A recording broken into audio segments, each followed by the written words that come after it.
Chapter 1. The Dragon Yuan Continent, Ancient Wilderness Province Linglong Sect by the Bamboo Grove Saint Sun. This seems inappropriate, doesn't it? Indeed. Is it a bit much for 5 of us to be together? The 5 junior sisters, each resembling a fallen flower or a shy moon, blushed deeply, their heads bowed in modesty. Yet their eyes furtively glanced at the attire held by Yun. Bulang, it was simply too revealing, far too embarrassing. Ahem, fear not. This garment is called a bikini once donned. It will undoubtedly showcase your exquisite figures, he declared. Yun Bulang, clad in a flowing white robe with a 3-foot azure sword at his back, resembled a celestial being descended from the heavens in his hands. He held the self-made bikini, ready for the junior sisters to try on. All right, let's give it a go. But please don't mock us, Saint Sun, they replied in unison. Each of the 5 junior sisters picked up a bikini and turned to venture deeper into the bamboo grove. Yun Bulang watched their retreating figures, a faint smile gracing his lips. This should activate the system. Originally hailing from Blue Star, he had been transported to the Tianyuan continent due to an unforeseen accident and had taken on the identity of the Saint Sun of the Linglong Sect from memories of his predecessor. Yun Bulang learned that he had 7 extraordinarily talented sisters, each residing on different peaks of the Linglong Sect. However, they were not true siblings. He was an abandoned infant, later nurtured to adulthood by his 7 sisters. As he pondered, the 5 junior sisters emerged from the depths of the bamboo grove, bashfully covering their bodies with their hands. Saint Sun, this outfit is too. Chu Wan's cheeks flushed as she lowered her gaze, unable to meet Yun Bulang's eyes. Quite splendid. Once you step out, you will surely captivate a multitude of cultivators, he remarked, captivated by the enchanting scene before him. The allure of the junior sisters was undeniable, especially in modern bikinis, which created an explosive effect. Saint Sun, we don't want those filthy men to gaze upon us. One protested. Yes, if we must wear it, it shall be before the Saint Sun alone. The 5 junior sisters spoke in unison, greatly satisfying Yun Bulang's heart. However, he maintained a facade of a virtuous gentleman, replying, you speak wisely. Those male cultivators are indeed quite reckless. As you embark on your cultivation journey, you must exercise utmost caution. Yun Bulang spoke with righteous conviction, though his eyes covertly lingered on Chu Wan's figure, marveling at her youthful beauty. At that moment, a notification resonated in his mind. Creation, system activation, in progress. Activation, successful. Host, Yun Bulang. Realm, early golden core. Experience points, 100, 002, 0000. Cultivation method, Hunyuan Ju. Skills, swordsmanship initial understanding, alchemy untouched. Array formation untouched. Arts and music untouched. Creation points, 5 can be used to enhance experience or purchase items in a shop. Unlocked. Host receives initial free rewards, divine comprehension, divine talent. Upon hearing the sound of the system booting up, Yun Bulang couldn't help but smile, having finally earned 5 creative points after toiling for half a month on the intricacies of bikinis. As he basked in his joy, a furious roar echoed from the horizon. Bulang, you little rascal, what indecent acts are you indulging in? In the sky, a young lady clad in a flowing white dress appeared, her exquisite face adorned with frost, wielding the sword of the gentle breeze. Upon seeing the attire of the outer sect disciples, her teeth clenched in anger. Bah, what sort of clothing is that? Is there any difference between it and being utterly naked? Looking up, Yun Bulang recognized his 3rd sister, Qing, whose mastery in swordsmanship had reached an extraordinary level. Sister, I did nothing wrong. I merely feared the younger sisters might catch a chill, so I crafted a couple of garments. The 5 younger disciples, witnessing the return of the sect leader, hurriedly knelt on the ground, timidly speaking, Leader, the Holy Sun merely fashioned 2 pieces of clothing for us to try on. Upon hearing their words, Qing's chest heaved with fury, her gaze fixed on Yun Bulang, as if she could breathe fire on such a splendid day. How could anyone claim it was cold? Such blatant lies. Qing felt an overwhelming urge to slap him. Ding. Main quest initiated detection of the conservative mindset of Qing. The host may dress her in a bikini, rewarding 1,000 creativity points. Upon hearing the system's voice, Yun Bulang decisively chose to ignore it at that moment, suggesting his sister wear bikini would likely lead to his untimely demise. This matter required a gradual approach to be executed with patience. You spend your days flirting with the younger sisters, and now you've concocted this vile creation. I hereby impose a penalty. You shall enter seclusion to cultivate until you master the art of 10,000 swords. Returning to the origin, Qing produced a tome of martial arts and tossed it directly into his hands. Yun Bulang gazed at the manual, murmuring, after enduring 9 years of compulsory education, I must now endure the trials of cultivation. What are you complaining about? Qing, observing his muttering, felt her irritation surge. Their sisterhood had reached a bottleneck in their training, and the previous sect leader had been wronged, leaving them powerless for vengeance. Thus, they placed their hopes on Bulang. Yet, all he seemed to do was flirt with the younger disciples and dabble in trivial pursuits. Nothing. As Bulang perused the manual of the art of 10,000 swords returning to the origin, a moment of clarity struck him. It felt as though a mere glance was all that was needed. For comprehension, sister, if I can grasp the art of 10,000 swords returning to the origin, does that mean I can avoid seclusion? Of course. In Qing's estimation, mastering the art would require at least 2 months of dedicated effort, ample time to gather his thoughts and diligently practice. I have already comprehended the art of 10,000 swords returning to the origin. Upon hearing his declaration, Qing's eyes flashed with a flicker of rage. Surely, she was no fool to believe that mere observation could lead to mastery of such a profound technique. I think you're itching for a lesson. Before Qing could finish a retort, Bulang drew the 3-foot azure blade from his back. He wielded the Qing Feng sword, its essence emanating from within.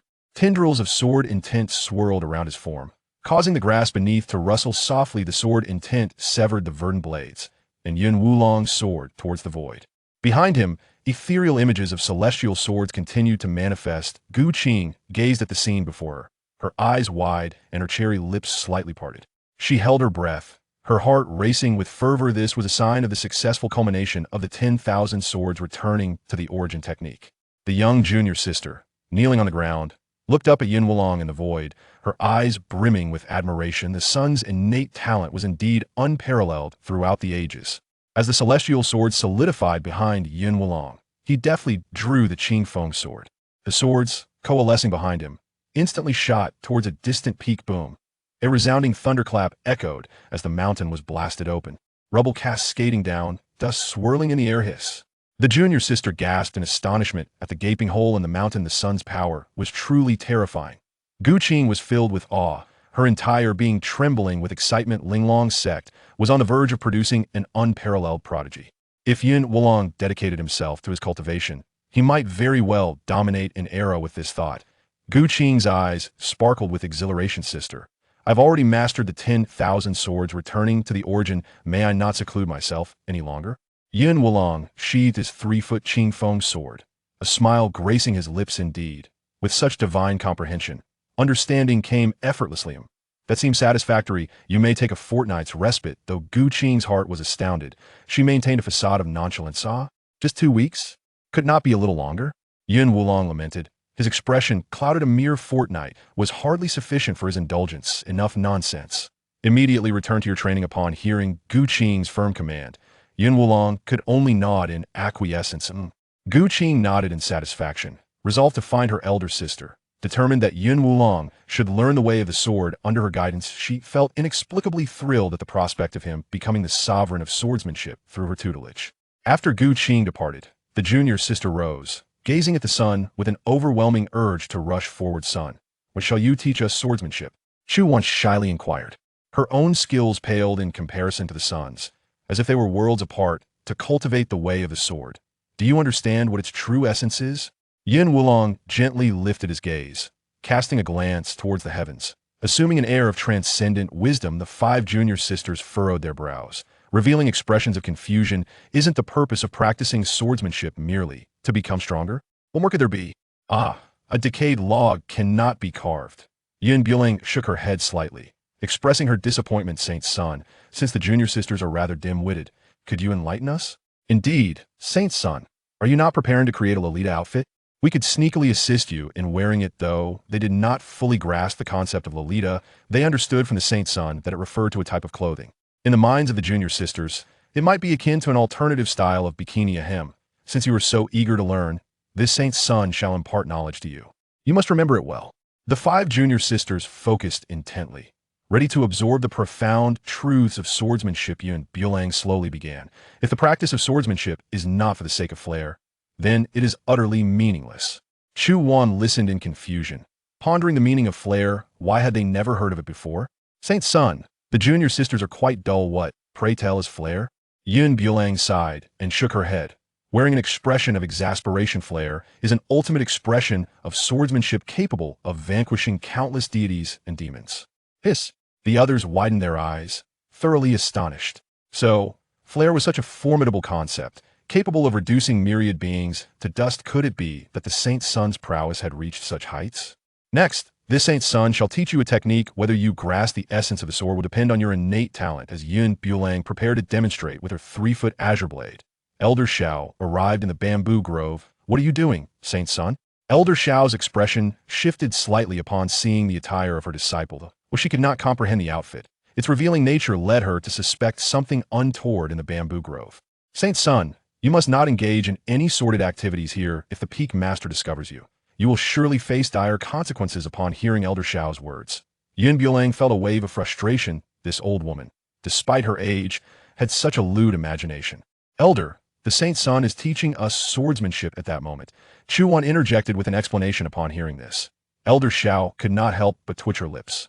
Practicing swordsmanship in such attire was indeed a unique approach. Yun Bulang grasped the azure blade and made a subtle slash through the air before sheathing it again. The myriad sword intents of this saint's son reside within that single strike. How much you can comprehend depends on your own abilities. The 5 junior sisters carefully sensed the sword intent in the air, exchanging wide-eyed glances. Elder Xiao, watching from the side, nearly burst into laughter. With just a casual slash, to manifest myriad sword intents was simply deceiving the naive young girls. I have achieved enlightenment. At that moment, Chu Wan wore a look of sudden realization. Having never encountered sword intent before, she had somehow reached the threshold of understanding. Yun Bulang was momentarily taken aback. She had merely made a casual slash through the air. Could it be that Chu Wan possessed the fabled fortune of a child of destiny? Was it possible that by merely being in his presence, she could master any technique? Indeed, splendid. The child is truly teachable. Upon the conclusion of Yun Bulang's words, he turned to Elder Xiao and inquired, "May I ask, Elder Xiao, how do you find your comprehension?" The smile on Elder Xiao's face abruptly faded. What comprehension could she claim? A mere stroke through the air. What profound understanding could arise from that?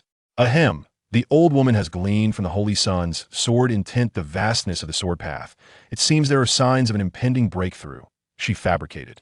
Although she held a higher realm than Yun Bulang, her status was inferior. Moreover, if a disciple could claim comprehension while she could not, it would render her lesser than a mere disciple. Elder Xiao could only feign ignorance, playing along with the Holy Sun charade. Had she known, she would have refrained from venturing into the bamboo grove. Holy Sun, I have matters to attend to. I shall take my leave. Elder Xiao was eager to depart, uncertain of what further antics the Holy Sun might conjure. Very well. Yun Bulang nodded slightly, and once the elder had departed, he proceeded to guide his junior sister in her cultivation with meticulous attention. As the morning slipped away quietly, Yun Bulang bid farewell to his junior sister and prepared to saunter towards the Tower of Beasts. The Tower of Beasts was a place of trials within the Linglong Sect, comprising 8 levels. Each level housed corresponding demonic beasts, specifically designed for disciples to experience the trials of life and death. The tower was overseen by the second sister, who could monitor every action within, ready to rush in at critical moments to offer assistance. Meanwhile, within the grand hall of the Linglong Sect, beside Qing, sat a woman clad in black, adorned in a perfectly fitted attire that accentuated her alluring figure. Her visage bore no blemish, her demeanor slightly aloof. This individual was none other than the sect leader of Linglong, and Yun Bulang's elder sister, Li Yanran. Sister, do you truly mean what you say? Li Yanran, upon hearing her sister's report, displayed a hint of emotion upon her face. Her voice, reminiscent of a perfect seductress, held a unique allure. Indeed, this little rascal, Yun Bulang, merely needed a glance at the technique to achieve complete comprehension. This I witnessed with my own eyes before this. He had never studied the 10,000 swords returning to origin technique. A hint of a smile graced Li Yanran's otherwise frosty demeanor. If what you say is accurate, with this impudent boy, our Linglong Sect shall flourish. A flicker of excitement sparkled in her eyes. To grasp a technique at a mere glance, she had never encountered such an extraordinary talent. Precisely.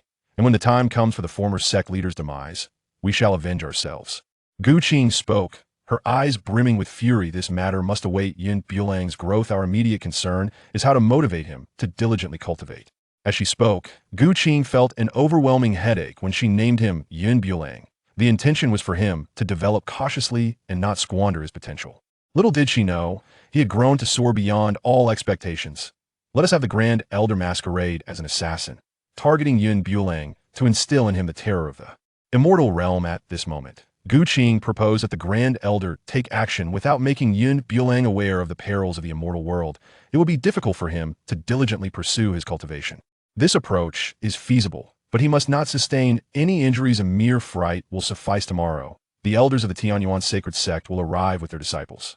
When they brought Bulang back, they had arranged a betrothal with the Tianyuan sacred sect. They had kept this matter from Bulang, intending to surprise him. The elders and disciples from the Tianyuan sacred sect would come to assess Bulang's abilities tomorrow. Rest assured, I shall handle this matter with utmost care. After Qing's words, she turned and departed to seek out the Grand Elder at Linglong Sect. On the Beast Peak, Bulang approached the direction of the Beast Tower, where many disciples had gathered. "Greetings, Holy Son," the disciples of the Beast Peak exclaimed, their faces betraying a deep respect. "Holy Son, what brings you to our humble abode? Are you here to conquer the tower as well?" "Dear brothers and sisters," the Holy Son replied, "I have come specifically to assess your progress in cultivation." Bulang gazed upon the disciples gathered around him, relishing the treatment befitting an emperor, his heart overflowing with contentment. Why engage in the tediousness of conflict? This, indeed, is the essence of life. The disciples, upon hearing Bulang's words, were so moved that tears nearly welled in their eyes. They never expected the Holy Son to take the time to show concern for them. As the crowd began to engage in conversation with Bulang, Wang Feifei had already taken notice of him. This little rascal, always indulging himself.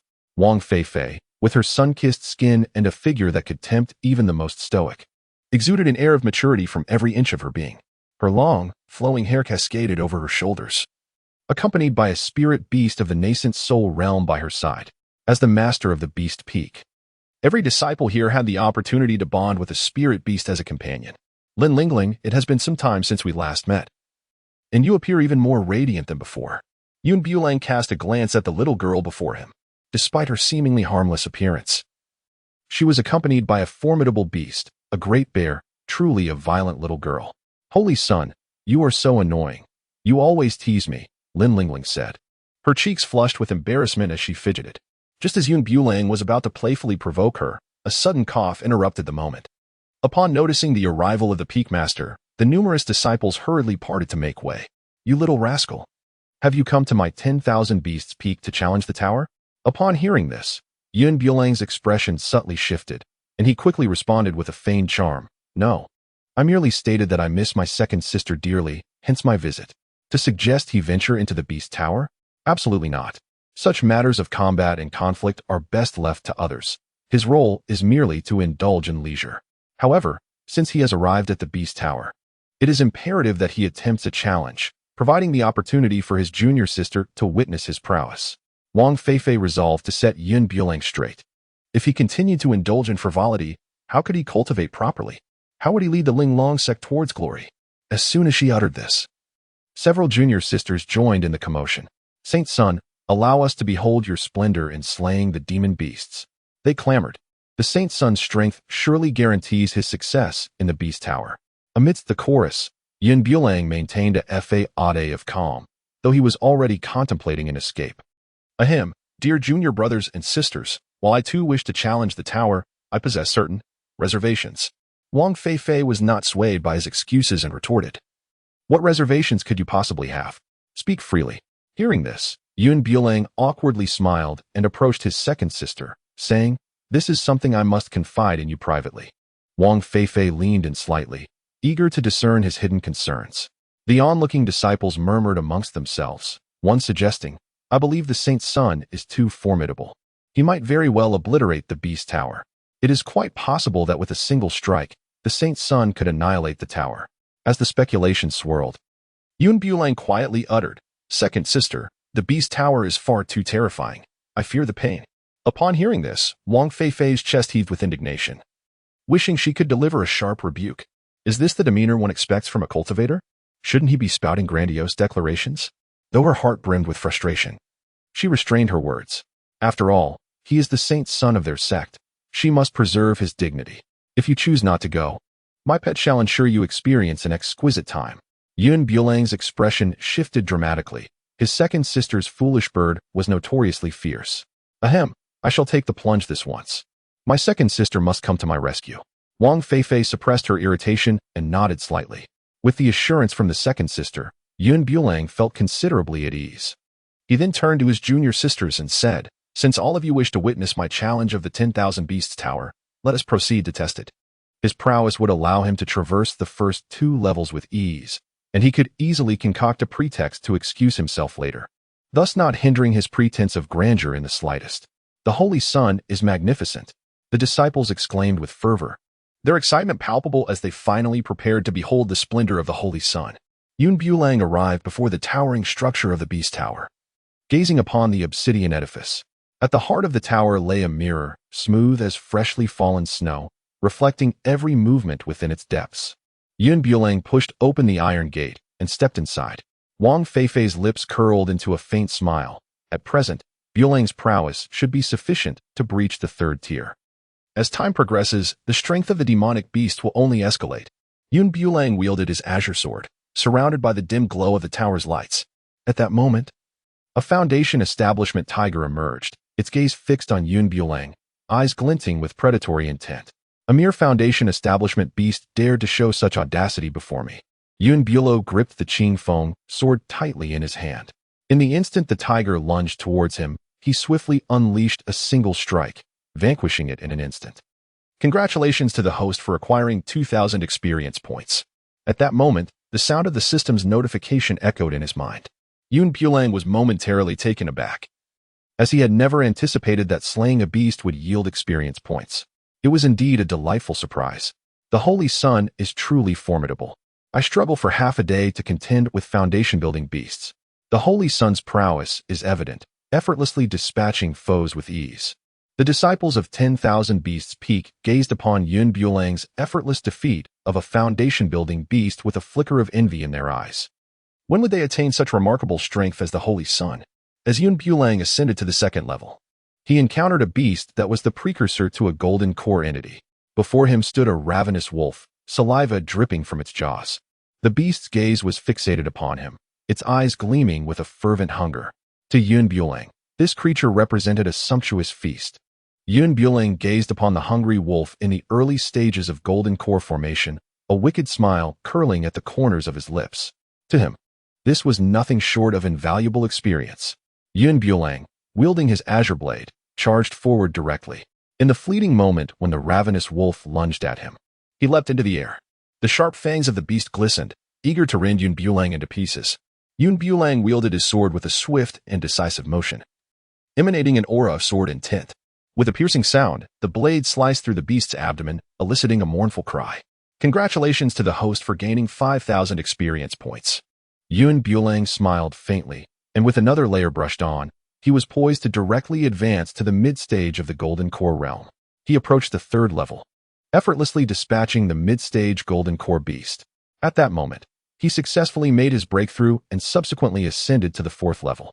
The disciples outside, witnessing Yun Bulang's ability to swiftly slay the beast with a mere stroke of his sword, were left utterly speechless in astonishment. The power of the Holy Sun is formidable indeed. A single strike is enough to vanquish a mid-stage Golden Core beast. As cultivators, we ought to aspire to the Holy Sun's prowess. Many disciples nodded in agreement, while Wang Feifei had already prepared herself to intervene if necessary. The beasts in the 4th level were equivalent to the late-stage Golden Core. Inside the Beast Tower, Yun Bulang faced the late-stage Golden Core beast without a hint of trepidation, instead revealing a fierce glint in his eyes. Should he eliminate this late-stage Golden Core beast, it was quite possible that he too could achieve an immediate breakthrough. Yun Bulang exuded a formidable aura of sword intent, with a phantom of a celestial sword appearing behind him. He brandished his Qing Feng sword, the essence of his swordsmanship reaching its zenith, propelling him forward. Though his body had yet to arrive, the spectral sword behind him surged ahead with fervor. Whoosh! Whoosh! The ethereal sword transformed into a corporeal form, mercilessly piercing the body of the earthly mammoth. Wang Feifei, witnessing his fearless advance, felt her heart leap to her throat. Should she perceive that Yun Bulang's life was in peril, she would rush to his aid without hesitation. The onslaught of myriad swords converged with devastating force upon the beast's form. As the earthly mammoth launched its assault, Yun Bulang executed a precise strike to its throat. In an instant, the colossal creature collapsed to the ground. Congratulations to the host for acquiring 10,000 experience points. Yun Bulang furrowed his brow. realizing that the mere 10,000 experience points were insufficient for a breakthrough. It seemed that he needed to forge ahead. Outside, Wang Feifei momentarily lost her train of thought. She had initially intended to offer assistance, yet was taken aback by Bulang's audacity to advance unaided.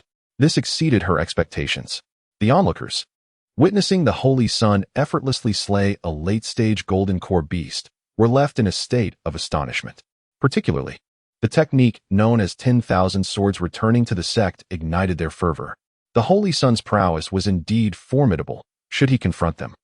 A single strike would suffice to obliterate them. Amidst the collective shock, Bulang did not linger, continuing his advance. He easily dispatched 2 late-stage golden core beasts on the 5th level. This little rascal possesses such strength? At that moment, Wang Feifei gazed at the precious mirror, her body trembling slightly. She had anticipated that Bulang would at most vanquish mid-stage golden core beasts, yet what transpired was beyond her imagination. Following this, Bulang relentlessly exterminated beasts on the 6th, 7th, and 8th levels. Now reaching the final level, where beasts of early nascent soul realm resided, Wang Feifei trembled all over. Could he truly breach the 8th level? Though she had repeatedly contemplated rushing to save Bulang, each instance had only served to expand her understanding. While she believed the nascent soul beasts would be insurmountable for him, a flicker of hope stirred within her. What if he could indeed prevail? Bulang stood on the 8th floor, gazing at the Yuanying realm beast, a faint smile gracing his lips. Having reached the pinnacle of the golden core stage, he was poised to slay the Yuanying realm beast, which might very well enable him to achieve a direct breakthrough. The azure sword in Bulang's hand was already thirsting for action. He set his gaze upon the formidable demon bull and took the initiative to strike first. The demon beast, possessing a semblance of intelligence at the nascent soul stage, was momentarily taken aback by the audacity of a mere golden core cultivator daring to engage it. Soon, fury enveloped it, and with a thunderous roar that could shake the very heavens, it charged forward. With a single stroke of his sword, Bulang unleashed a formidable force, causing the essence of the blade to coalesce, resonating with a deep, vibrating hum. The astonishing sword-intense soared towards the heavens. Akin to an unparalleled divine warrior, Bulang unleashed his full power, the ethereal shadow of the sword of immortality behind him, shooting forth with unrestrained ferocity. The mighty demon bull, with its crimson eyes ablaze with fury, was astonished that even a mere golden core cultivator could inflict harm upon him. It was an utter humiliation. The demonic aura emanating from the robust bull exuded a terrifying presence, causing Bulang to take a slight step back. This old bull was indeed remarkably tough and resilient. Bulang, with a fierce exclamation, recalled the crimson fabric contained within the ring. He pondered whether bullfighting would be feasible in this otherworldly realm. Bulang, without further contemplation, produced a piece of crimson cloth, resolved to give it a try. After all, with her second sister providing protection outside, there was little to lose. What if it succeeded? As the red fabric fluttered before the formidable demon bull, Bulang discovered that the mighty demon bull had been thoroughly provoked, its eyes seemingly capable of unleashing flames. Indeed, it is effective. Bulang smiled slyly, contemplating an ingenious plan. The disciples outside could not comprehend the purpose of the fabric he had produced. Could it be a mystical artifact? To my eyes, it appeared to be mere ordinary cloth. Nonsense. Whatever the saint's son held in his hands must undoubtedly be a treasure.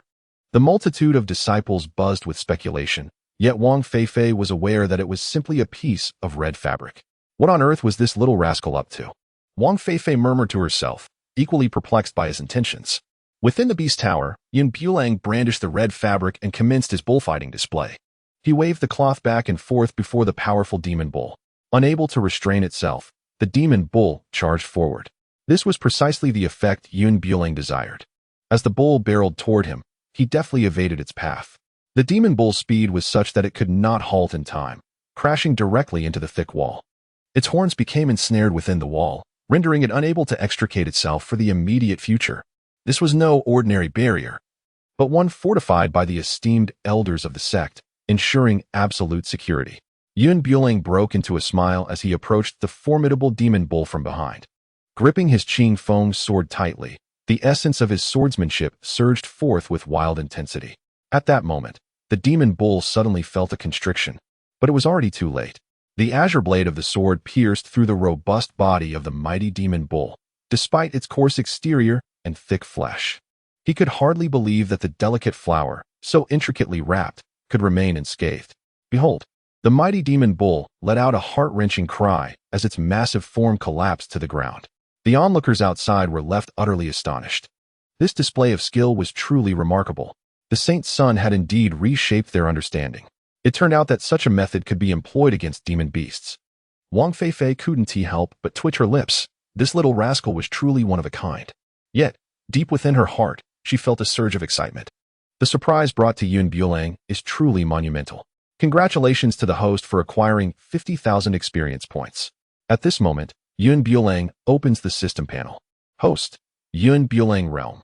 Peak of Golden Core experience points. 9,000,010,000 Cultivation method. Hunyuanju. 10,000 swords returning to 1 skills. Swordsmanship, initial insight. Alchemy, untouched. Formation, untouched. Arts, untouched. Creation points, 5 points. Can be used to enhance experience or purchase items in the store. Unlocked upon seeing that he only needed 10,000 experience points to breach the nascent soul realm. Yun Bulang plans to exit the beast tower first, and then use his creation points to advance. Emerging from the beast tower, the observing disciples hurriedly approached him. Holy son, you are truly formidable. The nascent soul realm beasts stand no chance against you. Your strength is indeed terrifying. The junior brothers and sisters chimed in, while Yun Bulang expressed the importance of humility. At that moment, Wang Feifei approached, striving to compose herself. Although Yun Bulang's recent feat of slaying a beast was somewhat bizarre, it undeniably showcased his prowess. You little rascal, what realm are you in now? Despite Yun Bulang's unexpected display, she refrained from offering him a favorable demeanor, fearing he might become complacent. I am currently at the peak of the Golden Core realm and will soon break through to the nascent soul. Upon hearing this, a look of astonishment crossed Wang Feifei's face. Just a month ago, Yun Bulang emerged from seclusion at the initial stage of the Golden Core realm, and now he has remarkably reached its peak. This transformation is quite astonishing, considering Yun Bulang's tendency to indulge in leisure. If he were to diligently pursue his cultivation, it would not take long before he ascends to the transformation realm. Upon witnessing the astonishment etched on his second sister's face, Yun Bulang could not help but inwardly exclaim a single word: exhilarating. Indeed, you are merely a step away from the Yuanying realm. Henceforth, you shall enter seclusion to cultivate and strive to transcend into the Yuanying realm before re-emerging. Upon hearing these words, a twitch involuntarily grazed the corner of Yun Bulang's mouth. Had he known, he would have proclaimed her to be in the mid-stage of the Jindan realm. System, how much experience can be attained from a single creation point? In the recesses of his mind, Yun Bulang pondered. To avoid seclusion for cultivation, he resolved to exploit his advantages. 1 creation point could yield 30,000 experience points. Should he use it? The system's mechanical voice resounded, and Yun Bulang promptly acquiesced. With a single creation point, he was on the verge of breaking through to the nascent soul stage. Usage successful. Upon the cessation of the system's announcement, Yun Bulang suddenly sensed the nascent soul coalescing within his dantian. Sister, I am about to ascend to the nascent soul stage. What? Wang Feifei, momentarily taken aback, watched as Yun Bulang soared into the void. He realized that the nascent soul he was nurturing required a substantial amount of heavenly and earthly spiritual energy. Holy son, what is happening? He wondered, noting the frantic depletion of spiritual energy surrounding him. As practitioners acutely attuned to spiritual energy, they sensed the anomaly. My heavens! Look at the Holy Son's surroundings. Upon hearing Linglong's exclamation, the crowd hastily turned their gazes toward the sky. What is this? They beheld the spiritual energy swirling around Yun Bulang like a relentless river, furiously pouring into him. What kind of nascent soul is this? Wang Feifei's expression shifted dramatically. There were 2 types of breakthroughs to the nascent soul stage: ordinary and transformative. Only those with extraordinary talent could cultivate a transformative nascent soul. Is this little rascal about to nurture a transformative nascent soul? Witnessing the scene, Wang Feifei instantly grasped the implications. Her eyes sparkled with excitement. Linglong Sect was on the cusp of producing a prodigious talent. Whoosh, whoosh, whoosh. At that moment, the sound of rushing air filled the atmosphere as 6 stunning sisters, accompanied by a throng of elders, approached. Among them were those with icy demeanor and others with alluring figures, each movement exuding an enchanting aura. There were also adorable little Lolas and gentle young maidens. Sister, what is going on? Yanran inquired as she approached Wang Feifei, gazing up at Bulang in the void. Eldest sister. This little rascal is breaking through to the nascent soul stage. Yanran was momentarily astonished before stating, this must be a transformative nascent soul. I wonder what kind it is. Regardless of the nature of the transformation, with Bulang around, the Linglong Sect shall flourish for a millennium, Wang Feifei replied slowly, her gaze reflecting a hint of envy as she looked at Bulang in the void. Among the 7 sisters, only the eldest had ever nurtured a transformative nascent soul. The spiritual energy continued to plummet. One disciple stammered, the spiritual energy within a 1,000-mile radius is being furiously absorbed into Bulang, showing no signs of abating. Outside the Linglong Sect, many disciples from various sects suffered greatly. Those poised to break through to the golden core stage found their efforts thwarted by the depletion of spiritual energy. Damn it, which beast is so recklessly absorbing spiritual energy? I am an itinerant cultivator, and after much effort, I am on the verge of breaking through to the nascent soul realm. Yet, there are those who dare to seize my spiritual energy. How I loathe this. Outside the Linglong Sect, the air is filled with the anguished cries of various cultivators. Bulang, as the unseen puppeteer, remained blissfully unaware, and even if he were cognizant, he would be utterly indifferent. He gazed at the nascent primordial infant gradually coalescing within his dantian, yet there was no intention of success. Instead, he continued to ravenously absorb the spiritual energy. If this persisted, he would deplete the surrounding spiritual essence entirely. Why does my primordial infant appear so resplendent and multicolored? Bulang gazed at the condensed primordial infant, radiating 7 hues of light, perplexed. Sister, half an hour has passed. Surely Bulang will be unharmed? Qing's face bore a look of deep concern. Others who nurtured their primordial infants did not take such a prolonged time. The more formidable the primordial infant, the longer the gestation period. Everyone, remain calm and wait a little longer. Yanran, too, felt a sense of urgency, yet all that could be done now was to wait. Suddenly, a thunderous roar echoed from the heavens, followed by a tempest and flashes of lightning. The grass swayed in the wind, bending slightly away from Bulang, while branches snapped under the ferocity of the gale, causing the bamboo grove to rustle ominously. What is happening? It feels as if something is pressing down on me. I feel it too. Many disciples bent low, struggling to breathe under the unseen weight. The 7 sisters wore grave expressions, acutely aware of the oppressive force emanating from the heavens and earth. Fortunately, their formidable strength allowed them to withstand it. With a resounding crash, a radiant beam of colors descended from the sky, illuminating Bulang's form. A cry resonated, and a phoenix materialized amidst the clouds. Not only that, but a golden dragon also emerged, entwining with the phoenix in a display reminiscent of a dragon and phoenix in harmonious union. This celestial phenomenon persisted until Bulang slowly opened his eyes, at which point the extraordinary sights dissipated. Yanran's mouth fell agape in astonishment. It was indeed the sacred infant physique.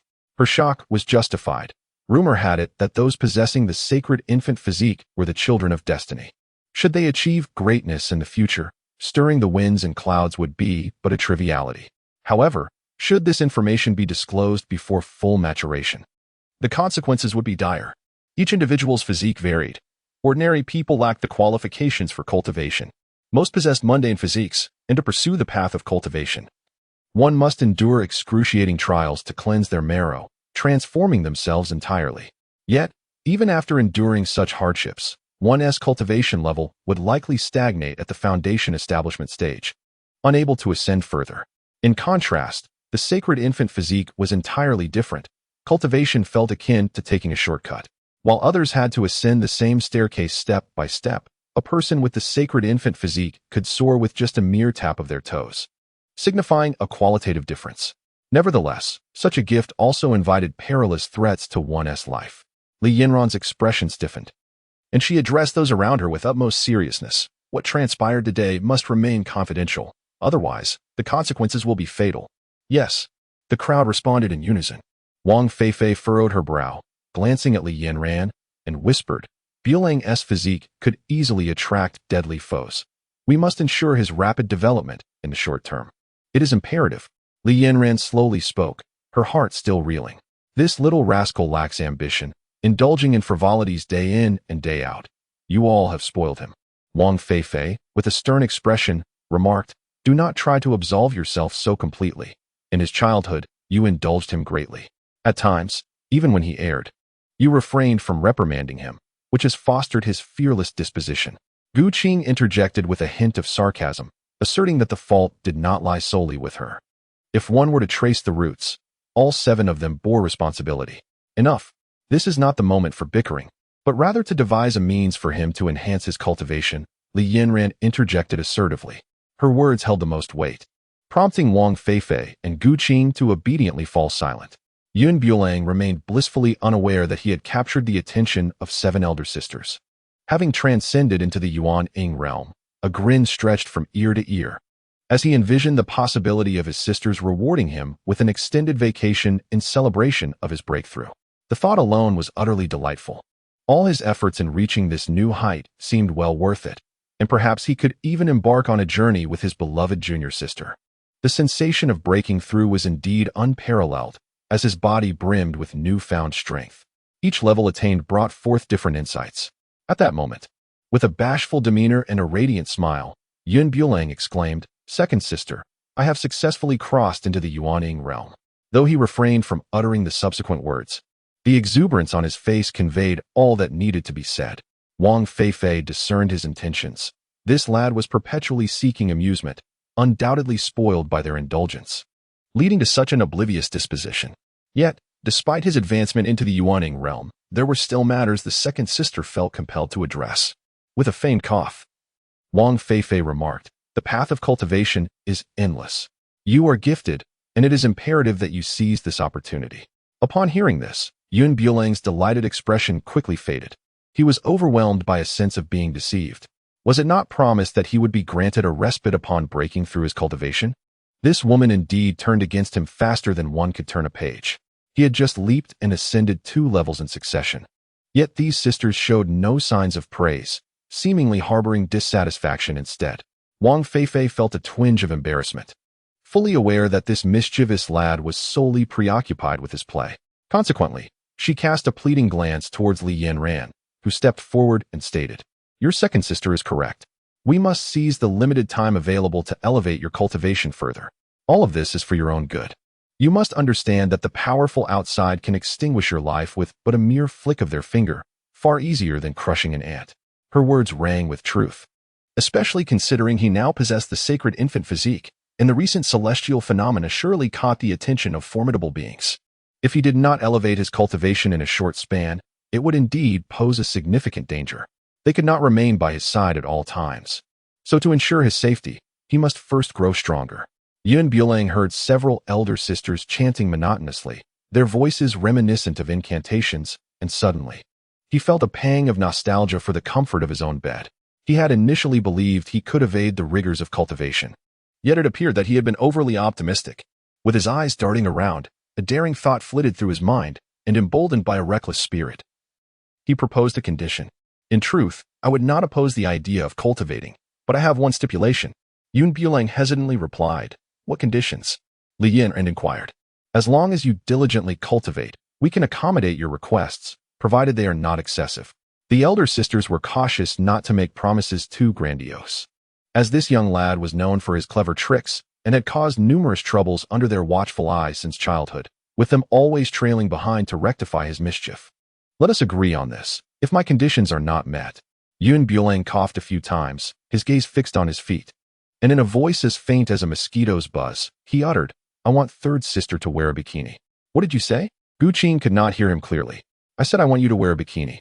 The moment Bulang finished this sentence, he felt a chill run down his neck as a cold breeze swept in. Under Qing's murderous glare, he could only make a hasty retreat, fearing that if he lingered even a second longer, he might meet a grim fate. Fortunately, he was swift, for otherwise, Qing's palm would have surely found its mark upon his face. The clouds have returned to their abode, a place steeped in utter monotony. Alas, my poor holiday has vanished without a trace. Bulang lamented within the confines of his room, overwhelmed by the thought that he could not present himself as a flower before his junior sister. A profound discomfort enveloped him. He could only speculate about the mischievous intentions of his 7 elder sisters. However, persuading Qing to don a bikini was a Herculean task, indeed. This infernal system was truly a source of vexation. As night descended, An elderly man with a white beard stealthily approached his dwelling. The esteemed elder was in a lamentable predicament, for it was beneath his dignity as a senior elder to be assigned such menial tasks. Yet, the young rascal had grown too accustomed to a life of comfort. It was high time he experienced the looming threat of mortality, lest he take his cultivation lightly. A fleeting shadow passed by the window, prompting Bulang to nimbly roll out of bed. "Who goes there?" he inquired. "The one who seeks your life," the elder retorted fiercely. Fearing that his performance might lack the necessary finesse, he smashed the nearby table into splinters. Bulang was astonished, unable to contain his shock. To silently infiltrate the sect and navigate through numerous barriers, his strength must be formidable. If he were to resist at this moment, the consequences would be dire. Thud. Bulang, without a moment's hesitation, fell to his knees. "If you covet something of value, please take it, just spare my life." When it comes to matters of life and death, one's dignity is worth not a penny. Bulang feigned fear, allowing tears to flow as if he were a cowardly weakling. However, his other hand was discreetly positioned behind him, gathering spiritual energy that coalesced into a forceful strike. He awaited the moment when the old man would let his guard down, ready to deliver a fatal blow. The elder, witnessing such a lack of backbone, could not help but furrow his brow, his anger boiling within him. How disgraceful for this little wretch to surrender so easily. Infuriating. This insolent child was driving him to madness. The elder, seething with indignation, maintained a facade of menace as he declared, "Today, you shall undoubtedly meet your demise. Prepare to perish." He intended to unleash a mere fraction of his power to teach this insolent child a lesson. Extending his arm, he aimed a slap directly at him. In that very instant, however, Bulang had already primed his counterattack, launching a punch in retaliation. A wretched scream pierced the air, not from Bulang, but from the elder himself. How lamentable it was for one of his years to endure such treachery. Should word of this spread, his reputation would be utterly tarnished. Before he could finish his retort, a fist collided fiercely with his eye. Had it not been for his spiritual energy safeguarding his body, he might have lost that eye entirely. Nevertheless, it began to swell at an alarming rate. Clutching his injured eye, he exclaimed in disbelief at the underhanded ambush. "Such treachery! Have you no regard for the principles of martial ethics?" Bulang gradually rose from the ground, seizing the opportunity to launch a relentless pursuit, embodying the principle that deception is an integral aspect of warfare. With a single, powerful strike, he forced the Grand Elder to retreat repeatedly, utterly defenseless against the onslaught. "Ouch! My head! You little rascal, do you not know that one should never strike the face?" The voice resonated with an uncanny familiarity, evoking a sense of déjà vu, as if it had been heard somewhere before. Despite the unmistakable recognition, at that very moment, he desperately struggled to recall its origin. When Bulang paused, he unwittingly afforded his opponent an opportunity to flee. The Grand Elder, fearful of truly injuring him, was acutely aware that those 7 individuals might just devour him alive. One eye, swollen and bruised, rendered his vision a swaying blur, leaving him utterly disoriented regarding his own position. Ultimately, he could only escape by leaping through a window, muttering to himself along the way. That little rascal struck with excessive ferocity. "Oh, my poor eye! This little demon truly is a formidable adversary. Had I foreseen this predicament, I would have refrained from coming here, even if it meant taking his life. Now, look at this bruise on my face. It will likely take at least 10 days to heal." Yanran, witnessing the Grand Elder in such a disheveled state, felt a pang of sympathy. However, she promptly convened an emergency meeting. Was this considered a work-related injury? The Grand Elder sought some form of redress. "Very well, I shall retreat to a cooler place," he thought, while Yanran remained silent. Wang Feifei, Qing, and several others soon arrived, but upon seeing the Grand Elder's plight, each chose to turn a blind eye. "If you can't manage something so simple, how have you squandered your years of cultivation?" Qing could not help but scoff. "Had it not been for your incessant warnings before my departure, insisting that I must not harm him, not even a single hair, I would have merely pretended to intimidate him. Look how that little rascal struck me without any hesitation." The Grand Elder felt a profound sense of indignation. In a direct confrontation, he could have crushed Bulang with a mere fingertip. Yet, the crux of the matter was his reluctance to do so. Even the slightest injury would not be forgiven by those present. Ultimately, it was evident that Bulang was formidable, his prowess surpassing that of the Grand Elder by several ranks. Even without engaging him directly, The Grand Elder should not have been reduced to such a state. That lad employs underhanded tactics, devoid of any martial ethics, the Grand Elder grumbled. This cannot continue. He must be compelled to train. His holy infant physique is akin to a ticking time bomb. Should others discover it, he might not even realize how perilous his situation truly is. Li Yanran interjected. Is there any solution? Do you recall the Yunfeng mountain range? Let him undergo trials there. Only by confronting the specter of death will he be spurred to cultivate diligently. She proposed. Qing promptly rejected the notion. Absolutely not. That place is fraught with danger, teeming with ferocious beasts. It would be far too perilous for him. Indeed, even without the beasts, Bulang is soft and tender. He has never endured hardship. Such a remote and rugged locale might not be suitable after all. Shall we consider an alternative? Wang Feifei felt a twinge of reluctance. Li Yanran could not resist the urge to ruffle her hair, having just proposed this suggestion. The two young ladies reacted as if they had been set ablaze. Yet, one could hardly blame them. Bulang had indeed never faced any real hardships, having followed them since childhood without ever having to lift a broom. However, if he were not made to confront the peril of death, he would never learn his lesson. Just look at his carefree demeanor today. There is not a hint of a cultivator about him. Li Yanran would not normally be so harsh, but after this recent breakthrough, it was imperative that Bulang matured swiftly. But enough of the buts. This matter is settled, Li Yanran declared with unwavering resolve.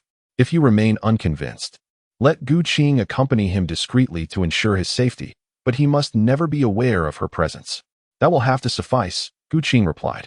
With her exceptional swordsmanship, having her protect him in secret should mitigate any potential issues in this trial. Unless absolutely necessary. Remain in the shadows and do not intervene at the sight of minor injuries, Li Yanran admonished.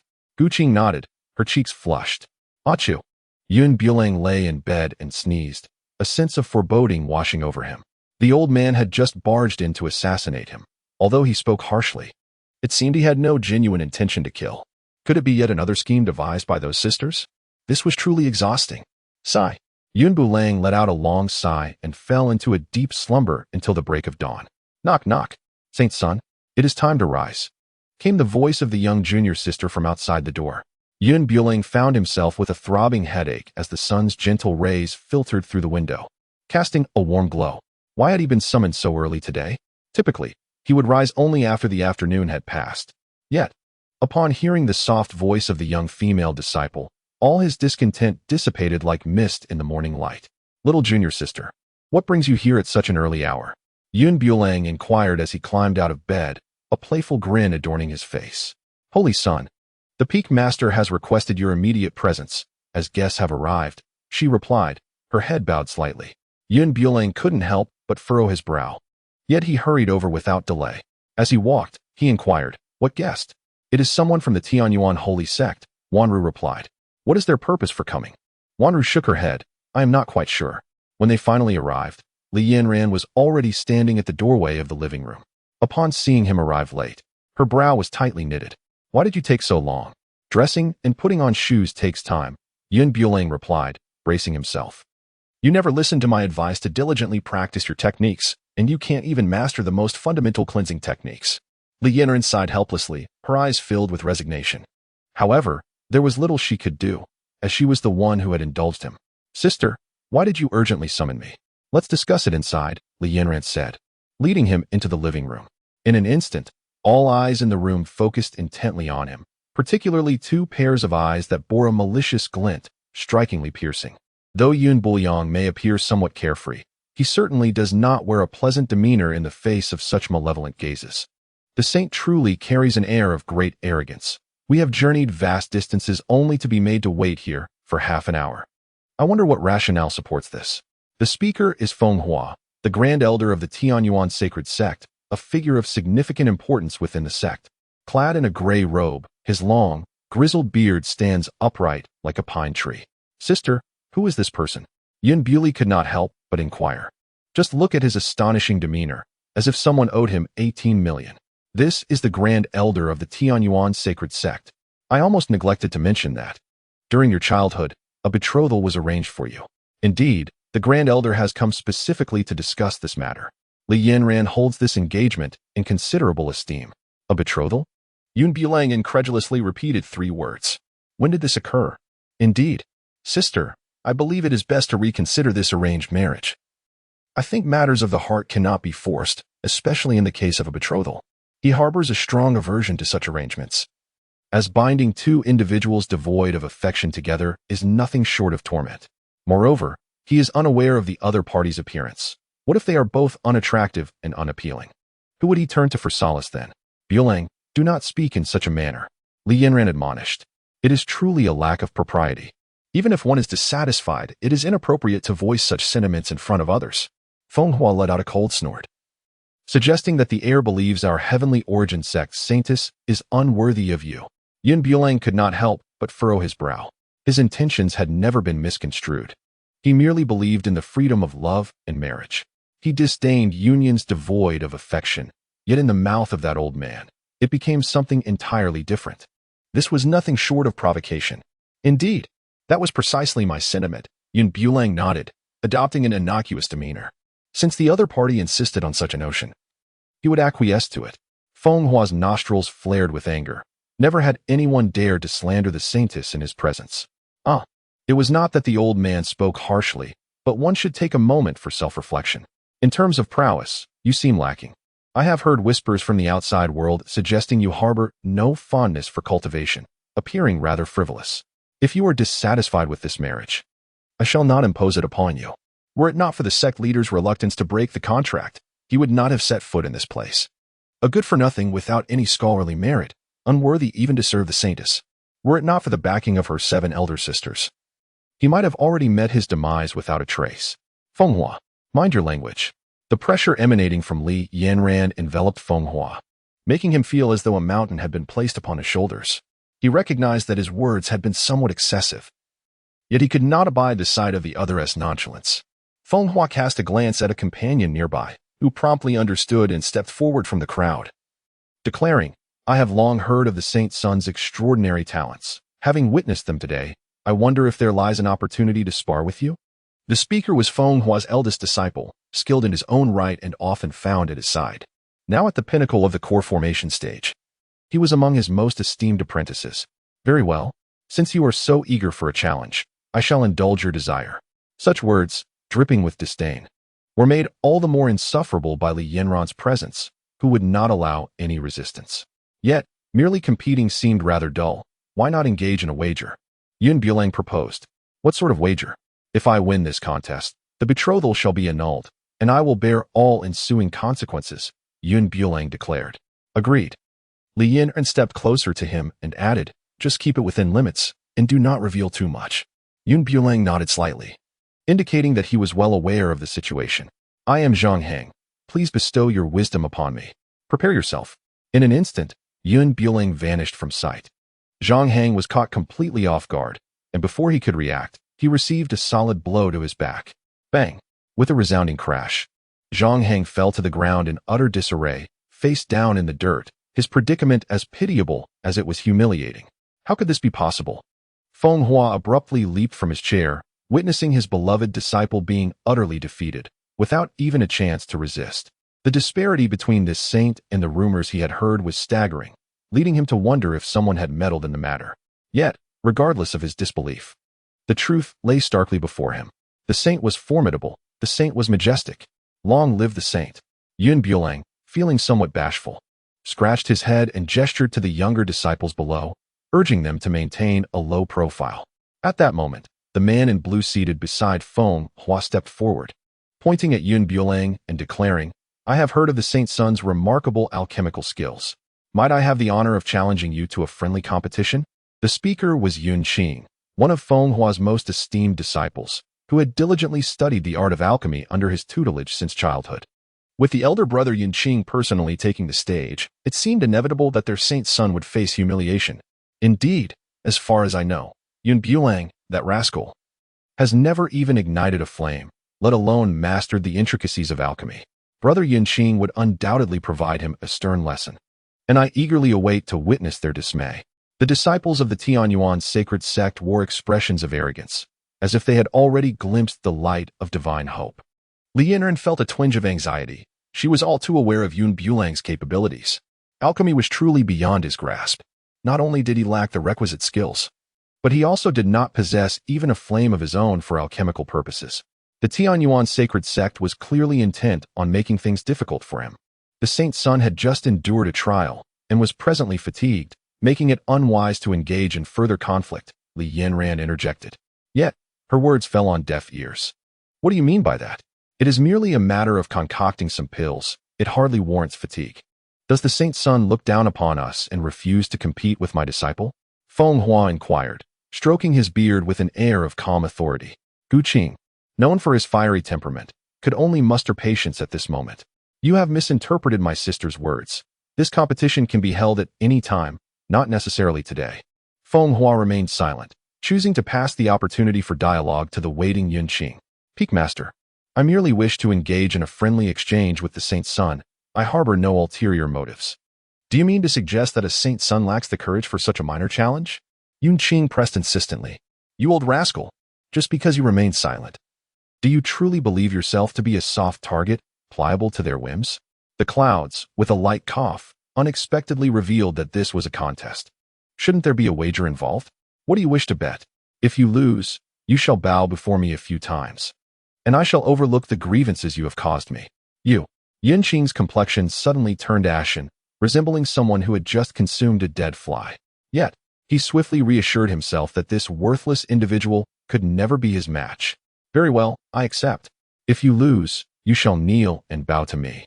Acknowledging that your Linglong Sect is merely a haven for idlers, Qing declared provocatively. Yanran clenched her fists but refrained from intervening. Bulang, revered as the holy child, understood the weight of her words. Once spoken, they could not be retracted. At this moment, she could not undermine his authority. Preparing the alchemical furnace, the two ascended. With a grand gesture, Qing summoned a flicker of flame to dance upon his fingertips. This was a low-grade fire, requiring the capture and refinement from the body of a gullah bird, a process fraught with challenges. To possess one's own flame at such a tender age marked one as a prodigy, one of the rarest talents across the entire continent. Qing meticulously cast each herb into the cauldron with remarkable speed, yet impeccable order, his entire focus unwavering, as if even the slightest lapse would be unforgivable. The flames danced, casting shadows that flickered against the walls, raising the temperature within the room significantly. Indeed, he was a prodigy in alchemy. Having already attained the early stages of a second-tier alchemist at such a tender age, promising an immeasurable future in his craft, Brother Qing surpassed our expectations. Let us witness how the so-called Holy Son meets his demise. Look at what the Holy Son is doing, exclaimed a bystander. There. Bulang slowly opened a tome on alchemy, absorbing its contents word by word. He then retrieved a candle from the side, finding one insufficient. So he gathered several more, placing them beneath the cauldron and following the instructions from the book, casting them in one by one. Qing felt utterly embarrassed by such antics. Although she lacked knowledge in alchemy, she had seen enough to recognize that this was hardly a serious endeavor. It was akin to child's play. Sister, perhaps we should let that fellow Bulang step aside. This is utterly humiliating, Qing murmured softly. The competition has already commenced. To withdraw now would be to concede defeat without a fight, which is even more disgraceful, Yanran replied solemnly. With no other recourse, they braced themselves to endure the spectacle. They even questioned whether those candles would be sufficient to heat the cauldron. As time ticked away, Qing approached the conclusion of his work. With a deft motion, he extinguished the flames, and as he opened the cauldron, a fragrant aroma of elixir wafted through the air. It was a first-tier Xianling pill, a remarkable achievement for Brother Qing. This pill was renowned for its ability to swiftly restore spiritual energy, a rare treasure indeed. The disciples of the Tianyuan sacred sect gasped in astonishment, their mouths agape as they murmured among themselves. In stark contrast, Bulang continued his leisurely approach. If not for the cauldron before him, one might have mistaken him for a cook preparing a meal. Suddenly, a loud bang resonated through the air, and just when they thought the cauldron had exploded, Bulang rose slowly from his seat. As the cauldron opened, an even richer fragrance of elixir emanated forth. It was a third-tier Xianling pill. Bulang extracted the elixirs from within, muttering under his breath, "Only 5? How exceedingly insufficient." 5. Qing's eyes nearly leapt from their sockets, trembling with trepidation. He had only managed to produce a single first-grade elixir, yet this young man effortlessly conjured 5 third-grade elixirs with a mere flick of his hand. The outcome was unmistakably decided, requiring no further elaboration. Qing felt a searing pain on his face, as though he had received a merciless slap. Wishing fervently to vanish into the crevices of the earth, he descended slowly when suddenly a voice pierced the air. Halt! Do you intend to leave after your defeat? Have you forgotten the wager we just made? Bulang rose, stretching leisurely. Indeed, prolonged sitting did not suit him. How brazen this scoundrel was. Thinking he could depart unnoticed after speaking so boldly, it was quite amusing. My disciple merely spoke in a moment of candor. His words should not be taken literally. Feng Hua interjected. I have encountered thick-skinned individuals before, but never one so audacious. To articulate such a shameless defiance with such eloquence is truly remarkable. So, are you suggesting that words spoken hold no weight? I must inquire, what exactly does your disciple possess? Lips or a backside? Bulang retorted without a hint of courtesy. How dare you use such vulgar language to describe my disciple? Feng Hua seethed, his heart and lungs twisted in anguish, yet as a distinguished elder, he could ill afford to engage in a public quarrel. It was unbearable to harbor such resentment without an outlet. I only recognize words spoken as binding. Only those used for flatulence belong to the backside. Bulang incited fury among the entire Tianyuan sacred sect, particularly Feng Hua, who nearly succumbed to his wrath. Though Yun does not wish to express this sentiment, it is imperative to adopt varying approaches towards different individuals and situations. Since they have chosen to act unreasonably, he feels no obligation to extend courtesy. Yanran remains seated nearby, and even if Feng Hua's anger distorts his expression, he dares not act recklessly. However, should his disciple fail to honor the wager, one could only speculate what would emerge from the mouth of the Holy Sun. Qing, Feng Hua exclaimed, his brow furrowing. Present, Qing responded, a foreboding sensation rising within him. Honor the wager, Feng Hua commanded. Qing's complexion was ashen, yet he dared not defy his master's wishes. He could only grit his teeth and kneel, bowing deeply 3 times with a resounding thud. His face was so dark it seemed one could draw ink from it. And he nearly bit through his own teeth in frustration. With his master abandoning the carriage to preserve his own dignity, Qing had already lost his sense of grandeur. If he failed to recognize the gravity of the situation, who knew what unforeseen troubles might arise? A cloud, seemingly unruly, has emerged from the vast expanse of space, revealing a red envelope. Behold, this envelope is intended for you. Qing departed without casting a glance back.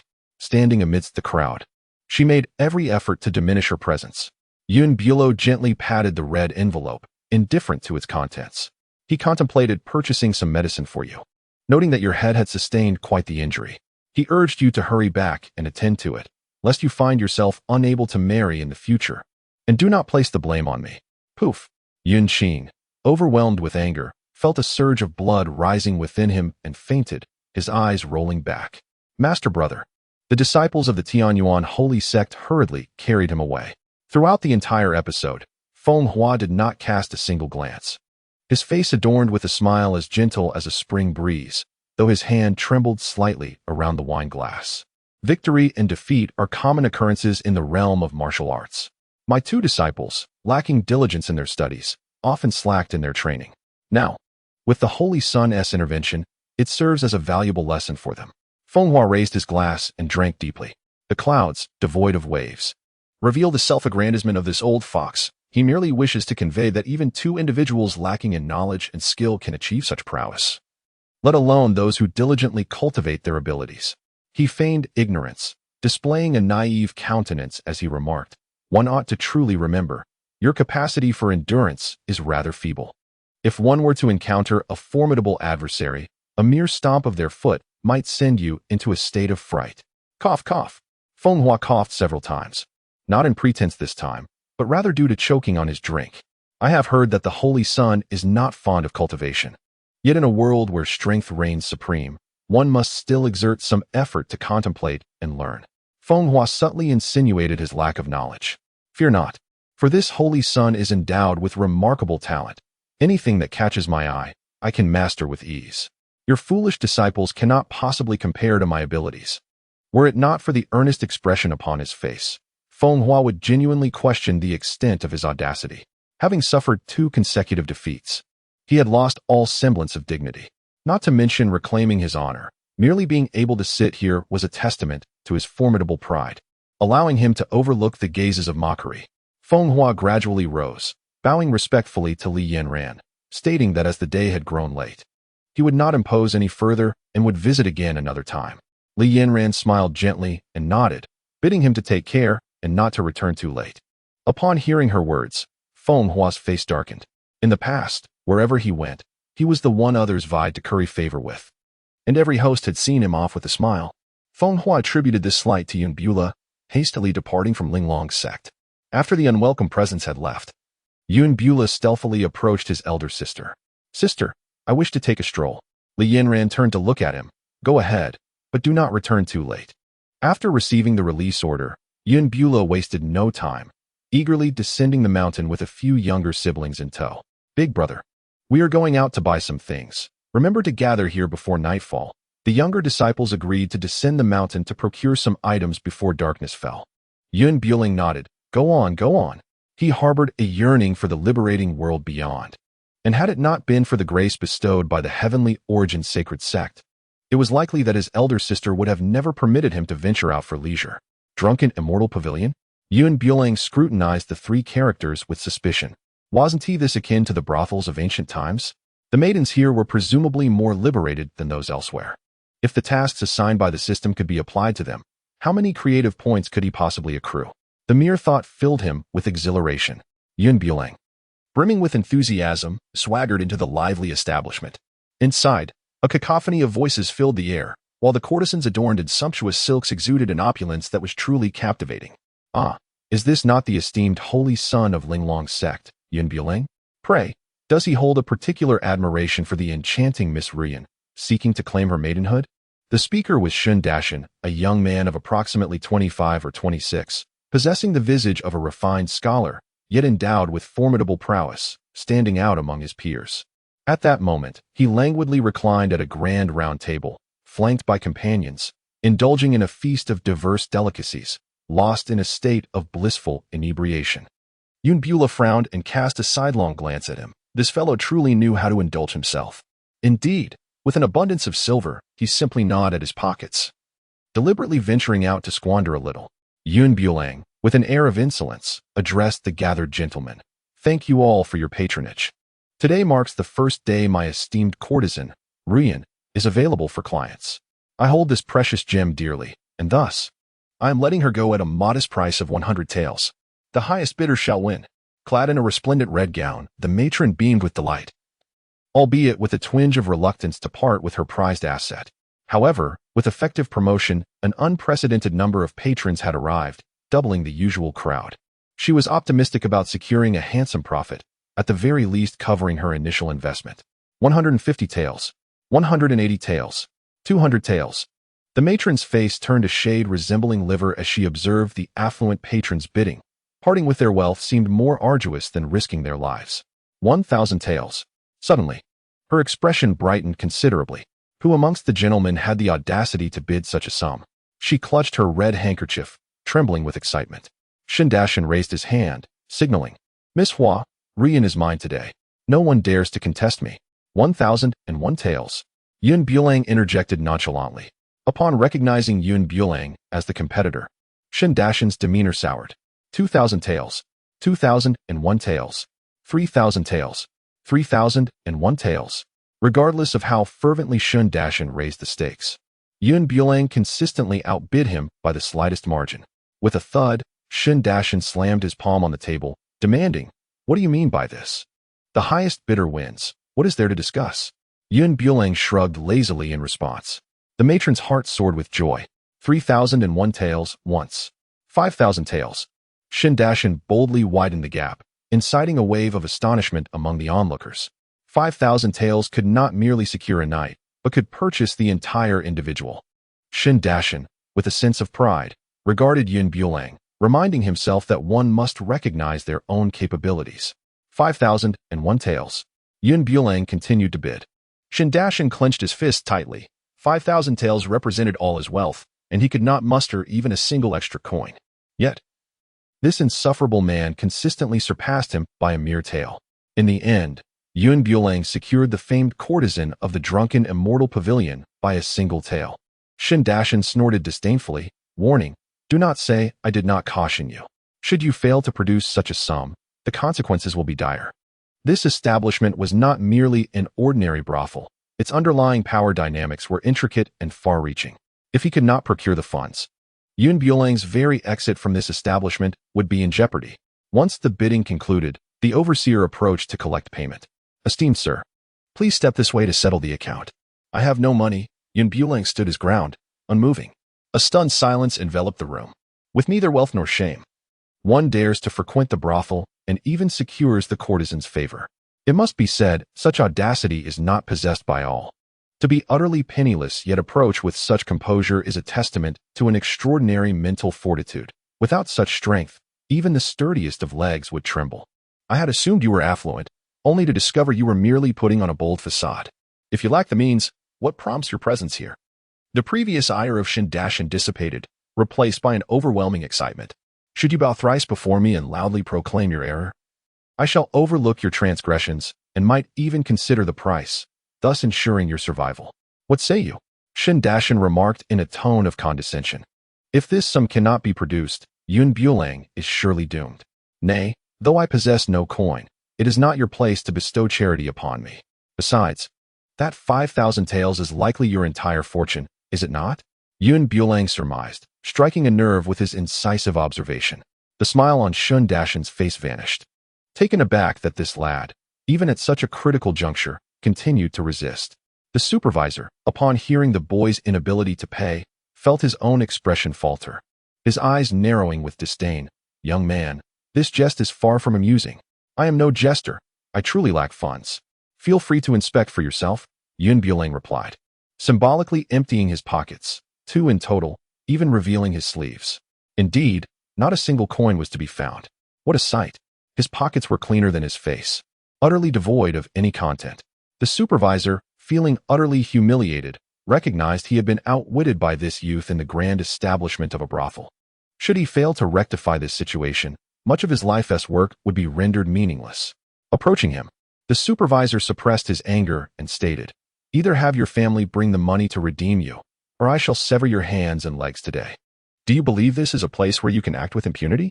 Yun Bulang, with an innocent demeanor, declared, I shall choose neither. I possess neither wealth nor the willingness to part with my limbs, hence I opt for neither. The supervisor, having completely lost his patience, realized that this fellow was indeed incapable of producing any funds, rendering any further investment of time on him futile. With a commanding voice, he bellowed, someone, seize this fellow. I possess an item that can serve as collateral. Moreover, I assure you that I can elevate your business beyond its previous heights. Yun Bulang casually tossed out. This individual was truly impervious to jest. Look at him, his expression contorted by his own ire. He suspected that should he linger too long in his retorts, he might genuinely face dire consequences. The supervisor raised a hand, causing the black-clad figures behind him to vanish in an instant. Is that so? One must test the waters. Otherwise, one risks losing everything. Yun Bulang appeared remarkably at ease, exhibiting no trace of anxiety. The supervisor nodded, conceding, very well, but you would do well to ponder carefully. Do not attempt to deceive me with worthless offerings. Should you resort to any further tricks, I shall not hesitate to take your head. However, I require a private room, Yun Bulang asserted, disregarding the threat entirely. The supervisor acquiesced, recognizing that the individuals hidden within this establishment were no ordinary folk, even if this lad were to sprout wings. Escape was beyond his reach. There was truly no cause for concern. Someone, prepare a room for him. Yun Bulang turned to the courtesan sitting in the center and said, come in with me. The courtesan paused momentarily, but ultimately followed him inside, her crimson veil still in place. Shindashan watched their departing figures, raising his cup and downing the contents in one swift motion, scoffing at the theatrics. Within the room, aside from the supervisor, only the courtesan remained. With a graceful flick of her delicate hand, Yun Bulang conjured a set of bunny girl attire upon the table, crafted with an exquisite economy of fabric. The materials, however, were of the highest quality. He had painstakingly modified them multiple times to achieve a level of satisfaction. Put this outfit on, Yun Bulang urged as he handed the garments to her. Ru Yin weighed the ethereal outfit in her hands, taken aback by its fresh design, one she had never encountered before.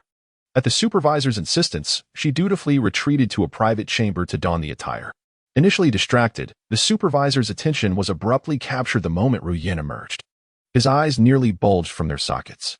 The same person she had always been, yet transformed entirely in this outfit, revealing an astonishing metamorphosis. After years of witnessing countless beauties, he realized today that beyond mere aesthetics and allure, there was an insatiable stirring within him, a yearning that felt almost lethal. A warm trickle of liquid escaped from his nose, cascading down to his lips and onto the ground, utterly devoid of composure. Ru Yin stood in her original spot, a touch of shyness enveloping her. Though the outfit covered the necessary areas, much of her skin was exposed to the air, provoking an ineffable sensation of vulnerability. Gazing into the bronze mirror, she beheld a reflection that exceeded her previous self, embodying an exquisite siren. She stood there silently, adorned with a charming smile tinged with bashfulness.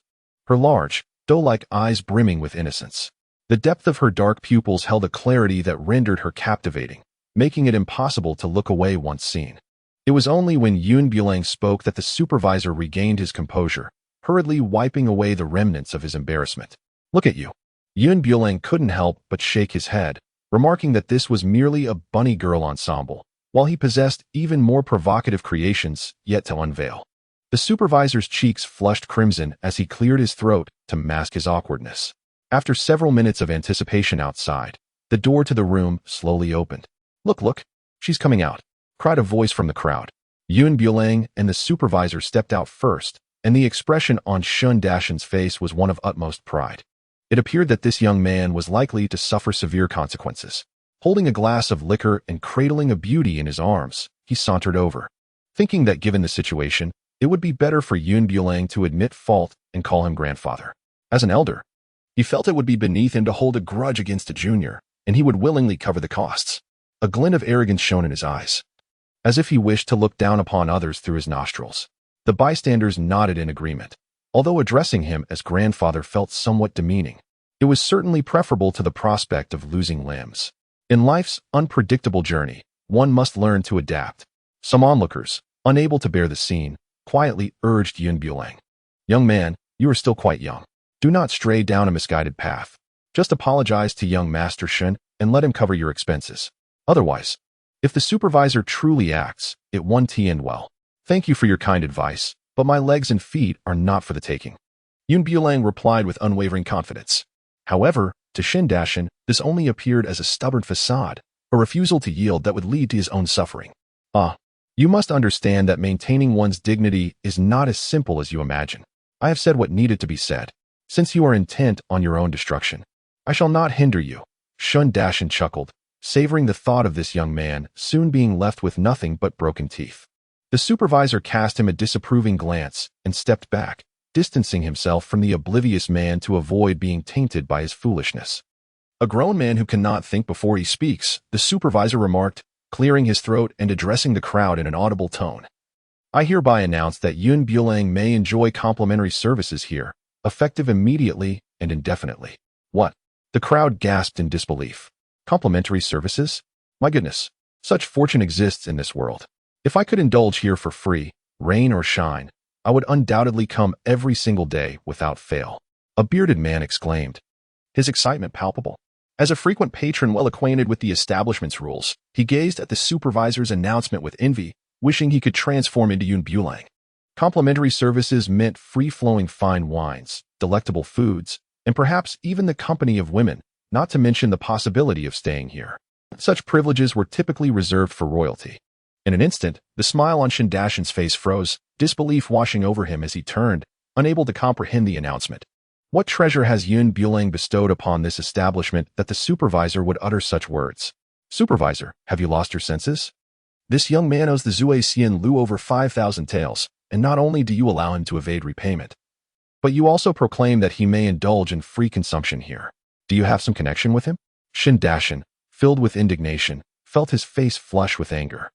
It is no wonder he was driven to such a state. At Zui Xian Lu, not only is it unheard of to enjoy a lifetime of complimentary services, but even the slightest shortfall in payment is unacceptable.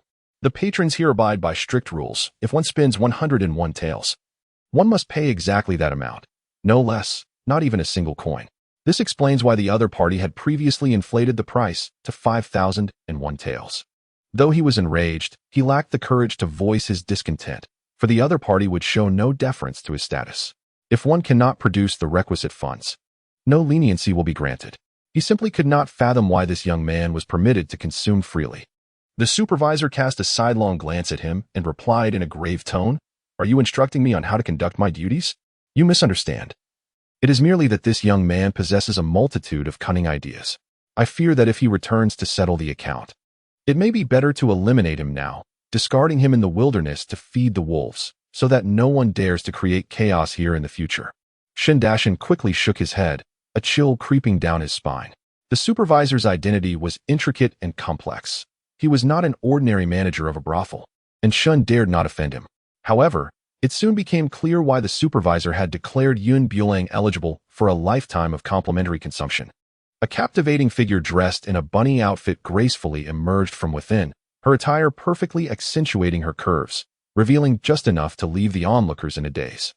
Everyone was astonished. Despite their frequent visits to such establishments, they had never encountered such a stunning beauty. Most striking was her alluring figure, which, clad in the bunny costume, became even more enchanting. Although they had never seen such an outfit before, it did not diminish their fervor for admiration. How beautiful! If I could spend a night of indulgence with Miss Ru Yan, I would willingly endure any hardship. She is simply too exquisite. I have never laid eyes on such a flawless figure, incomparable to my own wretched spouse. This is the difference between a swan and a toad. This young man is truly fortunate. What material is this attire made of? I have never encountered anything like it. The crowd gasped in awe, some even losing control, blood streaming from their noses, oblivious to their state. Suddenly, there was a loud thud, and several men collapsed to the ground, having fainted from the overwhelming spectacle. Ru Yin lingered for but a moment before vanishing, leaving the men yearning for more. Ding! Congratulations to the host for completing the task, earning 50 points. 50 points. Yun Bulo was astonished. His efforts in coming here were not in vain, as he had gathered quite a bit. Should he complete the remaining tasks, he could create items that could be exchanged in the marketplace, significantly increasing his gains. After resolving the matters at hand, Yun Bulang sauntered past Shen Dashan with an ostentatious grin that was undeniably infuriating. He remarked, "Isn't it disappointing? Not only have I retained my limbs, but I can also indulge in complimentary services here for life. Isn't that vexing?" Without waiting for a response, he swiftly made his way toward the entrance. Even without glancing back, he could feel the seething gaze of indignation behind him, as if Shen Dashan's face were on the verge of contorting with rage. Yun Bulang had no desire to linger, hastily exiting the Zhe Xian Lu. If mere glances could slay, he would have perished 1,000 times over. Shen Dashan glared at him with palpable animosity, and only when that detestable figure vanished did he gradually withdraw his gaze. Curse it! Not only did I fail to teach that brat a lesson, but I also allowed him to bask in the limelight. Time is on my side. We shall see what the future holds, Shen Dashan muttered in frustration. Yun Bulang had just stepped out of the brothel when he stumbled upon his junior sister at the corner, accompanied by 2 men clad in azure robes. "Little sister, the world is vast, and our meeting is serendipitous. Just ahead lies an inn. Shall we take a moment to rest? Begone, if you don't leave." "Do not blame me for my rudeness," Qing Lan retorted, her brows furrowed in discontent. "Do not be angry. We can discuss this amicably. I am a disciple of Lingzhou Palace, and I assure you that following me will grant you a life of luxury and indulgence." The man grew increasingly audacious, even attempting to reach out to touch her. Instinctively, Qing Lan recoiled, trying to circumvent him, only to be blocked. "What are you afraid of? I am not a villain. Inquire about me, and you will find I am renowned for my benevolence." As he spoke, his lecherous hand reached towards her face. Qing Lan's temper flared. Disregarding her better judgment, she delivered a resounding slap across his face. Shen Dawei was momentarily stunned. "You vile scoundrel! Do not presume that your looks will spare you from my wrath. This slap shall not go unpunished. Come, you will accompany me to cool off." The 2 men seized her, attempting to drag her towards the nearby inn. Panic-stricken, Qing Lan struggled fiercely. She understood all too well what being taken inside would entail. "Let me go. Get away from me. Do not touch me with your filthy hands." Her voice trembled with fear, revealing her distress. Yet, the 2 deranged men paid no heed to her pleas. "Cease your cries. Even if you scream until your throat is raw, it will be in vain. Save that strength for later," Shen Dawei said, cracking his knuckles with unsettling excitement. It seemed fortune smiled upon him today, presenting him with such an opportunity. Stop! Bulang charged forward with a swift stride, delivering a powerful slap infused with spiritual energy, effortlessly sending his opponent sprawling. Bang!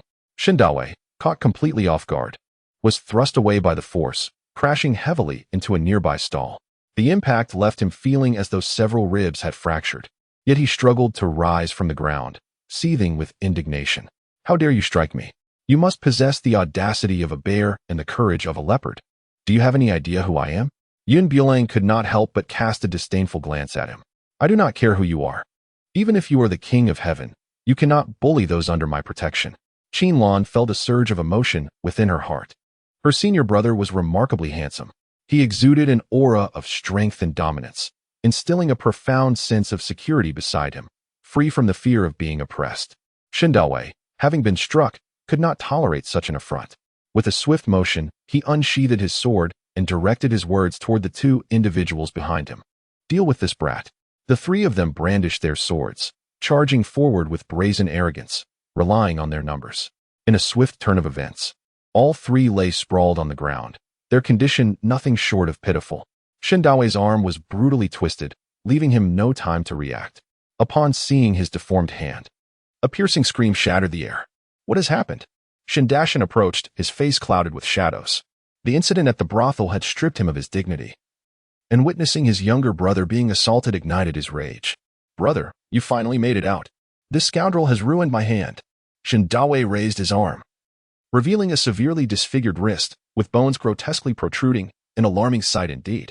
Dashan looked up, and upon recognizing the assailant was none other than Bulang, with whom he had previously clashed over a woman in the brothel. His fury intensified. You, Bulang, dared to contest me for a woman and humiliated me.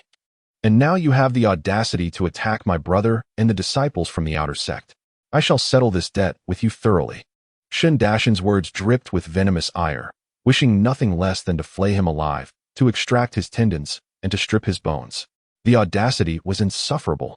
Do you truly believe that the disciples of Lingjio Palace are easy prey? Today, I shall make you experience the might of Lingjio Palace. Dashan drew his sword, and with a flash, he was upon Bulang. Humph! Bulang scoffed disdainfully, merely childish play. To him, the opponent's speed appeared as if time had slowed, each movement a triviality. Dashan seized the moment and thrust his sword downward, expecting to strike his target, only to find that the individual had vanished without a trace. Where did he go? He roared in frustration. Yet, aside from the onlookers, there was no sign of Bulang anywhere. I am right here. Suddenly, a sound echoed from the heavens. By the time he realized what was happening, it was too late. Smack! Bulang descended from the heavens, delivering a resounding slap to the upturned face before him. The sound of that slap echoed sharply, instilling fear in the hearts of those present, as if the crisp impact had struck their own faces. Dashan's cheeks swelled rapidly, squeezing his already diminutive eyes into mere slits. A metallic taste of blood surged in his mouth, and he spat into his palm, revealing a crimson stain where his front tooth lay, undisturbed amidst the blood. You are doomed. His speech was marred by the absence of the tooth, creating a most unseemly spectacle. Realizing this, he chose silence and grasped his sword, charging forward once more. After having lost face twice, he felt compelled to reclaim his honor. Otherwise, he would have no place in this realm. Dashan's fury ignited. Yet the disparity in strength proved insurmountable. He rushed in again, only to receive an even harsher beating, leaving his entire face swollen and bruised. Bulang clenched his fist and remarked, If you lack the strength, do not charge forward recklessly. Are you intent on exhausting me to death in this manner? The onlookers could not resist adding their jibes. Good heavens, such a dashing young man. And now he has been beaten to a point where even his mother wouldn't recognize him. With his front teeth gone, how will he ever find a bride? A matchmaker with a prominent birthmark, cracking seeds, relished the spectacle. Violence brings dire consequences. This is the result. Children, never emulate him, do you understand? An elderly lady earnestly advised her grandson. The crowd chimed in, each voice louder than the last, completely disregarding Qinlan's feelings, mercilessly trampling his dignity. It felt as though his heart were bleeding, yet his foes stood before him, and he was powerless, unable to retaliate or articulate a defense. Frustrated, he vented his anger upon the innocent bystanders. Silence! If anyone dares to laugh again, I shall sever their head." Indeed, upon hearing this threat, the crowd obediently fell silent. While the commotion was visually captivating, the price of involvement could prove far too steep. Yun Bulang gazed at the visage of his opponent, now swollen and bruised, resembling a grotesque pig's head, marred with unsightly patches of blue and purple, leaving no unblemished skin to strike. "You ought to conserve your strength. You are no match for me," he chided. "Hasten to a pharmacy. Perhaps there is still a chance to salvage that face of yours. Delay, and you may find it beyond redemption." Yun Bulang's heart softened slightly, realizing he might have been too ruthless, specifically targeting his adversary's face. Shin Dashan had suffered a considerable defeat. Surely, he would not depart so easily. The fiery pain radiating from his face rendered his head heavy and dizzy. "You just wait," he snarled, retrieving an object from within his robes. He uttered a few incantations directed at the square item. In a matter of moments, a middle-aged man, garbed in attire similar to theirs, materialized before Yun Bulang. The man's robes were of a darker hue than those of the disciples, adorned with intricate embroidery, signifying his status as an elder. Yun Bulang was taken aback. This opponent, despite his initial inability to prevail, had summoned reinforcements, causing him to realize his earlier underestimation. Mid-stage of the nascent soul, just slightly stronger than himself. Currently, he was at the initial stage of the nascent soul, should a confrontation arise. He was not without chances of success. The outer sect elder, witnessing the disarray of his disciple, felt a wave of embarrassment wash over him. Yet, even with the desire to chastise, he knew he must first deal with this troublemaker. "So, you are the one who harmed my disciple?" the outer sect elder interrogated. Yun Bulang embraced his chest with both hands, facing the relentless onslaught of his adversaries without a hint of fear. "I did not strike them. They came to me of their own accord. My hands still ache from the encounter." He deemed them nothing short of ruffians. This was how the outer sect elder defined him in his heart. Qing Lan felt a twinge of concern. After all, their opponent was a distinguished elder, and they were currently at a disadvantage. If they truly provoked him, the consequences could be dire. She cautiously tugged at Yun Bulang's sleeve and spoke in a voice audible only to the two of them. "Perhaps we should retreat. They are numerous and have summoned an elder to oversee the situation. We are hardly their match. As long as the Green Mountains remain, one need not fear a lack of firewood. But if we fall here today, we may not even know how we perished." Yun Bulang gently patted her delicate hand, reluctant to let go. "Do not worry. No matter what happens, your senior brother will stand in front of you, ensuring that you suffer not even the slightest harm." "Senior brother, you are truly wonderful. Master brother, you are simply my idol." The two younger disciples gazed at him with adoration, having already regarded him as their revered idol. Yun Bulang relished the disdainful glances directed toward her, feeling a sense of elation. The elder before her evidently possessed a far superior cultivation than the young man. And had she been in his position, she would have already made a hasty retreat. Who could argue otherwise? It was indeed a pity to witness such a promising talent squandered so recklessly. This individual was an outer sect elder of the Lingjio Palace, boasting strength in the mid-stage of the nascent soul realm, a force not easily provoked. It was akin to a fragile egg challenging a stone, a path leading to self-destruction. The crowd, ever eager for excitement, grew larger by the moment. Some, unable to see clearly from below, made their way to the second-floor tea house for a better view. "Elder, this brat not only assaulted several of our brothers, but he also slandered our Lingjio Palace, claiming that its members are utterly inept," Shun Dashan added, embellishing the tale. Shindawe quickly nodded in agreement. "Master, my elder brother speaks the truth. We introduced ourselves, yet this scoundrel disregarded us entirely, escalating his aggression and leaving us in this wretched state." He covered his wounded face and spoke each word with deliberate emphasis. Bearing such humiliation, they could not return without seeking retribution. Otherwise, they would be a source of ridicule among their peers. "Master, I was not this incensed until he insulted you, claiming that the sword techniques you imparted were utterly nonsensical. It was this provocation that compelled me to engage in a dispute, leading to this unfortunate outcome. I speak no falsehood. My brothers can attest to this." Shindawe cast a meaningful glance toward them. The others who had been beaten immediately understood, nodding in solidarity. "Indeed, we can all testify to that." The outer sect elder, witnessing his disciples in such a disheveled state and having been insulted in the process, felt an overwhelming sense of indignation. "How dare you lay a hand on my disciple? This transgression is utterly intolerable." Yun Bulang observed the inner sect disciple relentlessly stoking the flames, and in an instant, his focus shifted entirely to him. This masterful performance, coupled with flawlessly delivered lines, clearly indicated that this was not his first endeavor in deceiving others. The world ought to bestow upon him an Oscar statuette. Otherwise, it would be a disservice to his acting prowess, which rivaled that of a film emperor. Not only shall I harm him, but I shall also render him powerless before your very eyes. Yun Bulang's lips curled into a slight smirk, and in a blink, he vanished from sight. The outer sect elder was utterly bewildered, sensing only a swift rush of air beside him, followed by the sudden appearance of Shun Dashin in the grasp of another. His neck was ensnared by Yun Bulang's hand, and he was gradually lifted off the ground. Let me go? Shun Dashin managed to force out a few words with great difficulty. The oxygen within his chest dwindled gradually, and the looming specter of death instilled a growing panic within him. He struggled incessantly, yet his opponent's grip on his vital point was unyielding, leaving him suspended helplessly in midair, devoid of any means to retaliate. Stop this at once, the outer sect elder bellowed. Witnessing the increasingly uncontrollable turn of events, he too began to feel a sense of urgency. The disciple was one he had personally guided. Should he return with a few corpses, it would be an utter embarrassment to his status as an elder. Yun Bulo turned his head and smiled, saying, "If you ask me to stop, and I comply, wouldn't that be quite humiliating for me?" With a slight exertion of his hand, a sharp crack echoed, and Shun Dashin fell into unconsciousness. Yun Bulang cast him aside as if discarding refuse, fearing to soil his own hands. Shun Dashin's lifeless body fell heavily to the ground, creating a deep pit, his eyes wide open, unable to close even in death. The outer sect elder, witnessing this scene, was infuriated, his beard bristling in rage. How dare one slay a disciple of the sect before his very eyes? I shall kill you, he proclaimed, being in the mid-stage of the nascent soul realm, a full tier above Yun Bulang. In an instant, he drew his weapon from his waist, a flexible sword, and lunged at Yun Bulang with fervent intent. Yun Bulang, while evading, sought for an opening. You were indeed a tad too impatient.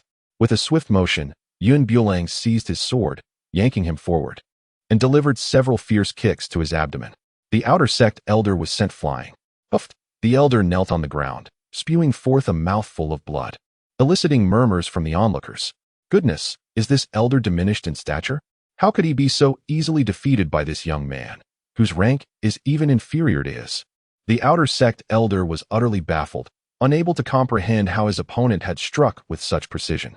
Listening to the whispers around him, he felt utterly humiliated. Just you wait, I will ensure you pay dearly for this. The outer sect elder swiftly retrieved a square object from his robe, muttering incantations under his breath. Suddenly, a flash of blue light enveloped him, and he returned the object to its place. As time passed, half an hour later, an enraged roar echoed from the horizon. You wretched brat, dare to insult a member of the Lingzhou Palace? You seek death. The foremost figure was none other than the master of Lingzhou Palace, accompanied by several inner sect elders. Onlookers recognized the palace master and gasped, realizing that this young man was doomed. Not to mention the master, even those inner sect elders could effortlessly crush him. One onlooker remarked. The arrivals included the Grand Elder, the Second Elder, and the Third Elder of Lingzhou Palace, each possessing power that could dominate regions. Even imperial relatives would show utmost respect in their presence. The elders radiated spiritual energy, standing with an imposing aura that surpassed that of the outer sect elder by a significant margin. The spectators instinctively parted, creating a path. Fearful of being drawn into the fray, Master Li Xiuerwan emerged from the crowd, trembling with rage upon witnessing the scene before him. He reflected on how Lingzhou Palace had navigated the martial world for many years. Though not the most formidable sect, it was not to be trifled with. Moreover, this was merely an inexperienced youth. If he did not administer a lesson today, what face would he have left? Upon observing the formidable array before him, Yun Bulang appeared calm and collected on the surface, yet he discreetly signaled his master. Although he harbored no fear of the adversaries, he was well aware of the adage that one's fists alone cannot contend against many. Despite his ability to engage in battles beyond his rank, he recognized that he was still ill-equipped to challenge the power of a sect leader. Li Xiuerwan, with a mere flick of his sleeve, unleashed a formidable aura, emanating an imposing presence that demanded respect. His strength was considerable, as his aura enveloped the surroundings, those of lesser capability found themselves unable to withstand the pressure, collapsing to their knees as if struck, with stones shattering beneath them. Bulang was taken aback, realizing the formidable strength of this old dog. The onlookers, witnessing this scene, instinctively recoiled and began to murmur among themselves. Merely a hint of pressure left me feeling as if my bones would shatter. This young man was surely doomed to oblivion. Enough chatter, let us leave quickly. Otherwise, we may find it impossible to escape later. When the city gates catch fire, the innocent fish in the moat suffer. Hurry. Several individuals struggled to rise from the ground, and only after retreating a distance of 10 feet did they find their breaths easing. Such terrifying prowess was almost beyond belief.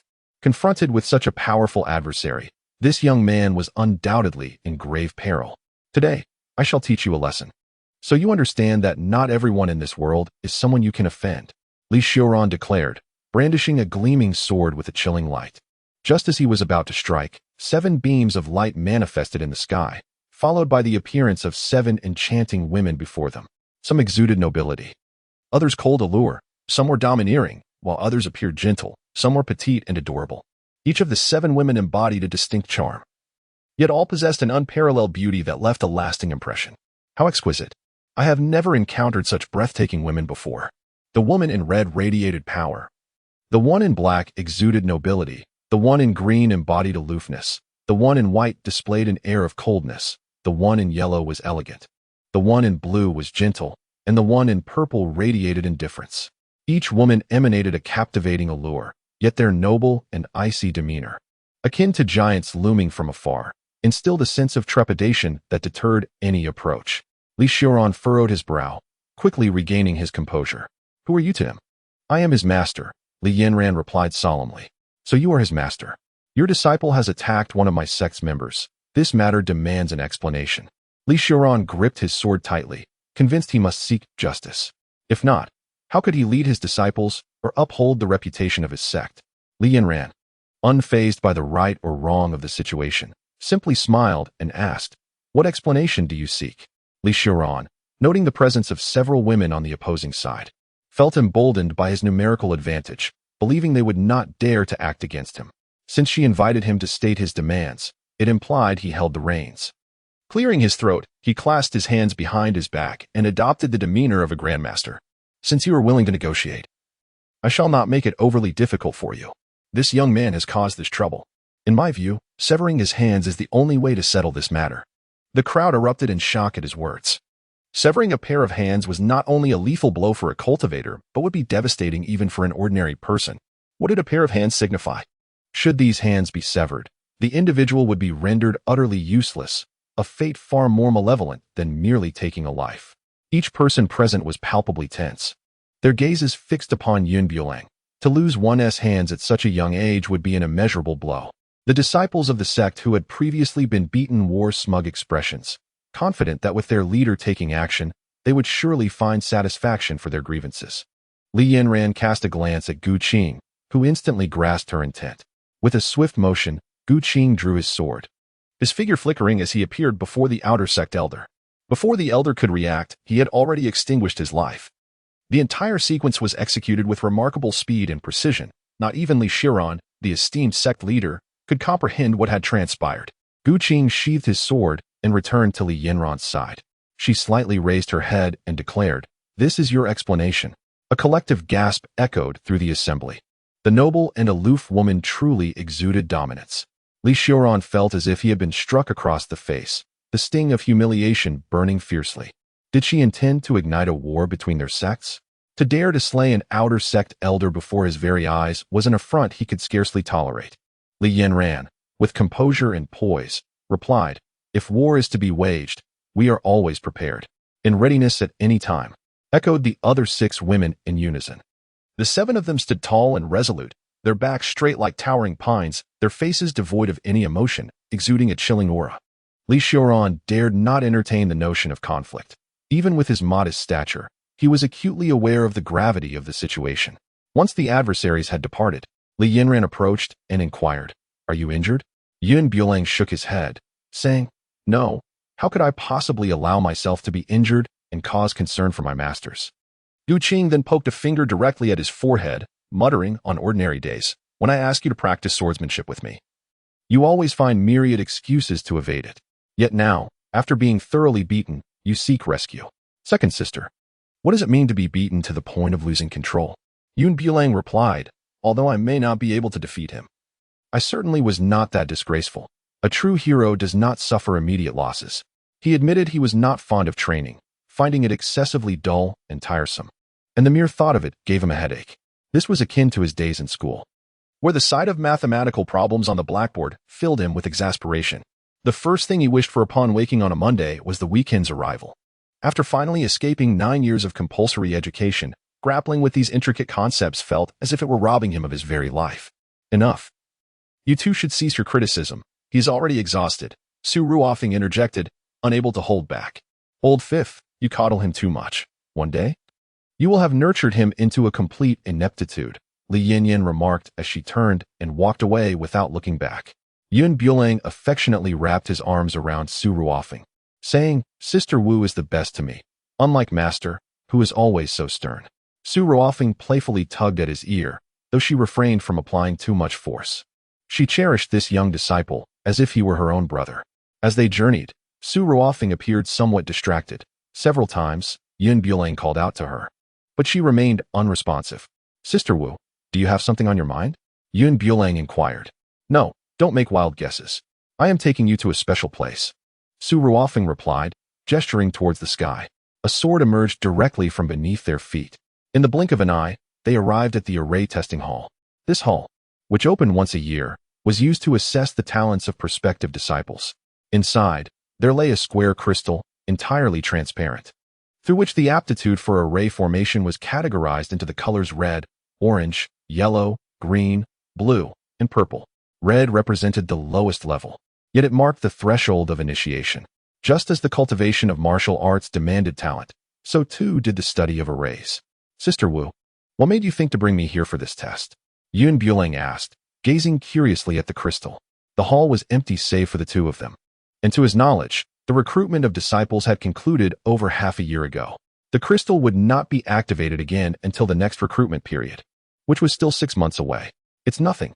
I simply wanted to bring you here for a test, to see if you were suited for array cultivation, Su Ruofing said, a gentle smile gracing her lips, her tone equally tender. Bulang greatly enjoys spending time with Fifth Sister. Regardless of his missteps, she never holds grudges, always gently guiding him, melting his heart in the process. Bulang, place your hand upon the crystal and feel it with a tranquil mind, Su Ruofing said as she tenderly positioned his hand on the stone. It was his first encounter with this place, and the surface felt cool to the touch. Imbued with a hint of chill, he heeded Su Ruofing's instruction, casting aside distracting thoughts, and wholeheartedly merged his consciousness with the crystal.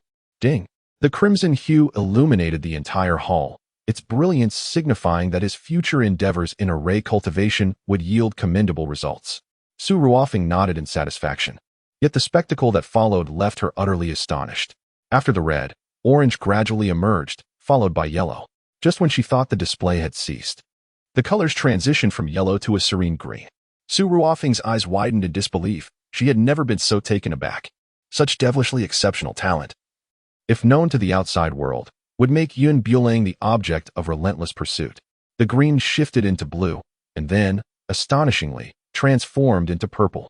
Su Ruofing was astounded, her hands swiftly forming seals to envelop the entire hall, ensuring that no outsiders could perceive the anomaly. Until Bulang fully matured, he must remain under her protection. Should he be discovered by those with ulterior motives, it could spell disaster for him. Initially, she approached this endeavor with a mere experimental mindset, but she had inadvertently uncovered a prodigious talent. If he were to study arrays under her tutelage, mastery and dominance would undoubtedly be within his grasp. As seconds ticked by, the testing results showed no sign of conclusion. Su Ruofing remained fixated on the crystal, watching as the purple gradually morphed into white, subsequently entering a state of ethereality. Her heart raced, overwhelmed by an unprecedented excitement. The reality before her was undeniable. To claim she was not exhilarated would be disingenuous. She longed to rush to her elder sister and share this momentous news. White had only been spoken of in legends. The last individual to manifest such a color was said to have ascended to the highest realm over a millennium ago. Such an opportunity is rare, occurring only once in 1,000 years. and today it had unexpectedly graced her with Bulang. The divine gift bestowed upon her was truly beyond her expectations. Suddenly, a faint crack echoed throughout the testing hall, strikingly jarring amidst the silence. A foreboding feeling swept over Su Ruofing. Her gaze darted to the crystal, where the once flawless surface now bore minute fissures, spreading like a spider's web across its entirety. With a thunderous crash, the crystal shattered into countless fragments, scattering in all directions. Su Ruofing rushed forward, concerned for his safety. "Are you hurt?" Bulang found the situation rather peculiar. He had merely conducted a test. So why was his master so anxious? It was just a matter of a crystal's unexpected fracture. Could it be that prolonged usage had compromised its quality? Su Ruofing grasped his hand tightly, speaking in a flurry of excitement. "You must heed my words. Today's events should remain a secret from outsiders. Treat it as if nothing transpired." "Understood," Bulang replied, though he could not comprehend the reasons behind his master's tension. Nevertheless, he resolutely nodded in agreement. "Master, how do you assess my talent?" he inquired, curiosity piqued. "Your aptitude is commendable. You may study formations under my guidance. As long as you commit to diligent study and refrain from frivolous distractions, you shall surely achieve great success." Su Ruofing calmed the excitement within, returning to his gentle demeanor. "Master, my second sister wishes for me to accompany her in learning swordsmanship, but I simply lack the time. Moreover, I have just returned from my studies and feel quite fatigued. I wish to indulge in some leisure before resuming my cultivation." Bulang, brimming with determination, spoke up. This was only possible in front of fifth sister. In the presence of the senior sister, he would not dare to utter a single word. However, he was not lying this time. Upon returning from the mountain, he felt as if his very bones were about to disintegrate. All he longed for was to return to his cozy little bed and dream peacefully, wishing to think of nothing else. Su Ruofing gently patted his shoulder, speaking earnestly. "Langer, learn the formation techniques from me. I will speak on your behalf to your second sister. But, Langer, the truth is, Master wishes to relieve you of a certain matter. I have some past ties with someone, and tomorrow is the time we have agreed upon for a competition. However, it is not we who will compete directly, but rather our respective disciples." Su Ruofing spoke with patience and tenderness. This was also one of the reasons she was so eager to summon him, knowing his extraordinary talent. If he accompanied her to the competition tomorrow, victory would surely be within their grasp. As Bulang gazed into Su Ruofing's gentle eyes, a surge of protective instinct welled up within him. He nodded resolutely and assured. "Rest assured, Master Wu, tomorrow I shall undoubtedly leave that person in a state of utter disarray." The intricacies of formations differ vastly from the art of swordsmanship. With proper application, annihilating an entire town becomes a mere trifle. In Su Ruofing's hand appeared a delicate tower-like artifact. Each formation possesses a focal point, which could be as inconspicuous as an unremarkable plant or as invaluable as a treasured gem. With skillful manipulation, any of these can serve one's purpose. Su Ruofing cast the exquisite tower outward, and as it twirled in midair, the surrounding elements began to shift. They coalesced into a pentagram, encircling the two of them, while the tower spun above their heads, engendering a formidable barrier. Such a barrier, at a critical juncture, can be employed to buy time or safeguard one's life. And when utilized wisely within the formation, it can even facilitate a counterattack. Su Ruofing demonstrated this personally. She plucked a bead hairpin from her head, murmuring incantations, and the pin began to rotate in midair as if drawn by an unseen force. With a swift movement, she exited the formation, and with a flourish of her hand, a sword materialized within her grasp. Holding the sword, she lunged toward the formation, provoking the bead hairpin within. Had she not been prepared, the pin would have pierced her fatally, silently claiming a life. "Remember this," she instructed. "Formations differ from swordplay. They demand meticulous attention. Any flaw in the early stages renders subsequent efforts futile. A 1,000-mile dam can be breached by an ant's nest." The clouds were not at all turbulent, making it easy to comprehend the words of Master Wu. The following morning, Su Ruofing led him to the agreed-upon location, where the other party had been waiting for quite some time. "I thought you might not dare to come," remarked the man in black. "Since this was prearranged, I would never break my promise," Su Ruofing replied gently, though his tone carried an undertone of severity. The man in black cast a glance at Bulang and couldn't help but laugh. "Is this what you refer to as your disciple? And if so, what of it? What a jest! Not only is his cultivation level low, but he also appears rather dim-witted." Besides, I have never seen such a figure by your side. You claim he is learning formations from you. Could it be that you simply picked him up off the street to fill the numbers? The man in black laughed uproariously, the crow's feet at the corners of his eyes crinkling with mirth. He patted his own disciple beside him, exuding confidence as he proclaimed, "Rest assured, with such a buffoon, there is no need for concern. He'll be dispatched with ease. Master, do not worry. Your disciple shall certainly not disappoint your expectations," the young man declared, his eyes brimming with pride. He slowly stepped forward, regarding Yun Bulang with a hint of disdain. "And you dare to compare your formations with mine? It is indeed I. Do you have any idea how long it takes to form a proper array?" the young man asked, brimming with self-assurance. Yun Bulang found himself perplexed. Yesterday, he diligently immersed himself in the study of formations, grasping a modicum of understanding. Some ordinary formations required no time at all. Does the formation not manifest in an instant? Aha! Master, look at this simpleton. He is utterly unaware of the time required for a formation to take shape. If we were to compete against him, would it not seem somewhat unfair? Remarked the man in blue.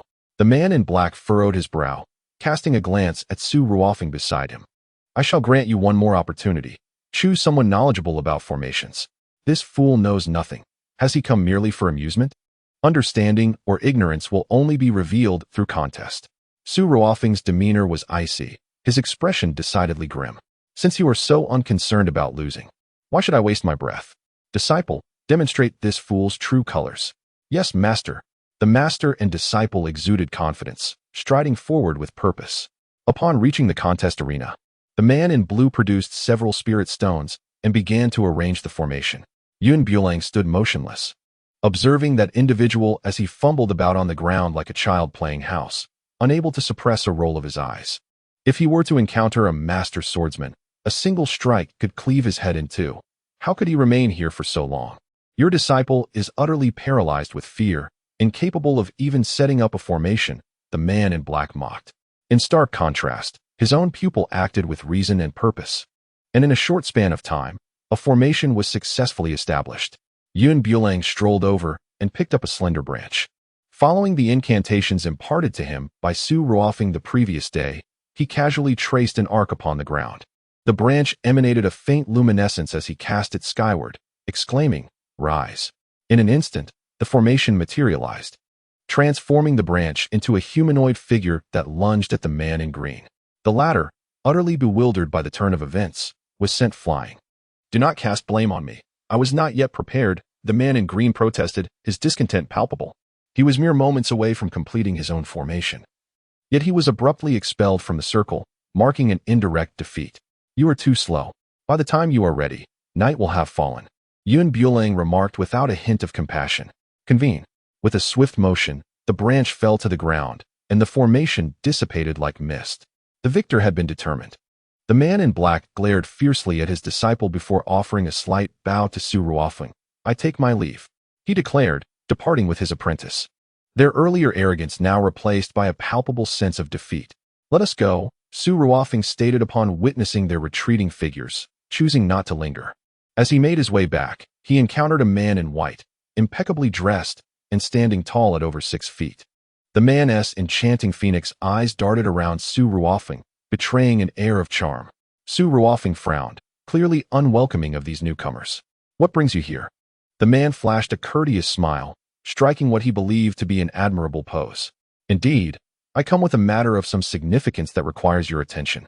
Behind him, several inner disciples held their heads high, exuding an air of superiority. Su Ruofeng cast a dismissive glance in his direction, unperturbed by his presence. "If there is no urgent matter, refrain from appearing here. You are a nuisance." The smile vanished from the man's lips, yet, confronted by the icy demeanor of the exquisite beauty before him, he found it challenging to muster indignation. He understood that winning the affection of a woman as proud as Su Ruofeng would require considerable effort. Clearing his throat, he lowered his voice and said, "I have come to request a favor from you, hoping that the esteemed sect master will acquiesce." "What is it?" Su Ruofeng inquired, adjusting his attire. He approached her respectfully and stated, "My master wishes to propose to you. I have brought a few modest gifts, hoping they will be to your liking." Su Ruofeng turned her head, her eyes devoid of any extraneous emotion, remaining entirely unperturbed by his proclamation. Her disposition mirrored her name, like the wind, free and unrestrained, impervious to confinement. "Have you finished?" she softly inquired. The man nodded, awaiting her consent. "Then be gone," Su Ruofeng declared, turning to leave. Instantly, the man felt his pride shattered, particularly with so many inner disciples observing. If his proposal were to fail today, where would he hide his embarrassment? Furthermore, he had already boasted to his master that this endeavor would be successful. Should this matter fail, how shall he explain it to his master? Therefore, success is the only acceptable outcome. I have traversed countless miles to arrive here, and this is the hospitality I am met with? The man retorted, asserting that although the Tianqi sect is not known for its benevolence, such rudeness is unbecoming. Su Ruofeng, growing somewhat irked by his inquiries, replied, "What is it that you desire?" "I want you to agree to marry my master," he insisted stubbornly. Bulang, standing nearby, quickly grasped the situation with a few exchanged words. "This rogue seems intent on coercing my master into matrimony. What absurdity is this? What kind of proposal is delivered with such an arrogant demeanor? Master, let us return. There is no need to waste our breath on this scoundrel," Bulang murmured softly. He felt a pang of distress with every second spent in this encounter. There is no reasoning with such a person. Su Ruofeng understood his sentiment. Yet the Tianqi sect is not a benevolent institution. If this matter is not handled with utmost discretion, it could invite scandalous gossip. "If you can defeat my disciple, I shall consent to this union," Su Ruofeng stated calmly. Her words, once uttered, implied tacit approval of the marriage in the eyes of the saint's son. It is well known that the saint's son of Linglong Sect is lacking in skill. He would likely prove no match for even an ordinary person, let alone the elite inner disciples of the Tianqi sect, a place brimming with talent. Each individual chosen as an inner disciple is a pride of their family, a standout among the masses. By this measure alone, Bulang is unworthy to stand as a rival to the inner disciples of Tianqi sect. The saint's son cast a glance at those beside him, smiling lightly as he said, "Since sect master Wu has expressed such sentiments, let us proceed to a contest with the saint's son. However, do take care not to harm him." Laughter erupted among the onlookers, revealing their complete lack of regard for decorum. "Fear not, saint's son. Once this is concluded, we shall all be like family, and I shall temper my strength accordingly." "Your assurance brings me comfort," the saint's son replied, his gaze turning sorrowfully toward Bulang. "Should there be any offense, I hope the saint's son will show leniency." Bulang cast a glance at the exceedingly arrogant individual before him, and with a dismissive air, he uttered, "Feel free to unleash your prowess." Indeed, his cultivation level surpassed Yun's by a considerable margin, which explained his audacity. Yet, one could hardly blame such haughtiness. The Heavenly Enlightenment sect is undoubtedly one of the most prestigious sects, with many disciples from various families relegated to mere outer disciples. The fact that this individual had risen to the status of an inner disciple suggested he was no ordinary person. However, it was regrettable that his ostentatious demeanor might hinder his growth. As he slowly emerged from the crowd, he waved his hand, summoning a gleaming sword into his grasp. With a flick of his wrist, he revealed a hint of disdain in his gaze as he regarded the precious blade with great affection. "This Bai Luo sword," he mused, "is the first gift bestowed upon me by my master. I typically refrain from using it in battle, but for the sake of the saint's honor today, I shall reluctantly wield it. Nevertheless, one must remember that swords are blind, despite the intent to hold back, should any misfortune befall the saint during the duel. Let it not be laid at the feet of our Heavenly Enlightenment sect." Bulo could not help but dig into his ears, finding the incessant chatter quite tiresome. Indeed, the individual held a sword of exceptional quality, yet it was a pity that such a magnificent weapon was wasted on a petty person. The inner disciples, noticing his reluctance to draw his weapon, inquired with suspicion, "Where is your weapon?"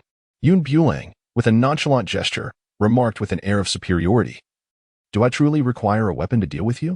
The inner sect disciple felt a profound sense of insult, his body trembling with fury, his eyes reflecting a darkened hue.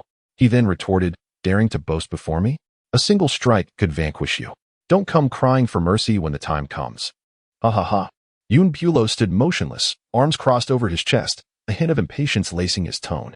"If you intend to strike, do so swiftly. What purpose does this rambling serve? With a heart set on demise, I shall oblige." The inner sect disciple raised his sword, channeling all his spiritual energy into its tip, and advanced towards him with a swift motion. The air was filled only with the fleeting silhouette of his figure. Yun Bulang stood his ground. In the moment the inner sect disciple charged towards him, he subtly raised his arm, his 5 fingers coiling into a fist, and unleashed a devastating blow.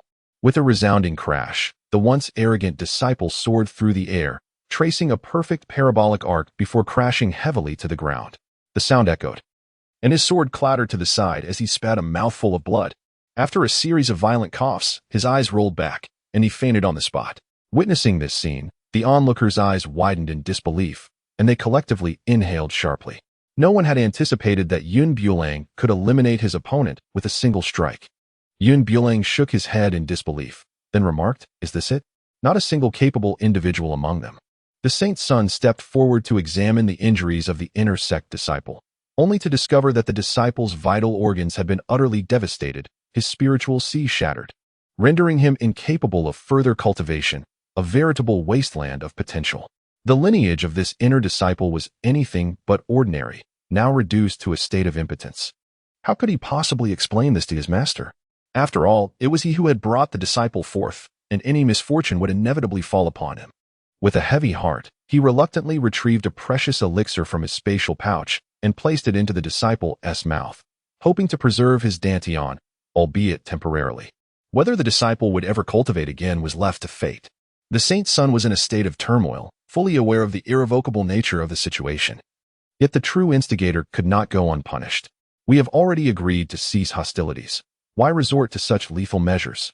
Do you comprehend the significance of a dantian to a cultivator? The saint's son questioned, pain etched across his visage, not for the disciple's dantian, but for the rare elixir he had just bestowed upon one of lesser standing. He had refrained from consuming it himself despite his own grievous injuries. How could he not feel anguish at giving it to someone deemed inferior? In response to his inquiry, Yun Bulang gazed skyward in silence. Do not be mistaken. It was he who first sought to take my life. If we had agreed to a truce, why then did he strike with such ferocity? Do not claim it was not an attempt on my life. None present are fools, and you are more aware of that individual's intentions than I. Had he not evaded that sword strike, he would now be in a far more dire state. The saint's son's countenance shifted through myriad expressions. He could see the truth of the matter. Yet, this was a situation of his own design. Regardless of the circumstances, one cannot so easily obliterate another's dantian. Leaving them unable to cultivate, how would he face his kin thereafter? That is not my concern, Yun Bulang retorted with conviction, leaving his opponent speechless.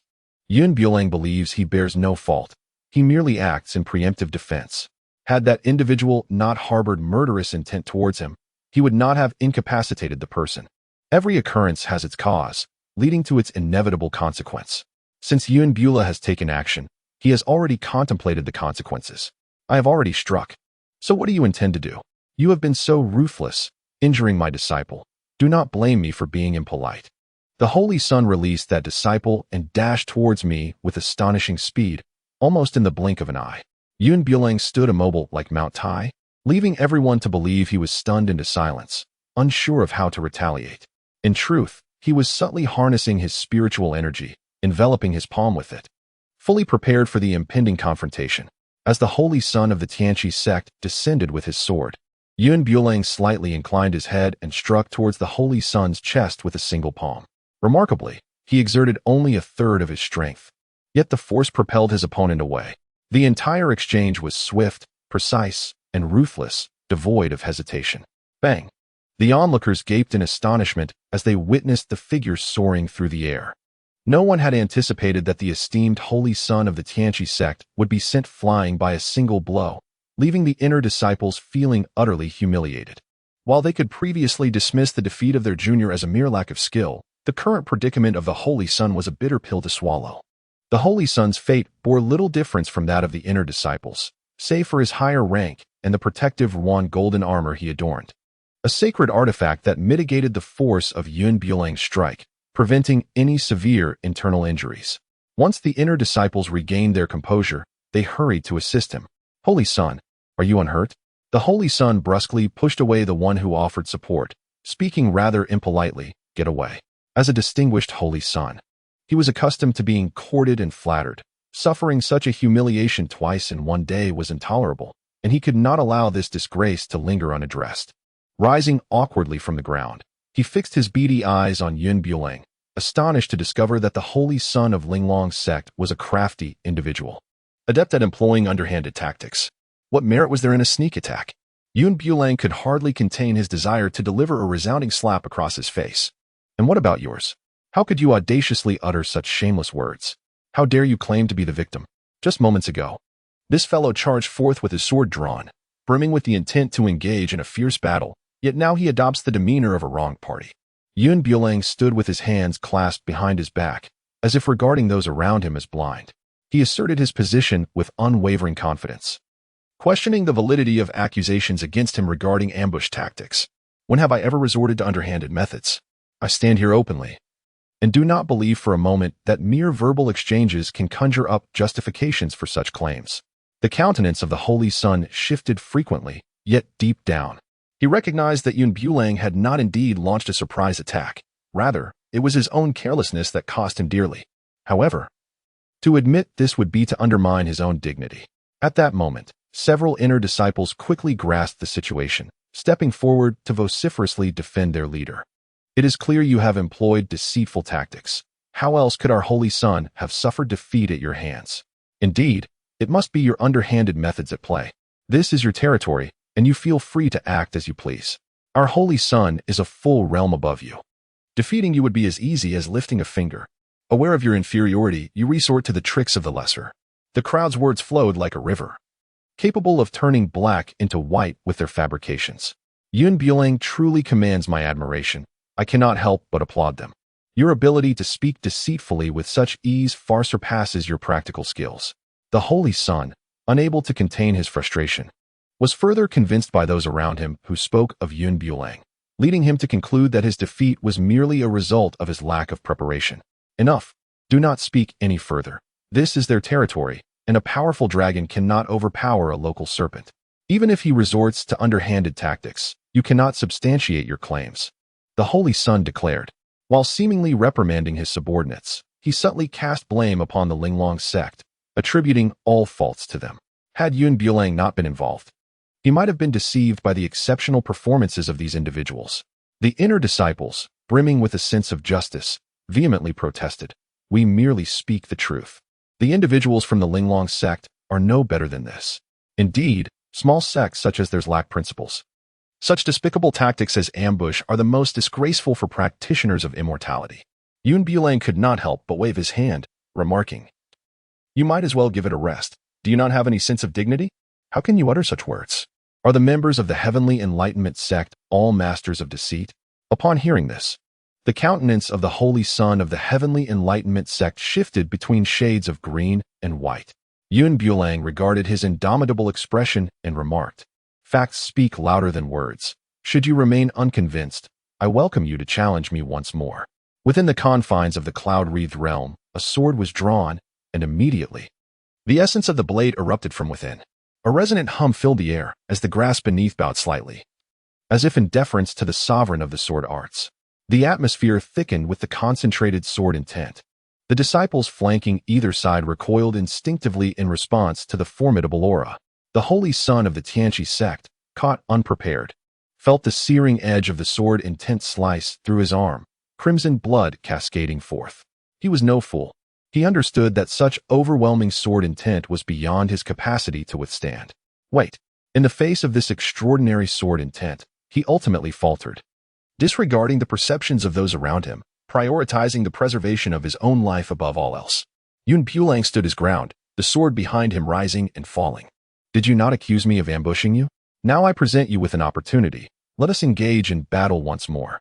However, this shall not be a mere sparring match. Life and death shall be determined by fate, and fortune rests in the heavens.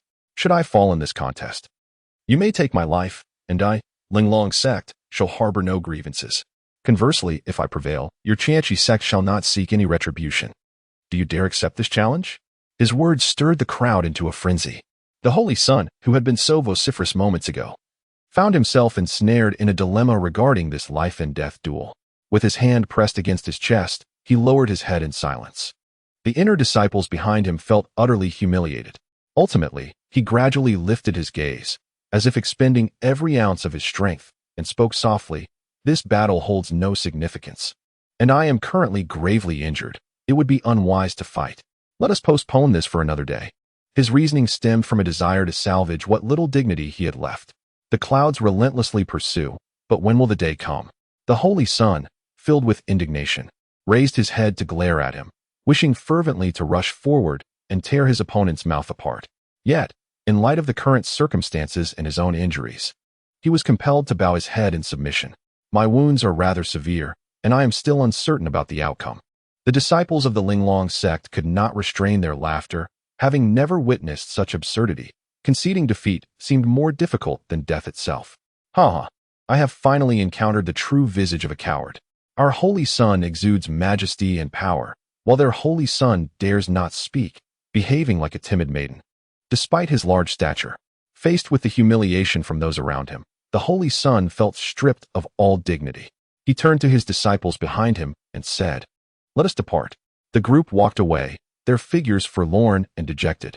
A voice, as sinister as a devil's, suddenly echoed from behind. "Do you think this is a place where one can come and go as they please? You have squandered so much of my time. You ought to compensate me for the distress caused." The son of the apocalypse turned around, his eyes wide with disbelief. Do not be too excessive. He had been adopting a submissive stance, yet he never anticipated that the other party would so brazenly transgress his limits again and again. Bulang strolled over with his hands clasped behind his back, gesturing towards the pit they had just excavated, and remarked, "This pit must also be attributed to your account. After all, it was you who created this hole, and even if it requires hiring workers, it will incur considerable expenses, which you must also bear." The holy son's eyes nearly bulged out of their sockets. Bulang waved his hand dismissively, urging him not to fret, adding, "Moreover, observe the location where you stand. It too incurs a fee. All these miscellaneous expenses combined amount to no less than 100,000 spirit stones." The holy son could no longer contain his fury and bellowed, "Why don't you just go and rob someone?" Bulang innocently remarked, "It is wrong to take what belongs to others. Did your parents not teach you this principle?" Meanwhile, the Son of God seethed internally, questioning the difference between this and theft. He felt an overwhelming urge to bash his head against a wall, realizing the absurdity of the situation. He vowed never to cross paths with this unruly troublemaker again. With a narrowed gaze, Bulang spoke with an air of veiled menace, demanding, "Will you yield or not? I do not possess the luxury of time to linger with you, for I have numerous pressing matters to attend to." His young apprentice awaited him for a fishing expedition on the back mountain, and his obligations had already accumulated to the following week. The saint's son fixed his steely gaze upon him. Unable to articulate a counterargument or mount a challenge, he recognized the necessity of complying under the current circumstances. If he wished to depart unscathed, he must willingly surrender the spirit stones he possessed. He opened his spatial pouch, casually gesturing, and a multitude of spirit stones appeared on the ground. The majority were of medium quality, with a few exquisite stones among them. Bulang pointed at the nearby inner disciples and said, "You lot, do not merely stand idly by. You must all present your belongings as well, without any concealment. Should anyone dare to attempt to hide anything from me, well." With a swift motion, a beam of sword light sliced through the crowd, causing the disciples to hastily surrender all their possessions without a moment's hesitation, fearing that the next strike might sever their necks. In the face of life and death, all else is rendered trivial and insignificant. Amidst their resentful gazes, Bulang collected all the spirit stones into his own spatial realm. Though these offerings were paltry compared to what the Holy Son possessed, consisting mostly of inferior spirit stones and a few substandard weapons, he hoarded them greedily. Even if he had no use for them himself, they would serve well for the disciples of the Linglong Sect. The Holy Son, witnessing the complete plunder of his painstakingly amassed wealth, felt his heart bleed. His expression was as grim as though he had just lost his beloved parents. He silently vowed that one day, he would ensure Bulang met a fate worse than death, for he could not quell the resentment boiling within him. After surrendering their belongings, the ring was left void of any treasure. All their possessions had been laid bare, and they wondered if it would suffice to repair that wretched pit. "I wonder if we might be permitted to leave now?" The Holy Son managed to utter through clenched teeth, his internal fury surging uncontrollably. How could he swallow the indignation of losing so many spirit stones and weapons over a mere 1-meter pit? Bulang automatically disregarded the melancholic gaze and began to take stock. Everything appeared to be quite satisfactory. The Tianqi sect truly lived up to its reputation as a formidable faction. After Bulang finished sorting through the items, he addressed the few individuals with notably grim expressions. You may take your leave now. I extend a warm invitation for your next visit, but I hope you will bring more substantial offerings. The meager gifts you have presented are hardly worth anything. As he spoke, his lips barely brushed against each other, nearly provoking those individuals to the brink of exasperation. Yet, no matter the indignation they felt, they could only endure it in silence. Begone. You are merely an eyesore here. The longer I gaze upon you, the more my eyes ache. Upon hearing these words, the individuals seemed to receive a pardon, hastily turning on their heels and departing as if fleeing from a formidable beast without a moment's pause. Within mere seconds, they had vanished without a trace. After their dismal exit, Bulang felt a wave of disinterest wash over him. Master, if there is nothing else, I shall take my leave. My junior sister awaits my return. Su Ruofing gently grasped his arm and spoke softly. There is no hurry. Allow me to take you for a brief assessment. Bulang felt a throbbing headache, pondering why yet another test was required. He likened himself to a mere laboratory mouse, subjected to the whims of these 7 sisters. As precious time slipped away in vain. However, the unwavering gaze of his master left him no room for avoidance. May I indulge in some leisure after the test? Bulang inquired with a bold face. Su Ruofing gently nodded, her palm resting reassuringly on his shoulder. Indeed, her tenderness was irresistible. And accompanying them were Master Li Yanran and Second Master Gu Qing, who gradually arrived. The other masters also gathered in the testing hall prior to his assessment. Gu Qing questioned, what prompted this sudden need for a test? Su Ruofing recounted the recent competition. Having observed that Bulang's potential was far greater than what was initially evident, with many facets still undiscovered. Thus, she sought this opportunity to ascertain if he possessed any other remarkable talents. Having previously evaluated the formation, she had recognized him as an extraordinary genius. Bulang, come here. Li Yanran's voice was as cold as ice. Bulang steeled herself and approached, forcing a smile. Master, what troubles you? She inquired. As Li Yanran gestured towards the testing stone beside them, Bulang cast a glance, noting the resemblance to the crystal stone used in the testing array. However, he heeded his master's words and obediently placed his hand upon it. In an instant, the crystal emitted an excruciatingly brilliant light. Fortunately, they had established a barrier in advance, preventing such astonishing talent from being revealed. Bang, bang, bang. Several beams of blinding light shot forth, causing the surrounding air to condense and the temperature to plummet abruptly. Bulang appeared oblivious to her surroundings, her eyes firmly shut. Suddenly, a resounding crash echoed as the barrier they had created shattered, startling the disciples of the entire clan. Look, it's the radiant light emanating from the testing hall, someone exclaimed. It seems our sect is about to give birth to another prodigy. Such brilliance is something I have only encountered in historical texts. Not just a prodigy, but a genius indeed, others murmured, captivated by the spectacle, momentarily forgetting their tasks. Some, with an air of cunning, abandoned their pursuits and hurried towards the hall, eager to witness the extraordinary talent that could provoke such a commotion. Before long, the perimeter of the hall was thronged with people, forming layers upon layers, and disputes arose as some struggled to secure a vantage point. Could you please move aside? Your head is blocking my view. I disdain such insignificance, one individual grumbled. What could you possibly need to see? Let me warn you. If I catch sight of you again, I shall break your legs. The boys bickered incessantly, while the girls gazed enviously at the hall. As a familiar figure clad in white emerged, the girl at the forefront could not contain her admiration. With eyes like silk and an expression of envy, she remarked, I knew only my saint could emanate such an aura. Mind your words. What do you mean, my saint? A nearby senior sister interjected, displeased. For the saint was also a figure she coveted. The girl in purple shot her a disdainful glance, pride radiating from her as she retorted, What do you know? The saint has already promised to accompany me to the river to fish, stating that he would let me savor his skills. What do you mean? The saint promised to take you fishing by the river? The girl in white exclaimed, indignant. Indeed, what of it?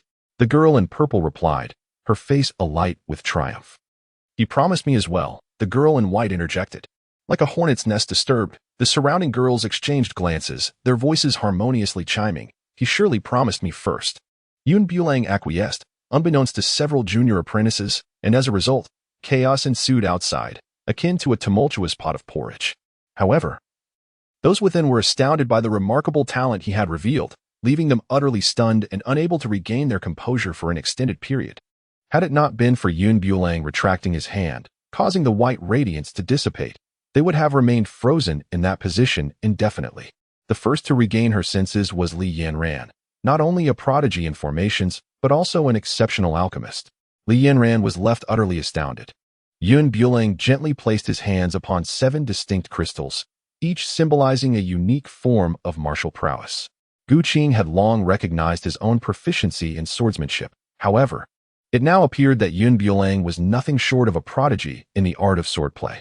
His mastery over array formations, sword techniques, alchemy, and incantations had reached an unparalleled level of perfection. Such a multifaceted genius. If news of his talents were to spread, he would undoubtedly become the object of fervent competition among the various continents. Su Ruofeng furrowed his brows and approached his elder sister. Elder sister, Yun Bulang should study array formations under my guidance. He is bound to achieve great success. Qing, standing nearby, bristled at this suggestion. Why should that be? Bulang's swordsmanship is exceptional. He ought to learn from me. The youngest sister, Miao Xiaomeng, chirped in her sweet voice. He should follow in my footsteps and learn the art of alchemy, which is exceedingly sought after in the continent today. Even the esteemed noble families treat us like living deities. She believed that acquiring alchemical skills under her tutelage would be the most fitting path for him. None of the 7 mentors were willing to concede, yet there was only one Yun Bulang, and it was impossible to divide him into 7 parts, granting each a share. Yun Bulang clutched his head, overwhelmed by a throbbing pain. Masters, could you quiet down for a moment and allow me to speak? Speak. The 7 masters responded in unison, their faces flushed from the heated argument. Yun Bulang shrank her neck, gazing at their fierce and piercing stares. The words lodged in her throat remained unspoken. Yet Su Ruofeng, with a gentler demeanor, spoke in a clear and soothing tone, expressing, feel free to voice any demands. As long as 5th sister can fulfill them, your wishes shall be granted. Yun Bulang darted to her side, grinning mischievously. Do you recall what you said before we arrived?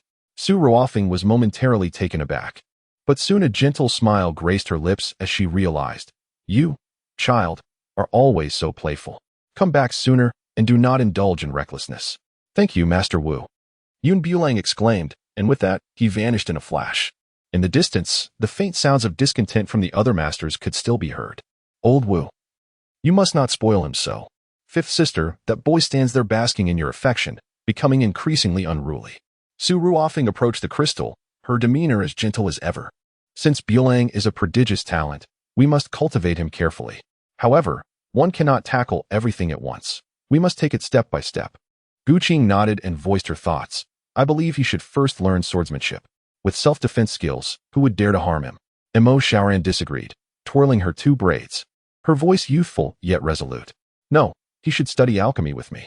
Once he attains the rank of a divine alchemist, he will be revered as a deity by others. No, he must learn talisman crafting. The masters engaged in yet another quarrel over Yun Bulang, each unwilling to yield. Meanwhile, Yun Bulang was already far away, in a city 100 miles distant. As Yun Bula was merely intending to take a leisurely stroll, he was unexpectedly accosted by a woman clad in a striking crimson robe as he passed by a brothel. Her heavily painted visage and the cloying scent of her perfume were overwhelmingly pungent. Achoo! Yun Bulang sneezed several times, attempting to extricate himself from the embrace of his companion. Yet to no avail, as the other clung to him like an octopus. The women surrounding him, similarly captivated, surged toward him as if they had stumbled upon a newfound continent. What were they doing? Were they plotting his demise? Yun Bulang retreated repeatedly, in broad daylight. Under the vast sky, surely they could not be attempting to frame him. My lord, you have finally arrived. I have missed you dearly, one of them exclaimed. Please, come in, come in. The winds and rains outside are quite fearsome, and I am genuinely concerned for your well-being. The women clamored over him, half dragging, half inviting him into the brothel, where they chose the largest table. A woman clad in red, delicate and seemingly fragile, squeezed out a couple of tears from the corners of her eyes. My lord, there is a matter I wish to request of you. I wonder if you might be willing to grant it? Yun Bulang gazed at her with a perplexed expression, his heart racing with alarm. What is the matter? Do you recall the exquisite attire you designed for the courtesan? Hunger wishes for a similar ensemble. If you could graciously grant her request, she is more than willing to serve you diligently. The sultry tone of the woman in red sent shivers down his spine. several other charming ladies, with captivating figures, gracefully swayed beside him, their voices dripping with allure. Shui Yin is also willing, and Emor is willing too, Yun Bulang remarked, with so many people attending to him. He must not cherish his life. Although beauty is alluring, having an abundance of it at once is beyond his capacity to appreciate. Indeed, the attire you designed for the courtesan last time has significantly elevated her value. I too would like a set, the lady in red expressed coyly. Upon learning of his arrival, the supervisor promptly instructed his subordinates to prepare exquisite delicacies and fine wine, filling an entire table. Such treatment left those nearby utterly envious. The supervisor personally poured a glass of wine for him, saying, "Esteemed sir, would you be willing to design a few more outfits for us? We are prepared to pay a handsome price." Yun Bulang contemplated for a moment and realized that he indeed had several commendable ideas recently. However, he had been preoccupied with testing, which seemed unfortunate. He thought that during this lull, he could seize the opportunity to design a few pieces. Prepare the materials, he resolved. He intended to create a few simple bikinis, which would not be time-consuming and would be straightforward. In just half an hour, he designed 3 sets, each strikingly unique, featuring bold colors and styles that had never been seen before. The supervisor expressed a desire to purchase them at a high price, but he was met with a firm refusal. "I will auction these 3 pieces. The highest bidder will win." Should the supervisor be interested, he may bid accordingly. Rarity enhances value. Allowing the supervisor to place a bid might not guarantee a high price. However, at an auction, the competition would be fierce, as there were numerous discerning buyers. When several bidders vie for the pieces, the potential profit could be substantial. Naturally, the supervisor was reluctant to allow competitors to snatch away these creations, as that would be detrimental to their business. Very well, the supervisor agreed readily. "I shall certainly attend the auction. I merely wish to discuss a transaction with you. If you possess suitable designs, we are willing to pay a handsome sum for them, at a price you deem appropriate." On the surface, Yun Bulang readily agreed, assuring that any new merchandise would be considered first from their side. What an international jest this is. Competition breeds pressure. If everyone acknowledges this monopoly, the value of their creations will inevitably diminish.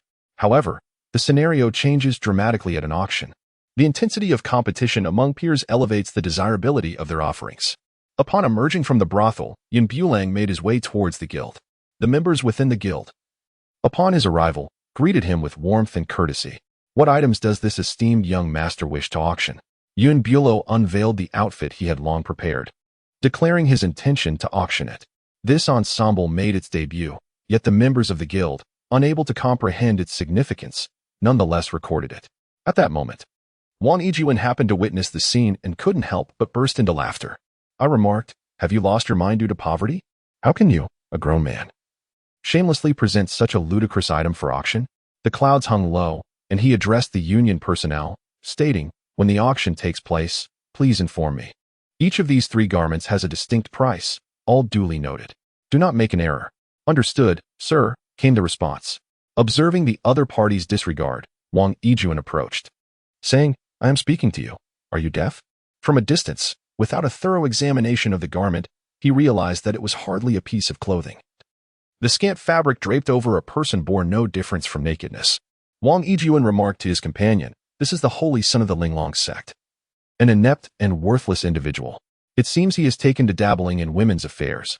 I wonder what Master Li would think upon seeing this." The man in black beside him added, "What could he possibly think? Ultimately, he remains a useless being, merely surviving by mingling among women. Their plight is not an easy one." The two exchanged banter, their dialogue reminiscent of a comedic performance, drawing the attention of those around them.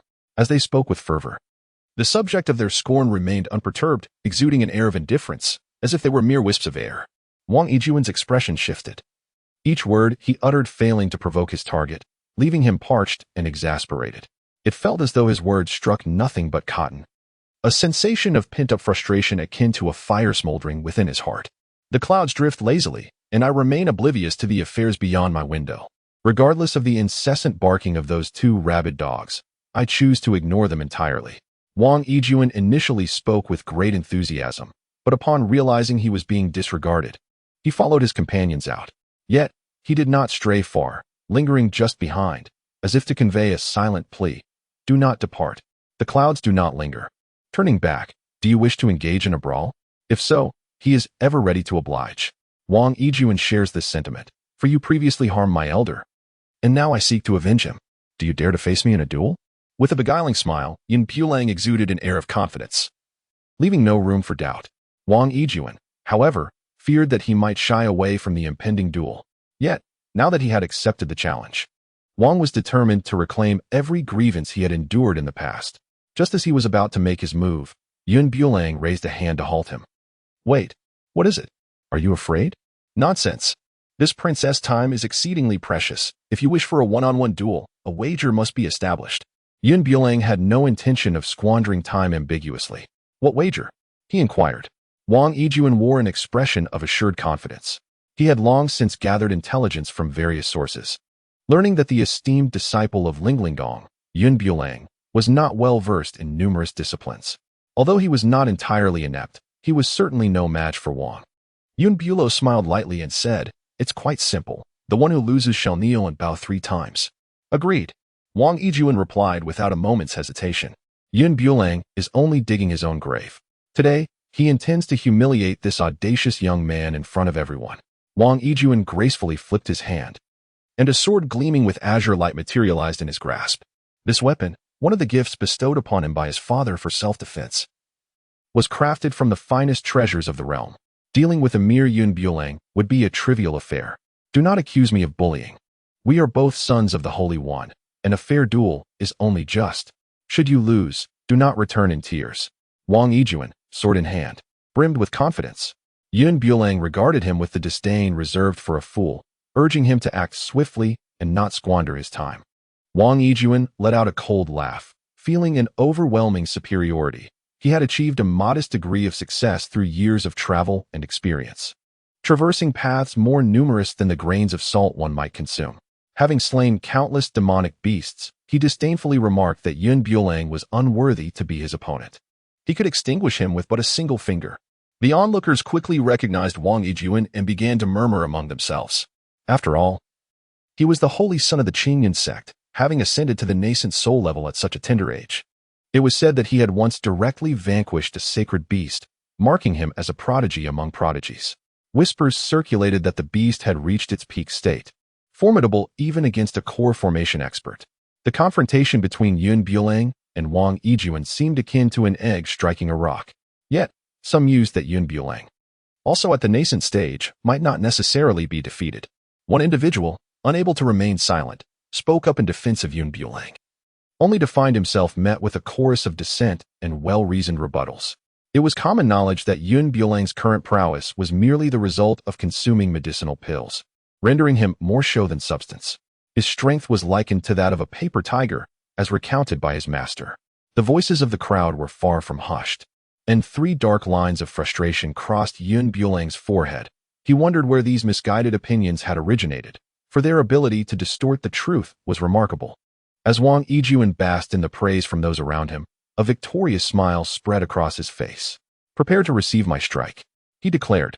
With an agile and elusive form, bolstered by the presence of his sword, he exuded confidence. However, as he thrust his sword downward, the figure he expected to confront him had vanished without a trace. Suddenly, a chilling sensation crept up his back.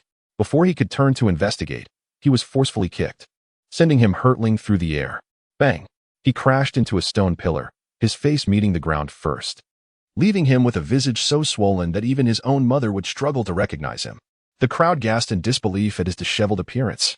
How is this possible? They murmured, incredulous that Bulang could overpower Wang Yijuan with such ease. Despite their incredulity, the reality was undeniable. After stumbling for a moment, Wang Yijuan managed to rise. Clutching his swollen face, his eyes still clouded with confusion, struggling to comprehend what had just transpired. His mind was blank until the warm blood trickling from his nose jolted him into the realization that he had been struck down by this insufferable brat. Refusing to accept defeat, Wang Yijuan brandished his sword once more to continue the fight. Slap! A merciless backhand struck his face, leaving him utterly bewildered. His already swollen visage was now even more unrecognizable. Wow! The child beside him was so frightened that he burst into tears, causing the accompanying adult to hastily cover his eyes and pull him away, fearful that something vile might taint the child's vision. Wang Yijuan's face darkened. so much so that it seemed like ink could drip from it. The veins on his forehead throbbed incessantly, and his hands clenched into tight fists, enveloped in spiritual energy, which he swung forcefully at Yun Bulang. With a sharp slap, he received yet another blow. This completely infuriated Wang Yijuan, as the saying goes. One should not strike a person's face, yet this individual seemed intent on doing just that. Wang Yijuan dared not advance any further. The opponent's speed always seemed to surpass his by a fraction of a second, and any further approach would only lead to his own detriment. Dragging his disheveled form away, he found Yun Bulang suddenly flipping into his path, reminding him of something he had seemingly forgotten. Wang Yijuan was well aware of this, yet remained silent, turning to leave. The thought of bowing to the person before him was more unbearable than death itself. Yun Bulang offered a stark reminder, asserting that one must honor the terms of a wager. Otherwise, one risks embodying the very essence of a petty individual. Did you not possess a mouth upon your face?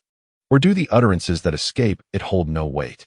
Wang Yijuan abruptly turned, the veins on his forehead bulging as he clenched his teeth, and retorted, "Do not push your limits." "Push my limits?" Yun Bulang scoffed, leisurely approaching him, enumerating the recent events. "When you were gnawing at me like a rabid dog, did you not consider your own excess? Since this is a wager, one must accept both victory and defeat. Do not compel me to look down upon you. Never shall I bow my head as a proud holy son, for that would be nothing short of a daydream."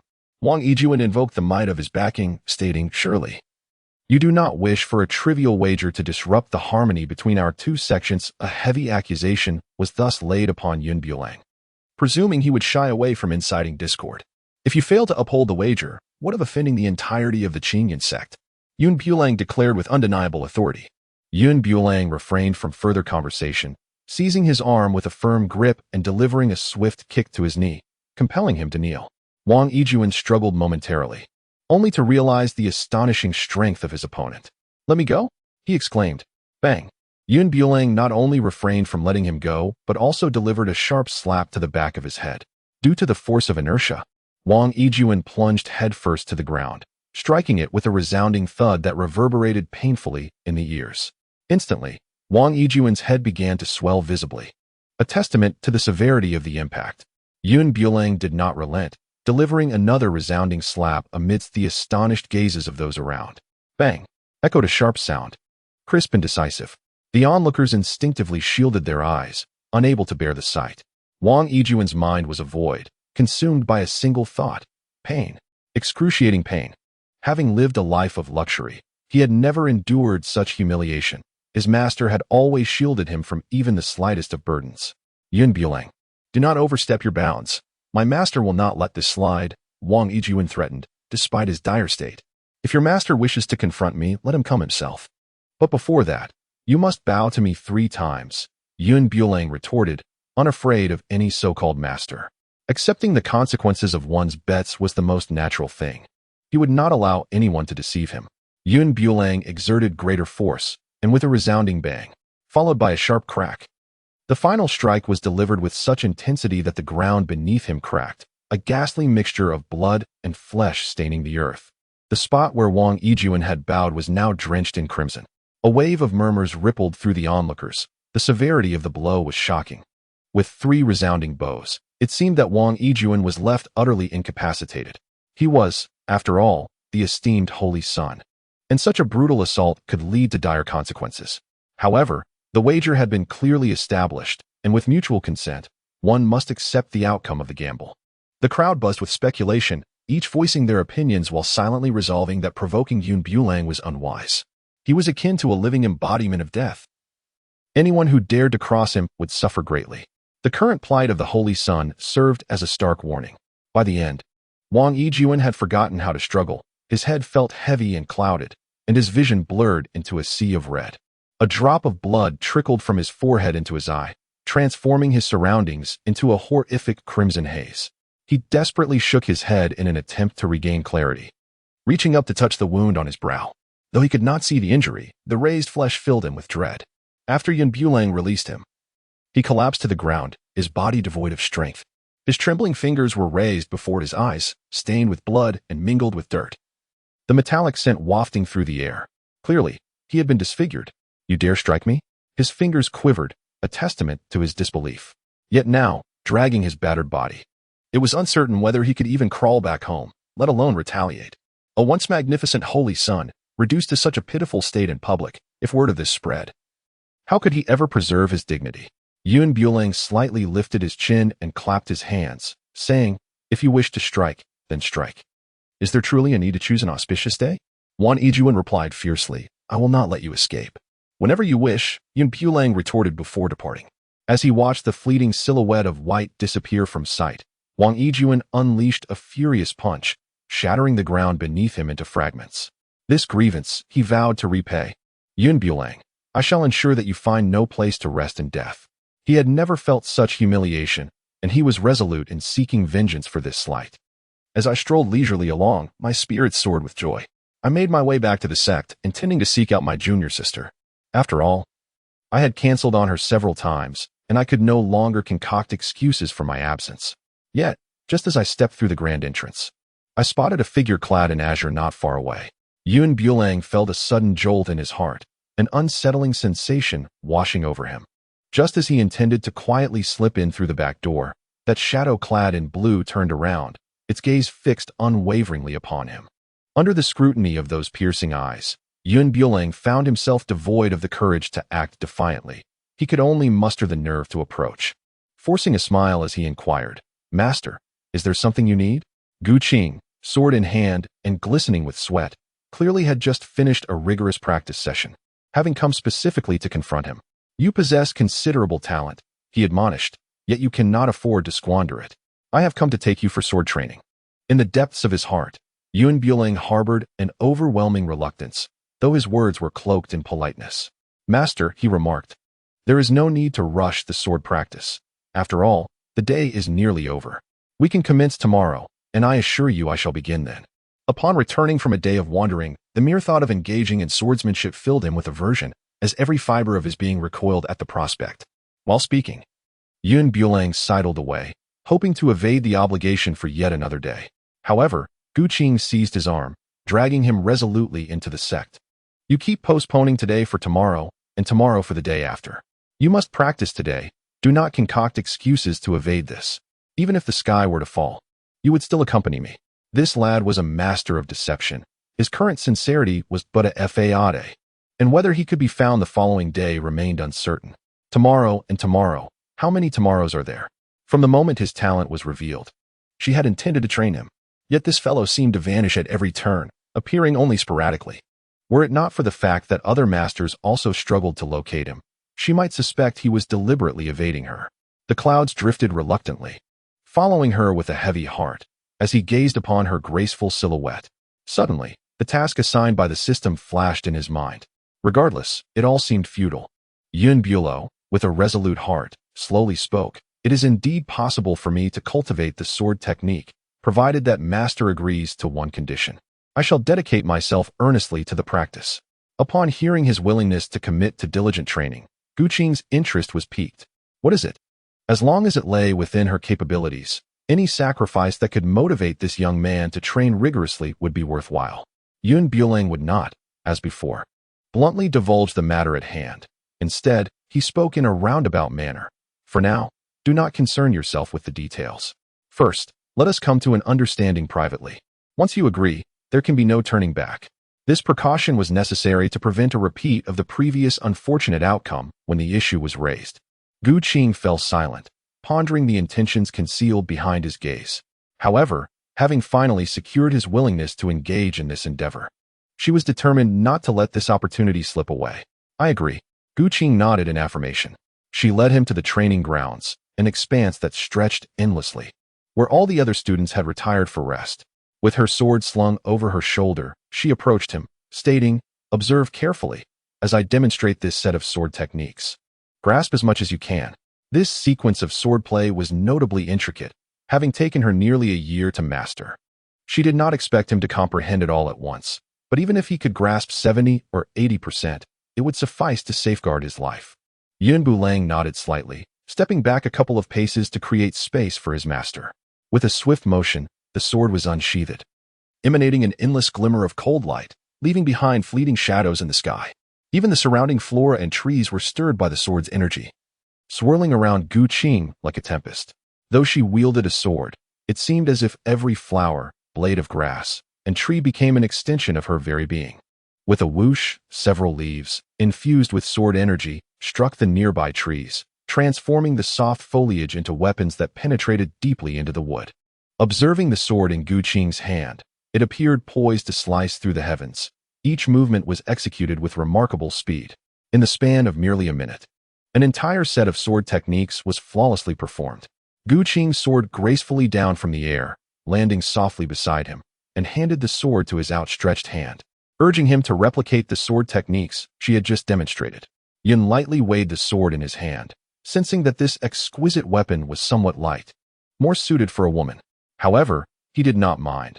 The entire swordplay he had just witnessed was etched into his memory, and he even conceived some superior ideas. Bulang, wielding his sword with remarkable finesse, leapt into the air and swiftly demonstrated the recently executed sword technique once more. With a resounding crash, a wave of sword energy sliced through the air, toppling trees in its wake. In a mere 2 or 3 seconds, everything that came into contact with the sword energy vanished into nothingness. Such terrifying power and explosive force left Qing utterly astonished. When she had mastered this set of sword techniques to its fullest extent, it had taken her nearly a year. Yet, this individual had comprehended it all in less than a minute. What an extraordinary genius! This exceeded anything she could have anticipated.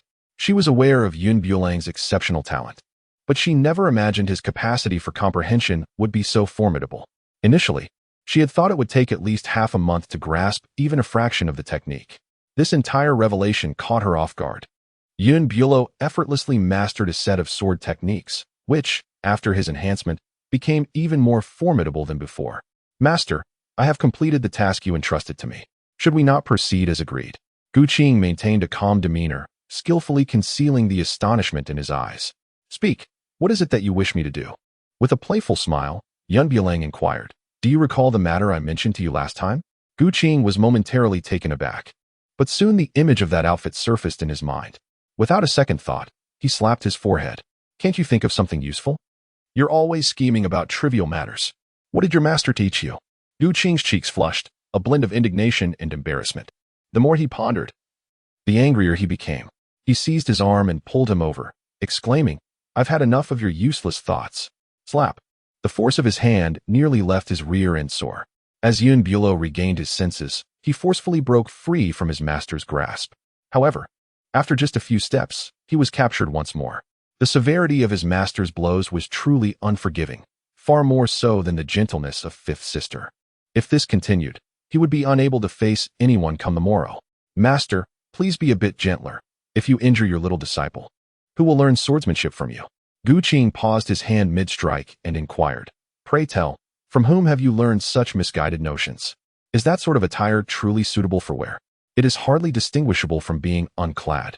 Initially, he had presumed it to be a jest, but with the matter raised once more, it was imperative to administer a proper lesson. Bulang, somewhat flustered, covered his backside and took a few awkward leaps forward. This is what you promised me. You cannot go back on your word. After all, I have already learned this sword technique from you, and we must adhere to our prior agreement. Qing's first slap landed heavily, but as time progressed, her strikes gradually softened. She could hardly bear to truly hit him. It was a rare encounter with such a prodigy, and she wished only to nurture his talent. Yet, his incessant provocations tested her limits. Qing unceremoniously tossed him aside and adjusted her slightly wrinkled dress. As your master, I cannot acquiesce to this request. Do propose a different condition. It was far too embarrassing for her to don such attire. Bulang clutched a wounded heart, incessantly chattering beside him. You are inconsistent. I shall inform the other masters. Go ahead, say whatever you wish. Qing replied resolutely, firmly opposed to donning that attire. Master, you promised me. I came with such joy to learn the sword. Yet now you contradict yourself. My pride has been wounded, and I find myself in a state of despondency. When one harbors troubling thoughts, they gradually transform into inner demons, proving detrimental rather than beneficial to my cultivation. Bulang, while conversing, keenly observed her expressions and noticed a subtle shift in her demeanor, prompting him to press on. He feared that after today's events, he might lose faith in his cultivation, potentially remaining stagnant at the nascent soul stage, unable to advance further. Yun Bulang appeared woefully dejected, exuding an air of despondency. Enough, do not speak further, Qing interjected, halting him. The more he spoke, the more anxious she became. Her gaze began to waver, and her resolute thoughts began to falter. The notion of such a prodigious talent and cultivation being stifled under her watch was unbearable. She would not only fail her fellow sisters, but also betray the entire Linglong Sect. Observing him deflated like a punctured ball, she realized that this matter could indeed undermine his self-esteem and hinder his ability to cultivate.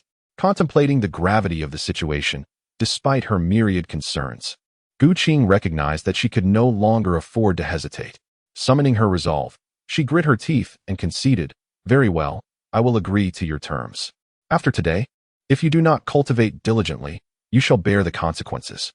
The cloud, which had been drooping with dejection, suddenly perked up, bouncing in front of her with an infectious smile.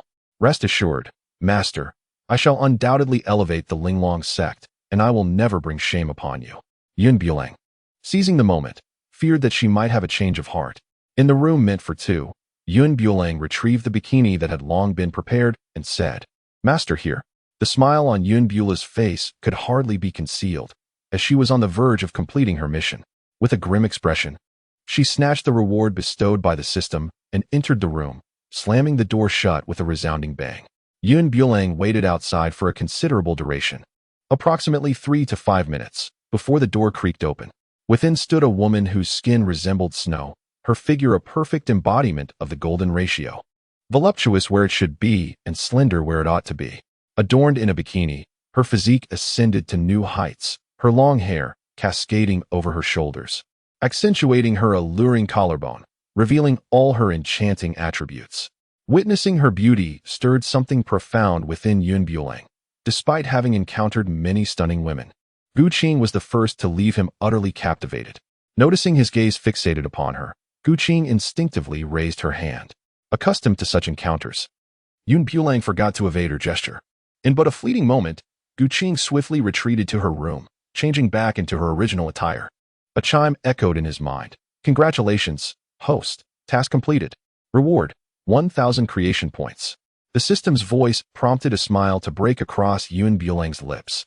With those 1,000 creation points, numerous possibilities opened before him, alleviating the constant burden of financial constraints that often left him empty-handed in crucial moments. Earlier, as Qing entered, her expression had been far from pleasant. Should she emerge to settle the score, the situation would turn rather unpleasant. Having accomplished the task to perfection, Yun Bulang chose not to linger, promptly turning away from the door, vanishing without a trace. Moments later, the door swung open once more, revealing Qing clad in a cerulean outfit. Observing the now vacant room, she muttered with frustration, "You certainly know how to make a swift exit." Had she been delayed even a moment longer, she would have undoubtedly sought to break his legs. As Yun Bulang stepped out the door, the system issued a new task. Ding! A new mission appeared, to have Miao Xiaomeng don a JK uniform. Upon completion, the reward would be a Rolls-Royce. How astonishing! A Rolls-Royce was indeed at stake. Thus, this task became imperative for him to accomplish. However, although Qijia appeared petite and delicate, she was, in fact, a tempestuous and explosive personality. Should this matter be mishandled, his carefree existence would be irretrievably lost. One could only ponder whether he would survive this task unscathed. Yun Bulang cautiously approached Miao Xiaomeng's room, knocking twice on the door without receiving any response. Given that seventh sister was fervently engrossed in alchemy, she was likely in the pill-making chamber. He knocked again tentatively, but the silence within remained unbroken. With no answer forthcoming, he boldly pushed the door open. Miao Xiaomeng's room was remarkably austere, a reflection of her dedication to alchemy. All other matters paled in significance. The space bore little resemblance to that of a typical young woman, featuring a square table and 2 teapots, devoid of any unnecessary embellishments. As he traversed the outer chamber and entered the inner sanctum, a wisp of steam enveloped him. Without much thought, he pulled aside the curtain, only to be greeted by a sight that left him agape, astonishment wide enough to cradle an egg. Miao Xiaomeng was seated in a bath, half of her bare back exposed to his view. Though she did not prioritize adornment, her skin was undeniably flawless, droplets of water clinging to her form, steaming as if she were a celestial being indulging in a divine bath. Her hair cascaded elegantly, with one side of her face flushed from the steam. her cheeks bearing a hint of youthful plumpness, rosy as cherries. Upon witnessing something he ought not to have seen, Bulang swiftly covered his eyes, intending to retreat silently. Should seventh sister discover his intrusion, he feared she would flay him alive. Yet, Miao Xiaomeng's prowess was undeniable. Although she spent most of her time on alchemy and was not particularly powerful, she was still stirred by his presence. Who was outside? Miao Xiaomeng, in a good mood after successfully concocting a new elixir, had anticipated a relaxing bath. To her dismay, someone had the audacity to invade her privacy. Should she catch this intruder, she would ensure he faced dire consequences. With a splash, Miao Xiaomeng sprang from the water, seizing her garments from the bed and dressing with remarkable speed. Her dwelling was secluded, and aside from a few attendants responsible for cleaning, visitors were rare. Without even slipping on her shoes, she dashed barefoot to seize the fleeing figure. You have nowhere to run, you shameless wretch. Prepare to pay with your life. Just as she was about to strike down this audacious intruder, Bulang mustered his courage to slowly turn around, awkwardly exclaiming, "Seventh sister, I truly had no idea you were bathing. Otherwise, not even a million dares would compel me to enter." His intrusion was entirely unintentional, a consequence of that infernal system demanding tasks at the most inopportune moments. Now caught in seventh sister's grasp, extricating himself would prove no simple feat. "Why are you here? What did you just see?" Miao Xiaomeng's expression shifted rapidly, her mind racing back to the earlier scene, her heart fluttering uneasily. "I merely passed by and thought to check on you, seventh sister." Bulang felt as though his arm were on the verge of being twisted off. Yet he still had to maintain a smile on his face, to the point where his mouth ached. Miao Xiaomeng effortlessly hoisted him and tossed him onto a nearby seat. "What brings you here?" This young man typically seized any opportunity to descend the mountain for a bit of leisure, or at the very least, he would find solace with the junior sister in the back hills, leaving even the third sister at a loss. Now, unexpectedly, he had come to her room. Such an unusual occurrence must surely harbor some hidden intent. "I haven't seen Master for quite some time and have missed him dearly. I made a point to stop by when I passed through." Bulang, with a forced bravado, refrained from uttering a single word about that set of JK uniforms. Under the wrath of Sister Seven, any hint of such a topic could lead to dire consequences. Fabricating lies can sometimes take on a life of their own. The more one speaks, the more inexplicably emboldened they become. Miao Xiaomeng, however, was not swayed by his fabrications. Grasping his ear firmly, she questioned, "Do you think I would believe you?" While it was somewhat understandable for him to miss those little junior sisters, the notion that he could possibly miss her as a master was utterly preposterous. This disciple was as indolent as he was disdainful of their teachings, often sneaking around to avoid being caught by his masters during practice. Fate had now placed him in her hands, and she was determined to ensure he would not escape this time. "Since you've come, you shall not leave. I shall take you to a certain place." "What place?" Bulang hesitated, reluctant to go, yet the circumstances left him no choice. "You will know upon arrival, so refrain from asking too many questions." With that, Miao Xiaomeng swiftly whisked him away, vanishing from sight. When Bulang opened his eyes once more, he found himself inexplicably in his master's alchemy chamber. A flicker of doubt crossed his mind as he gazed at Miao Xiaomeng. Could it be that in a fit of anger, she intended to turn him into a pill? "Seventh sister, what brings me to the alchemy chamber?" Before Bulang caused trouble, he now feels an overwhelming sense of guilt. With a grand flourish, Miao Xiaomeng summoned a verdant alchemical furnace into existence within her palm. The quality of the elixirs produced is not solely contingent upon the alchemist's skill. The furnace itself holds great significance. Miao Xiaomeng's furnace was salvaged from the depths of the ocean and crafted from the finest cold iron, rendering it a sacred artifact. Should you manage to concoct a single pill today, I shall overlook your previous transgressions. However, if you fail to produce it, do not blame me for my lack of courtesy. Miao Xiaomeng placed the alchemical furnace heavily upon the ground. Bulang gazed at the azure alchemical furnace, then glanced at the furious visage of the seventh sister, resolutely taking his seat atop it, indifferent to the reasonableness of the conditions set before him. A person like him, who had never even laid hands on medicinal herbs, could hardly be expected to concoct elixirs. Even an ordinary individual might struggle to distinguish between various herbs. Even for an alchemist, one must commence with the fundamentals, starting with the creation of medicinal liquids and through persistent practice over time. One may aspire to become an adept alchemist. Alchemists are classified into ranks from 1 to 9. He had only attempted it once before, and that was merely by sheer determination.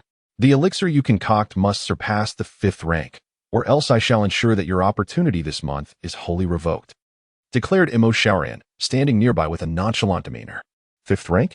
Bulang incredulously extended 5 fingers. "Seventh sister, have I gone mad, or have you? What kind of absurd jest is this? This is only my 2nd encounter with the alchemical furnace, counting the last time." Miao Xiaomeng remained unfazed, clearly intent on applying pressure. For without it, this lad would lack the motivation to exert himself. "You have 1 hour. Should you fail to produce the elixir, you will remain on the mountain. For the allure of the world below holds no connection to you," she stated in the most innocent of tones, delivering the most discouraging of words. Bulang's heart was filled with regret, as if it were painted in shades of green. Had he known it would come to this, he would have sworn never to visit 7th sister. Yet, at this moment, he could only resign himself to fate. If he failed to concoct this elixir, his freedom would be irrevocably lost. Miao Xiaomeng also harbored her own ambitions. This young man's aptitude for alchemy was far from mediocre. With proper training, he was destined to become a top-tier alchemist, a figure of prominence in this realm. After all, not everyone possesses the privilege of becoming an alchemist, as the standards for such a title are far more stringent than those for martial artists or spiritual masters. On the day of the assessment, Bulang's mental prowess was remarkably formidable. Such a talent, if not directed towards alchemy, could very well attract divine retribution.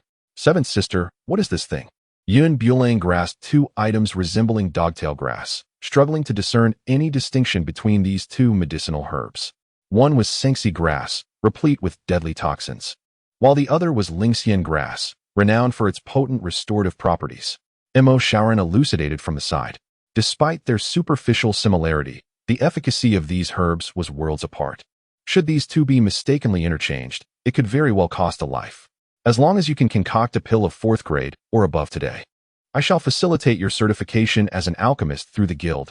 Miao Xiaomeng articulated her intentions. In a state of utter helplessness, Bulang could only nod in acquiescence. Glancing at the candle beside him, he reached out to grasp it. "What are you doing?" Miao Xiaomeng inquired, perplexed. "I am not adept in fire-based spells. If I wish to concoct something, I must rely on this candle," Bulang replied with a nonchalant demeanor.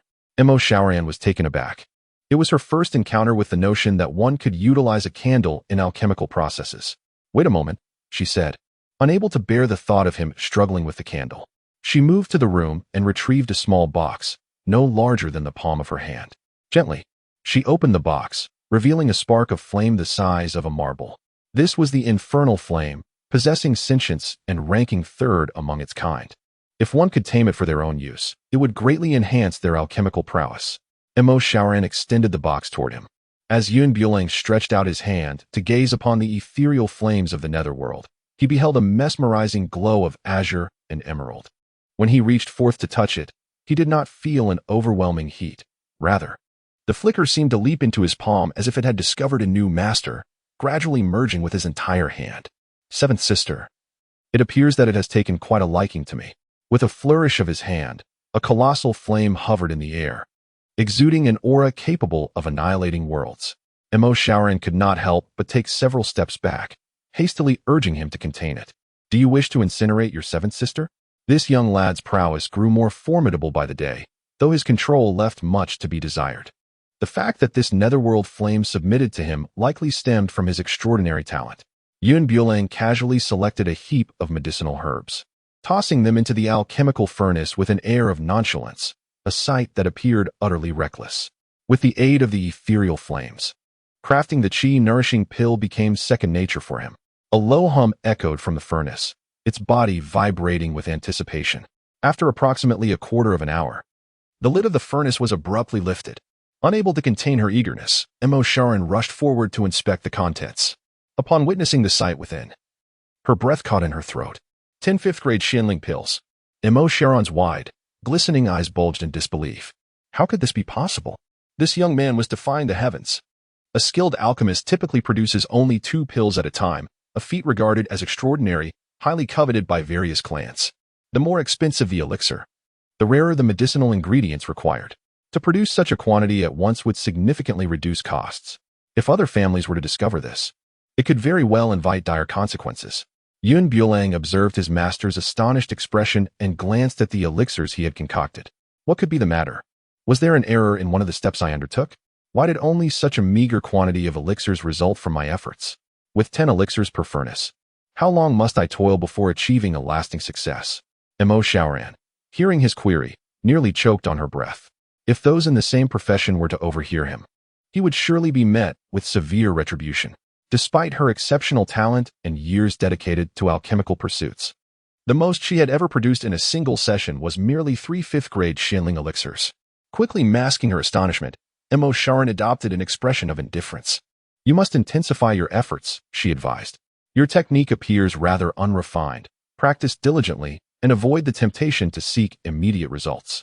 One should only undertake tasks commensurate with one's abilities. Bulang nodded slightly, indicating his understanding. I comprehend, master. Now, I shall escort you to register at the Alchemist Guild. Please follow me. Miao Xiaomeng gathered the few Xianling pills and led him out of the alchemy chamber.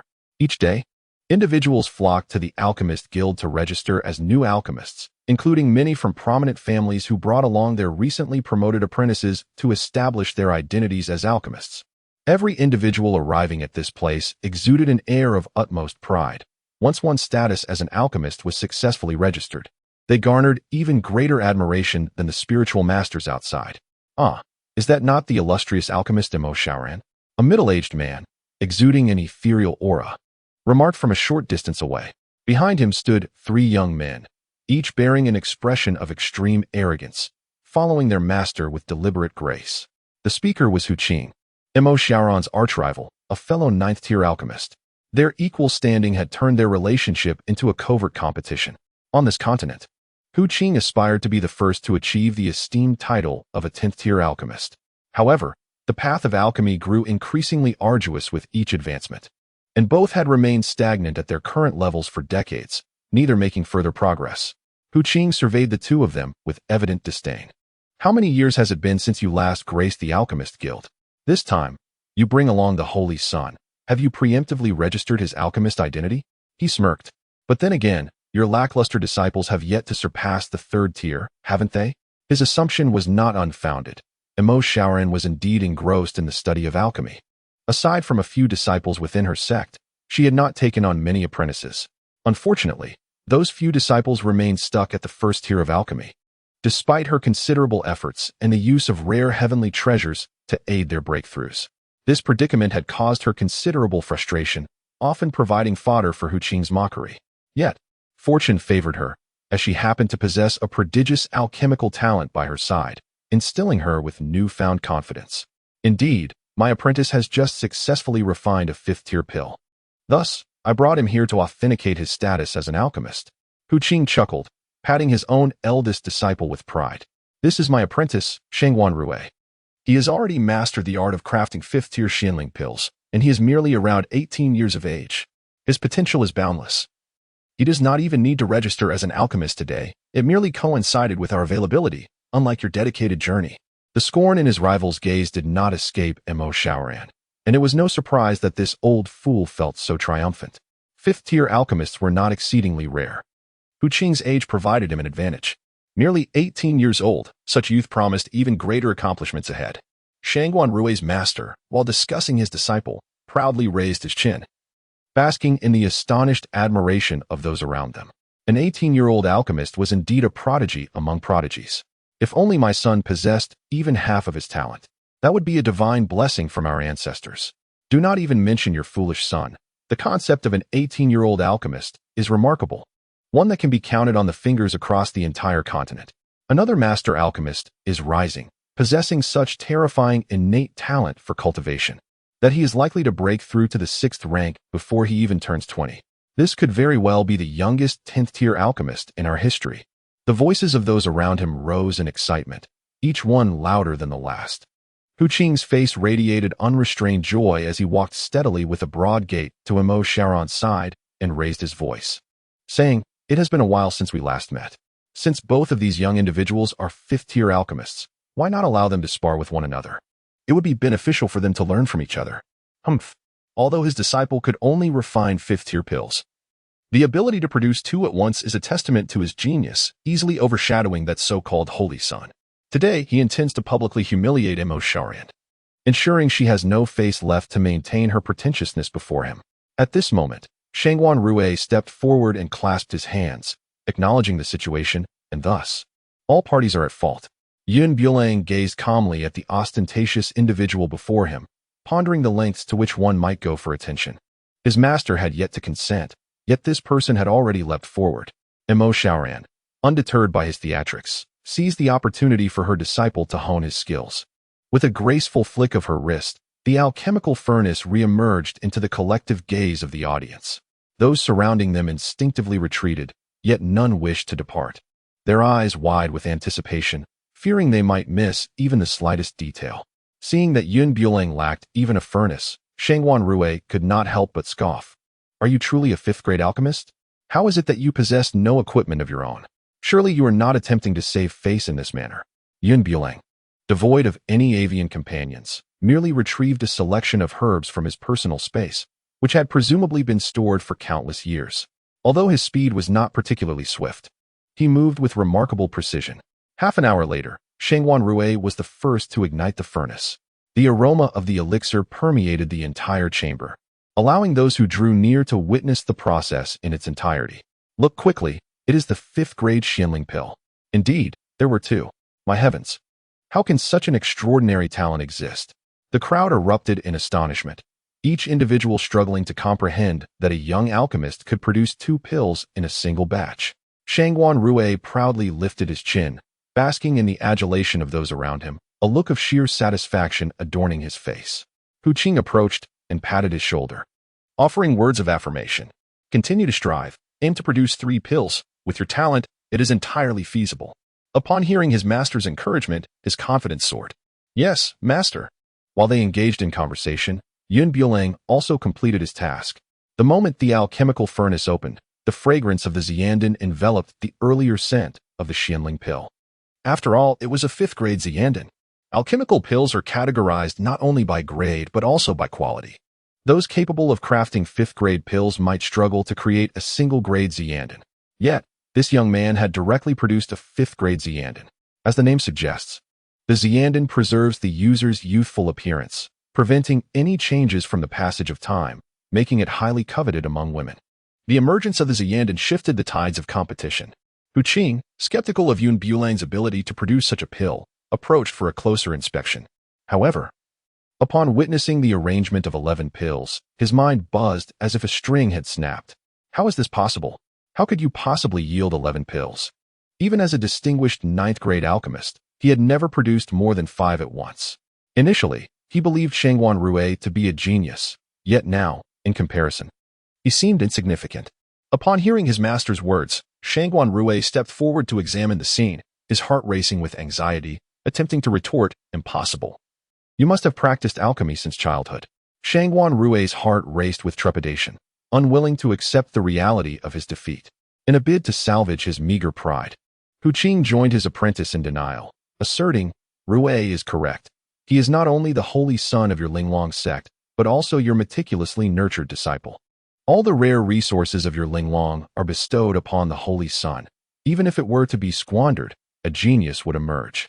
He firmly believed that, relying solely on Yun Bulang's true capabilities, it was utterly impossible to attain the current level of mastery. It was undoubtedly the disciples of Linglong Sect who had contributed rare celestial materials, forcibly elevating his power to such heights.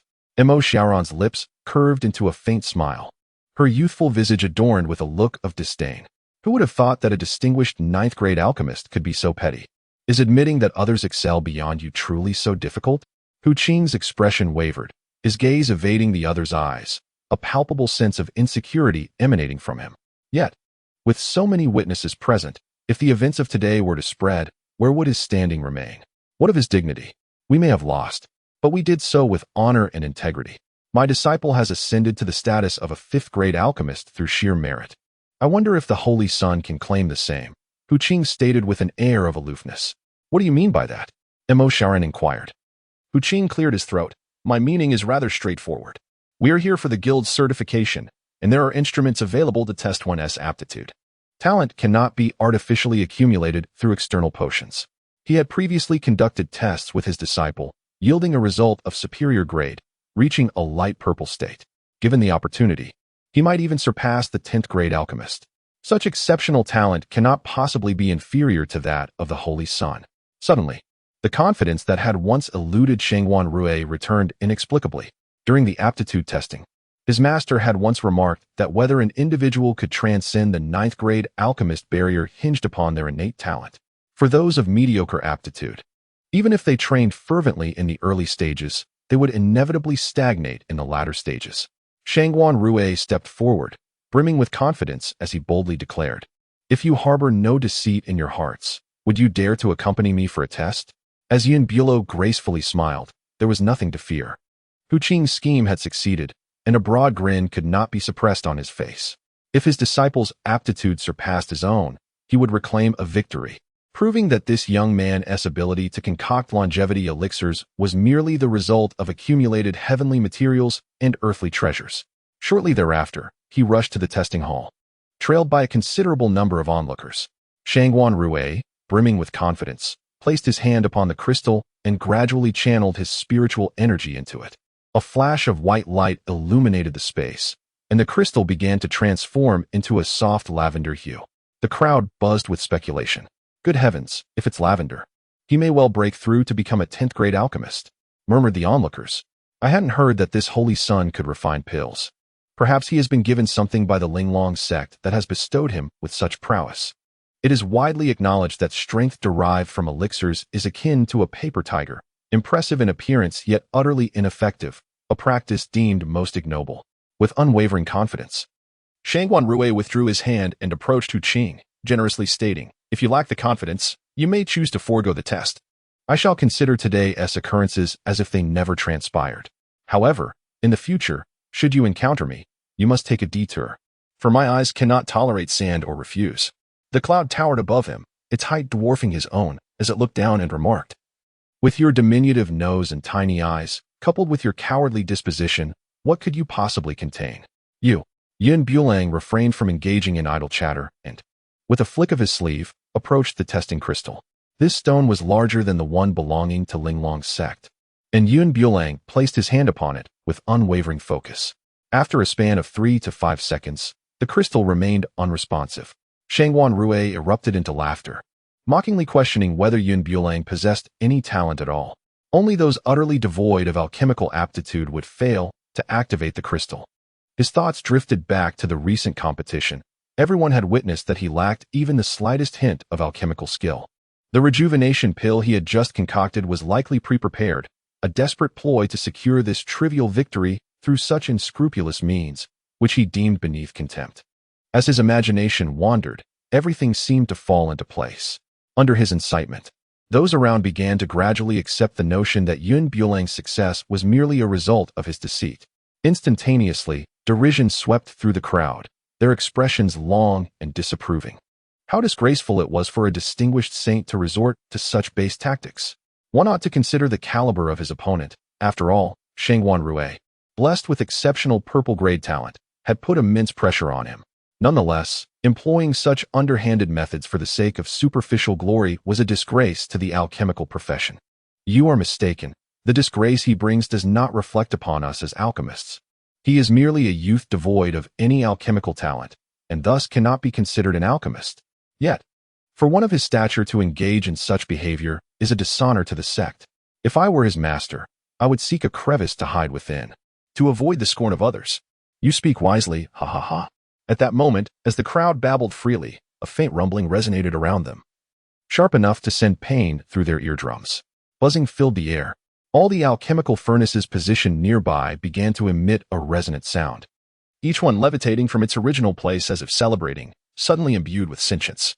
Each furnace seemed to leap with joy, as if it had found its long-lost master. The sky was shrouded in dark clouds, yet the crystal emitted a dazzling brilliance that rendered the onlookers momentarily blinded. Suddenly, from the midst of the clouds, a dark furnace materialized, its form obscured and unrecognizable. It descended languidly beside Yun Bulang, and as it made contact, fragments began to splinter off, revealing intricate golden patterns beneath. A magnificent dragon coiled around the furnace, which gradually diminished in size until it rested upon Yun Bulang's palm, merging seamlessly with his being. In the center of his palm, a furnace appeared, perfectly sized, as it sought its master and fused into his essence. The moment Yun Bulang withdrew his hand, the extraordinary phenomenon of heaven and earth vanished in an instant, as if everything had returned to its ordinary state. The celestial phenomena produced by Yun Bulang's testing have even stirred the president of the Alchemist Guild. He hurriedly advanced with eager steps, striving to reach the testing hall at the utmost speed, searching among the crowd for the individual responsible for the extraordinary occurrences. Upon encountering the president of the Alchemist Guild, Qing, accompanied by his apprentice, approached with a rather bold demeanor. "President Wang, this is my disciple, Shengwan Rue, who has recently attained the rank of a fifth-tier alchemist. I brought him here to officially register as an alchemist." At that moment, Shengwan Rue stepped forward, offering a courteous nod in an attempt to greet the president. However, to his dismay, the latter did not spare him a glance and turned to leave. After scanning the hall, his gaze settled upon Yun Bulang. "Was it you who was undergoing the test just now?" Yun Bulang nodded with a sense of inevitability. President Wang, overwhelmed with excitement, fidgeted with his small hands, intertwining them as he spoke. "I have a humble request, and I wonder if you might acquiesce, young brother." "What is it?" The president inquired directly. "Would you be willing to serve as the honorary elder of my alchemist association?" Upon uttering these words, the atmosphere in the room erupted in astonishment. The title of honorary elder is not one to be taken lightly. Many have strained themselves in vain to attain such a position. Once, a seventh-grade alchemist sought to become an honorary elder, but was outright rejected on the grounds of age and mediocre aptitude. Yet now, the president himself had extended such an invitation. What an extraordinary honor and privilege it was. "No, thank you. I am not interested." Yun Bulang had no desire to entangle himself in further complications. With 7 mentors already pressing him to cultivate, he was more than overwhelmed. The prospect of being burdened with the title of honorary elder would only jeopardize his scant leisure time for enjoyment. To his surprise, President Wang did not react with anger to the refusal. Instead, he spoke in a gentle tone. "I do not propose this without recompense.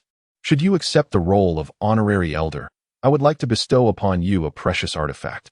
At the mention of a treasure, it was not only Yun Bulang who perked up. Even those nearby leaned in with keen interest. One could only imagine the extraordinary nature of an item that President Wang would consider a treasure. Su Guanji seethed inwardly, feeling slighted that even the appearance of his master had failed to garner a glance from President Wang, who seemed utterly indifferent to their presence. Though they were thick-skinned, they could not withstand the president's repeated disregard. Qing, with a flick of his sleeve, urged, "Come, let us depart. It is embarrassing to linger here." The disciple, once cherished, now elicited nothing but frustration. He could hardly bear to remain another moment. Su Guanji could only follow his master, their figures swiftly disappearing from the Alchemist Association. Initially intent on registering as an alchemist, they exited without even crossing the threshold, leaving in a hurry unlike anyone else. President Wang, oblivious to their departure, remained entirely focused on Yun Bulang. "Please, follow me." Yun Bulang observed the enigmatic demeanor of his companion and then turned his gaze to his master, who nodded in affirmation, prompting him to enter alongside the other. They meandered through a series of winding corridors until they arrived at a relatively secluded chamber.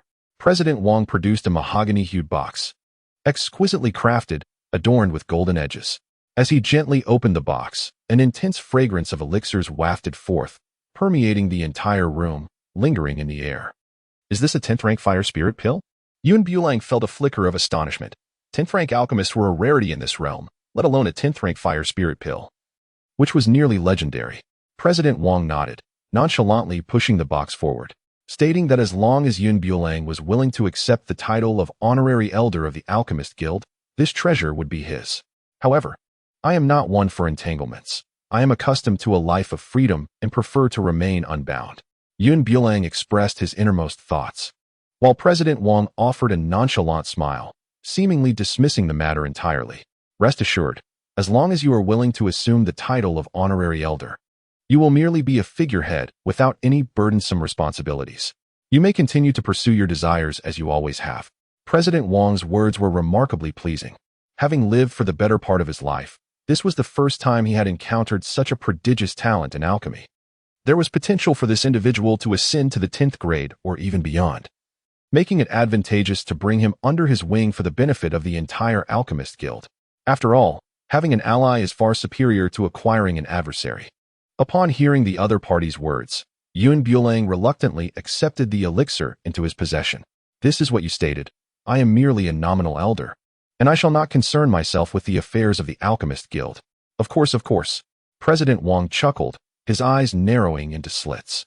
As long as he could keep this young man placated for the time being, other matters could be deliberated at a later date. Yun Bulang closed the box. Yet the lingering scent of the 10th grade elixir clung to him, impervious to dismissal. Upon their emergence, a few astute individuals immediately detected the aroma. However, he now bore the esteemed title of honorary elder within the Alchemist Guild, a designation far exceeding that of the Linglong Sect. The Alchemist Guild holds a position of paramount importance across this continent, and an honorary elder is not someone to be trifled with. Miao Xiaomeng, upon catching the scent, inquired, "Did he bestow upon you the 10th grade elixir?" "Indeed," she affirmed with a nod, appreciating his discernment. He did not take advantage of her youth and naivety by offering her some trifling concoction. This, she found quite satisfying, elevating her regard for the guild's president. "May I inquire about the purpose of your visit?" President Wang asked courteously. "I have brought him to register as an alchemist," Miao Xiaomeng replied candidly. "Since he is already our honorary elder, there is no need for registration. However, if you desire it, I shall prepare it and personally deliver it to the Linglong Sect at a later date." President Wang graciously offered, assuring that he would take full responsibility for subsequent matters. This revelation left those around them astounded, for President Wang was notorious for his fiery temperament, often leaving a trail of devastation in his wake. Yet now, facing this young man, his countenance wore an abundance of smiles, devoid of any semblance of authority. After completing the registration, Miao Xiaomeng escorted him back to the sect, only to find the atmosphere charged with tension. Upon their arrival, an outer sect disciple rushed forward. "7th Peak Master, you have finally returned. The sect master of Lingzhou Palace awaits you outside. What brings this old fox here?" Miao Xiaomeng dared not linger, swiftly vanishing from sight. As she hastened forward, several outer sect disciples plummeted from the sky, crashing beside her. Li Murong, accompanied by disciples and elders of the sect, surged in like a tide. Upon spotting Miao Xiaomeng, he raised a hand, prompting an immediate halt from those behind him. "I have but one objective today, to hand over Yun Bulang. I can overlook previous grievances, but should you refuse, do not blame me for unleashing a bloodbath upon the Linglong Sect." Li Murong's voice resonated with a steady dominance, his oppressive aura gradually descending. At his feet lay an outer sect disciple, bloodied and battered, a testament to brutality. Miao Xiaomeng glanced at the fallen disciple, administering several elixirs to alleviate their injuries. These disciples bore severe wounds, their dantian shattered by the one before her, likely rendering them incapable of cultivation henceforth. "Li Murong, you have audaciously dared to harm others within my Linglong Sect. Do you seek death?" Miao Xiaomeng retorted. "I have made my demands clear. Surrender Yun Bulang, or do not expect me to be merciful." Li Murong's eyes narrowed slightly. Today, she intended to execute this affair with elegance and decisiveness. Otherwise, how could they, as a prominent saint's son, endure being bullied into silence? Such a disgrace would surely elicit laughter at their expense. Today, she was determined to witness just how unyielding you could be. Li Yanran descended from the heavens, accompanied by several sisters, landing gracefully before Yun Bulang. The 7 sisters, each embodying a distinct style, shone more vibrantly than the rainbow above, their beauty captivating, yet their gazes chillingly fierce. "If you refuse to surrender Yun Bulang, we shall declare war. After today, there shall no longer be Linglong Sect in this realm." Li Murong brandished her sword, and the elders behind her unveiled their respective treasures. Every member of the clan with any cultivation stood resolutely at her side. The air crackled with the scent of impending conflict, the atmosphere charged with tension. Li Yanran, unperturbed, declared, "If a battle is what you seek, then let it commence. What have I to fear?" Qing, holding her treasured sword, darted into the fray, swiftly disrupting the enemy ranks with her formidable prowess. Chaos erupted around them as Yun Bulang, undeterred, swiftly dispatched numerous inner sect disciples. He fought with unyielding ferocity, his strength unleashed as he confronted adversaries with the ease of a child dispatching chicks, delivering blows with unparalleled joy. However, this reckless display caught the attention of an elder nearby, transforming him into a formidable opponent. A peak Yuanying elder unleashed his power, shattering trees in his wake. "Today, I shall avenge our sect saint's son. Prepare to pay with your lives." If he was outmatched, whose fault was it? Bulang scoffed lightly, dismissing the elder. Despite his superior cultivation, he had not anticipated the audacity of the retaliation, yet it was to be expected. A dignified saint's son humiliated before so many would undoubtedly seek retribution. In flame, ignite.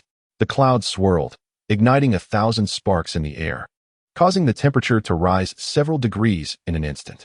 Even the earth was scorched, marred with cracks of varying degrees. At such a tender age, wielding such ruthless methods, how could I allow you to flourish? The elder's sword moved with such swiftness that it seemed to leave behind only an afterimage.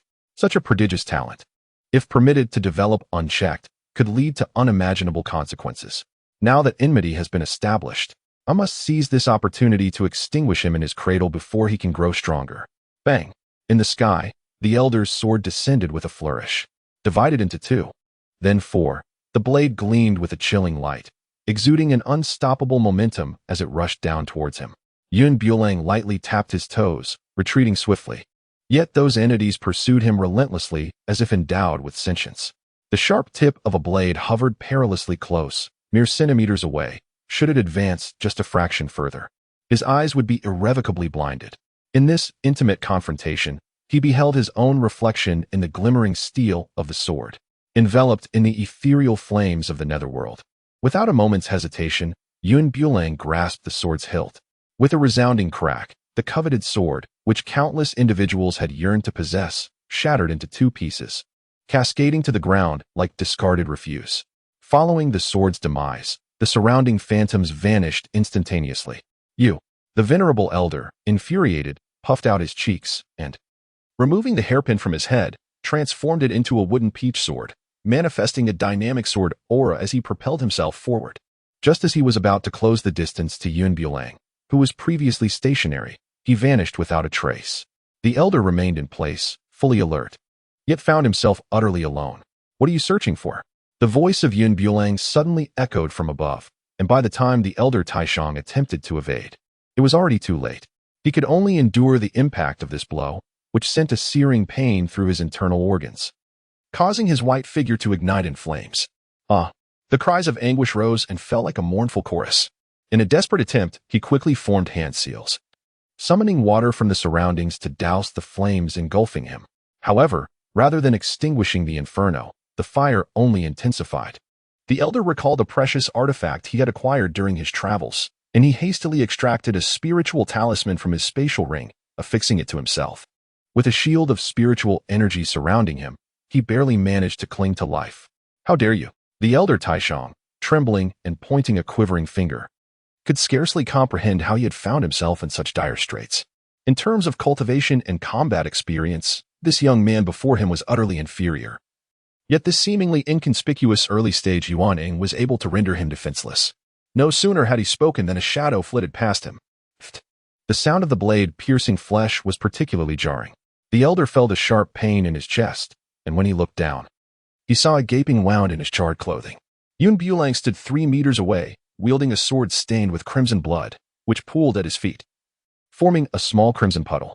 He advanced slowly, each step reminiscent of a celestial being descending from the heavens, his expression devoid of emotion.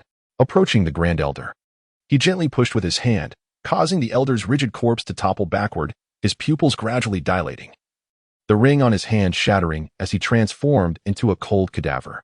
The grand elder held a position within the Linglong Sect second only to the Holy Sun, and witnessing the collapse of the sect's backbone sent a rush of blood to Li Murong's head. You first injured my Holy Son, and now you have slain the grand elder. I shall ensure you pay for this today. The spiritual energy surged within Li Murong, pressing towards Bulang. Li Yanran and Gu Qing positioned themselves in front of him. Step aside, Li Murong bellowed. If you wish to confront him, you must first contend with us. Li Yanran and Gu Qing encircled him, rendering escape impossible. The 3 were nearly equal in cultivation, and Li Murong found himself unable to defeat them or break free. All swords returned to 1. With a resounding crash, a flash of white light enveloped Li Murong's sword as it absorbed the surrounding spiritual energy, growing infinitely larger. Li Yanran removed the bracelet from her wrist, the golden trinket emanating a dazzling glow, forming an immense protective barrier. Bang! The powerful artifacts clashed, producing a piercing sound that caused weaker disciples to bleed from their ears. Prepare to pay with your life. The azure figure spun in midair, transforming into a streak of light that shattered the sword. The figure morphed into a person, Qing standing resolutely, as if anchored by the winds. Dingling. Li Yanran's bracelet shattered into several pieces, the bells cascading to the ground, producing a melodious chime. Thus, the two artifacts were rendered to naught in an instant. Li Murong panted softly, now comprehending the situation. To eliminate Yun Bulang, he must first subdue the two women before him. Meanwhile, Yun Bulang swiftly dispatched several inner disciples with decisive strikes. Gradually, no one dared to approach him. Even the nearby elders exchanged apprehensive glances. One elder quietly remarked, "This young man's strength exceeds our expectations. Without devising a plan, eliminating him will prove exceedingly difficult. Do you have a good idea?" The second elder inquired. "Let us surround him. Surely one among us can subdue him." The blade wielded by the Grand Elder was adorned with a shimmering layer of golden flames, emanating an alarming heat wherever it touched. The four elders formed a diminutive formation, encircling Yun Bulang with an unwavering resolve. Each elder stood at the cardinal points, east, west, south, and north, wherein the harmonious alignment of time, place, and personnel was essential.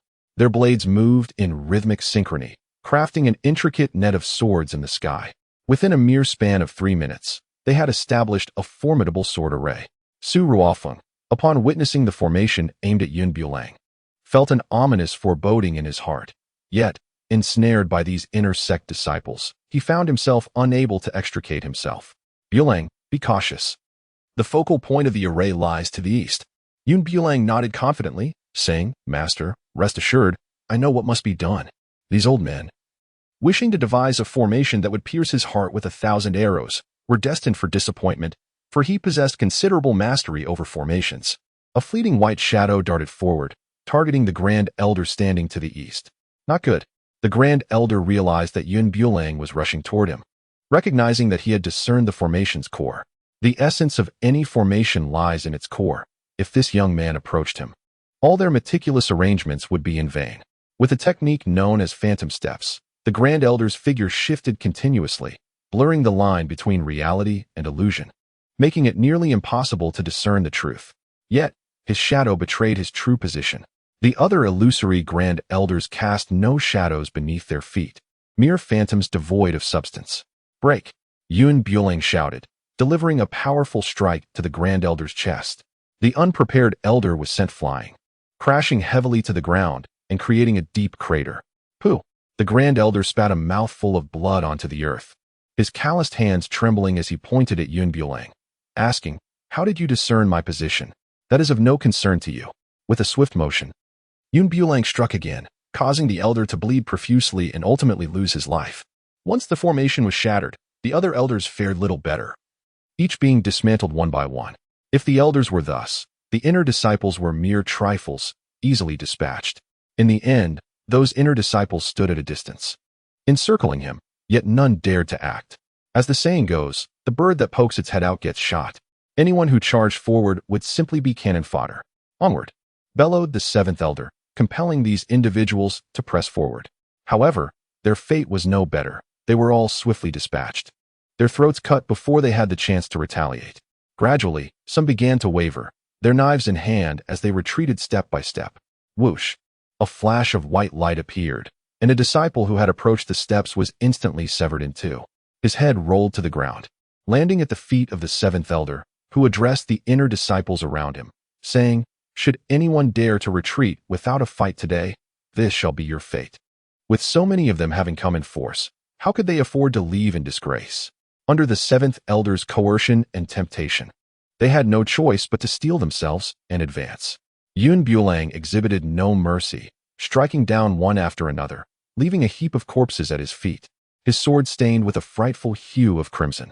Yet, his pristine white attire remained untouched, devoid of even a single speck of dust, just as it was upon his arrival, unchanged in the slightest. The seventh elder's lilizi spun rapidly in his grasp as he proclaimed, "Today, I shall make you experience the depleting sensation of exhausted spiritual energy."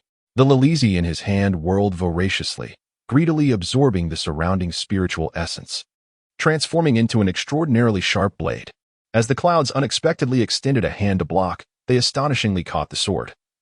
causing the garments upon them to flutter backward under the force of the blade's energy. The black cloud boots staggered back a few steps, barely managing to maintain their footing. The seventh elder's hand wielded the ever-changing lilizi, imbued with a potent corrosiveness, undoubtedly tampered with by that old rogue, now tainted with deadly poison. As Bulang instinctively raised his hand to block, an excruciating pain surged through his palm. Glancing down, he was horrified to find that his once delicate hand had turned a deep, ominous black. The venom was rapidly spreading, coursing up his arm towards his heart. In a desperate bid for survival, Bulang swiftly pressed several key acupressure points on his body, stifling the flow of the virulent toxin. Though the rate of its advance slowed, it continued to inexorably creep toward his vital energy channels. You have fallen victim to my bone-corroding poison. Now, simply await your demise, cackled Elder Qi with unrestrained glee. Miao Xiaomeng rushed his side, her body trembling with rage as she witnessed the toxic matter swirling ominously around his hand. In a flurry, she retrieved a medicinal pill from her spatial ring and thrust it into his palm, urging, "Quickly, consume this." As Bulang nodded slightly. The moment the elixir entered his mouth, it was as if the toxins in his body encountered a formidable nemesis, vanishing swiftly. His arm returned to its original hue, though a faint trace of darkness lingered in the palm. Miao Xiaomeng, standing nearby, elucidated, "This toxin is exceedingly tyrannical and cannot be entirely eradicated in a short span. However, I have administered an antidote. The residual poison within you will not inflict harm and can be regulated in due time." The seventh elder, a truly malevolent figure, resorted to every insidious tactic imaginable. His smile faltered, for he had not anticipated that his adversary could escape so swiftly. "What antidote did you administer?" he pondered. His meticulously concocted poison had never failed before, earning him a fearsome reputation in the martial world.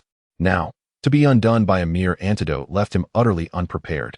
Yet, before he could fully comprehend the situation, Bulang and Miao Xiaomeng joined forces, driving him back relentlessly until he stumbled, falling in disarray. "Ha ha ha. Today is your day of reckoning. I tell you, the moment you attempted to poison Bulang, you signed your own death warrant." With a deft motion, Miao Xiaomeng produced a sword from her sleeve, plunging it directly into the seventh elder's chest. As key figures of the Linglong Sect fell one after another, Li Murong's pace quickened, forcefully pushing Li Yin and aside to launch an assault on Bulang. "I will have your life." Li Murong's eyes glowed crimson, his entire being engulfed in swirling demonic energy. This was troubling. It seemed Li Murong had succumbed to the path of darkness. Li Yin had long sensed something amiss, for his strikes were both ruthless and chaotic in energy. No wonder he had suddenly grown so formidable.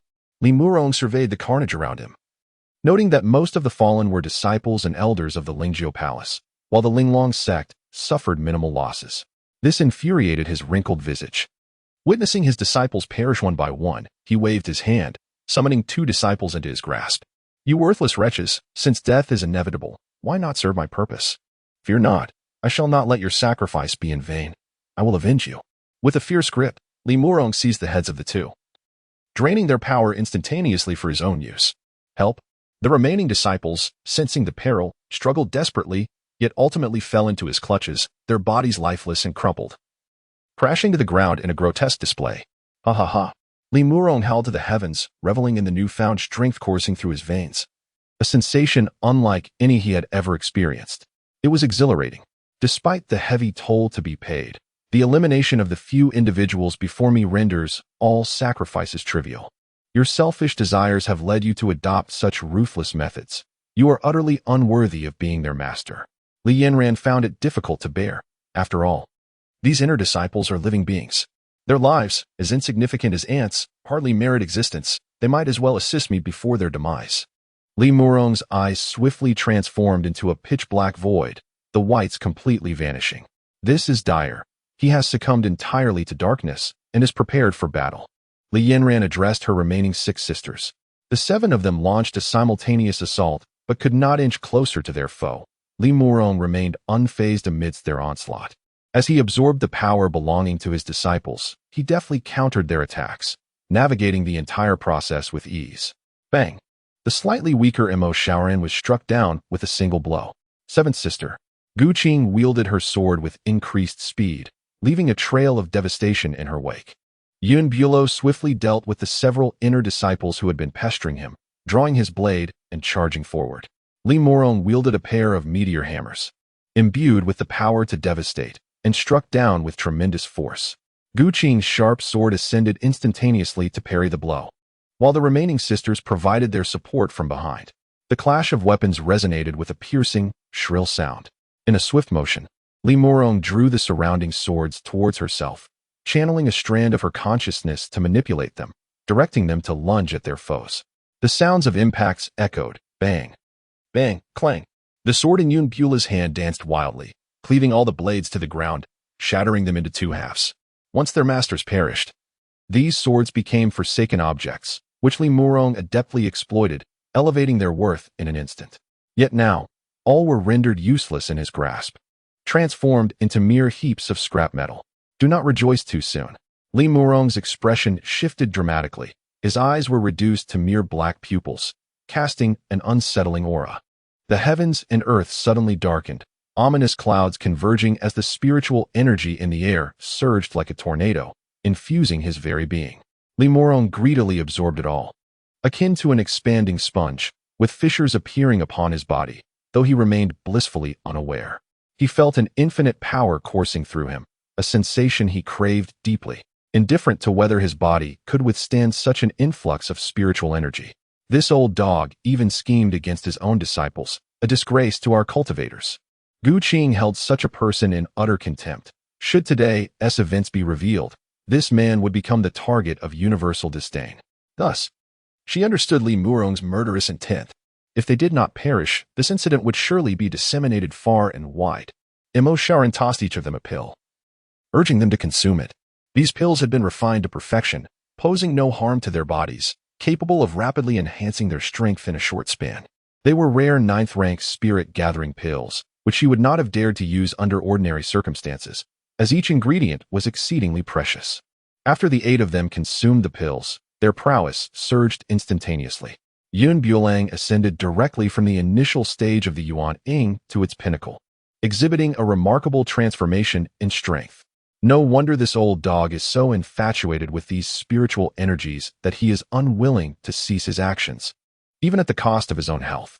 Li Murong found himself encircled, emanating an aura of darkness, resolutely refusing to submit. Master, his vulnerability lies in his right hand. Seize the opportunity. Yun Bulang addressed Li Yanran. Noting that Li Murong had absorbed so much spiritual energy from his disciples that his physical form could no longer bear the strain. His right hand was the sole vulnerability. Li Yanran, too, discerned this flaw. The man's right hand was fissured with numerous cracks, yet he remained oblivious to it, his fatal weakness. The 7 individuals coordinated seamlessly, and with Yun Bulang providing cover, Li Murong, despite having succumbed to a state of demonic transformation, was still unable to subdue them. Over time, he grew increasingly deranged, reducing any living creature within his reach to mere ashes. The 7 masters restrained all his movements, forcing him into a corner, rendering him immobile. Su Ruofeng even brandished his treasured artifact, channeling all his spiritual energy to confine Li Murong to the edge of that corner. Yun Bulang seized the moment, gripping a precious sword firmly in his hand, and thrust it fiercely towards him. At the very instant the blade grazed his body, Li Murong summoned all his strength to break free from his bindings and seized Yun Bulang's arm with determination. You insolent wretch, today marks your demise. Li Murong's dark energy surged as he aimed a powerful strike at his adversary's head. Watch out. Li Yanran swiftly propelled her silk ribbon forward, pulling Yun Bulang back just in time. Bang! Li Murong's palm struck the ground with a resounding thud, creating a cloud of smoke that enveloped the surroundings. As the haze dissipated, no trace of anyone remained. The 7 masters exchanged glances, forming a protective circle around one another. Suddenly, a figure appeared in the sky above them. Li Murong descended rapidly, sword raised high. Bang! Bang! Bang! The thunderous sound scattered the 7 masters below, leaving the ground pockmarked and uneven. Li Murong stiffly turned his neck, the murderous intent radiating from him intensified. You shall all perish here today. Ha ha! His almost frenzied demeanor reflected a complete loss of rationality, as the Xianglong sword transformed into a colossal dragon, stirring up a whirlwind of dust. Ha ha! His voice echoed with madness as he turned, only to realize his target had vanished. Yun Bulang, come forth. The root of all his grievances lay with Yun Bulang. Were it not for this individual, he would not have descended to such depths. Now, with the disciples of his sect slain by his own hand, if word of this spread, he would undoubtedly face the wrath of many. He vowed that even in death, he would take someone down with him. The clouds concealed themselves in the shadows, waiting for the opportune moment to strike. This old dog has succumbed to madness, and confronting him head-on is evidently an unwise course of action. He gestured to the elder sister, and in an instant, Yanran appeared before him. "Master," she said, "this individual has completely lost his senses. In my opinion, we should lead him to the back mountain, where we can take decisive action to eliminate him." Bulang proposed, suggesting that the desolate area in the rear mountains would be the most opportune place to take action. If they continued to fight in this location, it was likely that before this fiend met his demise, their Linglong Sect would be reduced to mere ruins. Yanran nodded in agreement, then appeared before Limurong, challenging him to follow if he possessed the capability. Her figure vanished in an instant, and without a moment's hesitation, Limurong pursued her. Soon, several others hastened to the rear mountains, surrounding him completely. Bulang lured him to the back mountain, undoubtedly with his own intentions. The ghostly flames in his hand ignited swiftly, enveloping the entire sky. These ethereal flames possess the ability to incinerate all things in the world, their power second only to that of the Golden Crow's fire. Vast swathes of ghostly flames surrounded him. Yanran, accompanied by several of her sisters, ensnared him within the fiery abyss. "Do you believe that with these flames, you can bring about my demise?" Such naivety. Limurong's powerful form quaked, and his entire being soared into the air, seemingly on the verge of escaping the fiery circle.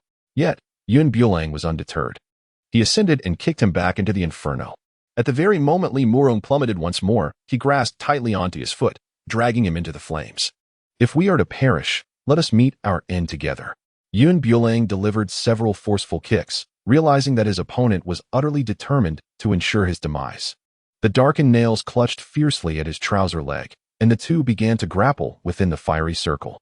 "Be careful, Bulang," Yanran exclaimed, her brow furrowed, as she anxiously leaped into the fray. The master and apprentice united their strengths, and Limurong gradually began to falter. The sound of blades striking his body resonated like metal clashing against a solid iron block, producing a jarring noise.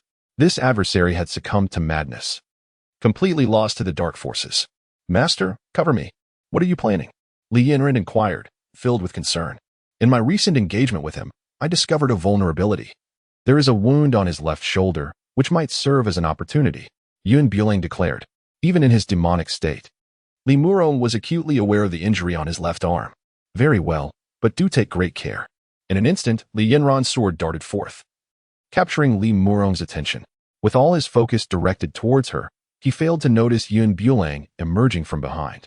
While Yanran restrained him, Limurong, now aware of the presence behind him, found himself unable to utilize his right hand, resorting only to attacks with his left. As Bulang beheld this once-in-a-lifetime opportunity, he instantly transformed into a brilliant aurora. Suddenly, a sharp sound echoed. "Ah!"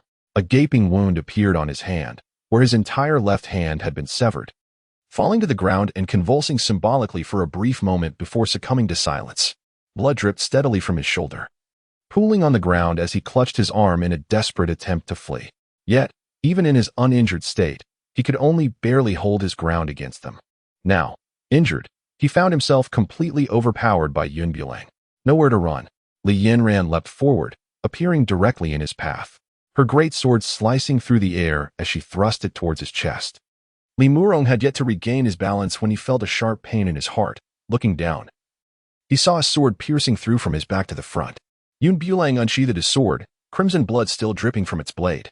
He turned to face Limurong, observing the astonishment in her eyes, and gently closed her wide-open gaze with his hand. With a push, Limurong's rigid corpse toppled backward, stirring up a cloud of dust. Thus, the once great sect leader met a desolate end on the back mountain, without a soul to claim her remains. This was indeed her retribution, in pursuit of selfish desires. She had mercilessly harmed her own disciples, rendering her unworthy of the title of teacher. Flames engulfed her body, and within moments, it was reduced to a pile of ash, scattered by the wind. Though they had emerged victorious from this fierce battle, considerable destruction had been wrought upon their surroundings. At that moment, Yanran assigned him a task: to journey to Linglong Sect with his junior brothers and sisters and bring back all valuable possessions. With Limurong deceased, The treasures within Linglong Sect had become ownerless. Moreover, given their heavy losses in battle, retrieving items from Linglong Sect might partially compensate for their misfortunes. Master, shall I proceed at once? Yun Bulang inquired, seeking his mentor's consent. Yanran nodded, her gaze sweeping over the chaos with a flicker of anger in her eyes. Hurry along. Understood. Yun Bulang smiled and nodded, then gathered a few close junior sisters, joyfully descending the mountain. Holy Son, we owe our gratitude to your presence this time. Otherwise, our Linglong Sect would surely be doomed. Duan gazed at him with admiration. The other girls nearby, unwilling to be outdone, affectionately linked their arms with his. Holy Son, your prowess is truly remarkable. With just a few swift moves, you dispatched those individuals effortlessly. Indeed, if I could possess even half of the Holy Son's abilities, my mother would probably awaken from her dreams with laughter, Xiaoyao remarked, a gracious smile adorning her face, her gaze fixed upon Yun Bulang. Well, I believe it's more reliable for your mother to continue dreaming. With your meager skills, you barely measure up to 1/10 of mine, Duan retorted, pouting slightly. Holy Son, look, she is bullying me, Xiaoyao said in a delicate tone. The pitch of her voice sent shivers down Yun Bulang's spine. He embraced them on either side and planted a kiss on each of their cheeks. All right, from now on, whenever you have time, come find me at the back. I shall teach you all that I have learned. Is that true, Holy Son? One of them asked eagerly. Of course. When has this Holy Son ever spoken falsely to you? Yun Bulang gazed at the golden eagle-adorned young master, and the shadows within his heart dissipated entirely. Indeed, the sight of beauty is truly a feast for the eyes. In the span of their conversation, they arrived at Linglong Sect, which was indeed twice the size of their own. Both the opulence of the decor and the vastness of the grounds were remarkably extravagant. As a consequence of Li Murong leading all the disciples of their sect away, there now remained not a single gatekeeper within the sect. Yun Bulang meticulously scoured every corner with precision, yet upon discovering Li Murong's bedroom and catching sight of the gold, silver, and jewels hidden within the secret compartment, he could not help but be momentarily blinded by their brilliance. This old fellow truly has a knack for collecting treasures. To have acquired such a magnificent luminous pearl, along with these exquisite spiritual stones, is nothing short of the mark of a wealthy magnate. As Yun Bulang spoke, he tirelessly tossed these items into the spatial realm. With these treasures, perhaps Linglong Sect could construct something even grander than before. Holy Son, come quickly and take a look, Xiao exclaimed, pointing at a painting, revealing a hidden compartment behind it. As Yun Bulang approached, he pressed the hidden compartment, revealing an array of celestial treasures within. My heavens! How many souls must this individual have ensnared to amass such a vast fortune? TSK, TSK, TSK. Reflecting upon my modest fault, it appears to be but a mere fraction of this bounty. A few individuals have descended upon this place like locusts, stripping it bare of anything of value and pocketing it all. Not even the weapons or magical artifacts were spared. Although they may not be of immediate use to the Linglong Sect, should the sect expand in the future, they would undoubtedly serve as excellent offerings for the newly initiated disciples. Have we thoroughly scoured every corner? Yun Bulang inquired of a few junior sisters. We are nearly done. Let us proceed to the next location. Yun Bulang escorted them out of Li Murong's chamber and proceeded directly to the quarters of the elders. It must be said that the treasures amassed by these elders were scarcely inferior to those of the sect leader. Within a mere hour, the Linglong Sect was reduced to a hollow shell. Satisfied that nothing had been overlooked, Yun Bulang departed with his junior sister.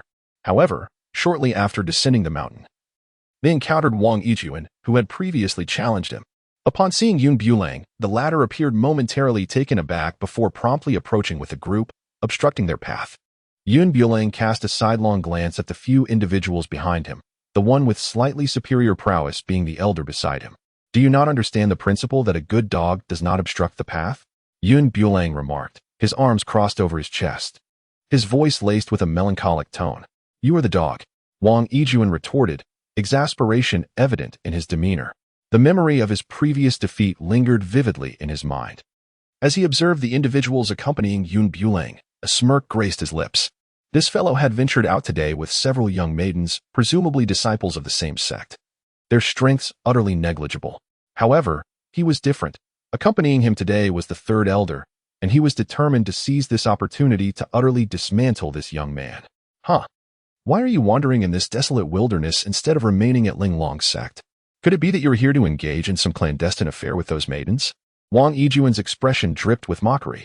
Indeed, while you may be a holy son, you cannot act with impunity. My previous oversight will be forgiven if you merely bow your head a few times in submission today. What if I choose not to? Bulang countered, his tone unwavering. Wang Yijuan's eyes widened in fury as he threatened, if you refuse to comply, I shall take your life first, and then carry off those young women behind you for my own enjoyment. Following a coward like you is hardly preferable to having them serve me as mere handmaidens. Bulang gently lifted his gaze and, with an unassuming demeanor, inquired, Have you finished calling? If so, begone.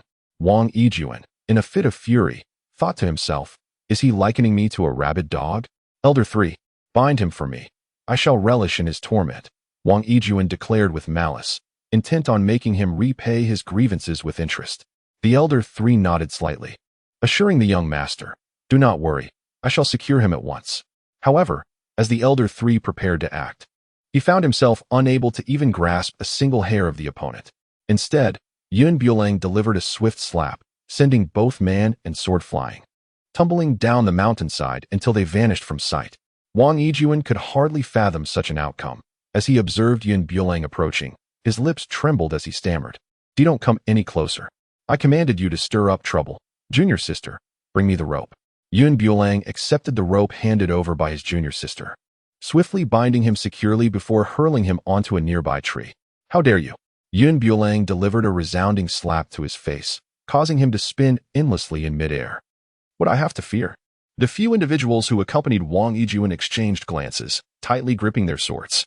Yet, none dared to intervene, left only to watch helplessly as they departed. Bulang surrendered all his protective measures, retaining only a modest sum of wealth. However, this small treasury was preserved only after securing his master's consent. His pouch, full to the brim, rustled with every step he took, as he intended to attend an auction to ascertain the worth of the garments he had previously placed there. Where are you headed? Qing suddenly appeared before him, nearly startling him to death. I am descending the mountain for a leisurely stroll. You spend your days aimlessly wandering outside, neglecting your training. As a dignified saint, you ought to devote more time to cultivating your skills. I understand, but I have yet to finish speaking. The clouds dissipated like smoke, leaving no trace behind, while the echoes of Qing's roar still resonated in the air. Reflecting on the situation, it was indeed wise to dedicate oneself to cultivation. Had it not been for the 7 masters, Linglong's own would have been in peril. With such thoughts occupying his mind, he hastened down the mountain. Having revealed himself previously, he was recognized by those at the auction. This time, they had even arranged a private box for him, situated on the 2nd floor, offering a clearer view of the auction items while ensuring his privacy. Peering down from the 2nd floor, he noticed several courtesans on the ground level, their attire revealing, huddled closely together. Although they were courtesans, each bore an unusual expression, congregating in small groups. If his conjecture was correct, these women might also be there for the coveted garments. As time ticked away, the crowd at the auction grew increasingly dense. When the appointed hour arrived, a young woman gracefully emerged from behind the scenes. Dressed in a cerulean ensemble, her hair was meticulously styled, and she swayed her slender waist as she approached the stage.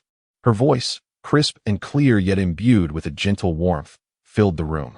I am deeply grateful for your esteemed presence at this auction amidst your busy schedules. Today, I shall once again host the event, and I hope you all have a delightful experience. As her crimson lips parted in a smile, the charm of her exquisite features captivated those in the front rows, rendering them almost spellbound.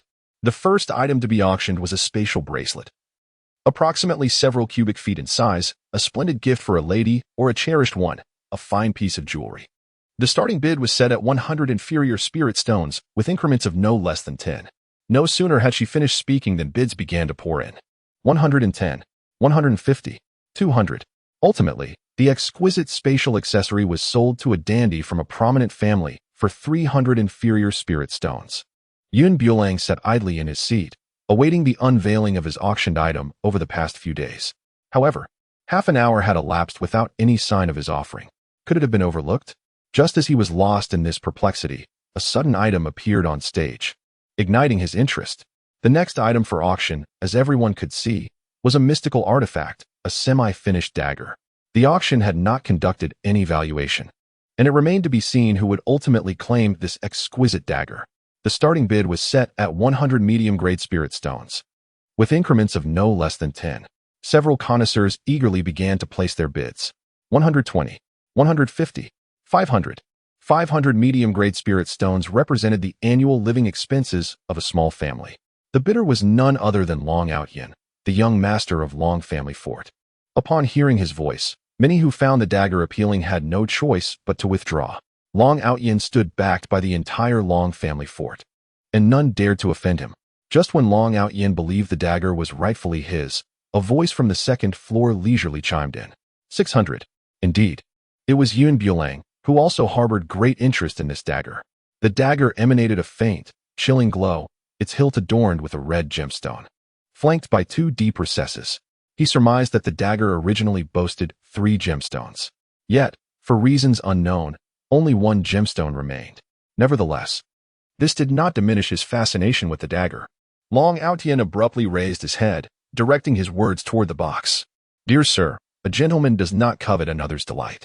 This dagger was clearly my choice first. I am aware of the auction's rules. The highest bidder prevails.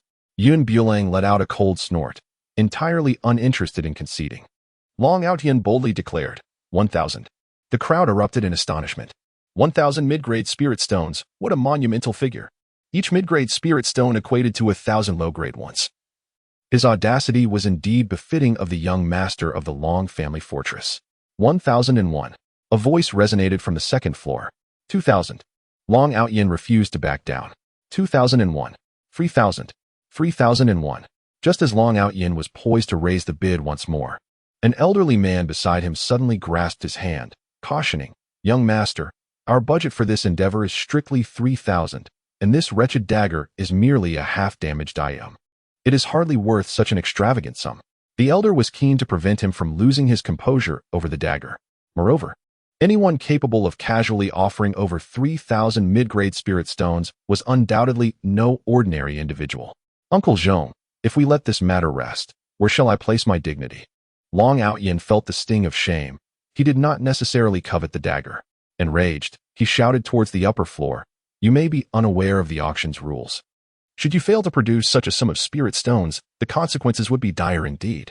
Leave this matter to me. Yun Bulang spoke leisurely, feeling quite content.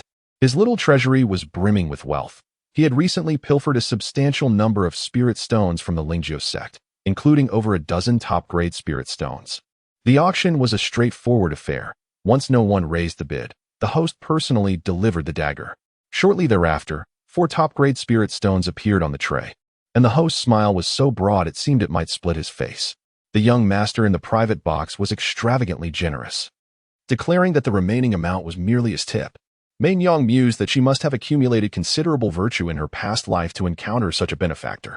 1 top-grade spirit stone equated to 1,000 mid-grade spirit stones, casually given as gratuity. Even the wealthiest individuals might find it difficult to be so lavish, spending money as if it were flowing water, without a moment's hesitation. Long Aotian was seething with envy, yet had to swallow his bitterness, for his pockets were not as full, rendering his words lacking in conviction. With the substantial tip she received, Mei Nyong put forth an even more fervent performance, swaying her slender waist as she unveiled the red cloth covering the garments. She introduced a particularly unique outfit, one she had never encountered before in her life. Blushing, she showcased the attire for all to see. The onlookers below seemed eager enough to press their eyes against the clothing.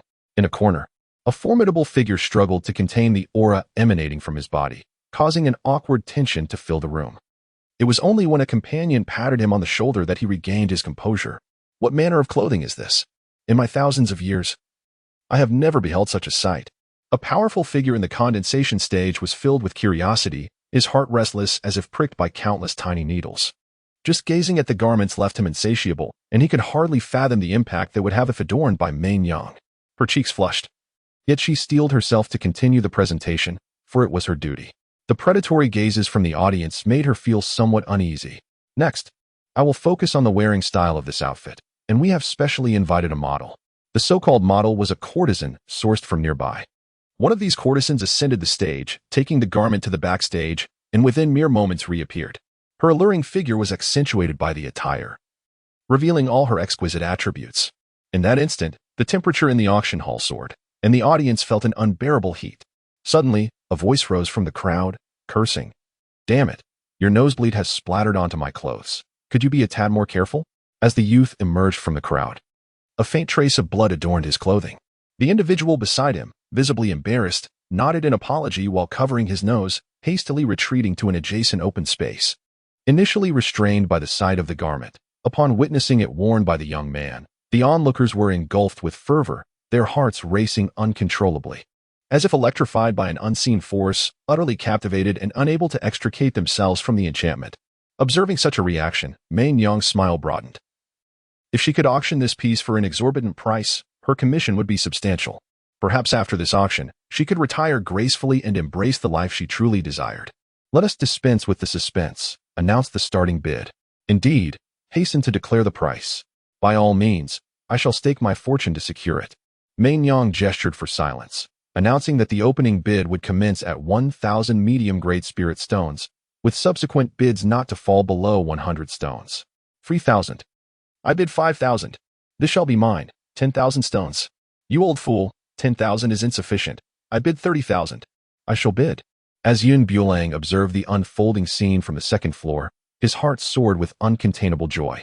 He initially believed that the garment would command a modest price, especially considering that the highest bid at today's auction was for that dagger, which he had purchased himself. To his astonishment, these formidable individuals possessed such wealth. With bids exceeding tens of thousands of mid-grade spirit stones, this auction could potentially make him quite prosperous. However, as a man, he understood that life's significant matters are few, with desire taking precedence among them. These ancient cultivators, having trained for millennia, had never encountered such an item. Upon seeing the model donning it, their excitement was palpable, and he could empathize with their fervent emotions. The entire auction hall buzzed with exhilaration. Long Outyin wished to acquire the garment, but witnessing the multitude of powerful bidders, the price escalated exponentially. With the meager amount of spirit stones in his possession, he feared he could scarcely afford even a thread. Frustration simmered within him, leaving him in discomfort. Apart from Yun Bulang, the most elated individual at the auction was Mei Nyang. Were it not for the auction's regulations, one might fear that these old codgers would engage in a brawl, for they were all formidable beings at the condensation realm. A mere flick of their sleeves could obliterate the entire auction house in an instant. Ultimately, the garment was sold to a powerful contender for a staggering 1,000 high-grade spirit stones. After the auction concluded, Yun Bulang collected a portion of his spirit stones. The supervisor beside him was grinning from ear to ear, declaring it the most successful auction in history. "Young Master Yun, we eagerly await your next visit. Should you have any exceptional items to auction in the future, please think of us. We shall ensure you receive a satisfactory price." Yun Bulang weighed the spiritual stone in his hand, realizing it far exceeded our initial budget. The supervisor smiled and nodded, affirming that it was only right, as it was you who nurtured our business, and thus, you deserve this reward. Having worked in this place for so long, the supervisor was a seasoned veteran, adept at discerning people. This young man before him might one day bring even greater profit to the Pan Trading Association. Why would he jeopardize a significant client over such trifles? In these challenging times, conducting business is no easy feat. If an auction could host 3 such bustling events in a month, it would yield substantial profits. "Very well, should I have anything in need of auctioning next time, I shall seek you out." Yun Bulang did not reject the olive branch extended towards him. After all, a friend is another path to explore. Moreover, the items he crafted might indeed require this auction to be successfully sold in the future. Yun Bulang carefully placed the spirit stones into his spatial pouch and, under the watchful gaze of the supervisor, gradually made his exit. However, no sooner had he left the auction than he was confronted on the road by none other than the individual with whom he had clashed at the auction. Upon seeing him, the other's eyes glinted with venomous intent. If mere glances could slay, Yun would have long since perished 1,000 times over. Having taken some time to retrieve the spirit stones, it became evident that this individual had been waiting specifically to ambush him. Long Outyin, accompanied by Uncle Zhang and a few others, approached him, exclaiming, "I expected someone formidable, yet here you are, nothing more than a wet-behind-the-ears brat. Do you even know who I am? Daring to vie with me, you must be itching for trouble." Long Outyin scrutinized him with disdain, mocking, "To waste so much on a mere dagger, only a fool like you would fall for it. What is the matter? Can't handle a loss?" Yun Bulang retorted with a cold smirk. Long Outyin, still seething from his humiliation at the auction, was eager to settle the score. Uncle Zhong, teach this ignorant fool a lesson. The elderly man nodded and swiftly took action. Disagreements swiftly escalated into a brawl, with Long Outyin watching confidently from the sidelines. Uncle Zhong, who had been with him since childhood, possessed extraordinary strength. With him around, Long Outyin believed he would not suffer any loss. However, the scene that unfolded next left him utterly astounded. Uncle Zhong was sent flying with a single slap, crashing heavily against the wall. The alley, already dilapidated, buckled upon impact, exposing their actions to the gaze of onlookers. Long Outyin rushed to help Uncle Zhong to his feet. Are you all right? Grasping Long Outyin's arm, Uncle Zhong coughed up a mouthful of blood and, in a dazed manner, urged run. I am no match for him. Despite his superior rank, the opponent, bolstered by strange flames and wielding a treasured sword, rendered Uncle Zhong powerless. Absolutely not. Long Outyin vehemently dismissed the suggestion. To let this slip would tarnish his reputation irreparably. Many had witnessed the confrontation at the auction, and now this ruffian had attacked a member of the Long family. A resolution was imperative. Seeing his stubbornness, Uncle Zhong rose from the ground. Young master, I will hold him off. You must call for help. Having watched Long Outyin grow up, Uncle Zhong understood that once he set his mind on something, not even a herd of oxen could sway him. The only way to quell Long Outyin's fury now was to eliminate this young man before them. Bulang nonchalantly adjusted his attire, resolute in his decision to confront those who sought trouble.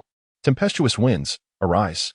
With a swift motion, Zhongyu wiped the blood from the corner of his mouth, his staff emanating an otherworldly luminescence. Before long, a whirlwind surged forth from the ground, reaching heights of 2 to 3 meters, expanding at a visible pace and ensnaring all surrounding structures within its grasp, forming a colossal tornado. The fierce winds rushed towards him, drawing up bricks from the ground, which were subsequently consumed by the vortex, reduced to mere fragments. If stones succumbed to such fate, how much more perilous would it be for a human? Should one find themselves caught in this tempest, they would likely be reduced to nothing more than mere remnants. Bulang suddenly recalled the formation taught to him by his master, swiftly arranging a simple array. The fierce winds halted 3 meters away, unable to advance any further. Zhongyu continually infused the formation with spiritual energy, finally breaking through the thin barrier. However, in the instant the tempest surged forward, it found no target to assail. Are you searching for me? Cloud Bulang unexpectedly appeared behind him, gathering spiritual power in his palm before sending him flying. Zhongyu struggled on the ground for a while, but ultimately could not rise. Although his body bore no visible injuries, he alone understood the severity of his internal wounds. The stagnant blood within him surged dangerously, threatening to erupt should he attempt to harness his spiritual energy. He found himself in a perilous state, yet Long Outyin, having enjoyed a life of ease and fortune, failed to recognize the gravity of the situation. Young master.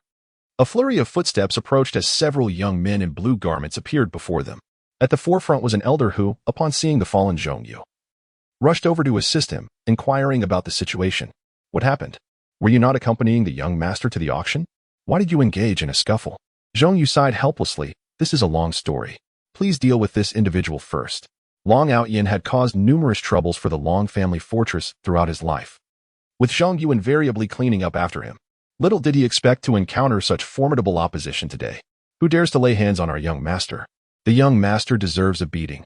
I am merely enacting justice, Cloud Bulang replied nonchalantly.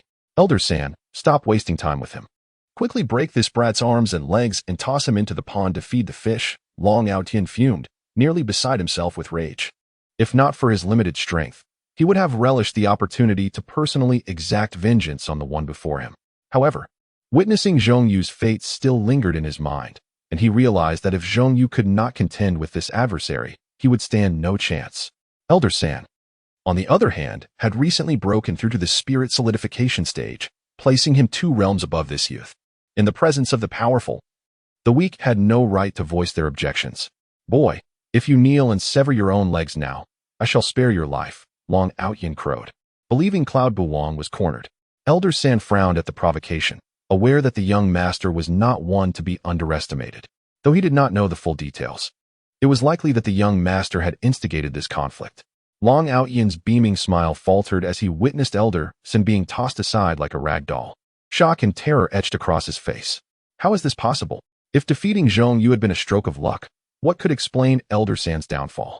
With two formidable opponents dispatched in quick succession, Long Outyin felt as though he were trapped in a dream. Do you wish to exchange a few blows with me as well? Yun Bulang approached him with an air of determination, instilling a profound fear in his opponent, who stumbled clumsily, tumbling several times before dashing out of the alleyway. I assure you, the events of today are far from over. I shall relay every detail to my father, and he will make you pay dearly for this.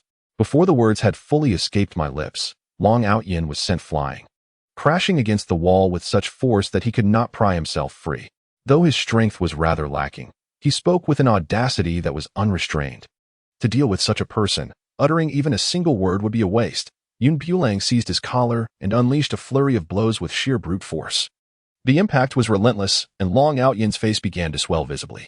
He waved his hands frantically, pleading for mercy, exclaiming that he understood his folly. His words were garbled, his eyes reduced to mere slits, a picture of utter disarray. Yet he knew that if he did not beg for mercy soon, this young man before him might truly end his life. What did you do wrong? Yun Bulang continued his assault with fervor. Everything. I was blind to your might. Please, do not hold my ignorance against me. Spare me and let me go. Long Outyin grimaced in pain, desperately wishing to escape the clutches of this relentless young man. The pain in Yun Bulang's hand was excruciating. With a swift kick, he sent his opponent sprawling far away. Scram. I do not wish to see you again, he commanded. The adversary, as if granted a pardon, refrained from uttering a word and hastily scrambled to his feet, stumbling forward without a backward glance. How utterly dull. Yun Bulang murmured a phrase as he clapped his hands and turned to walk back. Upon reaching the entrance of the sect, he nearly stumbled and fell to the ground. Third sister. Gu Qing slowly turned her head, her smile as warm and inviting as a spring breeze. You wouldn't have been waiting here for me all this time, would you? Yun Bulang asked, a hint of disbelief in his voice. He had intended to stay away for at least 7 or 8 hours. What do you think? Gu Qing responded, playfully tugging at his ear and leading him inside. Did you have fun? It was all right, he admitted. Since the merriment had been enjoyed, it was time to practice swordplay. They would rest when the moon rose. Gu Qing promptly dragged him in, tossing him onto the training ground. To prevent him from slacking off, she simply found a spot to sit and refrained from engaging in any other activities. Yun Bulang gazed melancholically at the sky, where the sun hung at a slant in the west, its radiant afterglow casting a brilliant light that suggested it would linger for at least another 2 or 3 hours before it would finally descend. As for when the moon would rise, that remained a matter of fate. 5 hours later, Yun Bulang, weary and exhausted, plopped down onto the ground, his demeanor entirely disheveled. Gu Qing stood beside him with an air of calm, giving his rear a few playful kicks. Get up quickly. I have something to announce to you all shortly. What is it? You will find out when you arrive, Gu Qing replied, and in the blink of an eye, he had vanished. Yun Bulang, reluctant to lift even a finger, reluctantly rose from the ground under the pressure of authority, following his master to the training ground. Numerous junior disciples were already practicing martial arts, and upon the master's arrival, they lined up in perfect unison. I have summoned you today to announce an important matter. Tomorrow marks the annual competition in Rong City, where all eligible young disciples will participate. You few have been selected by me, and you will be led by your senior brother. Gu Qing addressed his disciples. As for the competition rules, they will be determined by drawing lots. Each sect will send 5 disciples. I do not demand that you secure first place, but at the very least, you must strive to enter the top 10. Those who will compete are the cream of the crop, the most talented individuals from each sect. Securing first place is no simple feat nonetheless. I place considerable hope on Yun Bulang. After conveying his instructions, Gu Qing left them to practice on their own. Early the next morning, Yun Bulang reluctantly emerged from his warm cocoon of blankets, his eyes still heavy with sleep, gazing into the distance in a hazy manner. However, under his master's piercing gaze, he summoned all his energy and set off with his junior sister. Standing in the teleportation array, in the blink of an eye, they found themselves in another city. This place was far more prosperous than Linglong Sect. The architectural splendor alone was testament to that. After arranging accommodations at an inn, Yun Bulang ventured out to explore. Senior brother, where are you going? Long Outyin approached him with a question. Just out for a stroll? Care to join? Yun Bulang replied with a smile. Dujuan nodded, trailing behind him like a dedicated shadow. Upon seeing this, Xiaoao immediately set down her belongings, her face beaming with joy as she chimed in. Senior brother, Wait for me. I want to come too. The three of them laughed and chatted, filled with curiosity about Rome City. Street performers entertained passers-by, while vendors sold candied hawthorn fruits. And an array of peculiar toys could be found everywhere. At a stall selling hairpins, Xiaoao and Dujuan simultaneously halted, reaching for a blue hairpin, only to be outpaced by a lecherous hand. "Boss, wrap these items up for me and send them to these two young ladies," declared a man dressed in fine silk, flanked by several attendants. It was evident that the people around him held him in great fear as they pressed against the walls to avoid him. Dujuan and Xiaoao quickly hid behind Bulang, casting disdainful glances at the lascivious man before them. "Upon seeing our young master, shouldn't you hurry out to serve him? Why are you hiding?" one of the sycophants admonished. The man shot him a glare, then turned to the women with a charming smile, saying, "One must be patient with beauties. There is no need to be so fierce. My intentions are sincere. If you choose to accompany me, all your desires shall be fulfilled." The surrounding common folk shook their heads in dismay, pitying the two beautiful young maidens. Today, encountering the son of the city lord was indeed a stroke of ill fortune. Murongyu, fixated solely on the enchanting beauty, felt his spirits plummet upon seeing Bulang standing in his way. "How can you be so oblivious? Do you not see that you are obstructing me?" he exclaimed. "These two girls are under my protection. If you harbor any ill intentions towards them, you should first assess your own worth." "Oh, how amusing it is to hear such words. Do you even comprehend who I am? This entire city belongs to my father, let alone two insignificant maidens. Since birth, no one had ever dared to defy him. With the privilege of being the young lord, he enjoyed a life of indulgence and had never encountered an obstacle he could not surmount. I will count to 3, if you do not step aside. Do not blame me for my lack of courtesy." 1, 2, before he could finish, he had already been hurled away in a parabolic arc. Even his sycophants were caught off guard, and only when a resounding thud echoed, shaking the ground thrice, did they comprehend the situation and hurriedly rush to assist Murongyu. "Young master, are you unharmed?" he was asked as he brusquely pushed aside those who crowded around him, adjusting his crooked hat. "What are you all waiting for? Break this scoundrel's legs." "Yes, young master." The group charged forward like wolves, and the ensuing chaos was far worse than their young lord's predicament. Murongyu, rising awkwardly from the ground, was livid upon witnessing the unfolding scene, his face flushed with fury as his blood boiled within. "You worthless fools, all of you. Get out of my sight. After raising troops for 1,000 days, you can't even defend me for a moment. What a disgrace. Do not be angry, young master. This individual possesses formidable strength. We are no match for him. Perhaps it would be wise to let this go," one of the sycophants suggested cautiously. A sharp slap rang out, crisp and clear. "I have paid a fortune for your services. Did I bring you here to indulge in luxury?" Murongyu seethed at the suggestion, feeling a surge of pain in his heart. The skilled individuals surrounding his opponent contrasted starkly with his own inept entourage, who not only failed to assist, but contemplated retreating in the face of adversity.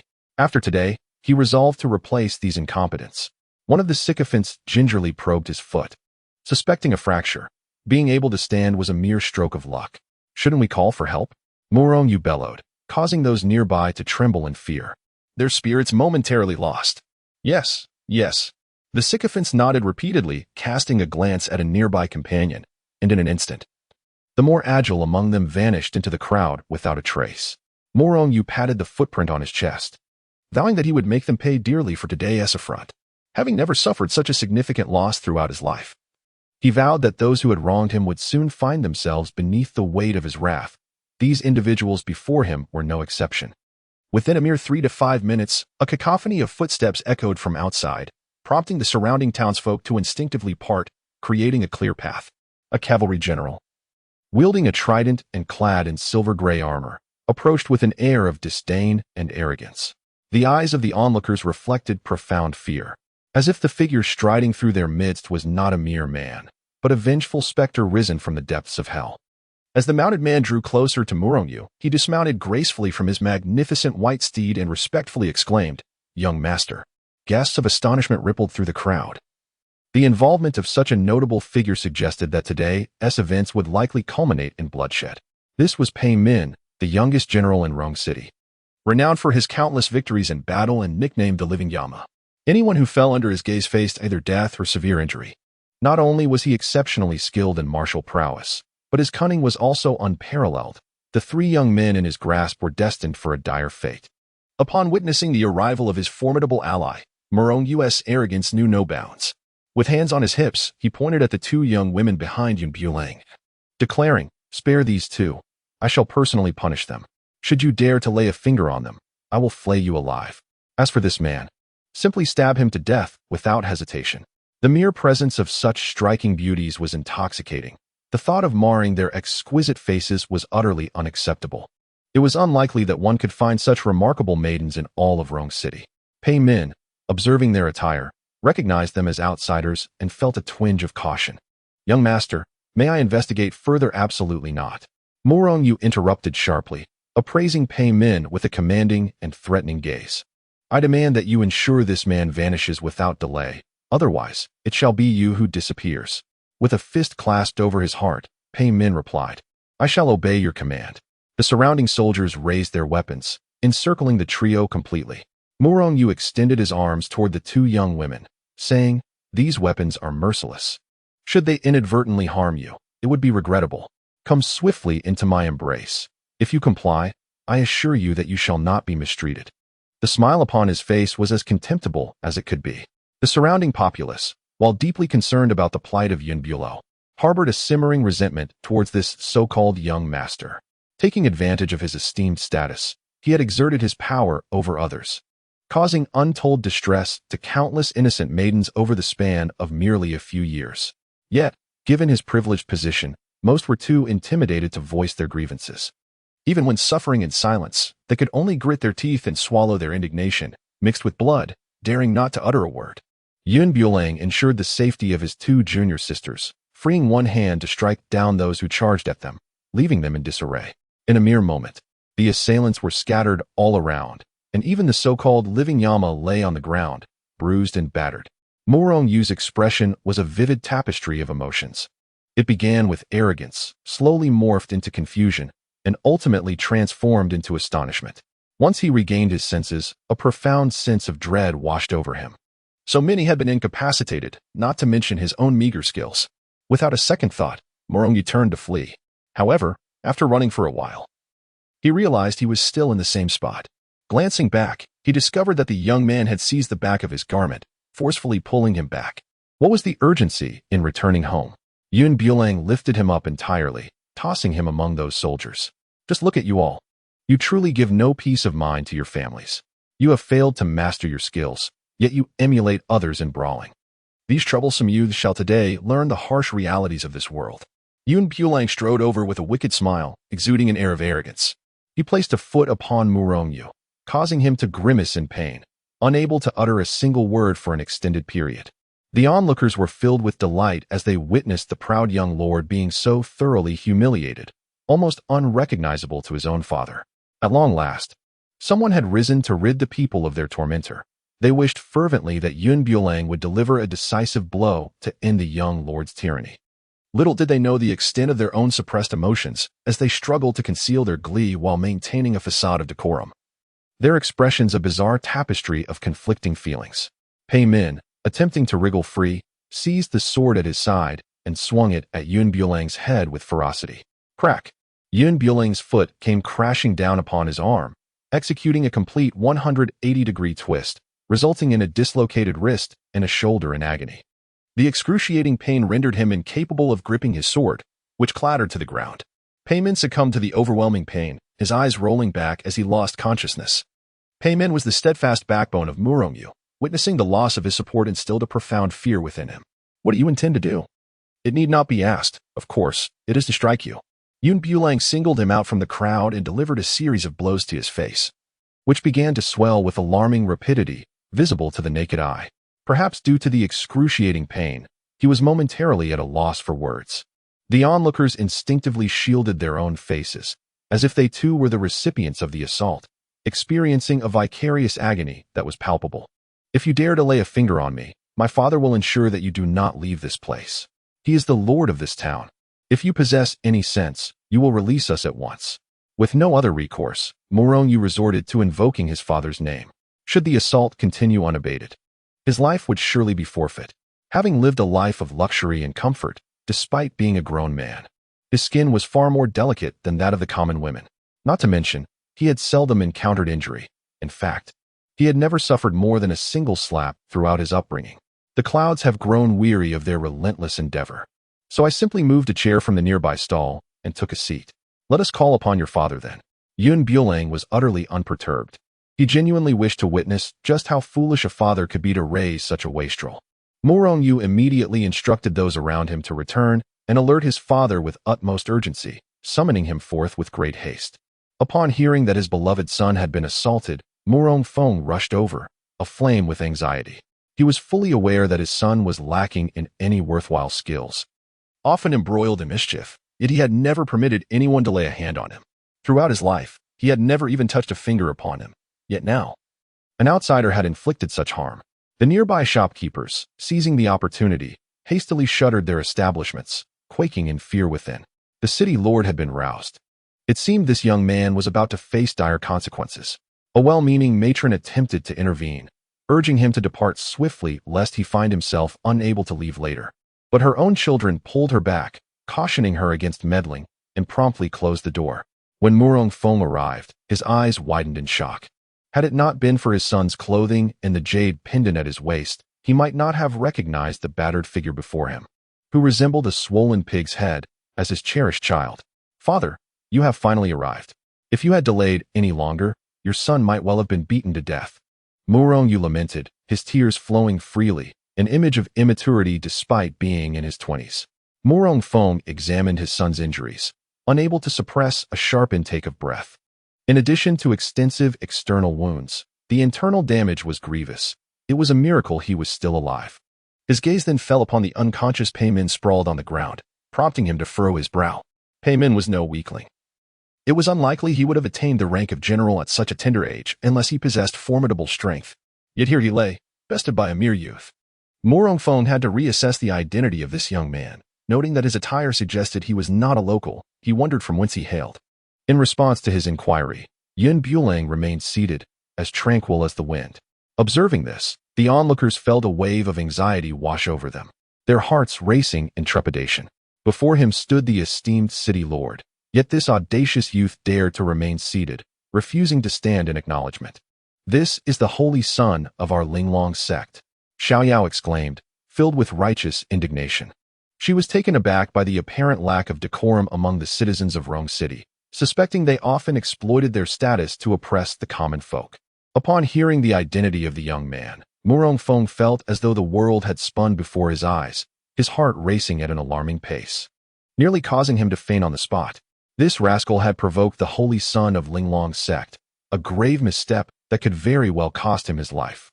Regaining his composure, Feng deeply bowed, adopting a humble demeanor. "My son is blind to his own folly, and I sincerely apologize for any offense. I implore your forgiveness, and I am here to offer my most heartfelt apologies on his behalf." Yu was utterly oblivious to the gravity of his transgressions. Upon witnessing his father offering apologies, he felt a twinge of embarrassment and promptly protested. "Father, how can you apologize to him? Look at what he has done to me. My face still aches. You must have him arrested and thrown into prison." Before he could finish his outburst, a resounding slap echoed through the air, causing his already swollen face to swell further. "Silence! You wretched fool! Hurry and apologize to the Holy Son." Feng's fury was palpable. He was inclined to personally strike his son, bewildered by the sheer folly displayed. Yu stood in stunned silence, covering his bruised face, feeling a mix of indignation and bewilderment. Nevertheless, he complied with his father's command. "I'm sorry. I understand my mistake." Throughout his life, he had never encountered such an enraged father and dared not voice any dissent. Thus he humbly offered his apology. While outwardly calm, his heart was tumultuous. If not for his considerable emotional resilience, he might have fainted from the overwhelming frustration. Not only had he been assaulted, but he was also compelled to bow his head in deference, which left him utterly vexed. At that moment, Pei Min stirred from his stupor, and upon seeing Feng, he promptly scrambled to his feet and approached respectfully. "City Lord." Crack! Pei Min was caught off guard by a sharp slap that sent him sprawling. This strike was even more forceful than the one Yu had received. He felt a burning pain on the left side of his face, which swelled immediately. And before he could process what had happened, he heard the city lord calmly declare, "From this day forth, you are no longer the major general of Rong City. Your position is revoked, and you are banished from Rung City, never to return. City Lord. Pei Min looked up in disbelief, struggling to comprehend the verdict. After so many years of service, he believed he had earned some measure of respect, and he could hardly fathom that the blame for this incident was not primarily his. Had it not been for Murong Yu's reckless provocations, he would never have been entangled in this conflict. There was no need for further discussion.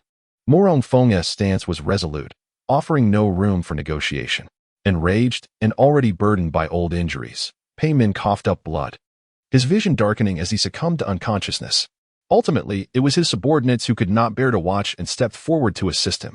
The onlookers were left in stunned silence, their mouths agape at the unfolding drama. What was happening? If you asked me, I was just as bewildered. Pei Min was the city lord's right-hand man. How could he be so easily stripped of his position? You may not comprehend this, but it is a strategy of sacrificing the pawn to protect the king. Pei Min has now become a mere pawn, rendered ineffective. The surrounding discussions rose and fell like the tide, occasionally casting a few remarks into Yun Bulang's ears. Indeed, attaining the position of a city lord is no simple feat.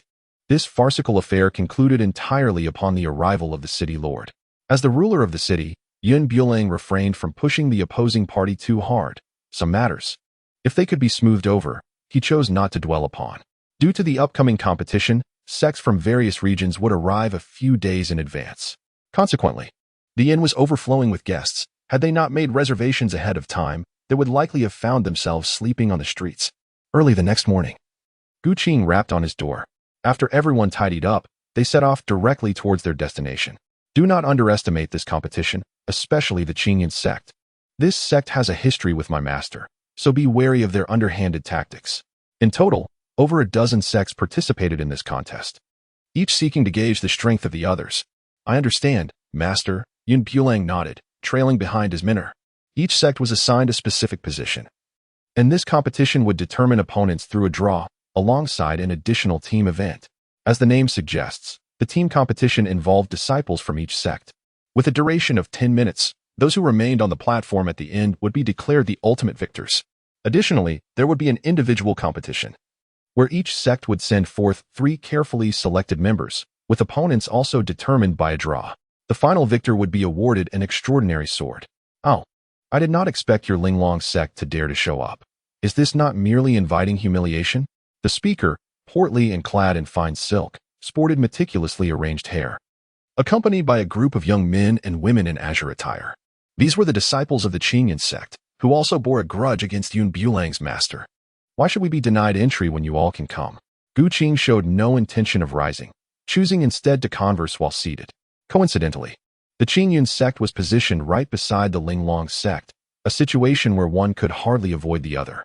The competition venue was set at Tiantan, covering an expanse of nearly 10,000 square meters, with each sect assigned a designated area. The Linglong Sect found themselves seated at the back, while the more formidable sects occupied the front. This event was under the complete jurisdiction of the city lord, who was accompanied by his disappointing son. The bruises on his face, treated with ointment, were no longer visible. Having endured a severe beating, his previous arrogance had somewhat diminished, though his insufferable demeanor remained intact. The city lord, adept at assessing others, had seated the more formidable sects at the front, his smile broad enough to crush a fly. Before the competition commenced, the team event would take place, with each sect allowed a team of 10 participants.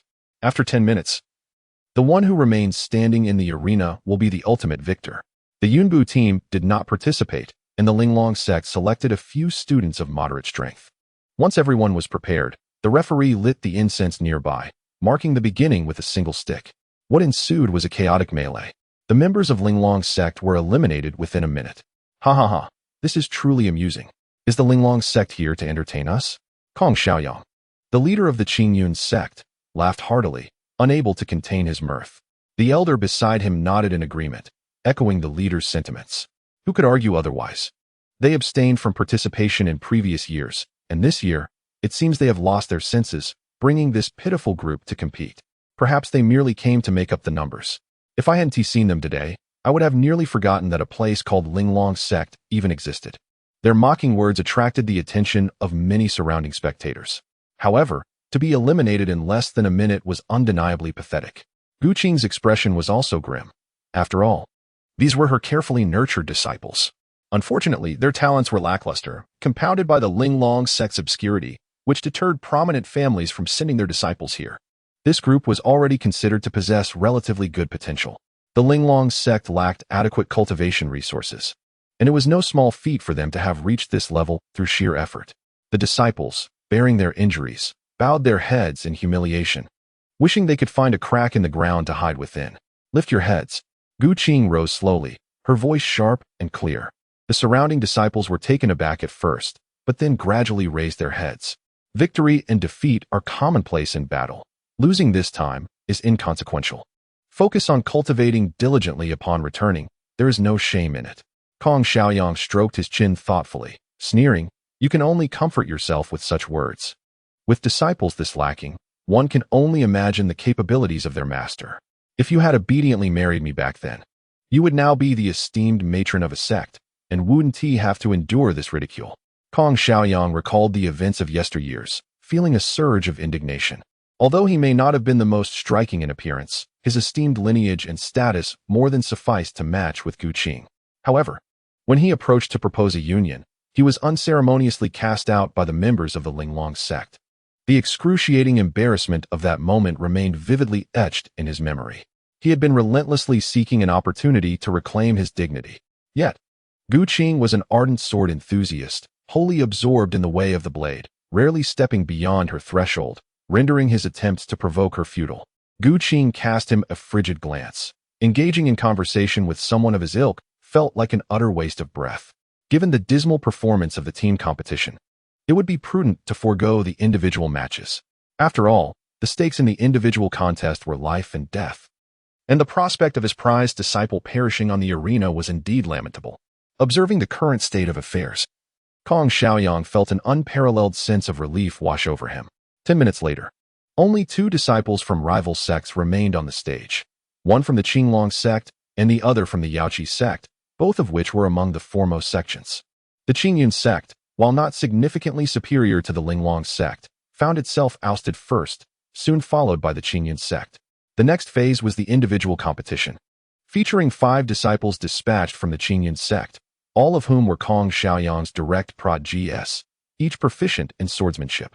Collectively known by the melodious title of the Qingyun 5 Young Masters, Bulang, accompanied by 4 other disciples, stepped forward to draw lots and determine their opponents. As the surrounding crowd caught sight of their attire, a myriad of peculiar gazes were cast upon them.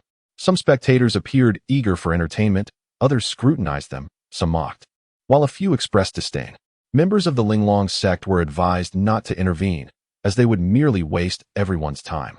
Indeed, given their meager skills, it would be better for them to return home and play in the mud. The cacophony of voices rose and fell around them, prompting Bulang to shake his head in disbelief. It was fortunate that this group lacked any vegetable scraps, otherwise, witnessing their fervent reactions might have resulted in a barrage of rotten produce. Such insolence was utterly intolerable. It was no wonder that the master was reluctant to accompany them. Merely observing the countenances of these individuals was already more than sufficient. The city lord, however, maintained a semblance of respect, for he vividly recalled the events that had transpired at the city gate. This holy son was no ordinary individual, and those who underestimated him would likely find themselves paying a significant price in the future. Bulang casually drew a stick, its signature marked in crimson, perfectly complemented by another signature held by a different saint. Truly, it is said that enemies are drawn to one another. Kong Xiaoyang, witnessing this turn of events, felt a surge of exhilaration, eager for the competition to commence. The arena boasted over a dozen platforms, allowing multiple contests to unfold simultaneously without delay. Kong Xiaoyang beckoned his foremost disciple, imparting careful instructions. "Your opponent is Bulang. Once you ascend the platform, dispatch him without hesitation." "Understood, master." Kong Chen nodded affirmatively. Entrusted by his mentor, he was determined to fulfill the task with utmost dedication. Since childhood, he had been by his master's side, a rescued orphan, and all his achievements were the fruits of his master's diligent guidance. He would spare no mercy for anyone who stood against his mentor. Each match lasted the duration of a single incense stick, requiring participants to sign a life-and-death agreement prior to entering. Throughout the contest, no matter the circumstances, accountability was relinquished. The disciples of Linglong Sect faced immense pressure as their adversaries unleashed in overwhelming ferocity, swiftly defeating them one by one in a manner both rapid and ruthless, leaving no time for reaction. Haha, the Linglong Sect is truly laughable. A band of worthless fools dares to compete. It is akin to courting death. Perhaps they merely seek to make an appearance, never intending to claim victory, another replied. Indeed, I concur. How could Qing, a renowned sword saint, possibly train such inept disciples? You are unaware, my friend. As the saying goes, teach the disciple, starve the master. They are merely keeping their secrets close. No wonder those prominent families are reluctant to send their disciples for training. They lack the sincerity to teach, unwilling to become the Navi benefactors. The greatest malice in this world stems from the conjectures of the human heart. Though these individuals knew nothing, their tendency to speculate maliciously remained unaffected. Throughout the ordeal, Qing remained silent, sitting like a statue of ice. Others assumed her anger had rendered her mute, yet she paid them no mind. In her words, winning is merely winning. Losing is simply losing. Nothing extraordinary about it. One must learn to accept. Should her disciples triumph, she would rejoice. Yet, if they faltered, she would embrace that too. At present, only Bulang stood firm on the platform, with all hopes of the Linglong Sect resting upon him. Eldest brother, you must prevail. If even you should lose, then we, the Linglong Sect, shall be utterly humiliated. Xiaoyao fixed her gaze intently on the slender figure on the stage, the pain radiating from her arm, causing her to frown. Their opponents were far too ruthless. Go, eldest brother. You must win. Du Wan's eyes brimmed with tears, her face a mixture of shame and anger, lamenting her own lack of strength. Even at the cost of my life, I was unable to remain on the arena, allowing these shameless individuals to mock me and bringing shame upon my master. The sword in Kong Chen's hand remained sheathed. There was no need to draw it when dealing with such people. You claim to be the holy son of the Linglong Sect? Indeed, you are speaking to your grandfather. Do you dare to take advantage of me? I apologize, but even if I were blind, I would never take a liking to you.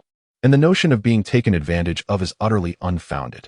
You are merely arguing for the sake of argument. Kong Chun had not anticipated that his opponent would deviate from all conventions, and in this exchange, he found himself at a disadvantage. Kong Xiaoyang gently squeezed his hands, surprised that the martial prowess of your Linglong Sect was lacking, though your verbal skills were quite impressive. Qing paid him no mind, her cold gaze fixed unwaveringly in the direction of Bulang. Do not accuse me of bullying. I shall grant you 3 strikes. Kong Chun stood tall and confident, fully assured that even if he permitted this individual 3 moves, he could not be bested. Very well. Bulang showed no reluctance whatsoever, raising his hand to deliver a decisive slap. The crisp sound echoed through the air, leaving Kong Chun momentarily stunned, while Kong Xiaoyang's heart leaped to his throat.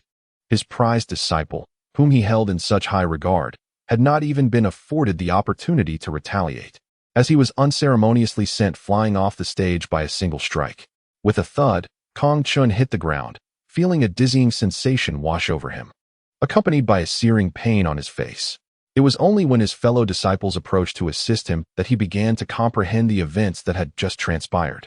The onlookers stood in bewilderment, unable to fathom the situation. Was this truly the conclusion?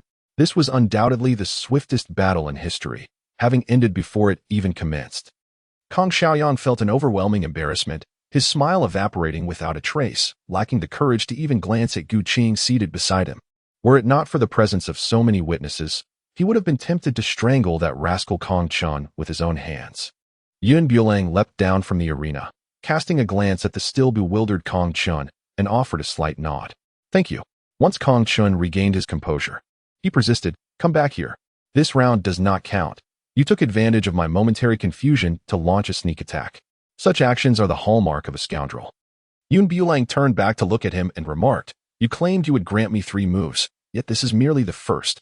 If your skills fall short, it would be wise to retreat home and refrain from making a scene here. Kong Chen's chest heaved with indignation. The truth spoke louder than words. The onlookers regarded such behavior with disdain. The disciples of Linglong Sect, having faced defeat, walked away with dignity, while those from Qingyun's sect sulked in place, throwing tantrums, which was utterly disgraceful. What a shameful display. You should swiftly return, Kong Xiaoyang shouted, his teeth clenched in frustration. Kong Chun dared not defy his master's command and, with his head bowed, hastened to stand behind him. Fortunately, several of his junior brothers had successfully advanced. Otherwise, given his master's temperament. The outburst would not have been confined to this place, but would surely follow them home. Do not celebrate too soon. I suggest you hope your disciple does not encounter any of my other disciples, lest old grievances and new enmities resurface, Kong Xiaoyang intoned coldly. The leader of Yaoqi sect cast a disdainful glance at Yun Bulang, dismissing him as a mere upstart. It was nothing but a stroke of luck. Such arrogance would inevitably lead to dire consequences one day. Indeed, the leader speaks wisely. A sycophant nearby immediately chimed in. The competition progressed, and the second round of draws commenced. Due to an uneven number of participants, one individual was destined to sit out. Yun Bulang is the fortunate individual who has drawn a bye. His luck is simply extraordinary. He has managed to secure a chance with a mere 1% probability. Even if he were to survive until the end, one must not forget that as the competition progresses, the caliber of opponents only intensifies, and he may find himself unaware of how his demise could unfold. You are correct. Such strokes of fortune are not something everyone can bear. While the surrounding crowd buzzed with chatter, much of it was inconsequential. Kongchen, however, was markedly different. He nearly ground his teeth in frustration. His prowess was considerable, and he was more than capable of penetrating the top 10. Yet now, due to a moment of carelessness, he finds himself stagnant, with no rank to show for his efforts. Before this event, he had confidently assured his junior sisters that he would at least secure a position among the top 10. Now, he is at a loss for words on how to face them after the competition concludes. The root cause of all this misfortune lies squarely with Yun Bulang. With nothing to occupy him, Yun Bulang has chosen a shaded spot to observe the unfolding drama. This has stirred the ire of many, questioning how such a lackluster sect as Linglong could possibly nurture formidable disciples. They believe that Yun Bulang's success is merely a result of fortuitous happenstance, having drawn the bye. The competition is set to conclude in 10 minutes, ushering in a new round of draws. For reasons unknown, the crowd instinctively directs their gaze towards Yun Bulang. With a casual flick of his hand, Yun Bulang drew a stick, its tip gleaming white, and astonishingly, he received yet another bye.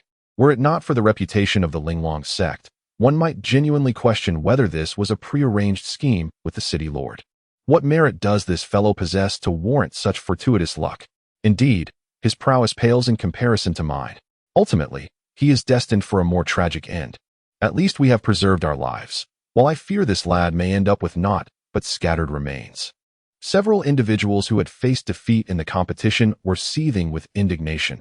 Had they been graced with similar luck, they could have at least navigated the tumultuous waters and surged ahead. Securing a favorable ranking would bestow upon them a semblance of pride. Time and again, Yun Bulang found himself with a bye, so much so that even the city lord began to question their connection. The leader of the Yaoqi sect, frowning, beckoned to the city lord. The city lord promptly scurried over, eager to please. The Yaoqi sect leader, Bai Shui, whispered something into the city lord's ear, who nodded vigorously, his face alight with joy as he departed. Wang Jie of the Yaoqi sect requested to challenge two opponents simultaneously, and as the group leader, I graciously granted this request. Yun Bulang furrowed his brow slightly, for it was evident that many in the audience harbored discontent towards him. They disapproved of his repeated buys, culminating in this manner. Wang Jie's reputation resonated throughout the assembly. None among the younger generation were unaware of his name. In the past, he had single-handedly vanquished a sacred beast, and later comprehended a sword technique, elevating his disciples to unparalleled heights under his guidance. Over the span of 3 years, his renown had become ubiquitous. In this competition, all believed that the ultimate victor could only be Wang Jie. With a celestial sword beneath his feet, he gracefully descended onto the arena. Opposing him were 2 disciples from rival sects, each possessing formidable strength. Yet, in his presence, they exhibited signs of trepidation and, without engaging in battle, conceded defeat on the spot. I surrender. I too surrender. Though conceding without a fight was a source of shame, it was certainly preferable to losing one's life. A slight smirk played on Wang Jie's lips as he vanished from sight. Swish, swish. In a fleeting moment, the 2 individuals who had stood stationary were decapitated. Their rigid bodies fell heavily to the ground, carried by the gentle breeze. The bloodied sword in Wang Jie's grip dripped ominously, his entire being exuding an aura of malevolence. Your surrender is unacceptable to me. Thus, 2 prodigies fell from grace. Wang Jie, you have gone too far. My disciple has already conceded. Why must you take his life? Wang Jie, with a bloodthirsty smile, retorted that having signed a death warrant before ascending the stage, matters of life and death were no longer his concern. The two sect leaders were infuriated yet remained unable to voice their anger. The might of the Yaoqi sect was undeniable, and it seemed that even combined, the strength of the two rival sects paled in comparison to theirs. As the competition progressed into daylight, a break ensued. The relentless rounds had eliminated dozens, and Bulang emerged as a dark horse, astonishingly surging into the top 10. While earlier rounds might have been attributed to luck, it was evident that his subsequent performance reflected considerable skill, making him the focal point of fervent discussions among the spectators. As Bulang was about to rise from his position, a fleeting shadow suddenly appeared before him. Raising his gaze, he recognized Wang Jie, who had just been competing. The latter, sword in hand, regarded him with a disdainful expression. "If you encounter me, I shall not take your life. However, I will sever your limbs," Wang Jie coldly declared before turning and vanishing. He held Bulang in contempt, viewing him as one who relied on cunning to survive until the end. Thus, he resolved to ensure that Yun's demise would be even more tragic. Bulang, disinterested in providing an explanation, leisurely approached Qing and inquired, "Master, am I not fortunate?" Qing nodded in agreement, acknowledging, "Indeed, your fortune is remarkable, yet it has also incited the ire of many." "What does that have to do with them?" Bulang found himself at a loss for words. Although he claimed not to require the competition, it was indeed through his own merit that he drew a bye. In any case, he must exercise utmost caution in the forthcoming matches. Qing furrowed her brow slightly. Bulang's previous buys had already incited public ire.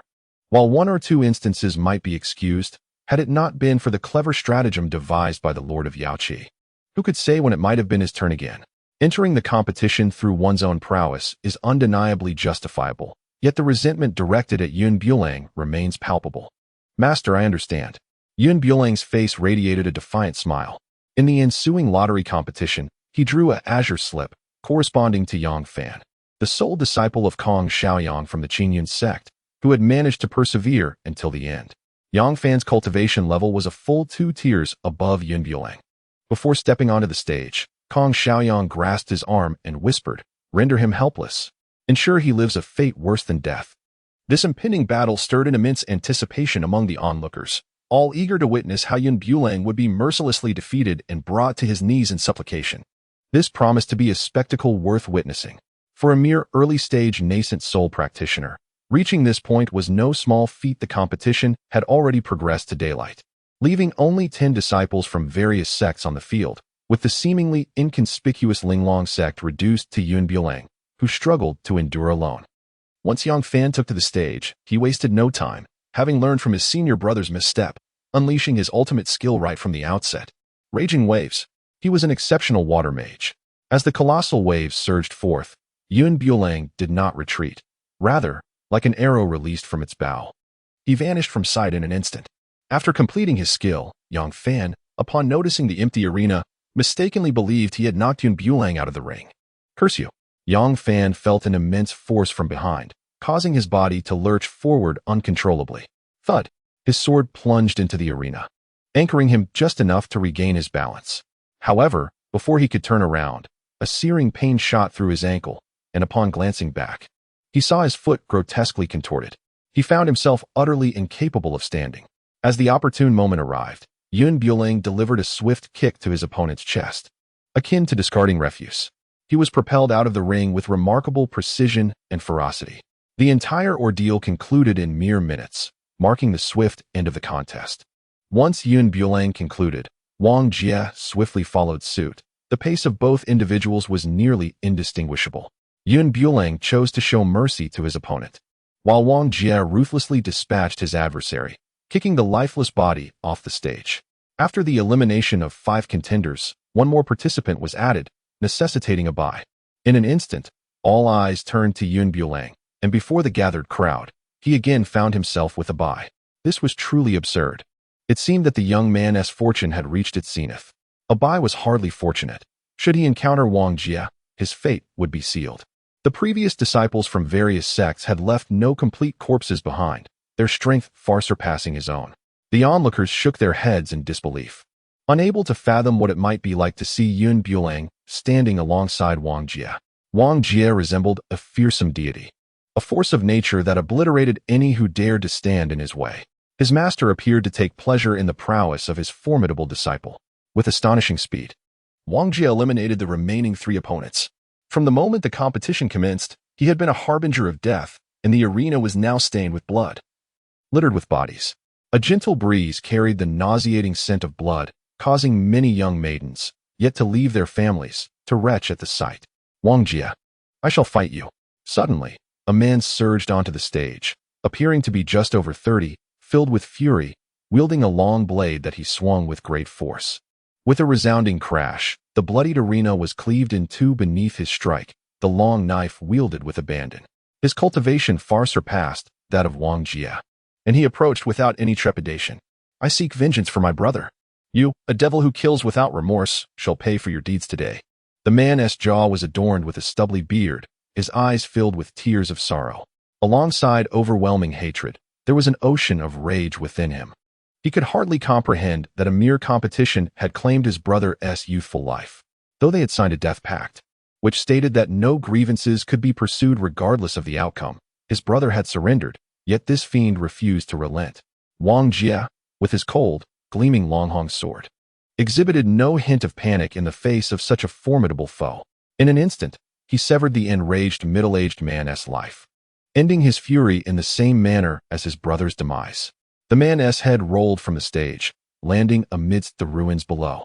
Some spectators, unable to bear the horrific sight, rushed forward to assist in the handling of the corpse. With a swift motion of his sword, Wang Jie intimidated them into retreat. Whoever dares to touch his body shall meet the same fate. His demeanor was unyielding, leaving no room for negotiation. Several elders, unable to witness such brutality, stepped forward and implored, "Young friend, this is merely a competition. You cannot indiscriminately slay the innocent. We shall not hold this against you. Allow the deceased to rest in peace." Wang Jie plunged the long rainbow sword directly into the body of the middle-aged man. For the weak hold no right to voice their words. You. Several elders were poised to retaliate. Cough, cough.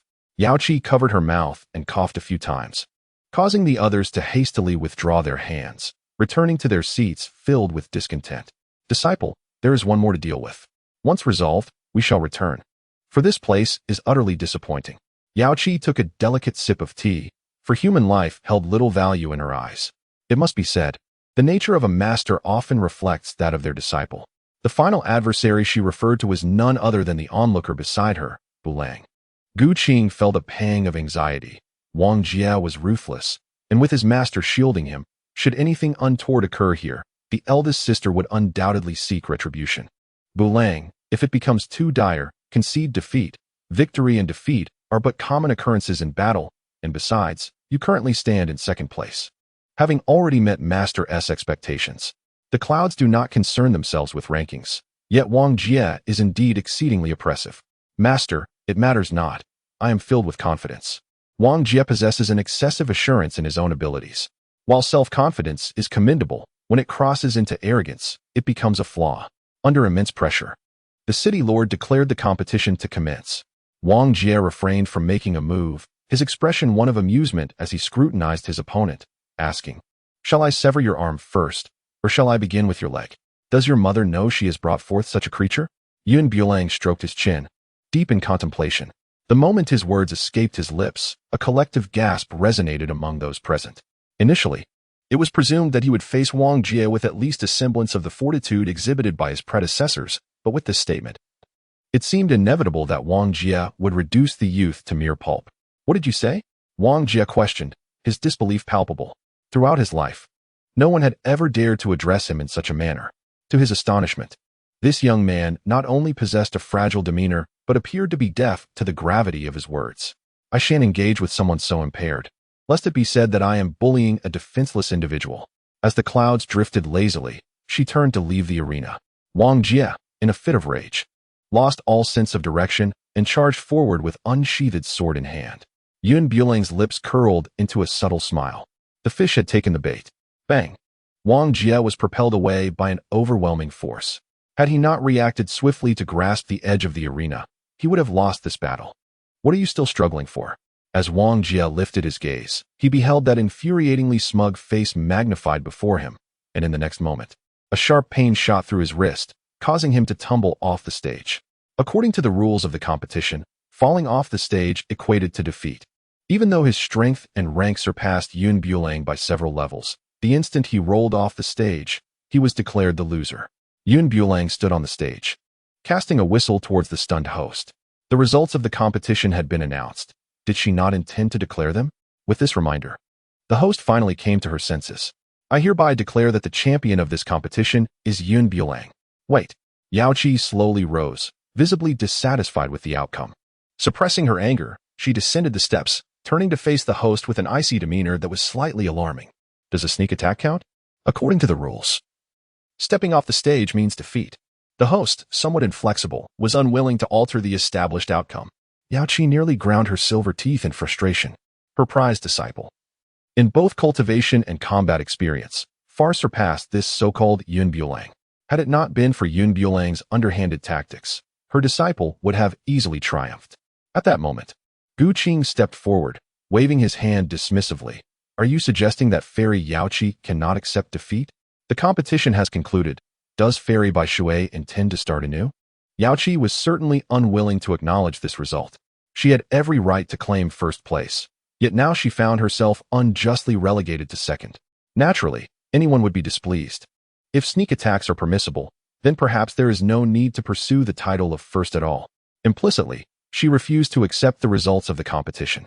The judge, feeling a headache coming on, glanced at the city lord, who subtly shook his head, indicating not to involve himself. It was understandable.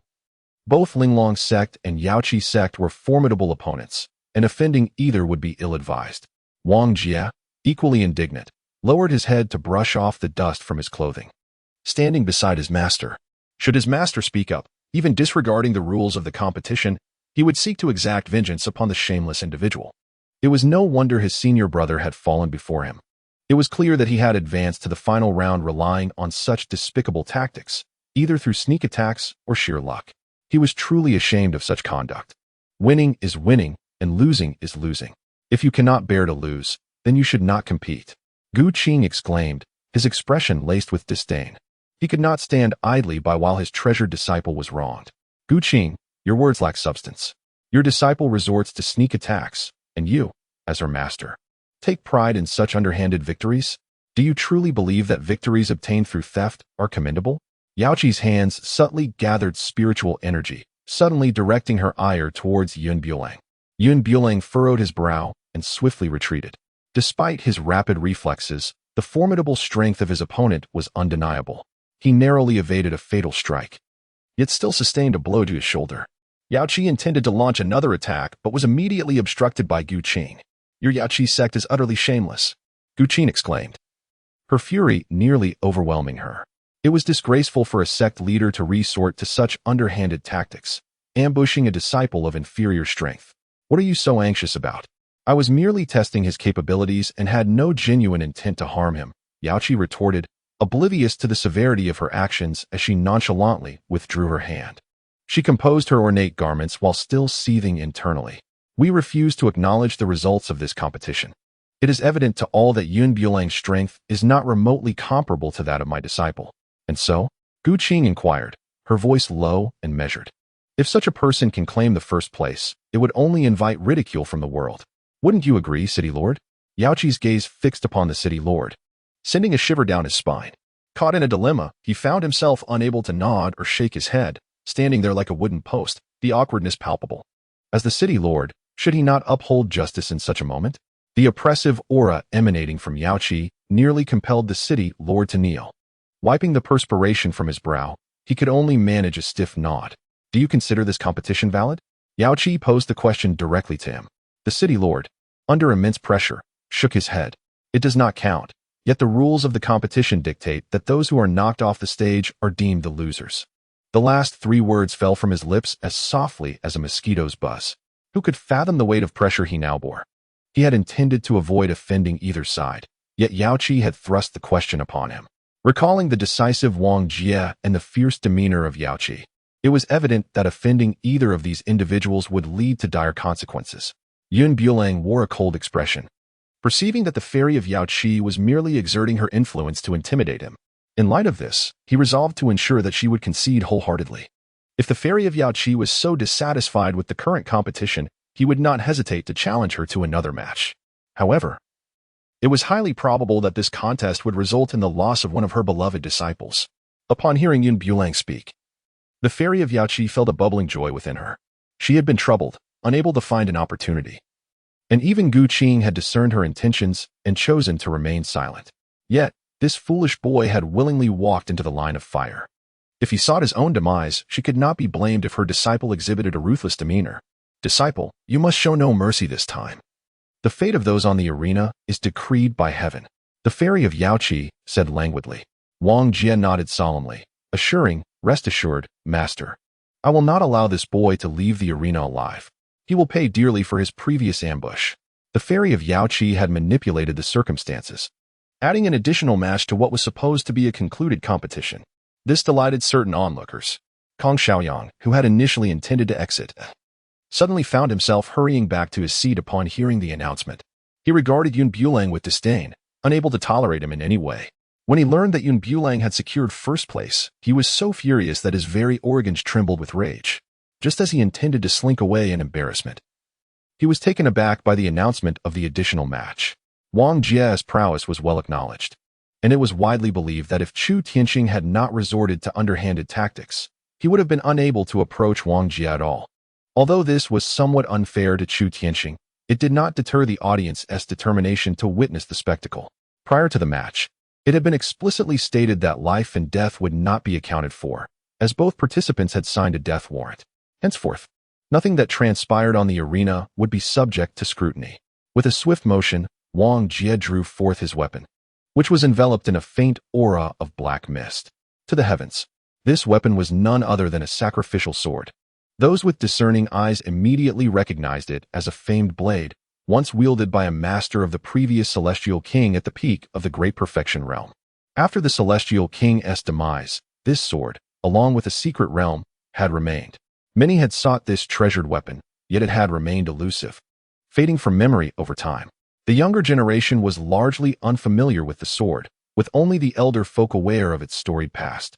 Wang Jie's strength was already formidable, and with the enhancement of this sword, he could easily engage in battles beyond his rank, especially against Yun Bulang, who was of a lower tier.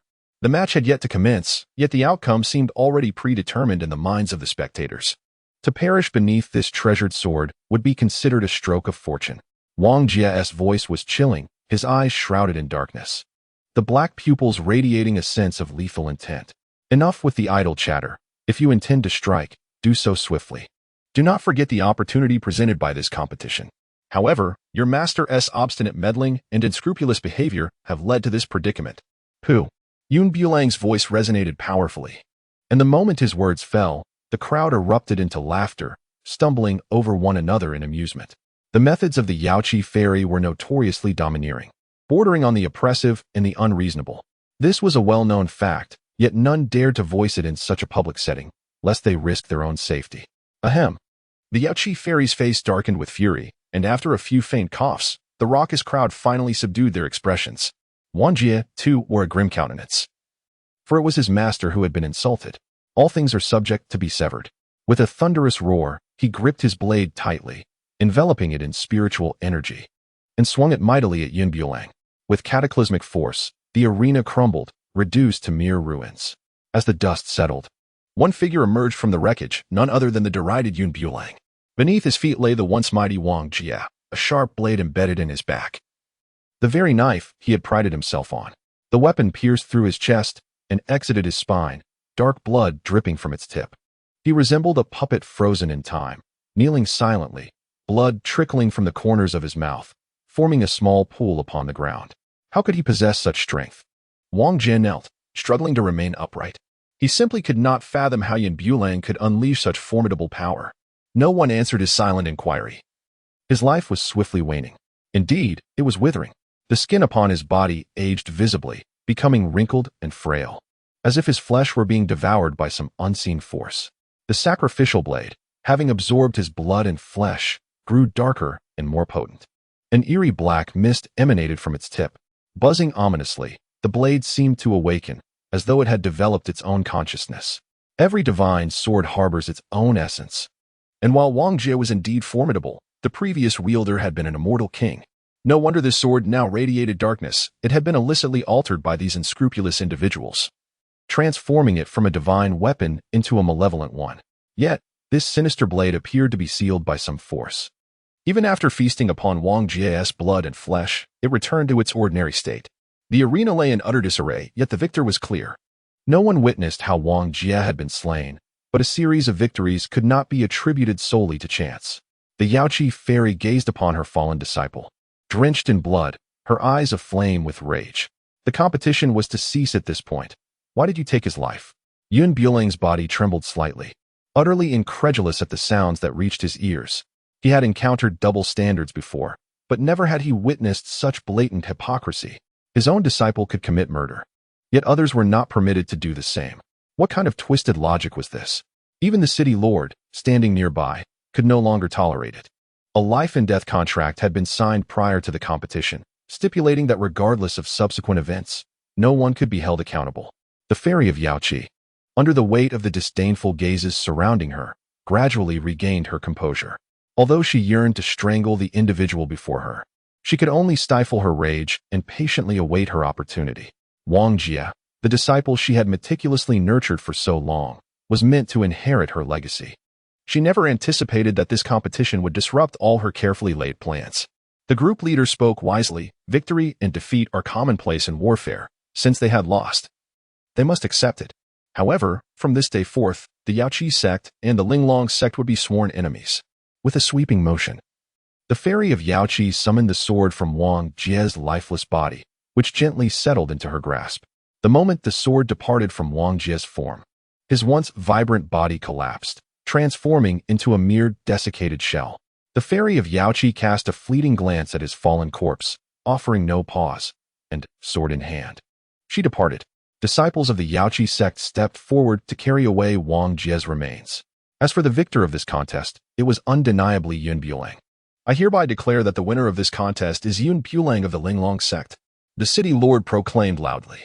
Yun Bulang brushed off the dust from his attire and emerged from the ruins. The fleeting glimmer of murderous intent in the eyes of the Yaoqi fairy was not lost on him.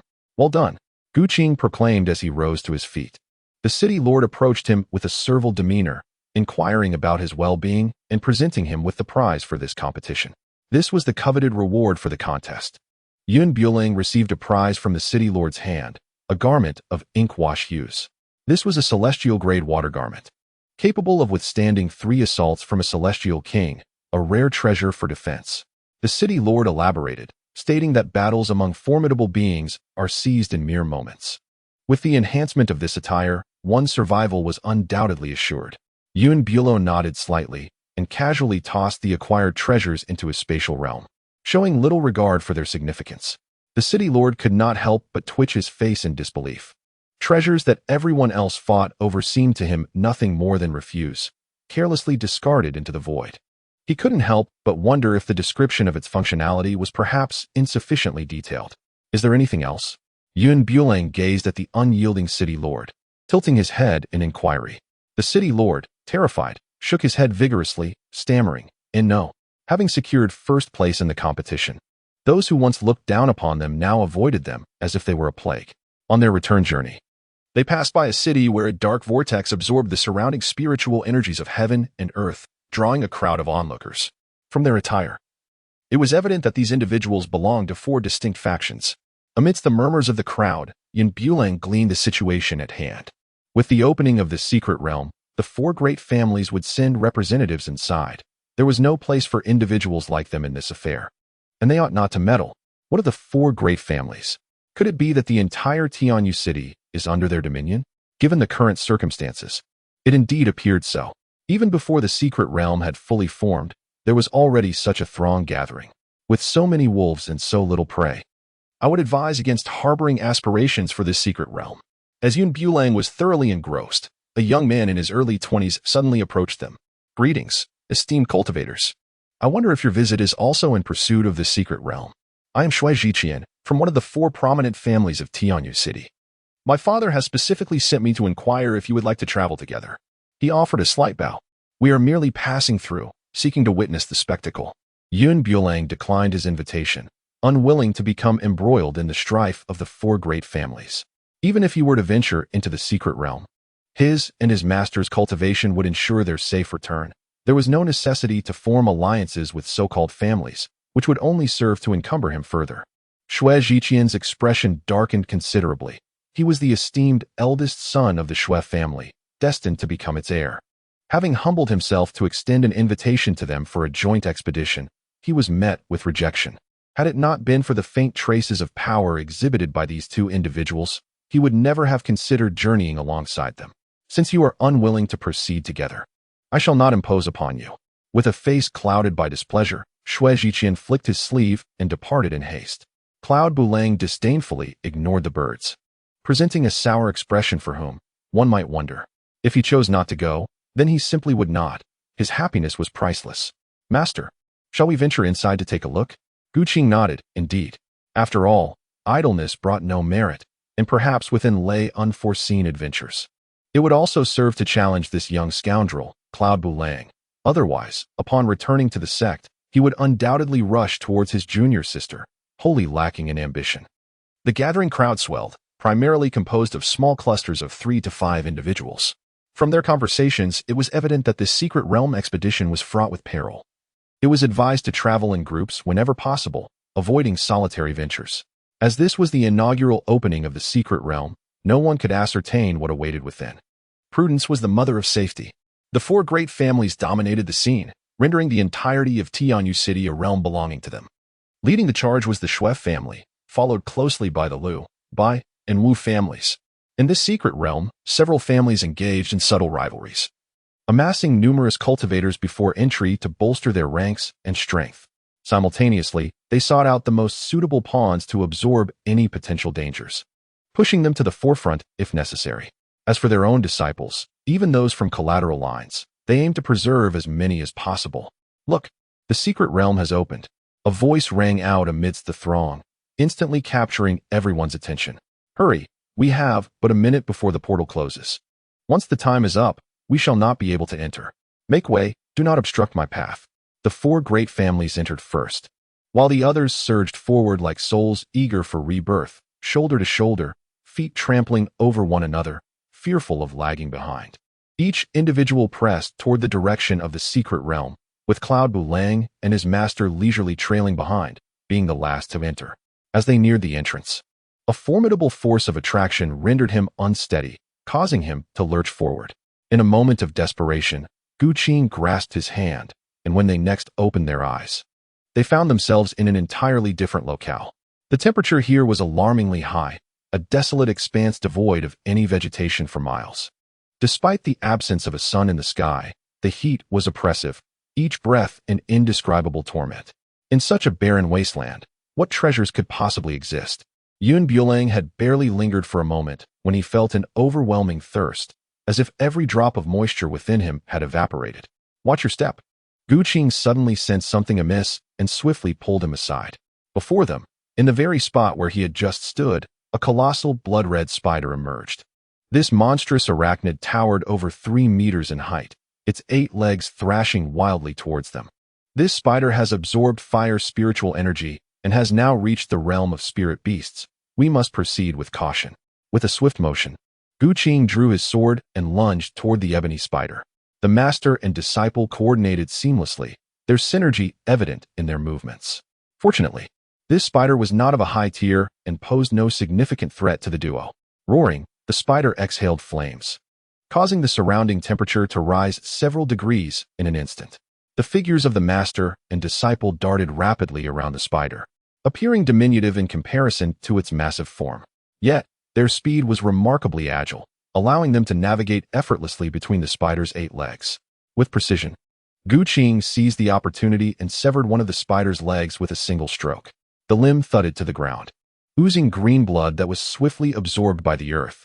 Remarkably, the leg began to regenerate before their very eyes at a speed observable to the naked eye. Such formidable regenerative power. Bulang felt a slight shock in his heart.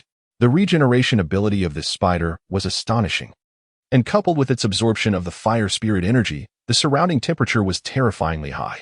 Master, cover me. Yun Bulang called out to Gu Qing. The latter, understanding the cue, nodded in acknowledgement and vanished from sight, transforming into a wisp of azure smoke that swiftly infiltrated beneath the spider. Bang, bang, bang. The spider's 8 legs relentlessly stomped, yet it could not land a strike on Gu Qing. Suddenly, a shadow flitted overhead, and within a pair of obsidian eyes, the silhouette of a sword was reflected. Swoosh! The cloud gracefully danced upon the back of the spider, and with a swift motion, the blade descended, piercing through its head. The colossal arachnid staggered a few steps, retreating repeatedly, until its immense form collapsed with a thunderous thud. The remaining nerve cells twitched, causing its 8 legs to flail. But in a moment of silence, the sky was left undisturbed, and all motion ceased. Yun Bulang leaped nimbly away from the spider, covering her nose as she stood aside. The foul stench emanating from the arachnid was truly repulsive. The creature had perished only recently, its body swiftly dissolving into a pool of green liquid, upon which floated a fiery crystal. It was indeed a fiery crystal. With a swift motion of her hand, Gu Qing summoned the crystal, and it soared effortlessly toward her, landing gently in the palm of her hand. What purpose does this fiery crystal serve? Yun Bulang possesses a limited understanding of these matters. When encouraged to read more, he reproached his master for being overly verbose, even failing to recognize a fire crystal. Return and transcribe the cultivation principles 100 times. Gu Qing could not help but give him a light reprimand, feeling somewhat exasperated as he elucidated. This fire crystal is utilized for weapon forging. Though this particular specimen is of low quality, merely a first-grade stone, it is, in fact, the most inferior of its kind and holds little value for cultivators of our caliber. The highest grade? 9. However, such crystals are exceedingly rare. So do not indulge in such fanciful thoughts. Gu Qing promptly cast the fire crystal into his spatial realm. While of modest grade, it could serve as a practice tool for the disciples of Linglong Sect. During their discourse, 2 massive spiders emerged from the earth, charging towards them with menacing intent. Drawing upon their previous hunting experience, the master and disciple coordinated seamlessly, dispatching one of the creatures within mere minutes. Master, our synergy is nothing short of impeccable. I believe we can conquer any foe. Yun Bulang wielded his sword with fervor, growing increasingly exhilarated with each strike. The colossal spiders seemed to emerge incessantly, as if presenting them with fire crystals. Initially, they encountered only low-tier foes, with the occasional appearance of second-tier adversaries. However, under their seamless collaboration, the fate of these giant arachnids was but a single word: demise. After a vigorous bout of combat, sweat dripped from Yun Bulang, his skin sticky and uncomfortable. Master, let us rest for a moment. I feel as though the moisture within me is evaporating, he implored. Continuing at this pace, he would inevitably succumb to dehydration. Gu Qing wiped the sweat from her brow, reflecting on the exhilarating nature of today's battle, a refreshing experience she had not felt in quite some time. Very well. We shall rest here for 10 minutes before resuming our journey. Finding a stone, they settled back to back. Gu Qing performed a cleansing ritual, instantly revitalizing herself. A gentle breeze tousled her long hair, revealing her exquisite features. It must be said, while the third sister possessed a fiery temperament, her beauty was unparalleled, with such intricate features that were a rarity. What are you staring at? Gu Qing suddenly turned to find her disciple grinning foolishly, his mouth agape in a silly smile. Yun Bulang was caught off guard, swiftly retracting her gaze. Master, how have you been resting? Gu Qing nodded slightly. Only 2 or 3 minutes remaining. And she instantly regained her radiant demeanor. Rising to her feet, she stated, It's almost time. Yun Bulang nodded, and as he rose to depart, a sharp reprimand echoed from behind him. You there, halt. Turning to face the source of the voice, he beheld a regiment of 12 individuals, standing in disciplined formation before them. The leader, a man in his early 30s, possessed eyes as feral as a wolf, fixated upon the 2 of them, as if intent on piercing through their very souls. Hand over the treasures you have acquired, and I may grant you clemency. Otherwise, do not blame me for my lack of courtesy, declared the man with the bushy beard. Yun Bulang's lips curled into a faint smile, initially believing he had encountered someone of significance, only to realize he was face to face with a band of robbers. He was, after all, the very ancestor of robbers. To cross paths with him was indeed an ill-fated encounter for these ruffians. What if I refuse? The bearded man momentarily paused, then burst into hearty laughter. Ha ha ha. Truly, a fledgling's audacity knows no bounds. You must comprehend that you currently lack the standing to utter a refusal to me. With a sudden flourish, the man brandished his large blade, commanding his gang behind him. Advance. First, let us dispatch this young fool. Humph. To challenge him with defiance would entail dire consequences. As the figures surged towards Bulang, he grasped his blade firmly and charged forward, engaging in combat with the oncoming throng. Qing also stepped in to lend assistance, and the synergy between the master and disciple was remarkably harmonious. The assailants, lacking in prowess, dared to confront the duo solely due to their numerical advantage, akin to ants attempting to gnaw at an elephant. Regrettably for them, today was destined to be their misfortune. Thud, thud, thud.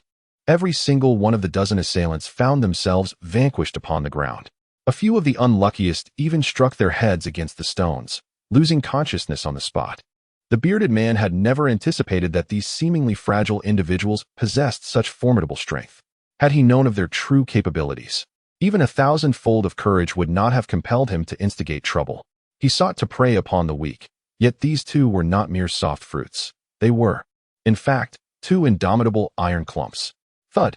As the clouds drifted by in that fleeting moment, Huzi suddenly knelt down with a thud. What are you doing? There's no holiday or festival to warrant such a bow. Bulang embraced himself with crossed arms, gazing down with an air of superiority. The bearded man forced a rigid smile, his face contorted as he glanced at his fallen companions behind him, their limbs grotesquely twisted. He could scarcely fathom the agony they must be enduring. As he regarded the youth before him, he swallowed hard, his lips trembling slightly. I realize my mistakes. I should never have entertained the thought of taking your belongings. All fault lies with me, he exclaimed, striking his own face with fervor, each slap delivered without mercy, causing his visage to swell rapidly. The bearded man was no fool. He understood that inflicting pain upon himself was far preferable to suffering the loss of limbs. Yun did not harbor any intention of killing him. Rather, he fixated on the spatial rings they held, a cruel smile gracing his lips. When it comes to robbery, I am the progenitor of such acts. Why must you provoke me, of all people? The young man acknowledged his folly, truly aware of his mistake, as tears of regret streamed down his cheeks. At that moment, he felt as if his insides had turned to lead. If time could be rewound, even with 800-fold courage, he would not dare to confront the man before him. Hand over everything within your spatial rings, and do not conceal anything. Consider it the price for your lives. Bulang smiled gently as he spoke. As soon as his words were uttered, several individuals who had been knocked to the ground hastily shook out everything from their surroundings. Not even a tattered sock was left hidden. They laid bare all their possessions without exception. After enduring such a thorough search, no one dared to conceal anything. They could only fervently hope that this little tyrant would show mercy once he had claimed their belongings, and they would be profoundly grateful for even that. Bulang, with a hint of disdain, sifted through the items strewn on the ground, casting suspicious glances at the individuals before her. They were dressed quite appropriately, yet their poverty was stark and absolute. Among the scattered possessions, there were scarcely any treasures of value, and the few useful items were indeed few and far between. It left her bewildered as to how these people managed to survive. Bulang used a wooden stick to lift a foul sock and flung it directly onto that person's face. Do you cherish that stinky sock as a treasure? How astonishing that you even placed it into your personal space. The unfortunate individual, bruised and battered, wore a sorrowful expression as he silently removed the sock from his face and promptly stuffed it into his pocket. This was personally sewn by my mother. It holds great significance, he muttered softly, retreating to a corner. After 3 to 5 minutes, Bulang extracted the useful items and concluded with a single word: poverty. No wonder he contemplated taking the shortcut of robbery. You have already counted the items. We have indeed not concealed anything. We acknowledge our wrongdoing in this matter. And I apologize to you here, the bearded man said, studying his expression. Begone. Yun, with an air of impatience, waved his hand. Those capable of movement swiftly rose from the ground, dragging along the unconscious individuals as they retreated, quickly vanishing from sight. Bulang and his master traversed a distance, only to discover that the surrounding temperature was rising steadily. Upon raising his hand, he noticed a delicate layer of white granules forming on the surface of his skin, evidence that the salt within his body had been evaporated. There were no recognizable landmarks in sight, just an endless expanse of desert. Suddenly, a colossal shadow enveloped Bulang. Turning around, he found a gigantic spider, dripping with drool, looming ominously above him to the left. Bulang was startled by the sudden appearance of the spider, nearly stumbling to the ground. It was a third-tier demon beast, undoubtedly harboring within it a third-grade fire crystal. Qing stood nearby, analyzing the situation. Such demon beasts generally possess intelligence beyond the third tier.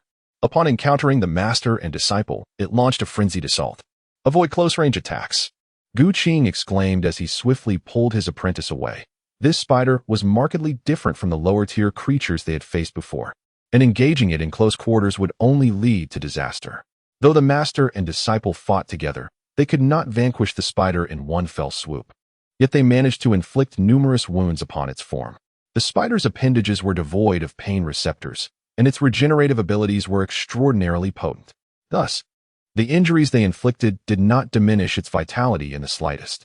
We cannot continue like this, Qing declared, leaping into the air with the intention of delivering a decisive blow to the colossal spider. Should this prolonged battle persist, their spiritual energy would be entirely depleted.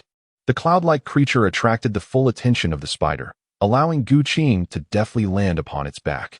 With the Qing Feng sword in hand, she channeled all her spiritual energy into a desperate thrust that pierced the spider's back. The creature writhed for a moment before its massive form collapsed to the ground with a thunderous crash, green blood oozing from its wounds. Qing, slightly repulsed, extracted her sword.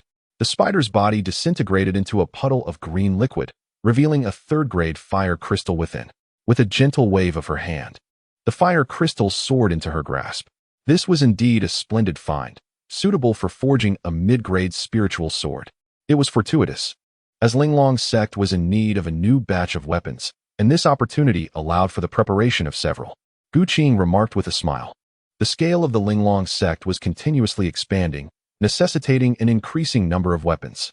This was a perfect chance to acquire more, especially since the secret realm would not open every year, nor would luck always favor them. As the master and disciple traversed the desert, they encountered numerous low-tier, all of which they subdued with ease. The quantity of fire crystals in their spatial realm increased steadily, and before they knew it, the temperature and environment around them had risen significantly. Strangely, they began to see patches of grass and even forests. In such a high-temperature environment, these plants thrived better than those outside.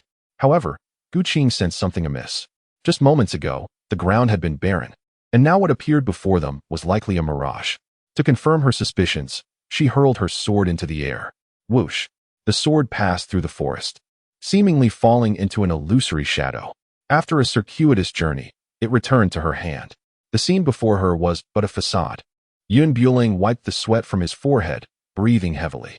"Shall we continue forward?" he asked. "Never mind, let us retrace our steps." Qing sheathed her sword, having no intention of venturing deeper.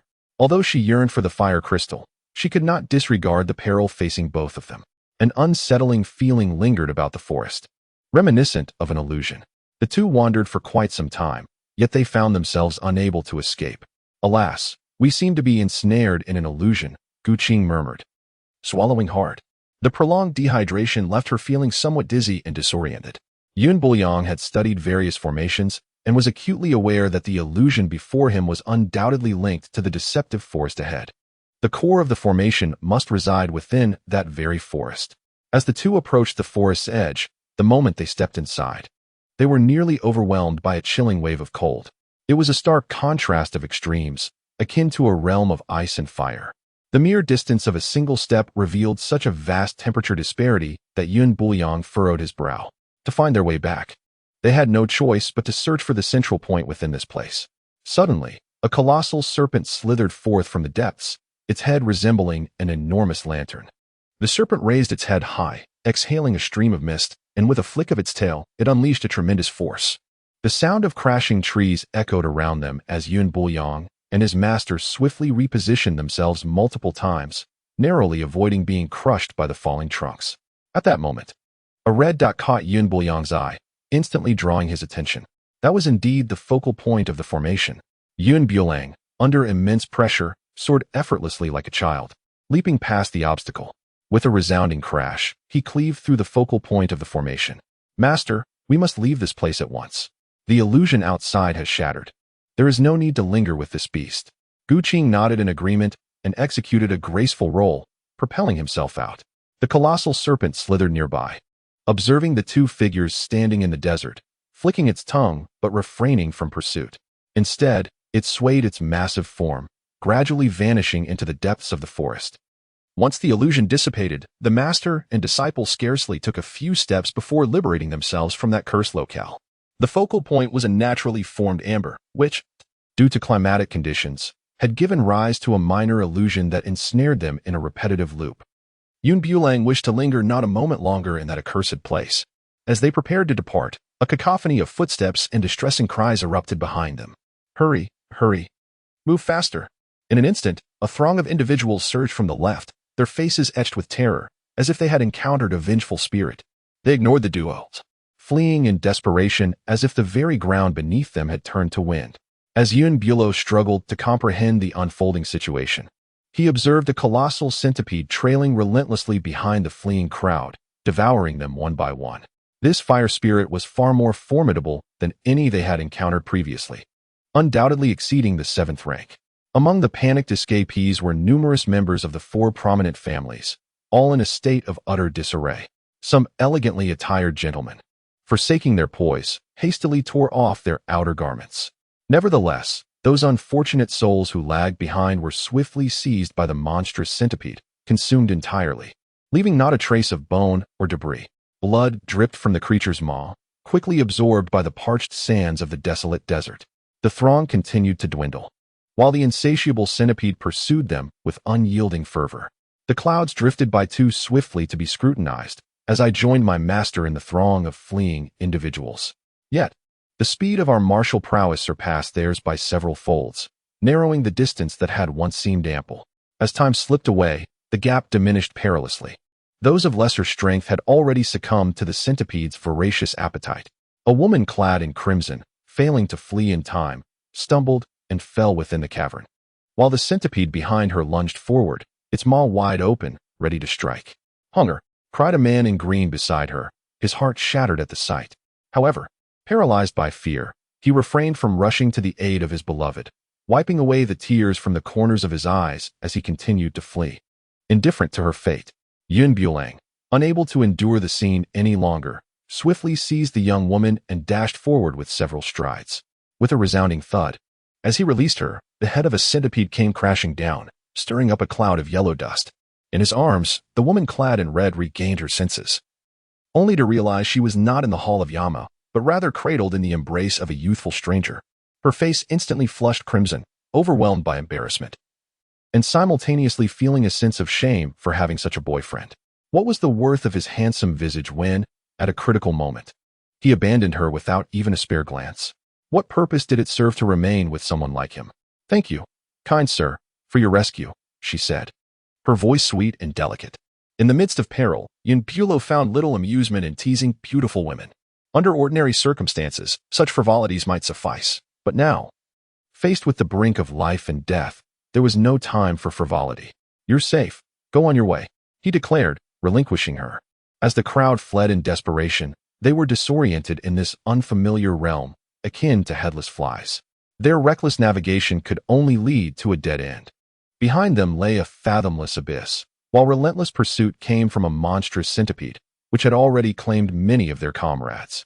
This wretched beast was insatiable, having already devoured so many of their kin. Shui Jiqian gripped his sword, still stained with the green blood of their enemies. The 4 great families had suffered grievously, and before they could even begin their quest for the spiritual treasures, they encountered such a grotesque creature. Bai Yishuan, confronted with this horrific scene, despite his prior mental preparation, was nonetheless stricken with fear. He witnessed a companion being consumed by the giant centipede, the sound of its gnawing sending chills down his spine. As the future heir of the Bai family, dying quietly in this place was an unbearable loss. Unable to contain himself, he suggested, "Why don't we send a few to distract it? We cannot allow our entire group to perish." Upon his words, silence enveloped the gathering. No one was willing to step forward. In the face of death, sacrifice was not a choice anyone was prepared to make. They had previously extolled the virtues of the 4 families, reciting grandiose promises of loyalty, yet when the moment of truth arrived, self-preservation reigned supreme. "Well then, let it be as you say. Let your Bai family attract the creature's attention while I lead the retreat," Shui Jiqian agreed wholeheartedly. Why not your Shui family? Bai Yishu encountered, his words flowing effortlessly. Your Bai family is the foremost of the four. Rise to the occasion in this hour of need and benefit us all. What is there to lose? You are speaking nonsense. Why don't you take the lead? The two nearly clashed, their disagreement teetering on the edge of violence, only halted by the intervention of bystanders. Now is not the time for quarrels, but rather for strategizing on how to vanquish the beast. An elder with silver hair stepped forward from the crowd. Avoidance is futile, especially as we find ourselves with no escape. This creature is at least of the 7th rank. How could we ever stand against it? Before the battle could commence, Bai Yishuan felt deflated, devoid of any confidence. The throng began to retreat further, witnessing the colossal centipede drawing near, with no path left behind them. A piercing scream echoed from behind, as a man lost his footing and plummeted into the abyss below. It was only then that everyone became acutely aware of their surroundings, halting in their tracks. Do not retreat any further. There is no path left. With a chilling crunch, a colossal centipede casually seized an individual, slowly devouring him. The sound of crushed bones sending shivers down the spines of those present. Even the lowly ants strive for survival, let alone the living souls among them. Bulang was the first to draw his weapon, shouting at the timid souls behind him, "Let us fight with all our might. Perhaps there lies a glimmer of hope. Those of you who cower in fear can only await your demise here." The young man spoke wisely. The current predicament indeed demanded a bold response. At worst, we shall perish together. Joining forces with this audacious fellow, we may as well carve our own path through blood, for death awaits us regardless. United in purpose, we can surely bring this beast to its end.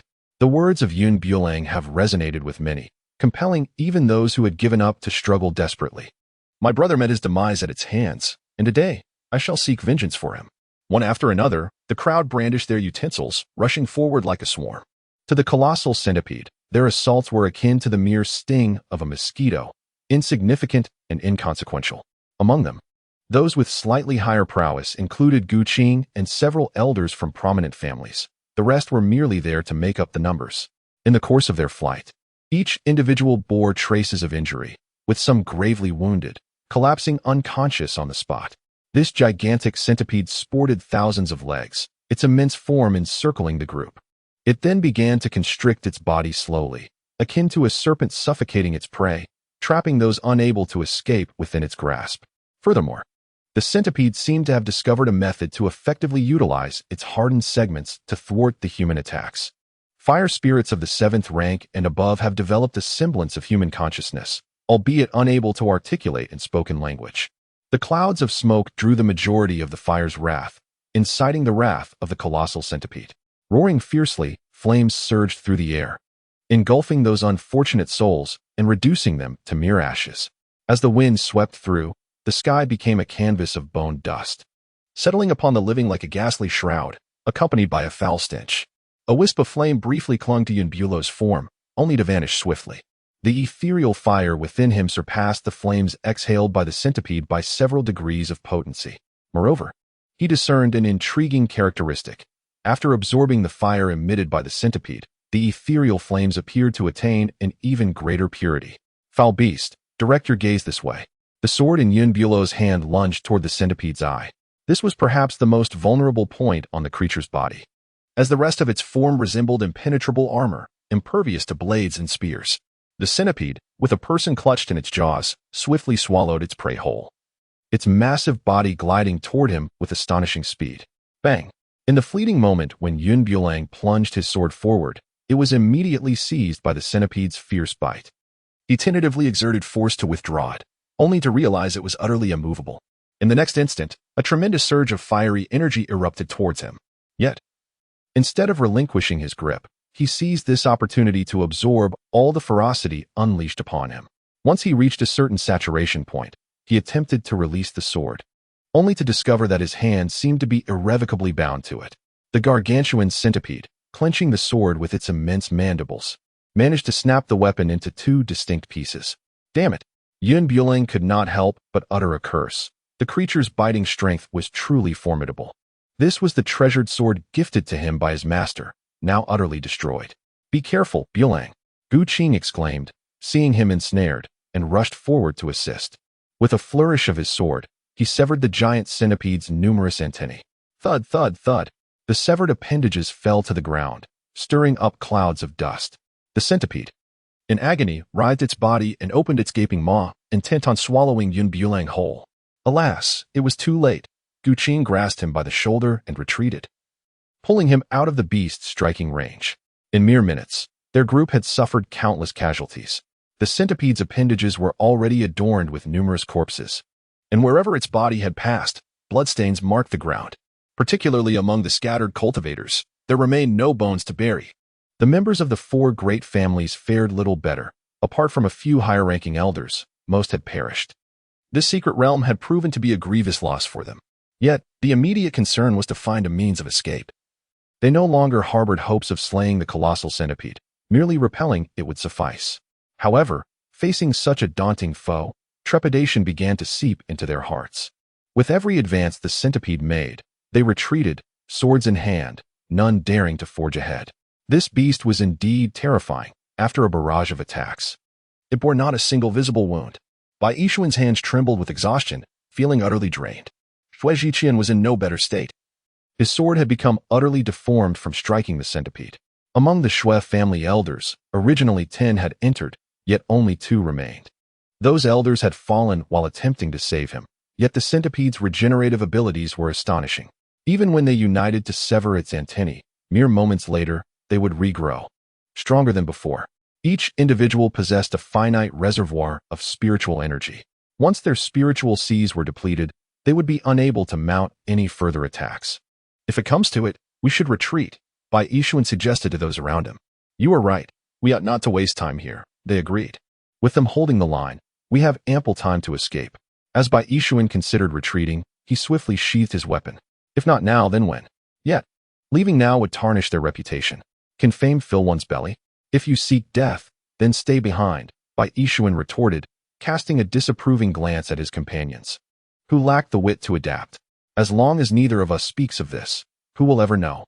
As for the 2 individuals before me, they are destined to perish beneath the feet of the centipede, with no chance of escaping alive. For them, the mere act of survival holds greater significance than anything else. Yun Bulang suddenly recalled the talisman that he had pilfered from his 4th sister. Meanwhile, the colossal centipede, besieged by their relentless assault, gradually began to lose its will to struggle. The movements of its antennae slowed considerably, presenting Yun Bulang with a fleeting opportunity. Master, cover me. The urgency of the situation left him no time for further explanation, and clutching the talisman, he charged forward. Qing drew the centipede's attention away. Yun Bulang swiftly maneuvered behind the centipede and, with a resounding thud, affixed the talisman in his hand upon it. In an instant, the talisman, enveloped in azure electricity, detonated upon contact, resulting in the centipede's head exploding spectacularly. Revealed amidst the chaos was a radiant fire crystal, which fell into Yun Bulang's grasp. The colossal body of the centipede collapsed onto the ground, emanating an unbearable stench, while within its remains lay undigested skeletal fragments. Those with slightly weaker constitutions felt a violent churn in their stomachs, quickly seeking support from nearby objects before succumbing to the urge to vomit. The 7th-grade fire crystal, a rarity in the market, was often unattainable even by royal families. Such treasures are serendipitous finds. Weapons forged from them possess the ability to absorb the ethereal energy of the universe, and with a stroke of fortune, they might even give rise to a spirit of the sword. Thus, at the moment Yun Bulang clutched the crystal, countless eyes fixated upon him, akin to famished wolves. Why do you all gaze at me so? Yun Bulang cast the fire crystal into the void, his demeanor unyielding in the face of this malevolent assembly. Bai stepped forth, asserting, "This centipede was vanquished by our collective efforts. How can you presume to claim the fire crystal for yourself?" Similarly, Shui Zhiqian interjected, "Indeed. Your meager strength is evident. It was we who rendered the centipede immobile, allowing you to seize this opportunity. The fire crystal, a treasure of considerable value, would greatly benefit the Shui family, compensating for the loss of so many elders. With the fire crystal in their possession, they could forge a magnificent sword, elevating the Shui family's prowess to new heights." Upon encountering their shameless remarks, Yun Bulang found himself unable to muster a smile. "Am I mistaken? If I had not vanquished the centipede, would you still have the audacity to stand here and converse with me? Such blatant shamelessness is astonishing. Had it not been for his intervention, these individuals would have been utterly oblivious to the centipede's whereabouts, perhaps long since digested, transformed into nothing more than a perfect fertilizer. And now, they dare to demand the fire crystal, oblivious to their own lack of shame.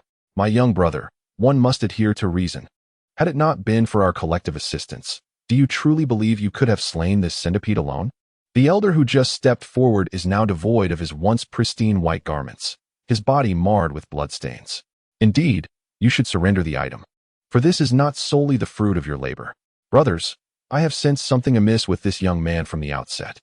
His actions reek of a desire to monopolize. I concur with Brother Li's assertion. There is no merit in being courteous to such a self-serving individual. He should never have been saved in the first place. I advocate for reclaiming what is rightfully ours, for the sake of justice. Bulang was utterly astounded by their audacious actions. He had witnessed shamelessness before, yet never to such an extreme. The thickness of their skin was such that even the antennae of a centipede could not penetrate it. I implore you, could you not exhibit even a modicum of dignity? Bulang lamented, his expression rife with disdain for their behavior.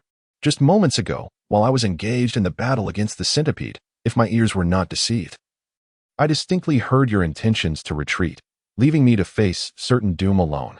Bai Yishuan and Xue Zhiqian felt their faces flush with embarrassment, for it was evident that this remark was directed squarely at them. However, given the perilous circumstances, it was hardly reasonable to jeopardize their lives for an uncertain plan.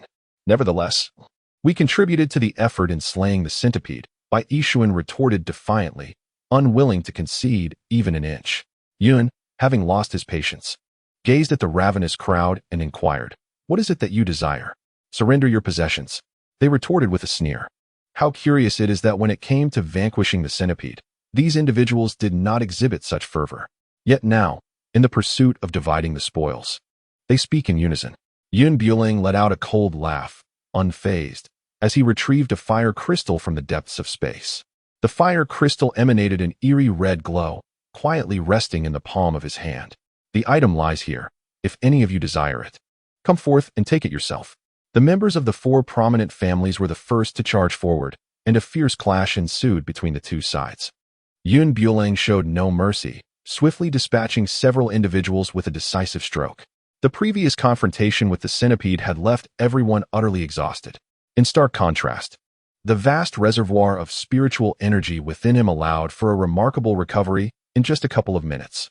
These misguided individuals, sensing his earlier weakness, attempted to take advantage of the situation, but alas, they had chosen the wrong target. In a fleeting moment of inattention, Bai lost an ear, wincing in pain.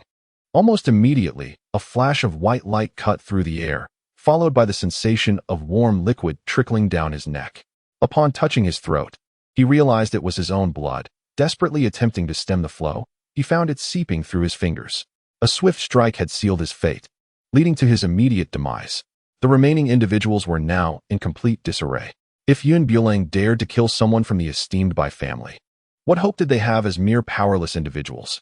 The fiery crystal remained securely in Bulang's grasp, yet in that moment, none dared to advance a single step. What is the matter? Did you not all desire this fiery crystal? I have it right here. Why do you not come forth to claim it? Bulang exuded an air of ease and joy, seemingly a far cry from the cold-blooded killer he had just appeared to be. His gaze swept across the crowd, and upon noticing that no one dared to approach, he nonchalantly tossed the fire crystal into his personal space. Since you have all chosen to reject it, I shall claim it for myself. At this moment, no one had the courage to utter a word of dissent. The allure of the fire crystal was undeniable. Yet when weighed against their very lives, it paled in significance. The crowd turned to leave, but Bulang swiftly blocked their path. We no longer desire the fire crystal. What else do you wish to do? The elder glared with fury, the bloodstains on his face accentuating his menacing demeanor. The others exchanged anxious glances, fearful that Bulang, in a fit of rage, might not spare any of them. Naturally, we are here to rob you. Hand over all your valuables. Bulang's lips curled into a smile, exuding an air of rebelliousness that nearly drove the old man to the brink of apoplexy. Not only had he failed to seize the fiery crystal, but he also found his hard-earned wealth being turned upside down. The clouds do not linger, nor does he concern himself with their multitude. He has just exerted great effort to slay the centipede and procure the fire crystal. These individuals are indeed aggressive. Had he not taken precautions, he would likely be the one suffering now. Since they wish to seize his fire crystal, How could he allow them to depart unscathed? Every action must bear a cost. Otherwise, how would they learn their lesson? You shall not succeed. The elder exclaimed furiously, his eyes wide with indignation, unwilling to relinquish the treasures within his spatial ring. Those were the fruits of his labor amassed over a lifetime, not something to be surrendered lightly. In the next moment, his lifeless body collapsed before the crowd, eyes wide open, refusing to close in death. Instantly, all resistance ceased, and everyone surrendered their valuables without hesitation. Bulang, thoroughly satisfied with their speed, stood quietly beside them, observing as they emptied their belongings. In just a few minutes, a small mound had formed on the ground, truly a testament to their wealth. The accumulated treasures nearly reached the height of a person. The items have been delivered. May we take our leave now? The onlookers, suppressing their anger, merely wished to hasten their departure from this place, perhaps hoping never to encounter Bulang again. Begone! The clouds, in an irritable gesture, waved their hand dismissively, showing no intention of further entangling with these individuals. Numerous fire spirits surrounded them, yet those they encountered next were not of a high rank. They could be dispatched with ease. Aside from the spoils acquired from their plundering, within a mere half hour, their accumulated treasures had already piled up like a small mountain. It should be sufficient by now. As Bulang observed the accumulation of items in the space, he mused that if all of it were converted into currency, his later years would be free from financial worries. Continuing to walk forward, he noticed that the oppressive heat had significantly diminished. Qing's forehead was no longer slick with perspiration, and he felt a gentle breeze caressing his face, bringing an exquisite sense of comfort. It appeared to be truly the case. Bulang observed the surrounding landscape, which had transformed dramatically. It was no longer a desolate expanse of desert. As the two continued their journey, they sensed a shift in temperature. It transitioned from the initial, sweltering heat to a gradually cooling atmosphere. As a refreshing breeze slipped through their sleeves, sending shivers throughout their bodies, Bulang's entire body was covered in goosebumps, unable to suppress his shivering. Even his breath manifested as vapor, a clear indication of the frigid temperatures surrounding him. After a brief walk, he beheld a majestic snow-capped mountain, where snowflakes fell like feathers, starkly contrasting the scene behind them. At the foot of the mountain, a group of individuals was fiercely battling an ice spirit, a snow-white nine-tailed fox. At that moment, the fox had already sprouted 3 tails. Legends say that once a nine-tailed fox attains all 9 tails, it can transcend and become a divine being. Having already developed 3 tails, its power was formidable. The group, battered and weary, was clearly no match for the ice spirit. Upon spotting the 2 newcomers, they appeared as if they had seen a beacon of hope and called out for assistance. Kind souls, we find ourselves in this dire predicament, facing this beast that we cannot contend with. We implore you, esteemed cultivators, to lend us your aid, and we shall be eternally grateful, one elder pleaded, visibly wounded and adorned with various injuries. The ground was strewn with bodies, yet the nine-tailed fox remained vibrant and unscathed. If the situation continued as it was, they would surely meet their demise here. Young friend, our meeting is nothing short of fate. I am now cornered here, should you choose to intervene. We would be most grateful and offer a substantial reward. The elder, fearful of their departure, promised a generous bounty. This beast was indeed formidable, despite their combined efforts. They had failed to inflict even a scratch upon it. In such a desolate place, should the two choose to leave, it was uncertain when they might encounter another soul. Yun was momentarily taken aback, but he soon disregarded the pleas for help and followed his master as they circled around. The nine-tailed fox was evidently a formidable opponent, and there was no reason for him to risk his own safety for strangers he did not know. Young man, how can you be so devoid of righteousness? Standing idly by as another suffers? Such a cruel heart. The elder continued to lament, his sword now swinging with increased fervor. Suddenly, with a resounding crash, he was flung to the ground by the fox's sweeping tail. Blood poured from his mouth uncontrollably as the surrounding youths rushed forward to assist him, gripping their blades tightly and retreating. The nine-tailed fox cornered them, showing no intention of sparing their lives. Let us depart, master. Bulang, with his hands tucked into his pockets, had no intention of meddling. Whoosh! An icicle whizzed past his eye, nearly blinding him. Good heavens! The nine-tailed fox had detected the two of them and immediately launched an assault. For heaven's sake! The cloud of anger enveloped Bulang, leaving him with no choice but to take action. The true prowess of the nine-tailed fox lay not in its rank, but in its swiftness. Moving as swiftly as the wind, Its sharp claws became its most formidable weapons. The nine-tailed fox bared its fangs and lunged toward him with ferocity. Bulang was already prepared, his long sword slicing towards the creature's head. The synergy between the master and disciple was remarkably harmonious, rendering the swift nine-tailed fox utterly incapable of gaining any advantage. Moreover, after a series of maneuvers, the fox found its stamina nearly depleted. With bared fangs, its body visibly swelled, transforming from a mere half-human height to an imposing stature exceeding 3 meters. Suddenly, an array of icy spikes materialized behind it, launching a rapid assault towards Bulang. In a moment of desperation, a fourth tail sprouted from its form, significantly enhancing its power. The nine-tailed fox, indeed, was inherently clever, capable of augmenting its strength amidst battle.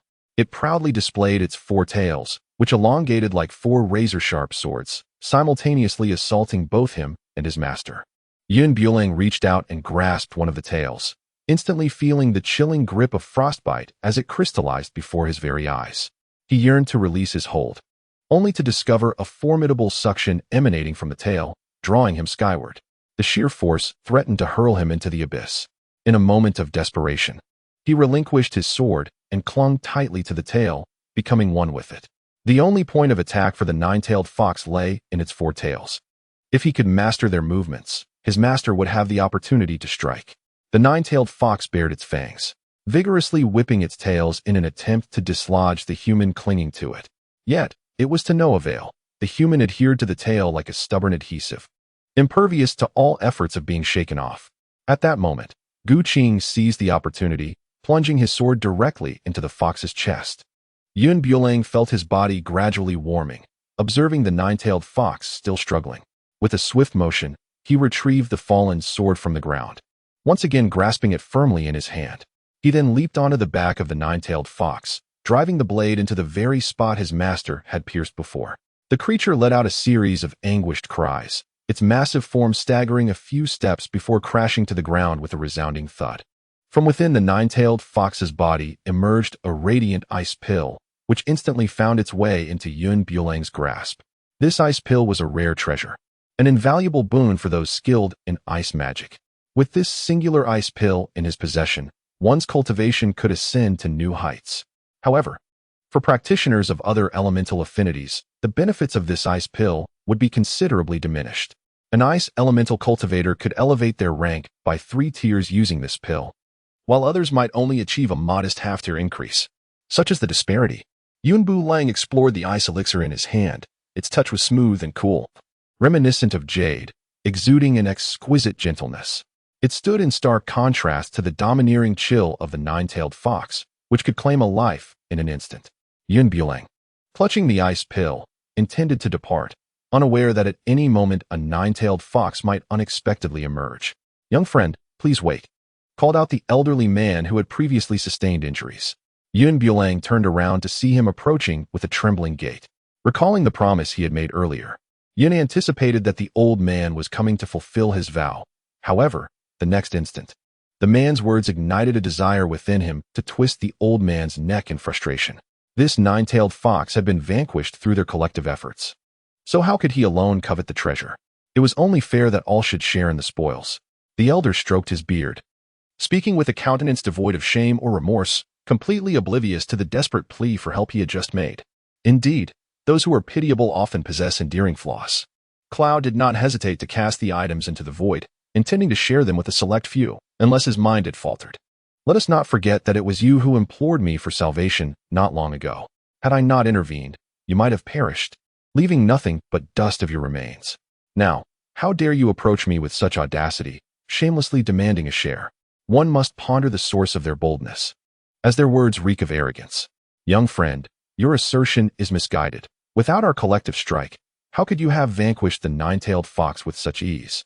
The elder cast a knowing glance towards those behind him, and all who were able drew their swords, encircling them. The precious ice stand, should it be extracted from this secret realm, would bestow upon the family unimaginable wealth. With financial support, they would undoubtedly surpass the other 3 prominent clans. "We harbor no intent to bully you.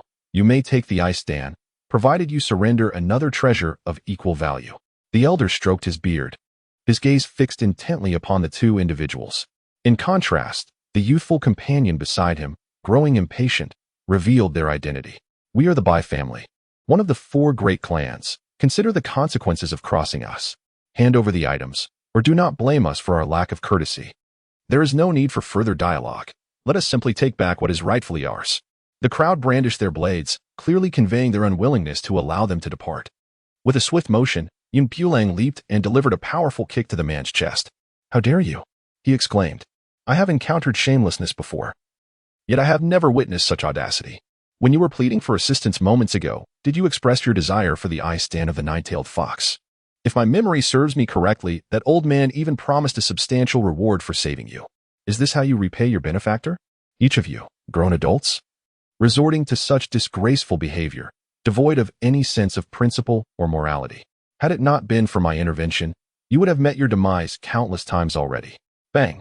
The old man's cane struck the ground with a resounding thud. "I am an elder of the Bai family. Considering your youthful ignorance, I shall overlook your previous remarks. Surrender the item, and you shall be free to depart." With arms crossed defiantly across his chest, Bulang exudes an air of unruliness. "What if I do not?" he retorts. "Then do not blame this elder for being impolite." Bulang let out a cold laugh, his gaze sweeping over each individual present. Adorned with colorful attire, they could not conceal the avarice gleaming in their eyes. "The treasures lie with me. Should you possess the courage, feel free to come and claim them." No sooner had he spoken than those with predatory intent surged forward to confront him. Yet these individuals, already bearing severe internal injuries, had yet to recover, and thus stood no chance against Bulang. In a mere flurry of movements, he dispatched them to the ground, leaving them with no opportunity to retaliate. As for the elder, after struggling for a brief moment, he too succumbed to defeat. Qing's adept swordsmanship was no jest.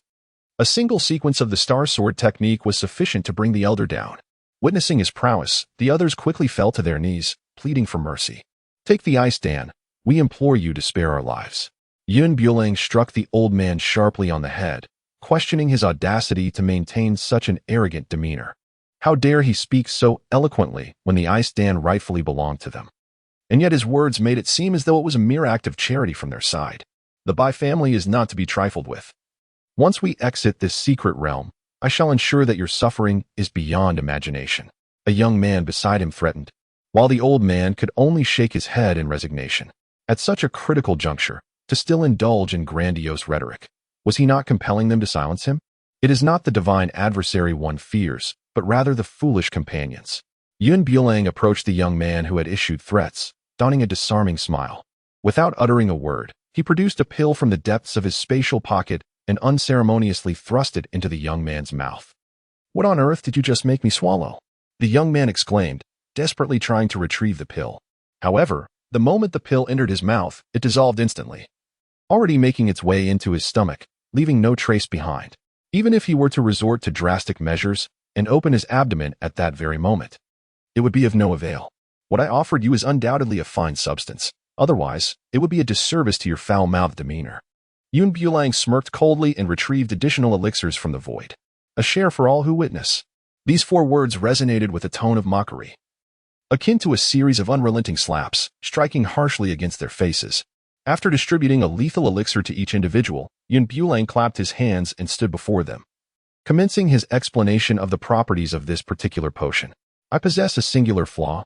I am inherently too benevolent, for I cannot bring myself to slay you. Consuming this elixir will pose no harm to your bodies, provided you refrain from channeling your energy."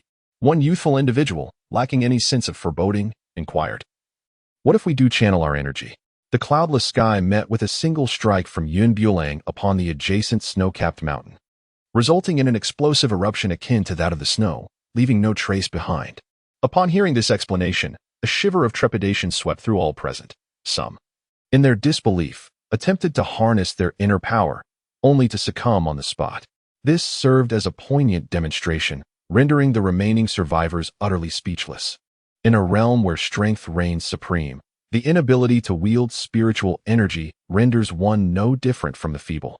Moreover, being trapped in a secret domain without the capacity to utilize such power is akin to awaiting one's demise. "How could you be so cruel?" the elder lamented in anguish.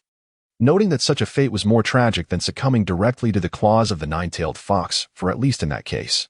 One could die with the honor of having fought valiantly. Yun Bulo smiled broadly. Thank you for the compliment. He then departed with his master, leaving the remaining individuals as mere pawns, a testament to his greatest mercy. The few left behind were at a loss, their eyes brimming with despair, fervently wishing for this perilous journey to the secret realm to conclude swiftly. Being rendered incapacitated was far preferable to losing their very lives. As they followed their master, the surrounding temperature plummeted to a chilling degree. What on earth? As Yun Bulang stretched out his hand to tug at his sleeve, he discovered that it had frozen into solid ice. He promptly rubbed his face, which was on the verge of becoming numb from the cold. The temperature was alarmingly frigid, the most perilous aspect being its silent and stealthy nature. A gentle squeeze of his sleeve could likely shatter it into icy shards. Master, the temperature in this place is significantly lower than that of a typical winter. Qing nodded, her demeanor filled with vigilance toward their surroundings. Although her strength surpassed that of Yun Bulang, her clothing had not crystallized into ice as his had, yet it was not much better off. Be cautious in all matters. To take heed of the ground? Upon hearing his master's words, Yun Bulang swiftly turned his gaze to the ground, where a multitude of footprints emerged, densely scattered across the snow-covered terrain. This indicated that a considerable number of individuals had arrived before them. All these footprints followed a singular direction, suggesting the presence of a group. Master, shall we take this route instead? He proposed, indicating a direction due south, devoid of any footprints. Qing pondered for a moment before leading him in that direction. However, after only a few steps, a cacophony of footsteps echoed from behind them. A group of approximately 20 individuals confronted the two. Hand over everything you possess, demanded Wu Yu, the current head of the Wu family, one of the 4 great clans. At this point, he had reached the pinnacle of the nascent soul stage, establishing himself as a prominent figure among the younger generation. Hurry up. I do not have the time to waste with you. Yun Bulang found himself utterly speechless, as one after another, they fixated on him and his master, seemingly out of sheer boredom. However, he grasped a fundamental truth. One should always choose the softest persimmon to squeeze. To the outside world, he and his master appeared as a mere duo, their foreheads practically emblazoned with the words, easy to bully. Their adversaries boasted a considerable advantage in numbers, with over 20 individuals at their disposal. The goods are right here with me. If you possess the audacity, come and take them, he declared, his bravado ringing loud and clear. Today, he would demonstrate the folly of arrogance in the absence of strength. Wu Yu scoffed, dismissing the two of them entirely. He commanded his followers, eliminate these two. Whoever claims this brat's head shall be rewarded with a residence from this young master. This incentive ignited a fervor among those present, akin to winning a lottery of 5 million, each cell in their bodies pulsating with exhilaration. After a chaotic brawl, Wu Yu found himself kneeling alongside his men, their faces battered and bruised, unrecognizable even to their own parents. This young man certainly knew how to target his blows, striking only at the face while sparing other areas. He had ulterior motives and therefore refrained from delivering his full strength. Otherwise, these individuals would not have had the opportunity to kneel here in repentance. Do you still wish to rob me of my possessions? With a bemused expression, Yun Bulang inquired, pray tell. How is it that you boast so confidently despite your feeble strength? You dare to claim my life, yet is this truly the extent of your prowess? One might assume you possess greater skill, but with such trifling abilities, how dare you venture to emulate the art of robbery? Truly, you seem oblivious to the very notion of mortality. I meant no offense, truly. Wu Yu chuckled foolishly, a grin plastered across his face. If this continues, I fear my head may not withstand the consequences. Yet, he marveled at the formidable strength of those in the early stages of the nascent soul realm. Here he was, a peak nascent soul cultivator, unfortunate enough to cross paths with these two. As the saying goes, a wise hero avoids unnecessary losses. If he could merely survive this encounter, he would settle the scores at a later time. Why engage in such folly? He questioned. The clouds drifted through the expanse, revealing previously neglected elixirs, which were distributed among them, one for each individual. On the count of 3, should the pills remain in your possession, I shall sever your heads, I declared. At my initial count, they promptly consumed the potions. Even if the concoction were poison, they had no grounds for resistance. History has shown that the victors dictate the fate of the vanquished. Excellent, from this moment forth, you shall heed my commands. Every 2 hours, I shall provide you with an antidote. Should any of you entertain thoughts of rebellion, prepare to meet your demise here. To possess free labor and not utilize it would be utter folly. Wu Yu felt a deep-seated resentment, yet his fists were no match for their strength. Words would prove futile. He could only endure, leading the way and facing danger head-on. The most disheartening aspect was the toil that yielded no reward. Despite their efforts in hunting the icy creatures, the spoils belonged entirely to those behind them. Bulang was joyously scavenging for equipment behind them. Had he discovered this trick earlier, the arduous hunts alongside his master would have been rendered unnecessary. Wu Yu led the group forward, overhearing the discussion between the two behind him. Master, if we could encounter another party, our earnings would multiply exponentially.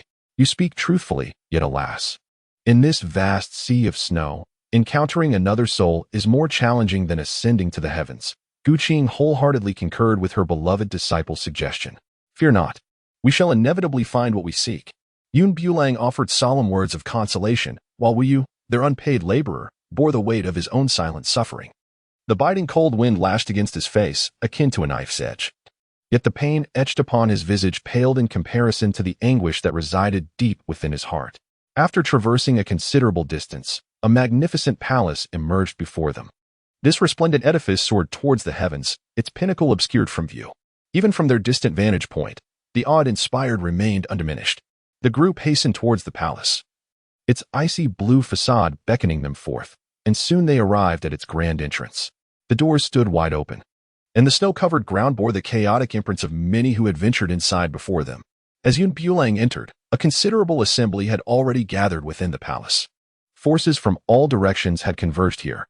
To his astonishment, not only the four prominent families were present, but representatives from other sects had also arrived. Even members of the royal family were in attendance. It seemed that the treasures hidden within this secret realm were indeed significant. Wu Yu observed the scene before him. Murmuring to himself, "You are acquainted with the royal family." Bulang's gaze lingered upon him.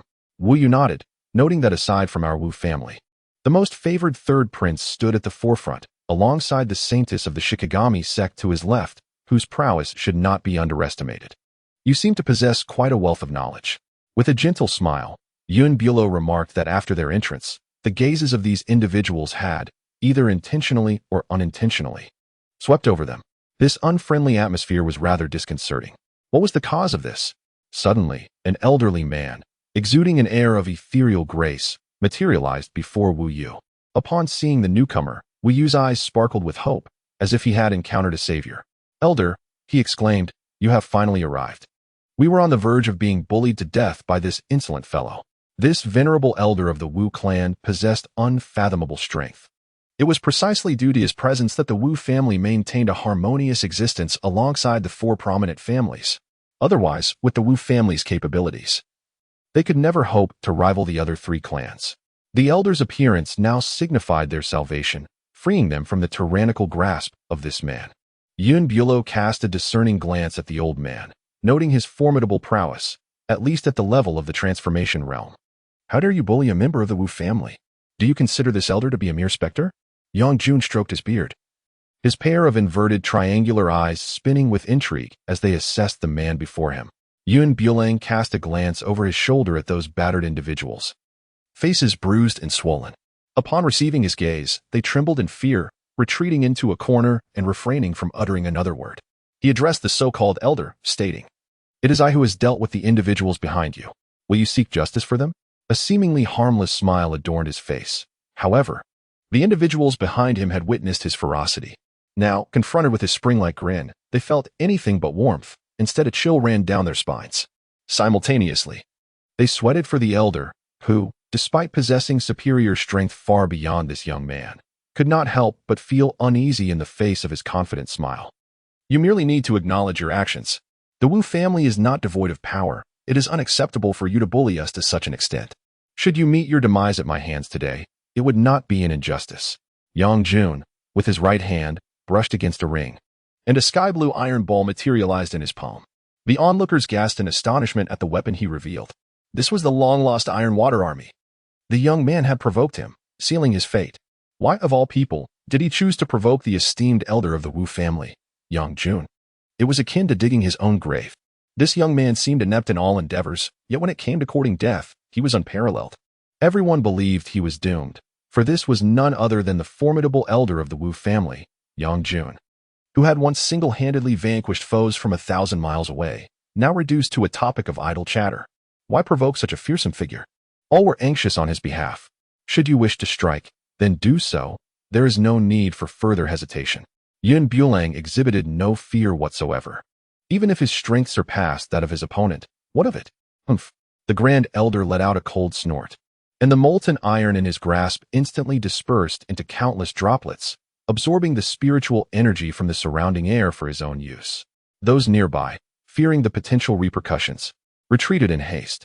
Bulang remained motionless, yet he was secretly gathering spiritual energy in his hands, intending to deliver a fatal blow to his opponent. The disparity in strength between the two was considerable. Prolonging the encounter would yield no advantage for him. To the onlookers, his actions appeared as though he had been rendered speechless, unsure of how to respond. Suddenly, a resounding crash echoed as a formidable force surged toward him. In full view of the crowd, he astonishingly managed to catch it, the full might of the Grand Elder. How could this be? This young man was able to withstand it. The astonishment among the spectators was palpable, and their surprise was entirely justifiable. The prowess of Bulang pales in comparison to that of the Grand Elder. Yet, astonishingly, he was not crushed. Instead, he resiliently absorbed the force of the strike. In the blink of an eye, like a thief snatching a bell, he vanished from his original position, only to reappear behind the Grand Elder. Before the latter could react, he received a forceful kick to his backside, causing him to stumble forward in a most undignified manner. His face met the ground first, much to the misfortune of his aged visage, which scraped along the floor. When he finally lifted his head, his face was grotesquely swollen, rendering him nearly unrecognizable. The entourage accompanying the Grand Elder, witnessing their leader's humiliation, rushed forward without hesitation. However, they vastly overestimated their own capabilities. In an instant, they were repelled back, leaving a multitude sprawled upon the ground. Those who had previously boasted loudly were now silenced, their bravado extinguished. As Bulang strode past, the fallen individuals scrambled backward, suddenly aware of the formidable foe they had provoked. Please, please, Jun pleaded, covering his face as he struggled to rise from the ground. While others may have been oblivious, he was acutely aware of the ordeal he had just endured. Weren't you seeking justice for your family, the wuss? I beg you. I beg you. Jun, clutching his swollen visage, no longer bore even a hint of arrogance. If you still desire vengeance, I can offer you that opportunity. Bulang spoke with remarkable understanding. Jun shook his head repeatedly. He was currently suffering from severe internal injuries. Not only could he not contend with the person before him, but he would also find it challenging to face an ordinary individual. Just moments ago, he had been arrogant due to his wealth, and he implored, "Please do not hold my previous actions against me. I assure you I shall not dare to act in such a manner again." Jun's words were imbued with sincerity, and if it were not for the sight of his previously arrogant demeanor, it would be difficult to associate the individual before them with the one he had been moments ago. The clouds drift aimlessly as one rises from their indolence. Being so inept, one ought not to emulate others in engaging in combat. Following this confrontation, the members of the Wu family found themselves thoroughly subdued, offering no complaints whatsoever. Their previous arrogance was now replaced by profound despondency. They all tucked their tails between their legs, no longer daring to utter a word of dissent. Wu Yu's head hung low, nearly grazing the ground, wishing for a place to hide, until a piercing gaze fell upon him, causing him to shudder involuntarily. He forced a grin, attempting to appease. It was all a misunderstanding. I had no ulterior motives. A misunderstanding? Bulang gazed at him, a smile that was particularly light and carefree gracing his lips. This smile, however, left the other party utterly terrified. I truly acknowledge my folly. Those previous remarks were indeed a misunderstanding. The esteemed elder suffered an unfortunate mishap during a battle which affected his mental faculties, rendering him somewhat eccentric. Wu Yu, with a mere flick of his lips, rendered the elder's assertions utterly baseless. He feared that Bulang's ire might inadvertently be directed towards him. Although Jun was seething with anger, he dared not utter a single word in protest. He could only obediently retreat to a corner, even minimizing the frequency of his breaths, striving to diminish his presence, lest he attract the attention of that diminutive tyrant. It was indeed a lamentable plight for his aged bones to endure such constant trepidation. After tidying up the remnants of the clouds, he cast a glance at the grand gate before him. Having waited for nearly half an hour, there was no indication that the gate would open. When would this gate reveal its secrets? This imposing structure was adorned with peculiar inscriptions, seemingly ancient runes that he had encountered in sacred texts, evoking a faint sense of familiarity. This memory flickered in his mind, elusive and ephemeral, as he endeavored to grasp it, only for it to slip away like grains of sand. Wu Yu, with an eagerness reminiscent of a sycophant, stepped forward and proclaimed, "It is still early. To unlock this gate, a considerable amount of fire crystal is required. Once we generate sufficient heat, we can melt the gate and gain entry." His demeanor was so obsequious, completely disregarding the earlier humiliation he had suffered. Yang Jun stood nearby, his eyes nearly rolling into the cosmos in disbelief. He had never realized that Wu Yu possessed such latent potential for servility. Just moments ago, he had been dealt a blow that left him unrecognizable, yet here he was, grinning and approaching with an unrepentant grin. This audacity left Yang Jun feeling a sense of inferiority. To dissolve this grand gate, an abundance of fire crystals was essential. Wu Yu patiently elaborated on the matter, his visage swollen beyond recognition. The strain of speaking exacerbated the injuries on his face, causing him to grimace in pain. Bulang turned his head away, genuinely reluctant to gaze upon that face marred by a disarray of blue and purple hues. As for Yang Jun, he longed for nothing more than to find a crevice in the earth to hide within. Were it not for his remarkable fortitude, he might have already departed from this world, joining the Buddha in a game of chess. I sensed that the moment to unlock this grand portal had yet to arrive. It appeared that a considerable quantity of fire crystals would be required. This was indeed a substantial sum, and the reason for the door remaining unopened was the lack of these precious stones. Each individual here was driven by self-interest, perpetually focused on their own desires.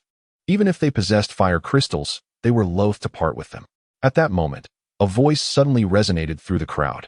This individual bore an abundance of fire crystals. I had witnessed him scavenging from others during my time in the desert. The speaker, a figure of dubious appearance, bore various injuries. He had personally observed this young man, in cahoots with his master, robbing many individuals and seizing all their fire crystals for himself. "Young brother, is what you say truly accurate? Does this fellow indeed possess a significant stash of fire crystals?" inquired an elder with white hair. The young man nodded vigorously, echoing a sentiment of retribution akin to that of many who envy the affluent, remarking that if all the fire crystals from his spatial realm were extracted, it would undoubtedly expedite the process of melting this formidable door. With a mere glance, Bulang intimidated his opponent into silence. He had just witnessed the esteemed elder of the Wu family being sent flying with a single kick. It is worth noting that this elder was a formidable figure at the divine transformation stage, far surpassing that young man in prowess. Yet, in the end, he fell victim to the latter's might, without even a chance to resist or struggle. In contrast, he found himself lacking in strength compared to that individual. Should a confrontation arise, he would likely emerge severely injured, if not dead. Burdened by numerous concerns, he could only cower within the crowd, avoiding exposure. "Young friend, if you truly possess the qualities as described by the practitioner moments ago, I implore you to produce the fire crystal and generously contribute, so that we may expedite the opening of this grand portal," an elder remarked with an air of ease. "Old man, your words flow with such finesse. Yet I fail to see you emptying your pockets in a display of generosity," he retorted. Bulang smiled, his lips curling in amusement, and his words instantly transformed the old man's countenance. Indeed, one can never comprehend the pain of fire until it sears one's own flesh. Once it touches them, their demeanor shifts dramatically. How can you, a person of such dubious reasoning, fail to acknowledge the abundance of fire crystals you possess yet refuse to share? Do you lack even this modicum of generosity? The old man's cane struck the ground with a resounding thud, perhaps driven by his growing ire, his aged visage flushing a deep crimson. Those around them quickly rallied to his side, urging him on. "None of us possess such a wealth of fire crystals. You alone have them. Is it not your duty to assist the rest of us?" One exclaimed. "Indeed, it is hardly a sacrifice. Hoarding so many fire crystals serves no purpose for you alone. It would be far more beneficial to share, and we would all be immensely grateful." Not only could Bulang no longer contain himself, but even Qing, who stood nearby, appeared taken aback. "You all truly have opened my eyes today," Qing declared, drawing his sword, his gaze unwavering as he confronted the predatory crowd. They, sensing the perceived vulnerability of the duo, seemed poised to pounce. At this moment, Bulang unequivocally declared his stance, asserting that he would never relinquish the precious items in his possession. To his astonishment, These so-called cultivators spoke of cunning and coercion with such grandiloquence. All the lofty principles they espoused merely served their selfish desire to monopolize the fire crystal stones. Meanwhile, these hypocrites sat idly by, reaping the benefits. The elder who spoke first attempted to coax him gently, saying, "Young friend, heed this old man's advice. Produce the fire crystals you hold, and I shall remember your kindness. Should you ever find yourself in need, do not hesitate to call upon me." With the fire god elder making such a declaration, what could one possibly fear? "Do not waste our time. Swiftly hand over the items," another insisted. "Understand this principle. A common man is innocent, but one who possesses treasure bears the guilt." As the final words were uttered, a murderous intent flickered in his eyes. Initially, they only sought to persuade him to comply, but once he expressed his reluctance, their tone shifted dramatically. "If you were truly unwilling to part with them, I wouldn't mind aiding you," the elder offered, with the others echoing his sentiment. Those who had suffered at his hands in the desert now found a renewed sense of purpose. They fanned the flames of animosity, seeking both retribution and vindication for their past grievances. The torment they had endured in the desert now fueled their desire for Bulang to become the target of their collective wrath. "The items are in my possession. Come forth if you dare." Whoosh! With a sweeping motion of his hand, Bulang summoned his sword once more. Since this group of individuals proved themselves unappreciative of kindness, he would not hesitate to show his ruthless side. The onlookers, restless and eager, gradually approached, encircling the master and his disciple. Bulang initially intended to engage in a fierce battle with these individuals, yet upon observing the formidable figures emerging from the crowd, he instantly dismissed that notion. He was not inherently a masochist, and among them were 3 or 5 whose cultivation surpassed that of his master. Setting aside the numbers, their strength was evident. And relying solely on himself and his master would not necessarily alter the impending outcome. "If any of you dare to step forward, I shall obliterate all the fire crystal stones within this space, and none of you shall gain entry," he declared. At his words, everyone stood frozen, as if their acupoints had been sealed. The destruction of the fire crystals would signify that their journey had been in vain. After all, they had only just accessed this mystical realm, and none wished to miss this once-in-a-lifetime opportunity. "Please, do not act this way. We have matters to discuss. It is not our intention to force you to part with your crystals. It is simply that we do not possess such quantities," the elder at the forefront said, his heart racing with trepidation, fearing that Bulang might act impulsively and destroy all the fire crystals. "If you have any grievances, we can certainly negotiate. We can discuss matters amicably," he continued. "Indeed, young brother, please do not let your emotions lead you astray.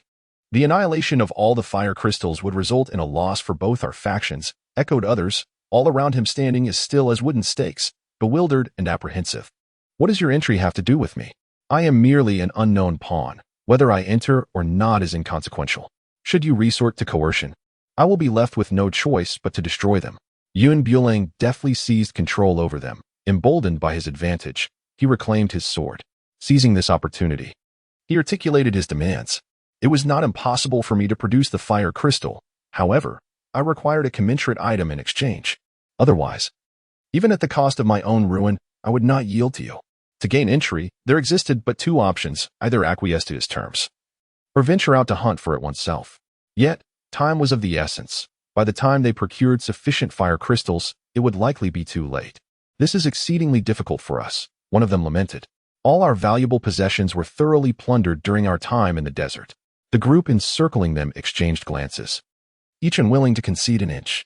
However, if they failed to produce something of value, it was evident that he would rather face destruction than acquiesce. "Hurry. I possess little patience to await your decision. You have 5 seconds. Should you refuse, I shall not compel you. If you wish to enter, present your offerings. I am merely here to partake in the commotion. Whether I enter or not is of little consequence to me." As he spoke, he turned to depart, having no genuine intention of entering that place. Acquiring such an abundance of fire crystals and returning to Linglong Sect to forge a holy sword was indeed an admirable prospect. Just as his foot was about to cross the threshold of the palace, the group behind him could no longer restrain themselves. "Wait," the elder called out from behind.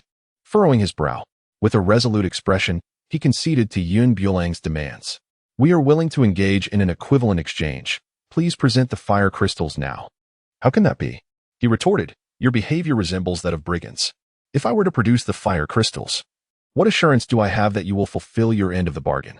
Would I be left to chase after you in vain?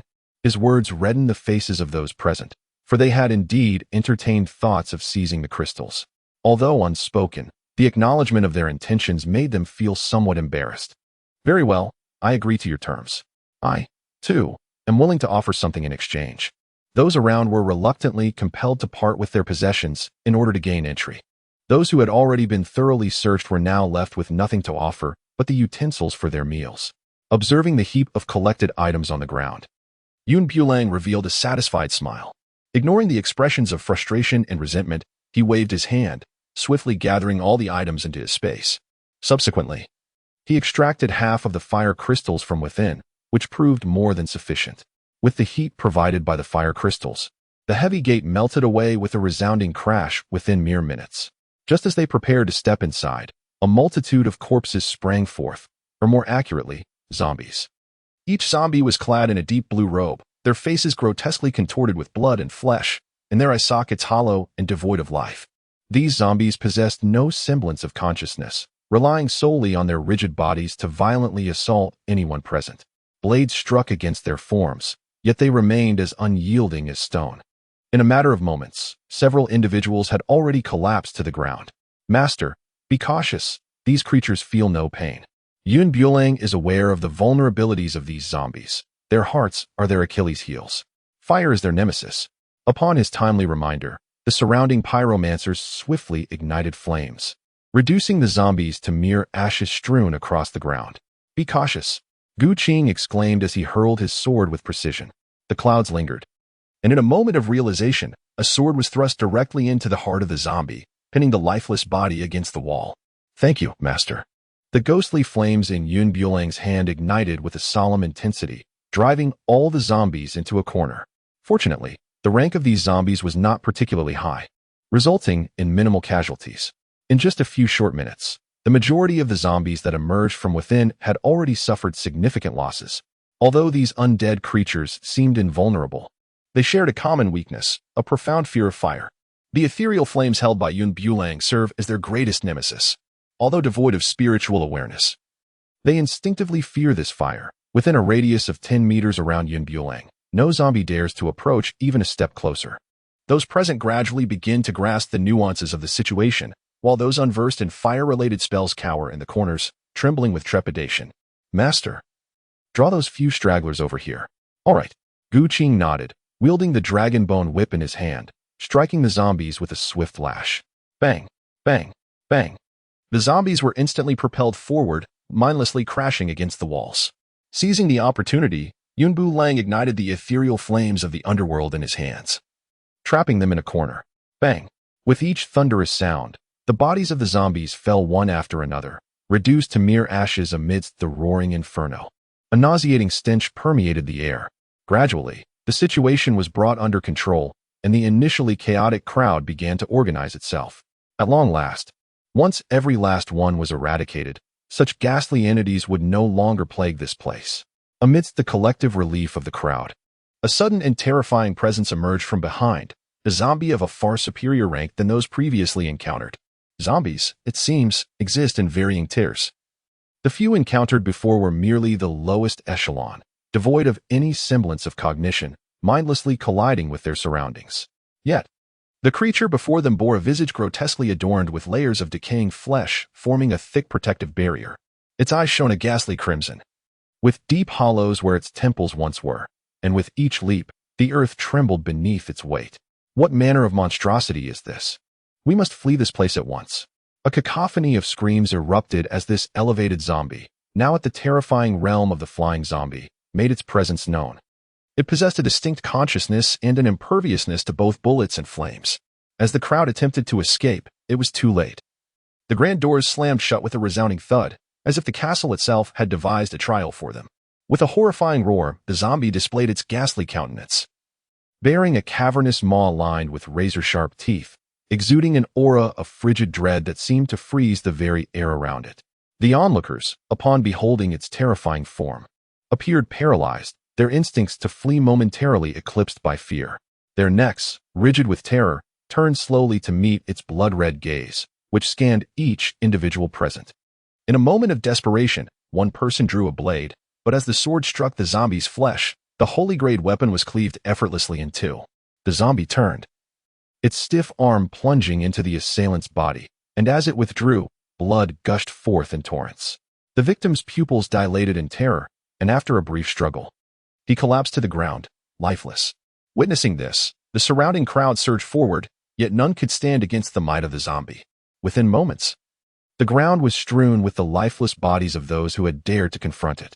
As Bulang seized the opportunity, his sword struck with precision, aimed directly at the zombie's neck, delivering a forceful blow. It was as if he were cleaving through iron.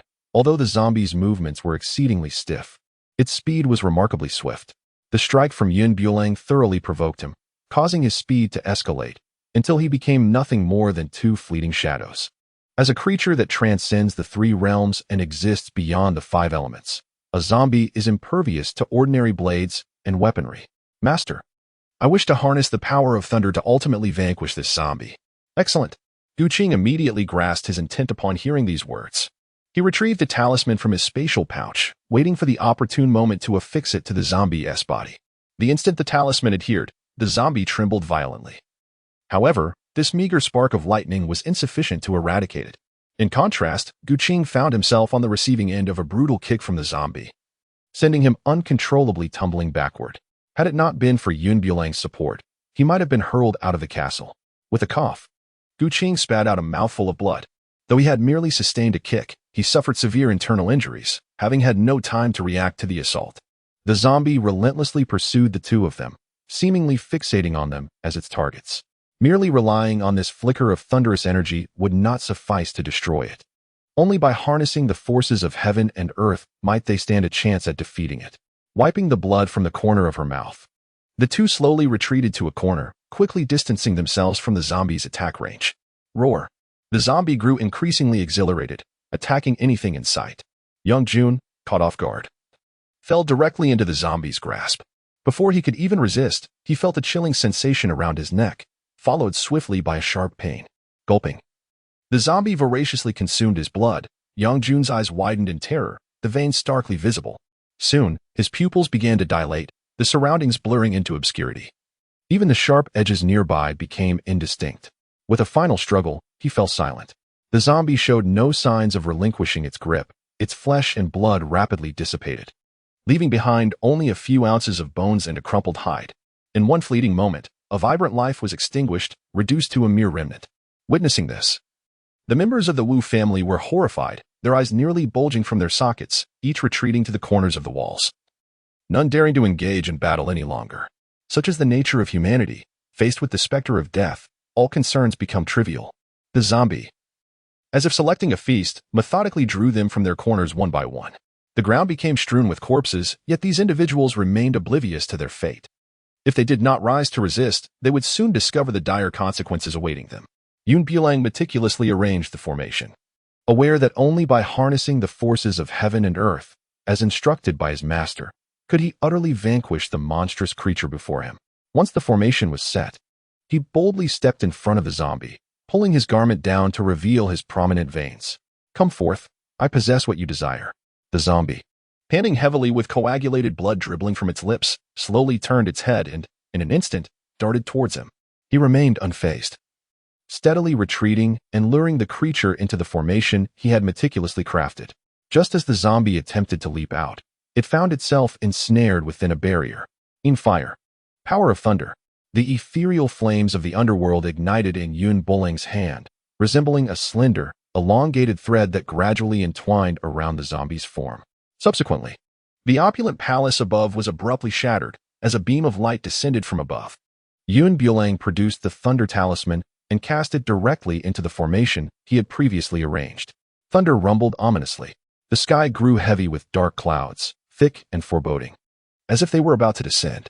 In that fleeting moment when lightning streaked across the heavens, the zombies ensconced within the formation trembled uncontrollably. This wretched creature, too, was gripped by fear. Indeed, the might of the thunder was truly extraordinary. The talismans affixed to the zombies were designed to harness the celestial lightning. When gathered to a certain threshold, the lightning that coursed through the sky resembled arms as thick as a man's. With a tremendous roar, a brilliant beam of light descended from the heavens, striking the zombie with ferocious intensity. Bang! Bang, bang. Its body disintegrated into countless fragments, and the air became saturated with a putrid stench. Yet, it was this very force of lightning that momentarily transformed peril into safety. Master, I have succeeded. Yun Bulang joyfully approached Gu Qing, assisting her to rise from the ground. It was then that he discovered his master's pulse was erratic, indicative of considerable internal injuries. I shall employ my energy to heal you, he declared. No need. I am not on the brink of death, she replied, shaking her head, only to be seized by a violent bout of coughing, expelling a pool of clotted blood. How could you endure such severe internal injuries without informing me? Yun Bulang felt a twinge of irritation. His master had a propensity to conceal everything within his heart. Had it not been for his keen perception of the unusual, the master might have kept him in the dark for an indeterminate period. Bulang. Gu Qing could not help but furrow his brow, casting a glance at the vigilant onlookers surrounding them. His disciple, after all, was still too young, unaware that in certain matters, silence is far more prudent than disclosure. With his master's call, he suddenly regained his composure. Once the threat had dissipated, the gazes directed at him shifted.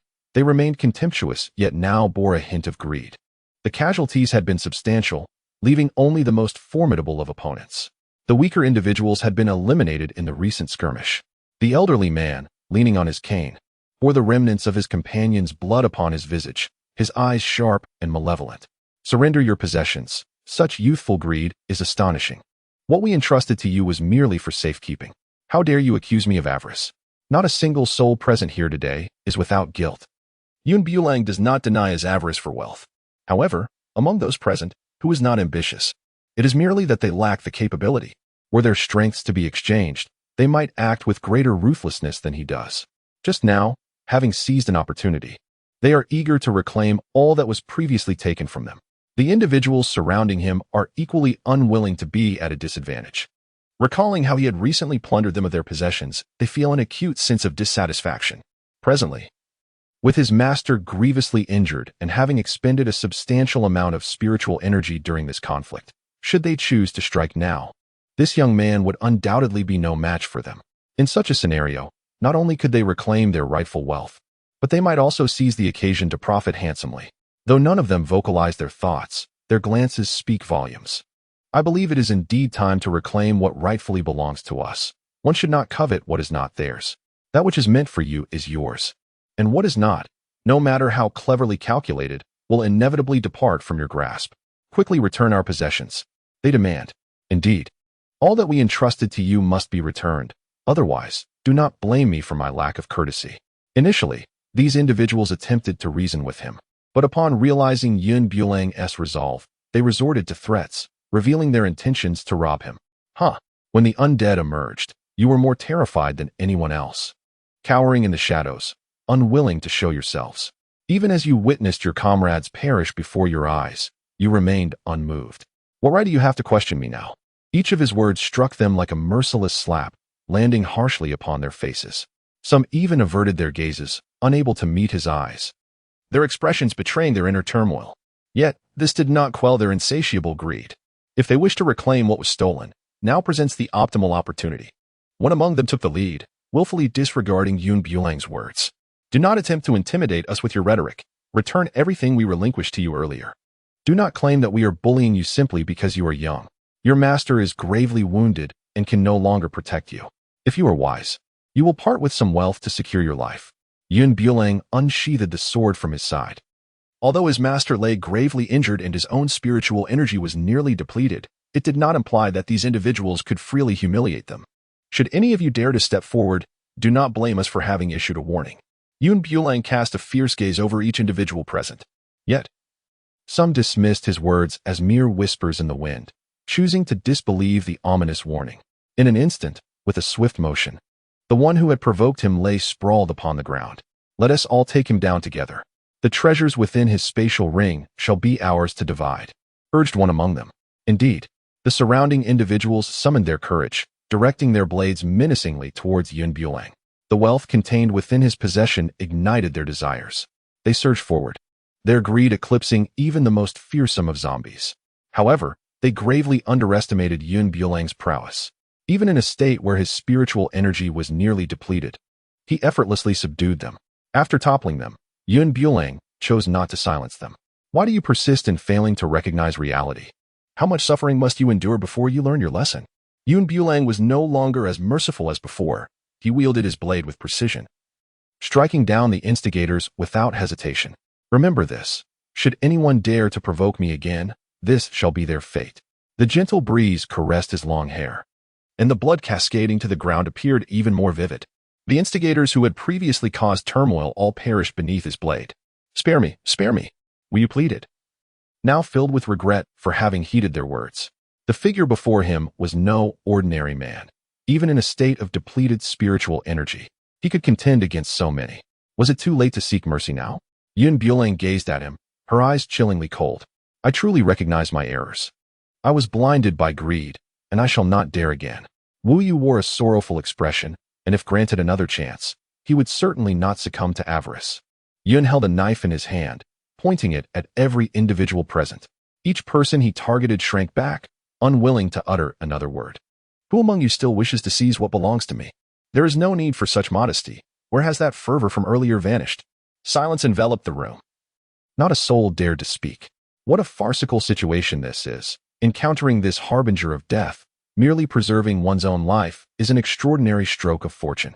My young friend, we acknowledge our transgressions. Please do not stoop to our level. Indeed, the priority now is to explore this place. If we were to engage in infighting here, we could invite even greater troubles upon ourselves.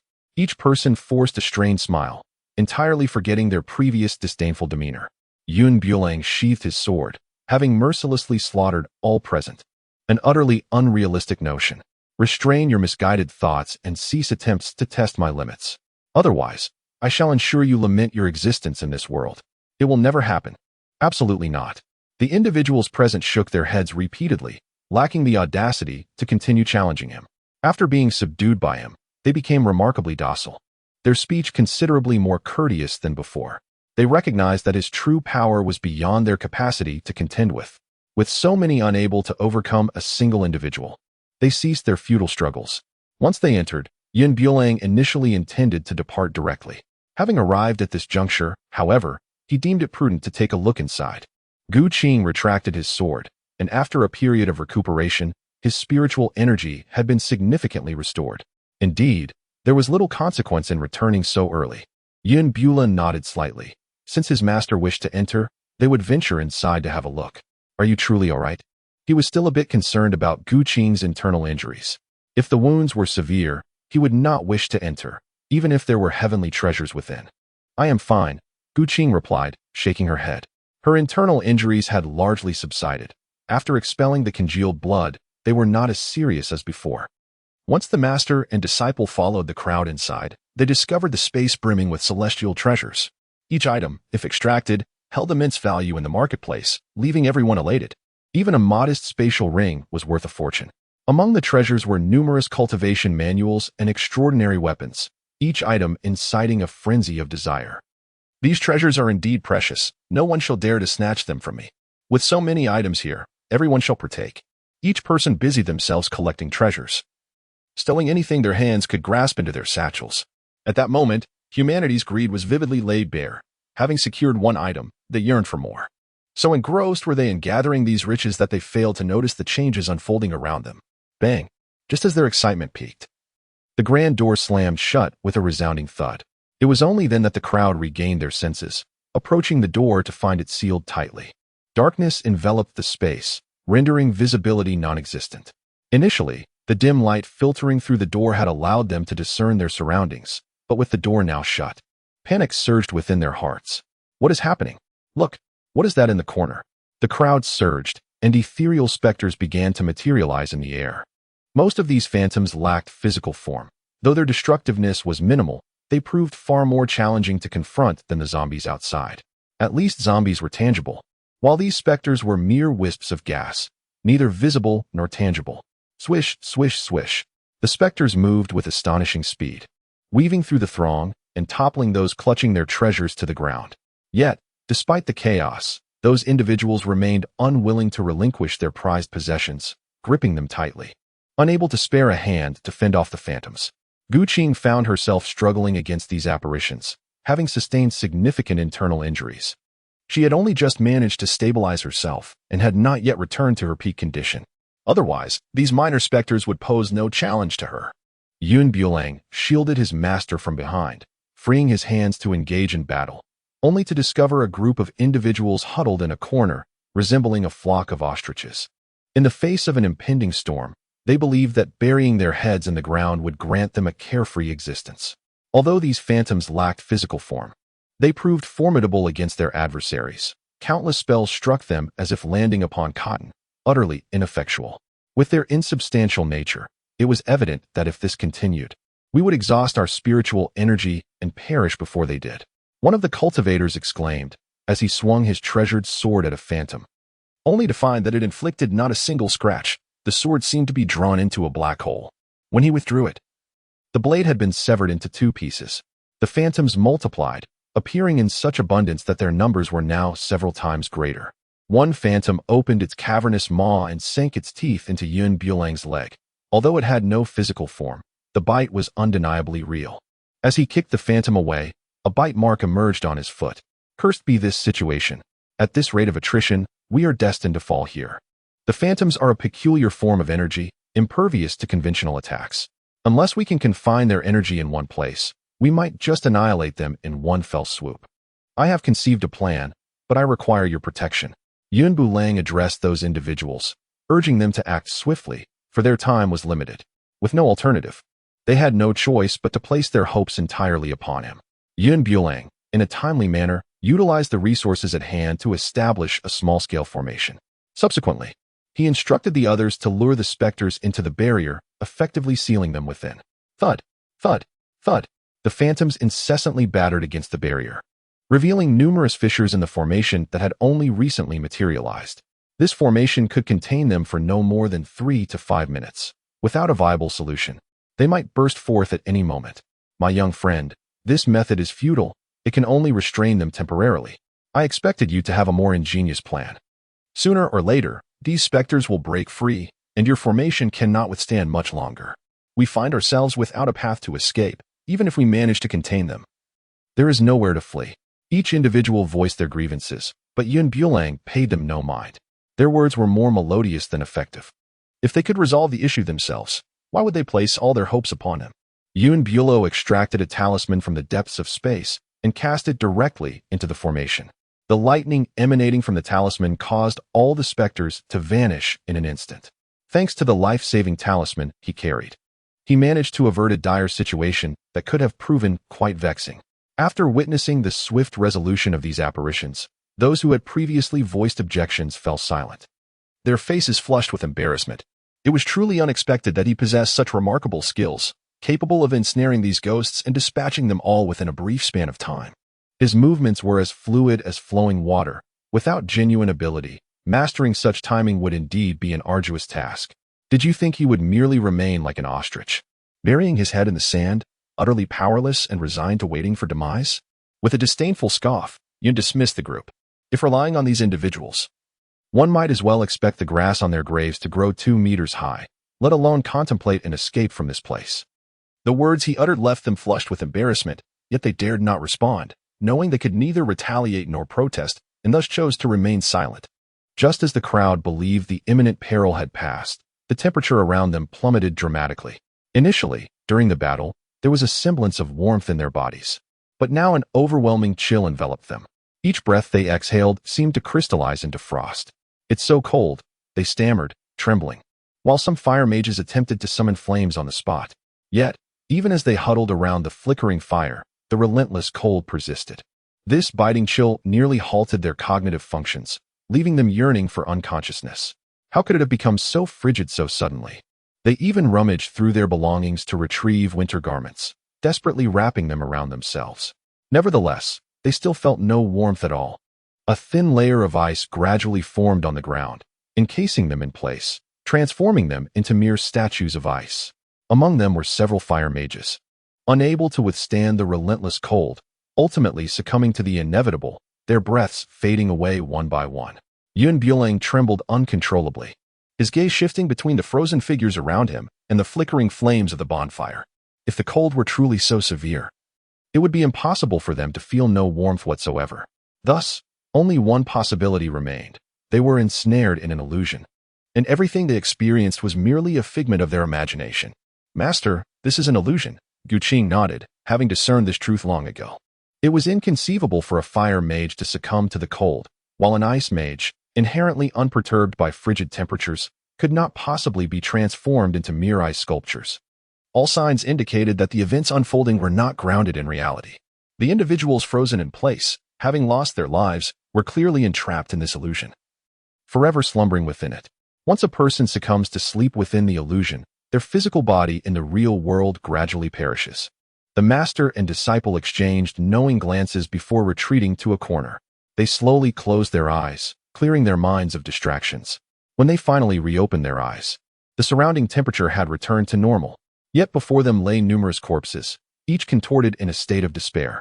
Undoubtedly, they had succumbed to their own imaginings, perishing from the cold. However, their physical bodies in reality were not frozen. Aside from the master and disciple, a few adept individuals with considerable strength managed to extricate themselves from the illusion. Emerging from the haze, they were drenched in sweat. Casting wary glances at the lifeless bodies strewn across the ground, their brows furrowed as they took several steps back. A sinister cackle echoed ominously in the air, lingering in the minds of everyone present. Cackle. It felt as if a colossal entity loomed behind them, yet upon turning to look, they found nothing but emptiness. As they lifted their gazes, they beheld a massive trap descending from the sky, its sharp needles poised to strike. Should this perilous object descend upon them, survival would be a fleeting hope.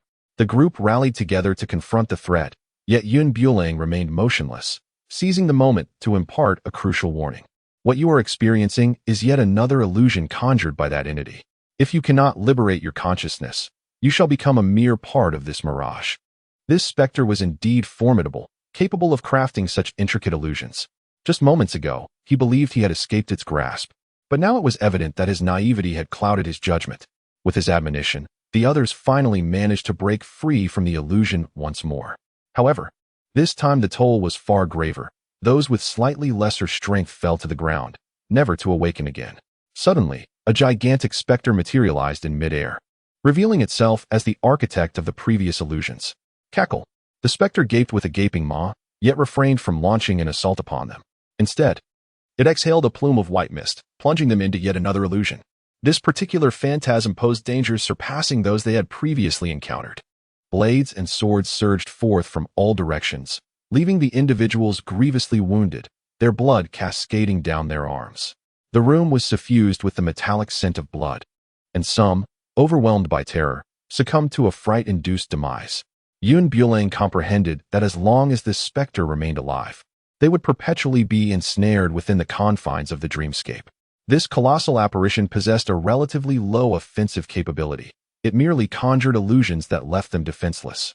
The ability to manipulate the entities within the dream and launch assaults upon them indicated that this ghost currently resided within the realm of illusion. It was, indeed, the sovereign of this phantasmagoria.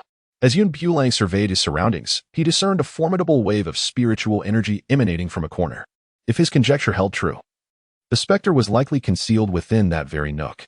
While simultaneously fending off the onslaught of illusory blades surrounding him, he discreetly concentrated his spiritual power. Seizing a moment when the phantom appeared unobservant, he struck with a decisive palm. A resounding crash echoed through the air, causing the relentless blades that assailed them to vanish into nothingness. An uncanny silence enveloped the vicinity, to the extent that the faintest sound of a falling pin could be distinctly heard.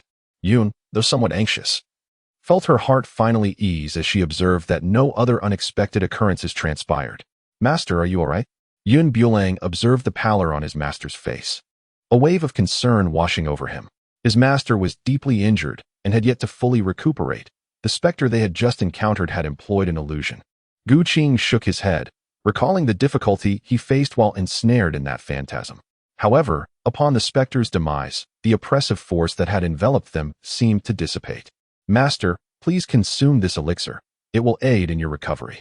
Bulang retrieved a spirit-gathering pill from within the space and directly presented it to his master. Qing did not decline. At the moment the pill was consumed, the spiritual energy within his body gradually began to rejuvenate. Although it did not return to its peak condition, it was nearly restored. "If you are feeling unwell, we shall return," Yun Bulang harbored little understanding of those treasures. It matters not, Qing replied. Was that spectre truly dead? Some remained uncertain, their weapons trembling slightly in hand, still reluctant to relinquish them. This ghost was inherently cunning.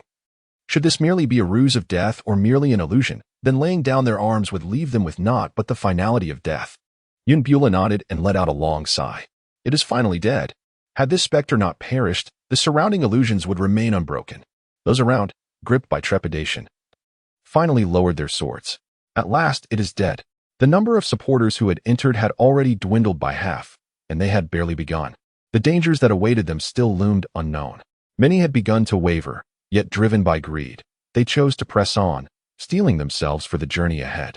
As they ventured deeper, they encountered a lengthy corridor consisting of 100 steps. Each step appeared remarkably serene, yet when the first person ascended, they instantly triggered the mechanisms around them, turning to a mere sieve. The others hesitated, fearful to act recklessly. One individual, attempting to draw their sword, found it severed into countless fragments in an instant. Upon reaching the second step, if one was not vigilant, they would scarcely notice the slender, white thread. This thread, known as the thread of mystery, was as fine as a hair, yet among the hardest weapons in existence. Should one be careless, it could slice a person into hundreds of pieces. Such a treacherous tactic, had it not been for Brother Liao's earlier trial, it might not have been his blade that broke, but rather our very lives. The speaker was an elder of the Bai family, one of the 4 great clans. The Bai family had essentially been obliterated, suffering devastating losses within the illusion, leaving only elder Bai Luo behind. The brother Liao he referred to as none other than Liao Zhihua, with whom he had shared life and death. In this perilous place, caution was paramount. Liao Zhihua gazed around with a fierce intensity. In this battle, he had already lost numerous brothers. When the secret realm was unleashed, he had entered with 3 companions, yet now stood alone. Each step bore a trap, and should they ascend to the higher levels, they might very well perish here. The first rotund man despaired, exclaiming, "Perhaps we should return home. Who knows what awaits us next? Brother, I shall accompany you. One must not be so avaricious. Since we cannot proceed further, why linger here in distress?" Those who spoke departed with a carefree demeanor, knowing that even the treasures of the first level, once claimed, would suffice for grand tales. Why cling so desperately, risking their own lives in the process? The 100 steps were fraught with peril and fraught with challenges. Yet, through the collective efforts of all, they successfully ascended to the second level. However, the scene before them rendered them utterly speechless. They found themselves in an entirely different realm, devoid of any signs of life. The expansive ground was littered with a myriad of corpses, both human and monstrous. The air was thick with the stench of decay, and Yun Bulang fought to suppress the turmoil in his stomach as he took a step forward. Before his eyes, the lifeless bodies that had lain on the ground began to rise slowly, adopting an eerie posture. Yun Bulang wielded his blade and swiftly dispatched a monstrous beast, only to find a blue numeral, the number 1, manifesting upon his arm. As they continued to vanquish more of these fiends, the figure upon his limb incessantly altered. What in the world is this? One could not help but lament, noting that these creatures launched their assaults with a bewildering lack of purpose. Blast it! I should have seized the treasures of the first level and departed from this wretched place entirely. Witnessing such a predicament, some felt a deep pang of regret. Given another chance, they might have chosen a different path. Alas, there are no ifs in this reality. All they could do was brace themselves and confront the challenges ahead. Yun Bulang positioned himself protectively behind his master, acutely aware of her internal injuries, which rendered her ill-suited for prolonged combat. However, akin to their earlier predicament, the path they had traversed was now irrevocably obstructed. The only prospect for escape lay in vanquishing the malevolent entities before them, which might unveil a new avenue of retreat. "Bulang, you may fight with complete assurance. There is no need to worry about me," he urged, recognizing that his master had been overly considerate of his well-being, preventing him from showcasing his true potential. "Master, please take care of yourself." Yun Bulang has never ventured too far. He merely continues to eliminate foes in his vicinity. Yet, these adversaries seem inexhaustible. For every one he slays, the numbers in his grasp shift accordingly. Yun Bulang gazed at the numbers materializing in his hand, uncertain of their significance. However, there was no time for contemplation. He needed to address the pressing situation at hand. A monstrous creature, seemingly a denizen of the ocean, was covered in a multitude of tentacles. One of these appendages silently slithered towards Yun Bulang's feet, swiftly ensnaring him. Bulang. Qing exclaimed upon realizing he was trapped. With a flick of her delicate wrist, a sharp dagger materialized in her grasp. In an instant, she hurled the blade, severing the enormous crimson tentacle and liberating Bulang. As he fell to the ground, he became aware of a colossal creature looming behind him, its tentacles writhing and preparing to launch another assault. Bulang, possessing a petite frame, appeared diminutive before the colossal monster, akin to an insignificant ant. Yet, it was precisely this advantage that afforded him the liberty to navigate freely. Unrestrained by any control, the monster's tentacles possessed regenerative abilities. The one severed by his master had swiftly regrown at an astonishing pace. To vanquish it, one might need to sever its head. As the creature traversed, it left behind a trail of white, viscous slime, and Bulang, momentarily distracted, nearly stumbled. Ultimately, with his master's assistance, they managed to subdue the enormous beast. The digits on his arm rolled over repeatedly, indicating that the higher the monster's realm, the more fervently the numbers would shift. "Are you all right?" Qing approached him, her heart finally easing upon confirming he was unscathed. "Master, I am fine. However, each time we slay a monster, the numbers on my arm increment. Have you noticed?"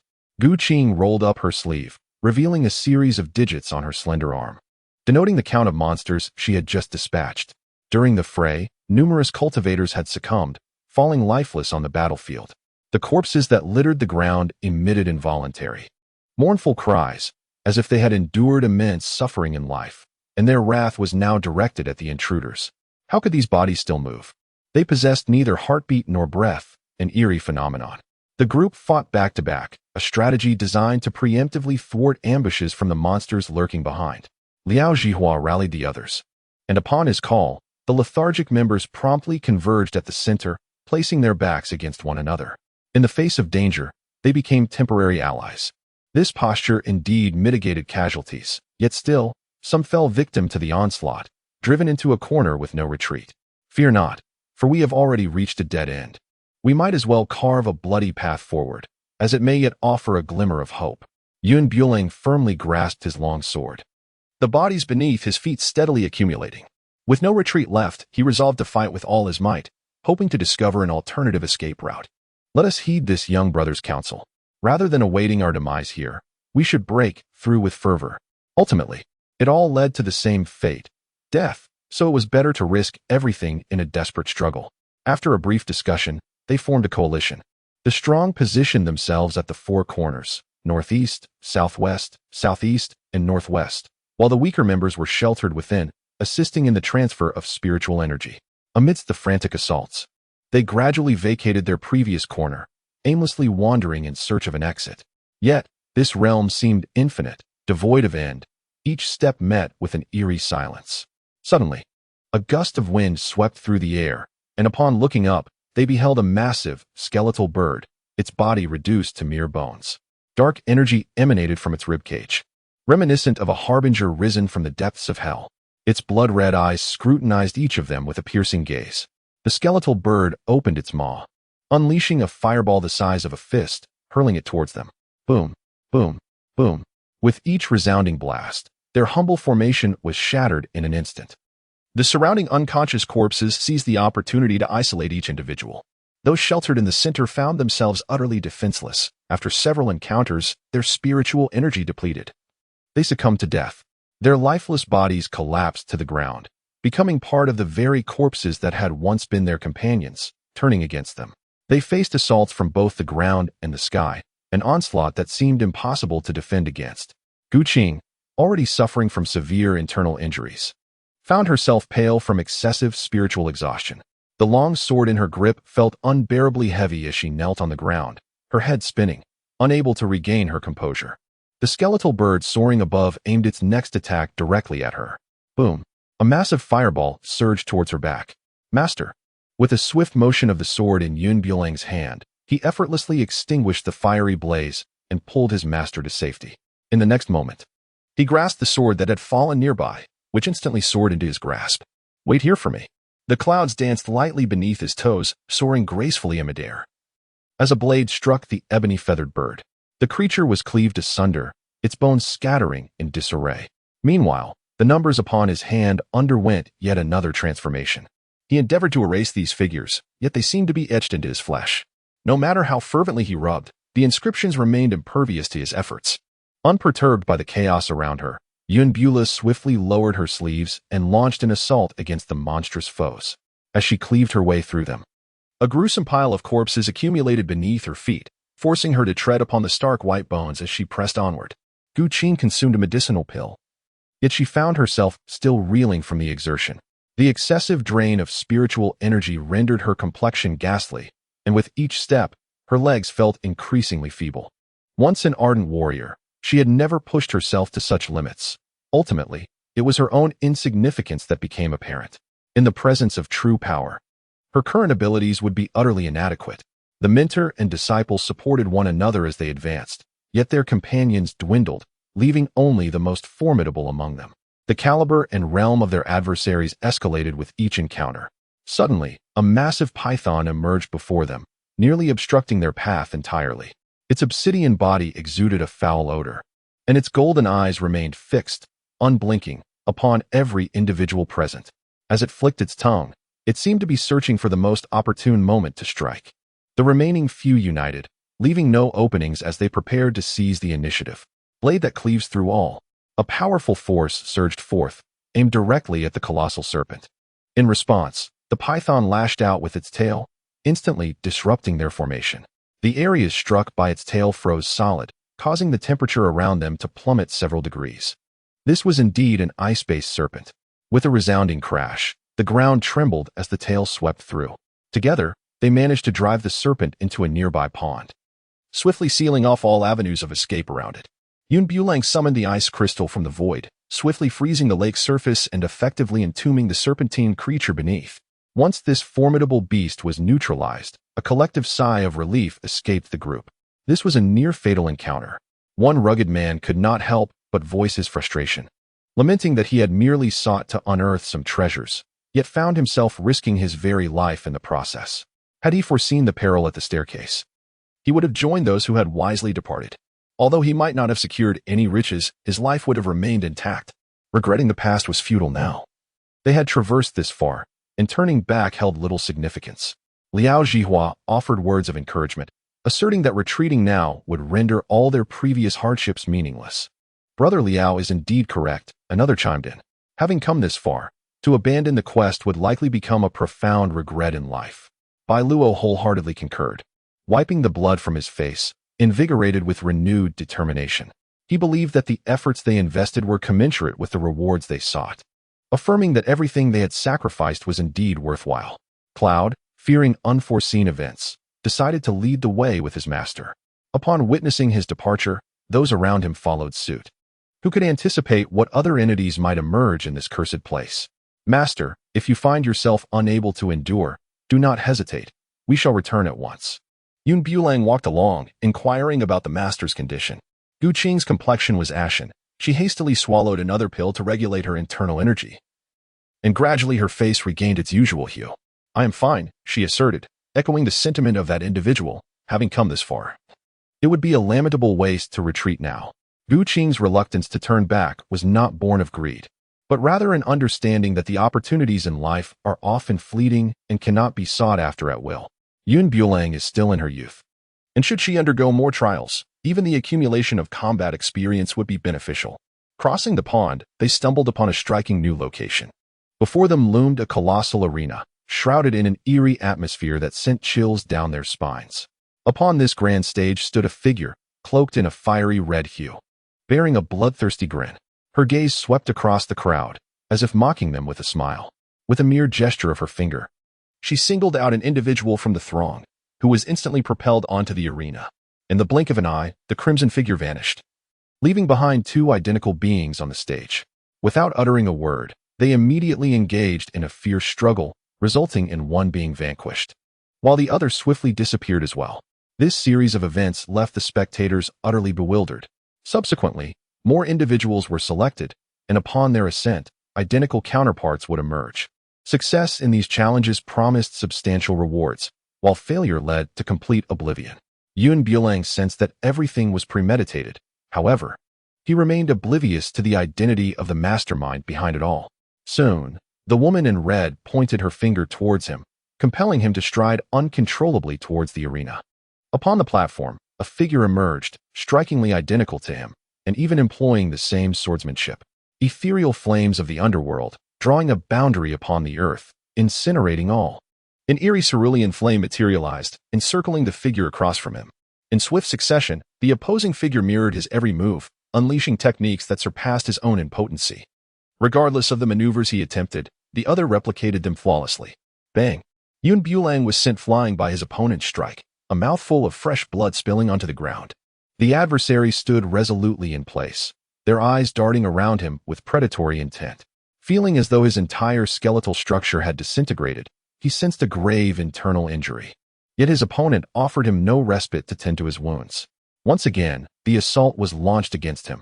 This time, evasion was futile, and he had no choice but to brace himself and confront the onslaught. However, the clash proved disastrous, as within the blink of an eye, he was once again felled to the ground. The onlookers were struck with terror, particularly his master, Qing, whose delicate brows furrowed deeply in concern. A force obstructed her advance, and witnessing her disciple sprawled on the ground filled her with frantic distress, yet she found herself powerless to intervene. All she could do was hope that he would endure this trial, otherwise he would vanish like so many others, lost without a trace. Bulang. This opponent's strength mirrors your own, and may even surpass it. Engaging him directly will undoubtedly lead to your downfall. Bulang comprehended the meaning of his master's words. However, on this arena, the only path to survival lay in vanquishing the adversary before him. The sole recourse now was to eliminate this foe with utmost swiftness. For the consequences of failure were utterly dire. After an extensive bout, the opponent's aura not only remained unweakened but grew increasingly formidable. Each individual possesses a spiritual sea, within which their spiritual energy is inherently limited. Yet this adversary seemed devoid of such constraints, striking with remarkable speed. After hundreds of exchanges, not a single hair on his head had been disturbed. He stood resolutely, his hand continuing its relentless pace, while he bore the marks of battle, his body marred with wounds. A significant gash marred his right arm, deep enough to reveal bone, the flesh grotesquely torn. There was no time to tend to his injuries. Hastily, he retrieved a pill from his spatial pouch and shoved it into his mouth.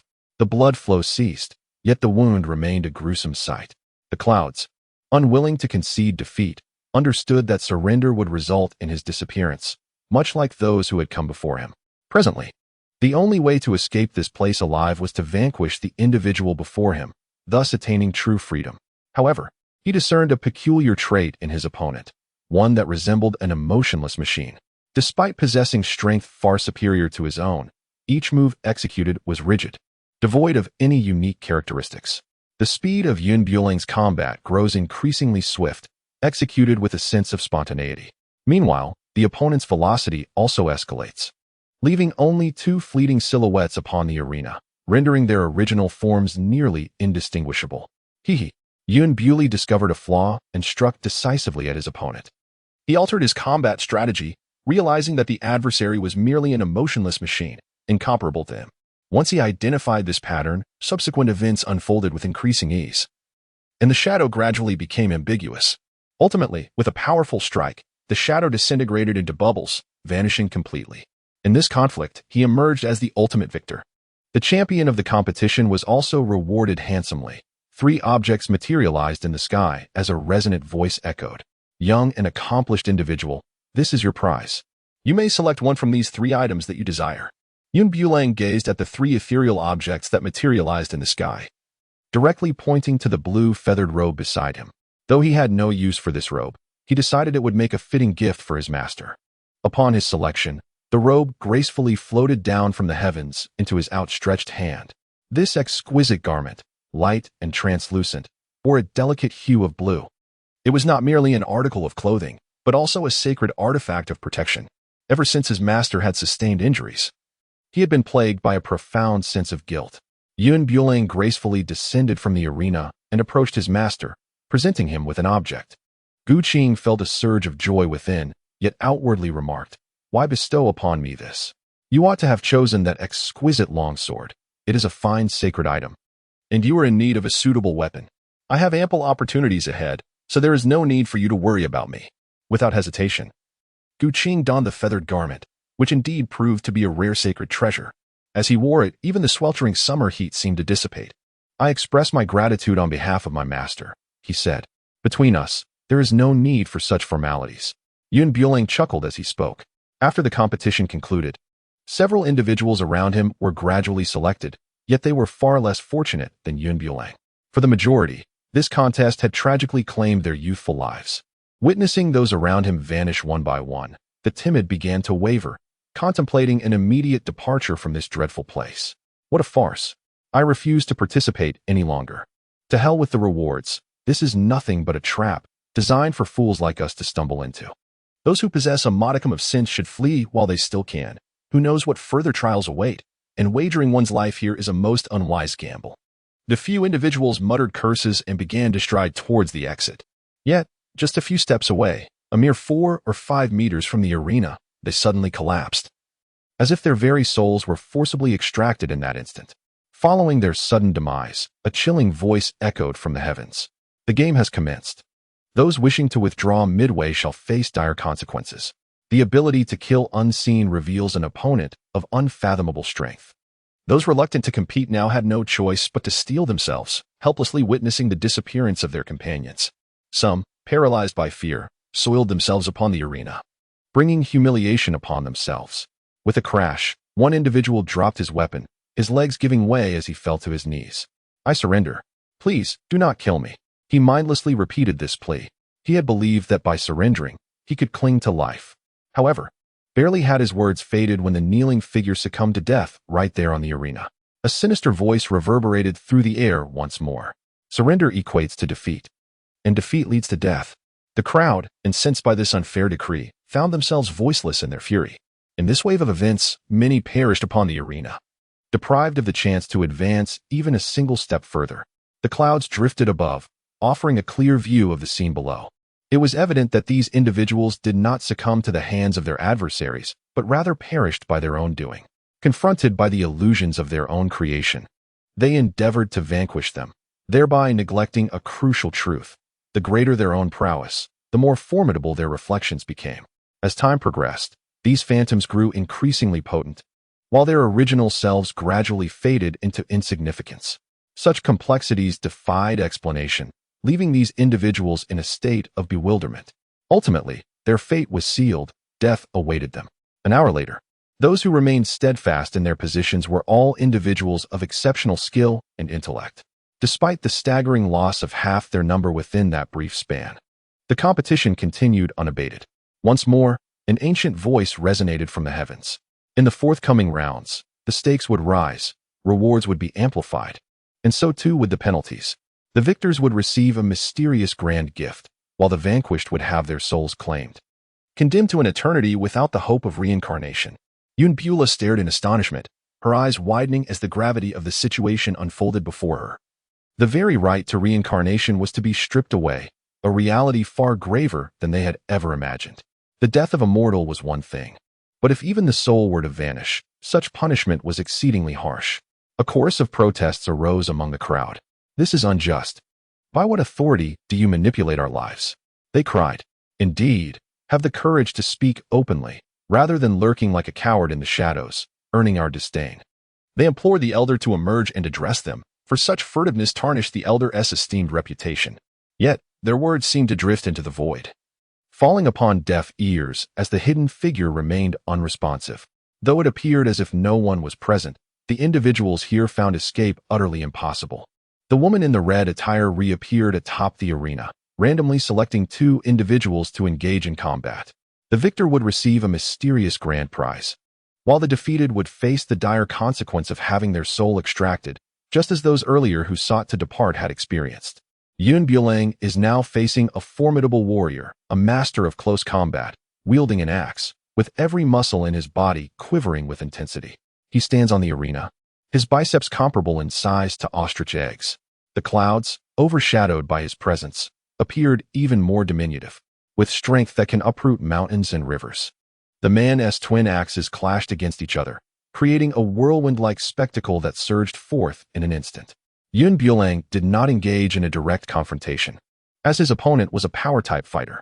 Faced with such formidable attacks, he had no choice but to evade momentarily. However, his adversary was well versed in close-quarters combat, leaving him no opportunity to escape. With each failed strike, another would follow relentlessly. From beginning to end, the battle was fought in close proximity, denying Yun Bulang any chance to showcase his abilities. The clouds have just begun to gather, and in the midst of chaos, a profound understanding has emerged. The opponent is adept in close combat, and so too is he. The longsword in his grasp transforms incessantly into an exquisitely sharp dagger. In the fleeting moment the dagger lunges forth, a gash appears instantaneously upon the rugged man's body. He seems incensed, wielding his weapon with increasing ferocity. The arena bears the scars of their fierce engagement, and their feet are mired in a growing number of wounds. Ultimately, they can no longer withstand each other's onslaught, and the platform collapses with a thunderous crash. Though the arena has crumbled, the outcome remains unresolved, as the referee concealed in the shadows refrains from halting the contest. Yun Bulang bore numerous injuries upon his body, compounded by the fact that he had yet to recalibrate his breath, rendering him somewhat disheveled. Nevertheless, he did not yield. It is rather intriguing. Throughout the years, none who have dared to challenge me have managed to depart from this place alive. The burly man boasted with audacity, his voice as coarse as an aged crow, grating unpleasantly upon the ears. Yun Bulang smiled, wiping away the blood at the corner of his mouth. Despite his current disheveled state, the brilliance in his eyes remained undiminished. Perhaps I am the sole exception. He is akin to the resilient wild grass, possessing an inexhaustible capacity for resurgence. Even in the face of adversity, despair is a sentiment foreign to him. Throughout a series of intense battles, he gradually learned the opponent's movements, inching forward into combat. From initial evasions to later direct confrontations, he adapted seamlessly to this power-based contest in a mere 5 minutes. The rugged man, though seasoned, panted heavily, his chest rising and falling with each breath. "Who gave you permission to mimic me?" he thought, observing Yun Bulang's peculiar movements, which bore a slight resemblance to his own and even surpassed them in finesse. Alongside his unease, a surge of anger welled up within him. Could it be that all combat techniques under heaven belong solely to your clan? Yun Bulang spoke with a tone of mockery. Even if his actions were born from imitation, it mattered not. He had not plagiarized the others' martial techniques, but rather had cultivated his own combat skills. Unlike his opponent, who relied on brute force to subdue his adversaries, he embodied a harmonious blend of strength and gentleness, employing the principle of using minimal effort to achieve maximum impact.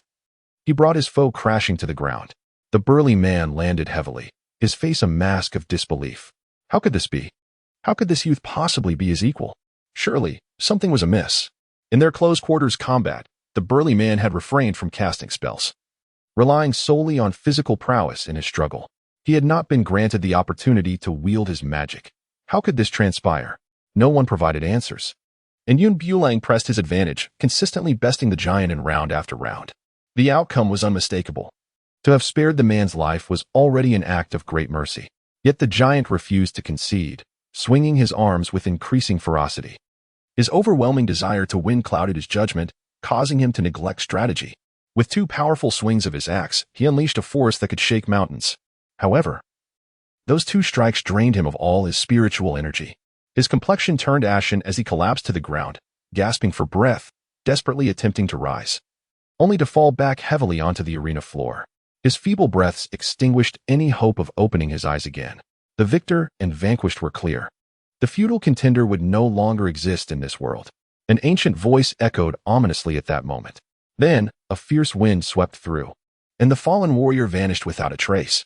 No one knew his fate, but it was certain that his next encounter would not be a pleasant one. In Yun Bulang's eyes, he beheld a profound sense of dread.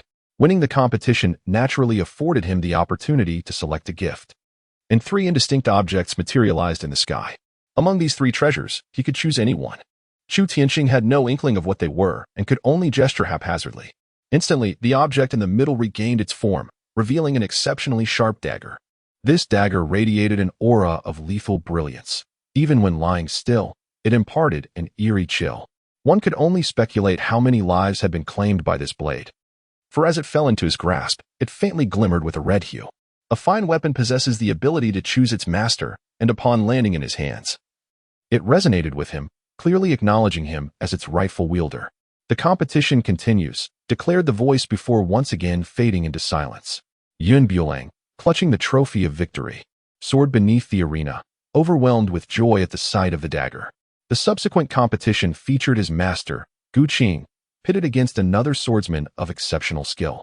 Both were masters of the sword, having ascended to the esteemed level of grandmaster. Thus, their duel was a fierce contest, where every second counted. In the blink of an eye, the two had exchanged blows over 100 times. The only disadvantage for Qing was the lingering effects of a previous severe injury. In the current engagement, she could only strive to avoid exacerbating her old wounds. Yet, the more she attempted to evade, the more her opponent targeted her vulnerabilities.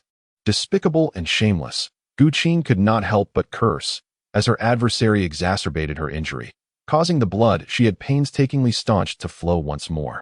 Yun Bulang, watching from below, felt a surge of anxiety and wished fervently to fight on behalf of his master. Qing, clad in azure garments, had been drenched in her own blood, her body bearing countless wounds. Despite consuming numerous medicinal pills during the contest, the flow of blood could not be staunched.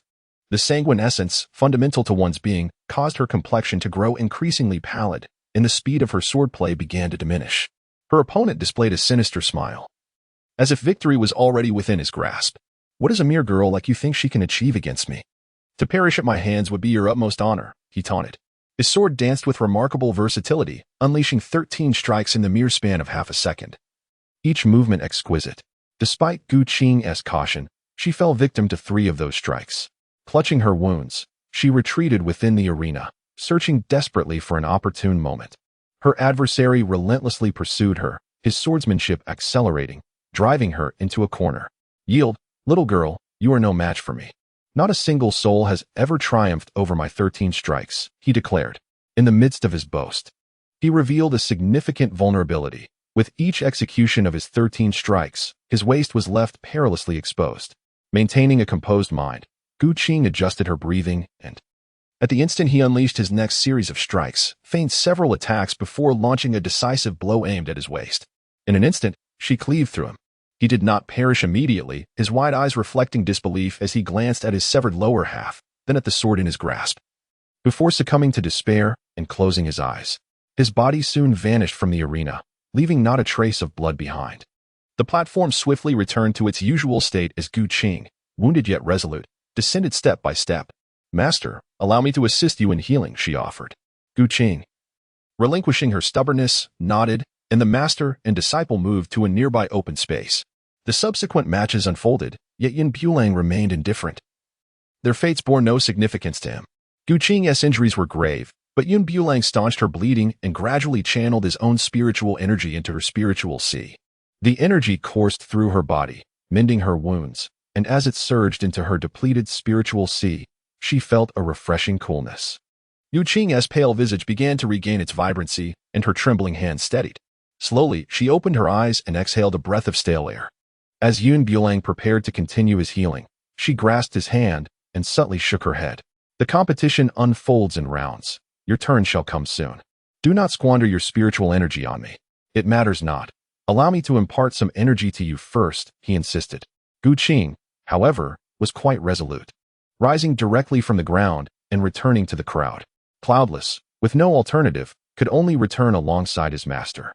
As the number of those who had come had diminished significantly, on the arena, a peak stage nascent soul practitioner, during the course of battle, shockingly succumbed to demonic transformation, a particularly disgraceful act within their cultivation realm. However, through this transformation, he unexpectedly acquired an immense surge of power, vanquishing his opponents and securing victory in the competition. Those behind him, regardless of the means employed, were solely focused on the end result. As long as victory was attained, rewards awaited. The victor was granted the liberty to select an item of their choice. In the sky, 3 objects materialized. After a moment of hesitation, he solemnly indicated the item on the left. The object descended beside him, revealing its true form, a spirit power conversion orb. This artifact was insidiously treacherous, capable of converting the spiritual energy of others for its wielder's use, even siphoning their techniques, a truly malicious contraption. Yun Bulang harbored doubts, believing that everything was meticulously orchestrated. The opponent's movements were enigmatic, almost demonic, having acquired such a sinister artifact. He, in contrast, possessed merely a pure yang dagger, intended for close combat. The individual let out a hearty laugh, caressing the treasured item in his grasp with an undeniable fondness, as if everyone around him had been ensnared in his predatory design. After a brief yet intense half-hour, Bulang found himself chosen once more. The moment he stepped onto the arena, an overwhelming pressure enveloped him, rendering him breathless. His adversary was a master from the transformation realm, towering 2 tiers above him in prowess. Before such an absolute powerhouse, all cunning stratagems appeared utterly futile. "You are not my match. Do not squander our time. Surrender obediently." The formidable opponent disdainfully refrained from engaging, standing with hands clasped behind his back, his eyes casting a contemptuous glance over Bulang's form. It was utterly incomprehensible how someone of such inferior caliber could even aspire to contend with a master of his caliber. It was akin to a child of 10 playing house against an infant, the entire scenario devoid of any semblance of comparison. The clouds parted with a smile, and with an air of tranquility, remarked, "How can one know without trying?" The formidable figure let out a disdainful snort, entirely dismissing the individual before him. "You are unworthy," he declared, regarding the seemingly insignificant person as little more than an ant, devoid of the merit to be considered his rival. Worthiness or unworthiness? The truth shall be revealed through trial. Bulang was the first to launch an attack. As the saying goes, the early bird catches the worm, while the latecomer faces misfortune. Moreover, given the opponent's overwhelming strength compared to his own, achieving victory in the match necessitated some extraordinary measures. Bang! He barely grazed the opponent's sleeve before being sent flying by a single palm strike. With one hand grasping the edge of the arena, he recalled the rules, falling onto the stage without the ability to rise, or being knocked out of the ring, both equated to defeat. Given his current capabilities, it was somewhat unrealistic to directly overpower a formidable opponent. The only viable strategy now was to force the adversary out of the ring, thereby securing victory. "You overestimate yourself." The strong adversary scoffed disdainfully, not even drawing his sword. The opponent had no chance to retaliate. Such a feeble individual had no right to be considered his rival. Bulang wiped the blood from the corner of his mouth, undeterred by this recent defeat. Yet, he could distinctly sense the terrifying strength of his opponent. A mere palm strike had thrown his internal energy into disarray. In his hand, the dagger suddenly elongated, showcasing the star character's sword technique in the sky. In a matter of moments, a colossal pentagram materialized, hurtling towards the elder. The old man merely lifted a hand, exerting only a fraction of his strength, and the pentagram was instantly reduced to ashes. Such trivial skills, daring to flaunt themselves before me. You often claim I am unworthy to be your adversary. Is it because you are aware that you cannot overcome me? A mere child, speaking recklessly here, do you believe your current strength is even sufficient to carry my shoes? A quarter of an hour has elapsed since the competition, and yet I stand here unscathed. Have you not pondered the reasons behind this? Bulang wore a confident smile, her words laced with a hint of provocation. The old man furrowed his brow, and in an instant, his entire figure vanished from sight. Bulang was utterly unprepared, and before he could react, a powerful strike landed squarely on his back. He could distinctly hear the sound of his bones fracturing. Trembling uncontrollably, he stood, every inch of his skin aflame with excruciating pain, as if it might explode at any moment. A metallic sweetness filled his mouth, clutching his chest. He spat out a mouthful of blood. Despite the crimson staining his lips, he spoke with unwavering confidence. "So this is your strength? It appears to be rather unimpressive. Die." With a resounding crash, a tremendous force surged from behind him, and Bulang realized that the old man had been provoked to fury. This was precisely the response he sought. In an instant, as the elder approached, he swiftly sidestepped, effortlessly redirecting the elder's momentum and sending him flying. The entire exchange transpired in the blink of an eye, and by the time the elder regained his senses, Bulang was already standing outside the ring. "My apologies, but I have emerged victorious." Bulang stood upon the arena, gazing down imperiously at him. The elder, intent on launching an assault, found himself abruptly subdued by an overwhelming pressure that pinned him to the ground, rendering him immobile. "I refuse to accept this," he bellowed in a fit of desperation. "If it were not for this wretched boy's underhanded tactics, how could I possibly be defeated by a mere nascent soul? If this is deemed a victory, is there no justice left in this world? In this realm, justice is a mere illusion. It is the strong who dictate the terms." The clouds drifted coldly across the ground where he stood. Your sole flaw lies in an excessive confidence. Blind confidence, when taken too far, transforms into arrogance. Although he too possesses confidence, he never fails to acknowledge his own shortcomings. I refuse to accept this. If you refuse, then bear it in silence. Bulang leaned half of his body against the arena, utterly drained of his spiritual energy from this fierce battle. Coupled with the energy he had previously expended while assisting his master, he had yet to regain his strength. A brilliant beam of light descended, and when it faded once more, the figure lying on the ground had vanished without a trace. However, the sword that adorned him remained on the ground, untouched by his disappearance. In the sky, 3 treasures materialized. One was the 9-turned divine pill, which could instantly elevate a practitioner by 2 ranks upon consumption. Should he ingest it now, he would ascend from the mid-stage of the nascent soul realm to the pinnacle of the transformation stage. Another was an antidote pill, capable of neutralizing any poison. The third was a protective talisman against lightning. To transcend the transformation stage, one must endure the tribulation of lightning, which had obliterated many powerful beings. Thus, this item held equal significance. Nevertheless, Bulang chose the 9-turned divine pill in that moment, for he was in dire need of strength amidst these competitions. Otherwise, he would forever remain in a passive position in the forthcoming battles. The instant the pill touched his tongue, it dissolved, transforming into strands of spiritual energy that flowed into his body. This was an exceptional pill, and the abundant spiritual energy felt like a divine blessing, enveloping him in an unprecedented sense of comfort. Bulang extended his arms, embracing the essence of his surroundings. Possessing exceptional insight, while others could merely reach the initial stage of the transformation realm with the aid of this elixir, he soared to unprecedented heights. Akin to a rocket ascending through the sky, in mere seconds, he advanced from the initial stage of the nascent soul to the pinnacle of the transformation realm. Yet, even then, the power that hovered beneath him showed no signs of abating. Instead, it surged ever higher, until it finally settled at the level of a spiritual immortal. In this instant, he had ascended 3 tiers, leaving even his master astonished. It appeared that this young man's foundation was indeed formidable, and his comprehension remarkably profound. Once his strength had been elevated, a new round of competition commenced.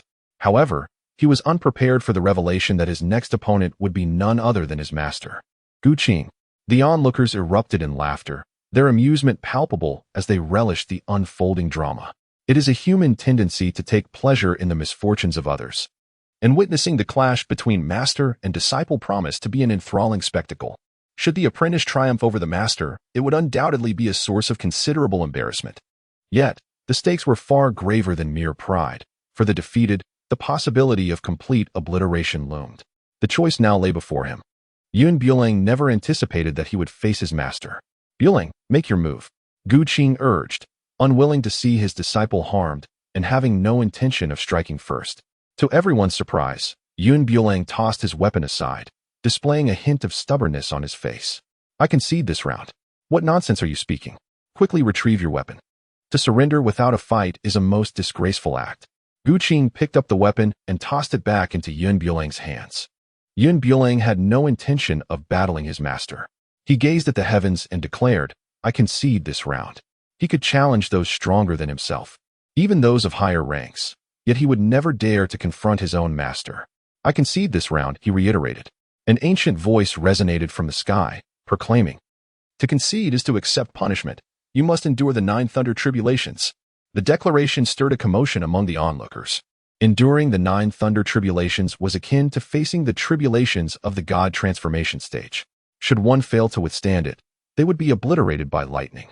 Given his meager strength, the prospect of survival seemed utterly improbable. This competition was inherently ruthless, forcing participants to make a harrowing choice: forsake oneself or forsake the master. He chose to forsake himself. Bulang chose to endure the 9 thunder tribulations. Qing was about to scold him when a formidable force propelled her away, rendering her utterly immobile. The sky was shrouded in dark clouds, and the air was thick with an oppressive tension that made it difficult to breathe. Suddenly, a resounding roar echoed as the first thunder tribulation descended, striking directly upon his frail form. The clouds stand tall upon the ridge, unwavering like the resilient pines. Yet, when the first bolt of thunder struck, he did not even flinch. His garments were rent asunder, and a deep gash marred his flesh, adorned with arcs of electricity. Merely a single strike of lightning had burdened him so profoundly. If all 9 tribulations were to descend, he might be reduced to naught but ashes. "You are mistaken," said Wu Lang, "in battling alongside the master. Will you not heed my counsel?" The clouds drift lazily, oblivious to the world beyond the window. As he grits his teeth in unwavering determination, his lips turn pale, and with each flash of lightning that strikes him, a piercing pain envelopes his body, as if every joint has been violently severed. Thunder rumbles ominously. As the second bolt of lightning descends, he lies on the ground, his form barely recognizable, his breath growing faint. The lightning, as thick as a century-old tree, strikes down, causing those gathered around the arena to instinctively retreat, fearing the wrath of the electric force. He knows he cannot withstand a third strike. Having barely survived 2, he finds himself unable to rise. I too doubt his ability to endure. Yet this bond of friendship is rare, showcasing his unwavering loyalty to his master. But what is loyalty worth in these times? Gu Qing's eyes glisten with unshed tears. She had never anticipated that this seemingly immature child would, in the face of peril, embody the resolve of a man. Perhaps, unbeknownst to all, he has quietly transformed into a true hero. The clouds lay low upon the ground, and I felt as though my entire skeletal frame had been disassembled and reassembled. Is there anything in the marketplace that can be exchanged? I urgently need something to mitigate my condition. Otherwise, with the impending third thunderbolt, my life may very well come to an end here. In the marketplace, there exists a talisman that can withstand 3 thunder tribulations, requiring 100 points for redemption. Shall I proceed with the exchange? Yes, I must have 3 of them at once. Cloudless and speechless, he gazed skyward. As the subsequent thunder tribulations descended, he lay motionless on the ground, allowing the lightning to strike him unimpeded. Everyone believed he was already dead. After all, with such ferocious lightning, how could he display no reaction? I thought to myself, that young man has most likely gone to meet the king of hell. I shared the sentiment. However, this was fortuitous. We had one less rival to contend with. Just look at her master, severely injured and utterly incapable of challenging us. The few individuals beneath the arena engaged in fervent conversation, seemingly already envisioning their victory. As long as we could bring down Cloudless, everything else would fall into place. When the 9th thunder tribulation struck, the bolt was twice as thick as the previous ones. Even a formidable spirit-level warrior might not withstand such a force. Gu Qing struggled incessantly, yearning to assist him. Yet, the surrounding energy confined her, rendering her unable to break free. She could only watch helplessly as the thunder tribulation descended upon her disciple. The crowd assumed he was doomed, unaware that he lay on the arena, nearly drifting into slumber. With the aid of those talismans, the lightning felt almost playful. Once all the thunder ceased, the arena was engulfed in a thick haze. As the smoke cleared, Cloudless slowly rose from the ground. Apart from some torn clothing, his complexion was remarkably healthy. After acquiring the talismans, he retrieved several elixirs from his spatial essence, mending his wounds while enduring the punishment. Gu Qing felt an immense joy upon witnessing him rise once more. "Master, I am fine. There is no need for concern," he assured her. His words were sincere, yet Gu Qing believed he was merely putting on a brave front. After enduring such numerous thunder tribulations, how could he truly be unscathed? He simply wished to spare her worry, comforting himself in the process. With the punishment concluded, the competition resumed. The voice from the heavens echoed once again.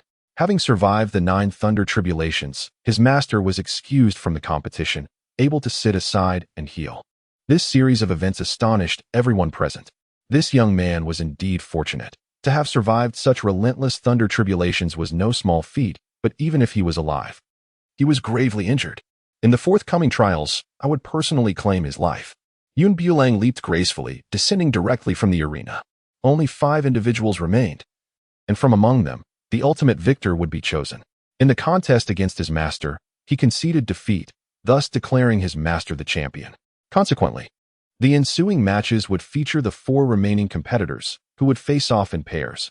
Only those who emerged victorious would earn the right to advance to the next round. Pulo, recuperating by the sidelines, observed as the next contenders, all masters from the transformation realm, prepared for their duel. In a clash of such skilled practitioners, every fleeting moment was of the essence. On the confined stage, they unleashed their full potential. This contest demanded not merely a victor, but also a resolution of life and death. Thus, at this moment, none dared to underestimate their opponent. Any hint of negligence could lead to consequences and costs that were beyond their endurance. Within the brief span of a minute, the two combatants had exchanged blows over 100 times, their strengths nearly equal, locked in an unyielding stalemate. One elder, however, ascended to new heights of power after consuming a spirit-gathering pill, which propelled his strength to unprecedented levels. With a final, cunning strike, he claimed victory in the match. Though somewhat ignoble, the rules here acknowledged only the ultimate outcome, disregarding the path taken to achieve it. The individual confronting Yun Bulang is a young man whose strength is comparable to his own. However, after enduring 2 tribulations of lightning, he appears somewhat disheveled. Consequently, the young man regards him with disdain, speaking in an aggressively confrontational manner. You might as well concede. It would lead to a swifter demise. Spare me the chatter. If you intend to strike, do so without delay. Yun Bulang unsheathed his sword, his impatience palpable. He appeared somewhat disheveled, as if a mere gust of wind could topple him. Humph. The individual let out a disdainful snort, perceiving Yun's lack of awareness regarding his precarious situation. Since you were so intent on courting death, I shall oblige you. With that, the figure brandished his blade, revealing himself as a practitioner of the water spiritual route, unleashing a torrent of water in the form of a dragon that surged toward Yun Bulang. Roar! Every inch of Yun Bulang's skin was suffused with excruciating pain, and the ambient temperature plummeted several degrees in an instant. It was no wonder that this individual dared to be so arrogant. The ability to cultivate water-based spells to such an extraordinary degree is indeed a rarity in the world. The power derived from the seamless transition between water and ice should not be underestimated. How dare you presume to challenge me? Accept your fate and descend into hell. The man laughed boisterously, exerting greater force in his hands, drawing upon his spiritual energy in 2 or 3 moves until he was left breathless. As the mist dissipated, Yun Bulang's figure had vanished without a trace. A faint smirk tugged at the corners of his mouth. In the end, he emerged as the victor of this contest. However, his elation was short-lived, as a sudden chill gripped the back of his neck, followed by a tremendous force that sent him, along with his weapon, hurtling through the air. He landed unceremoniously on the ground, grimacing in pain, his mind unable to process the turn of events, and he found himself sprawled on the earth. No, I have not lost. This round does not count. He scrambled to his feet in a panic, his gaze turned skyward, filled with profound dread. He had witnessed the fates of those who had failed. Even Yun Bulang, who conceded, faced the punishment of 9 thunder tribulations. How much worse would it be for him? A loser, likely meeting a fate no different from theirs, utter annihilation? I have not lost. He is not my true opponent. My fall was merely the result of his cunning schemes. He rambled incessantly, oblivious to whom he was explaining himself. A flash of brilliance cut through the air, and his incessant voice fell silent. When the ordinary scene returned, the man had vanished without a trace. Now, the arena was left with only Yun Bulang and the recently victorious Dark God. The Dark God, also at the level of spirit immortal, had achieved his breakthrough upon entering this realm. The greed in his eyes was even more profound than before. Victory was tantalizingly close, even though he had already transcended to the spirit immortal level. Yun Bulang gripped the dagger tightly, entangled in a fierce struggle with his opponent. One was a master of speed, while the other embodied raw strength. Whoosh! The air shimmered with the glint of 3 cold flashes. The evil god's attire bore several new slashes, yet he evaded the blows with remarkable agility, sustaining only superficial wounds. Bang! Bang! Bang! The evil god swung his long blade, delivering a series of relentless strikes. The short dagger in Yun Bulang's hand clashed against his opponent's strikes, producing a series of resonant sounds. Indeed, he was a figure of considerable strength. The hand gripping the dagger trembled slightly, indicating that a direct confrontation would prove detrimental. Otherwise, he would be the one to suffer. Yun Bulang discarded the dagger in his hand, opting not to engage in close combat with his adversary. While contending with his foe, he skillfully utilized the modest arena to subtly establish a formation. Within a mere few minutes, the array was complete, yet his opponent remained oblivious, singularly focused on the intent to end his life. Yun Bulang leapt to the side, tossing a spirit stone directly into the fray. The moment the stone landed in the center, the rudimentary formation activated instantaneously, ensnaring him within its confines. The malevolent deity had not anticipated that this young man could engage in battle while simultaneously diverting his focus to set up a simple array. Bulang ensnared him within, and with a deft maneuver, propelled him out of the arena. The malevolent deity stood frozen, momentarily unable to comprehend the situation. In a direct confrontation, he believed he could hold his own against this young adversary. Yet, the opponent was exceedingly treacherous, simultaneously engaging in battle while setting up an intricate formation, which ultimately resulted in his downfall in the final moments. A streak of aurora flashed, and the figure that had stood there vanished, leaving only himself and his master in the arena. The platform began to descend slowly, and Bulang leaped gracefully from its edge. His master hurried to his side, keenly assessing the extent of his injuries. "Are you hurt?" Bulang patted his chest with an air of confidence, declaring, "How could I possibly be injured? As your personally trained disciple, dealing with such individuals is well within my capabilities." Qing, unable to suppress a chuckle at his brash demeanor, poked him playfully with a finger. "Look at you, so full of yourself. Return and practice diligently. If you dare to slack off even a little, I shall break your legs." After everything that transpired today, it became clear that only those with true strength are worthy of being called kings, while the weak have no right to utter a single word. Bulang solemnly nodded, this time choosing to heed his master's counsel. Despite his diligent cultivation and formidable martial prowess, he found himself entangled in the complexities of the competition. As the arena descended, a grand door unexpectedly materialized before the audience. This wooden portal gradually creaked open, accompanied by a resonant voice from the heavens. "You are the ultimate victors, worthy of stepping through this threshold. Should you conquer the challenges within, you may depart from this place." With that, the voice faded into silence once more. Cloud, supporting his master, stepped cautiously through the grand doorway. The moment they crossed the threshold, a blinding light engulfed them, rendering their eyes momentarily helpless, while the heavy doors slammed shut behind them with a resounding thud. "Welcome, esteemed victors." A woman clad in crimson slowly turned, a peculiar smile gracing her lips. This was the very figure who had recently appeared in the arena. As they approached, it became evident that she was not merely flesh and blood, but rather an embodiment of pure energy. "I am the spirit of this realm, trapped here for reasons unknown. If you can subdue me, I shall grant you passage, and you may escape this chamber." Bulang could not help but steal a few glances. Was he to engage a woman in combat? Such an act seemed rather ungentlemanly.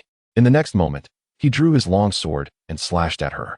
However, the woman was merely a manifestation of gas, lacking any physical form, rendering the task of subduing her exceedingly difficult. "With such rudimentary skills, do you believe you can impress me?" The woman in red, although merely a spirit of a vessel, possessed strength comparable to that of a transcendent being. In just a few exchanges, Bulang's already tattered garments were reduced to mere strips of cloth barely clinging to him. With a swift motion of his hand, he retrieved a new outfit from his spatial storage and donned it.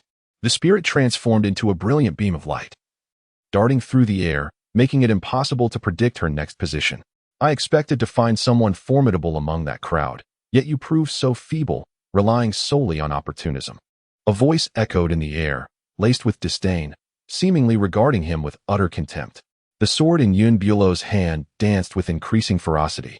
Yet he soon realized that ordinary attacks could not inflict any substantial harm upon the spirit of the artifact. Qing stepped forward to assist, but their efforts proved futile. The master and disciple together were no match for the spirit before them.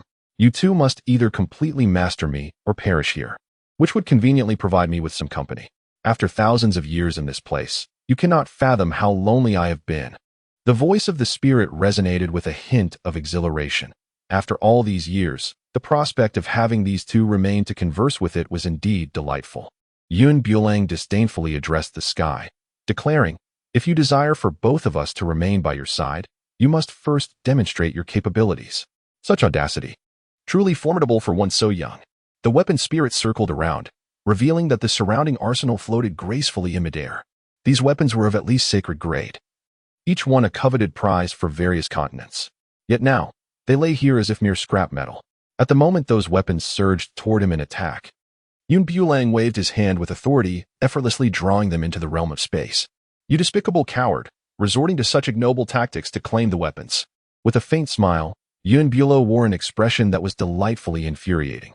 How could one refuse what is so generously offered?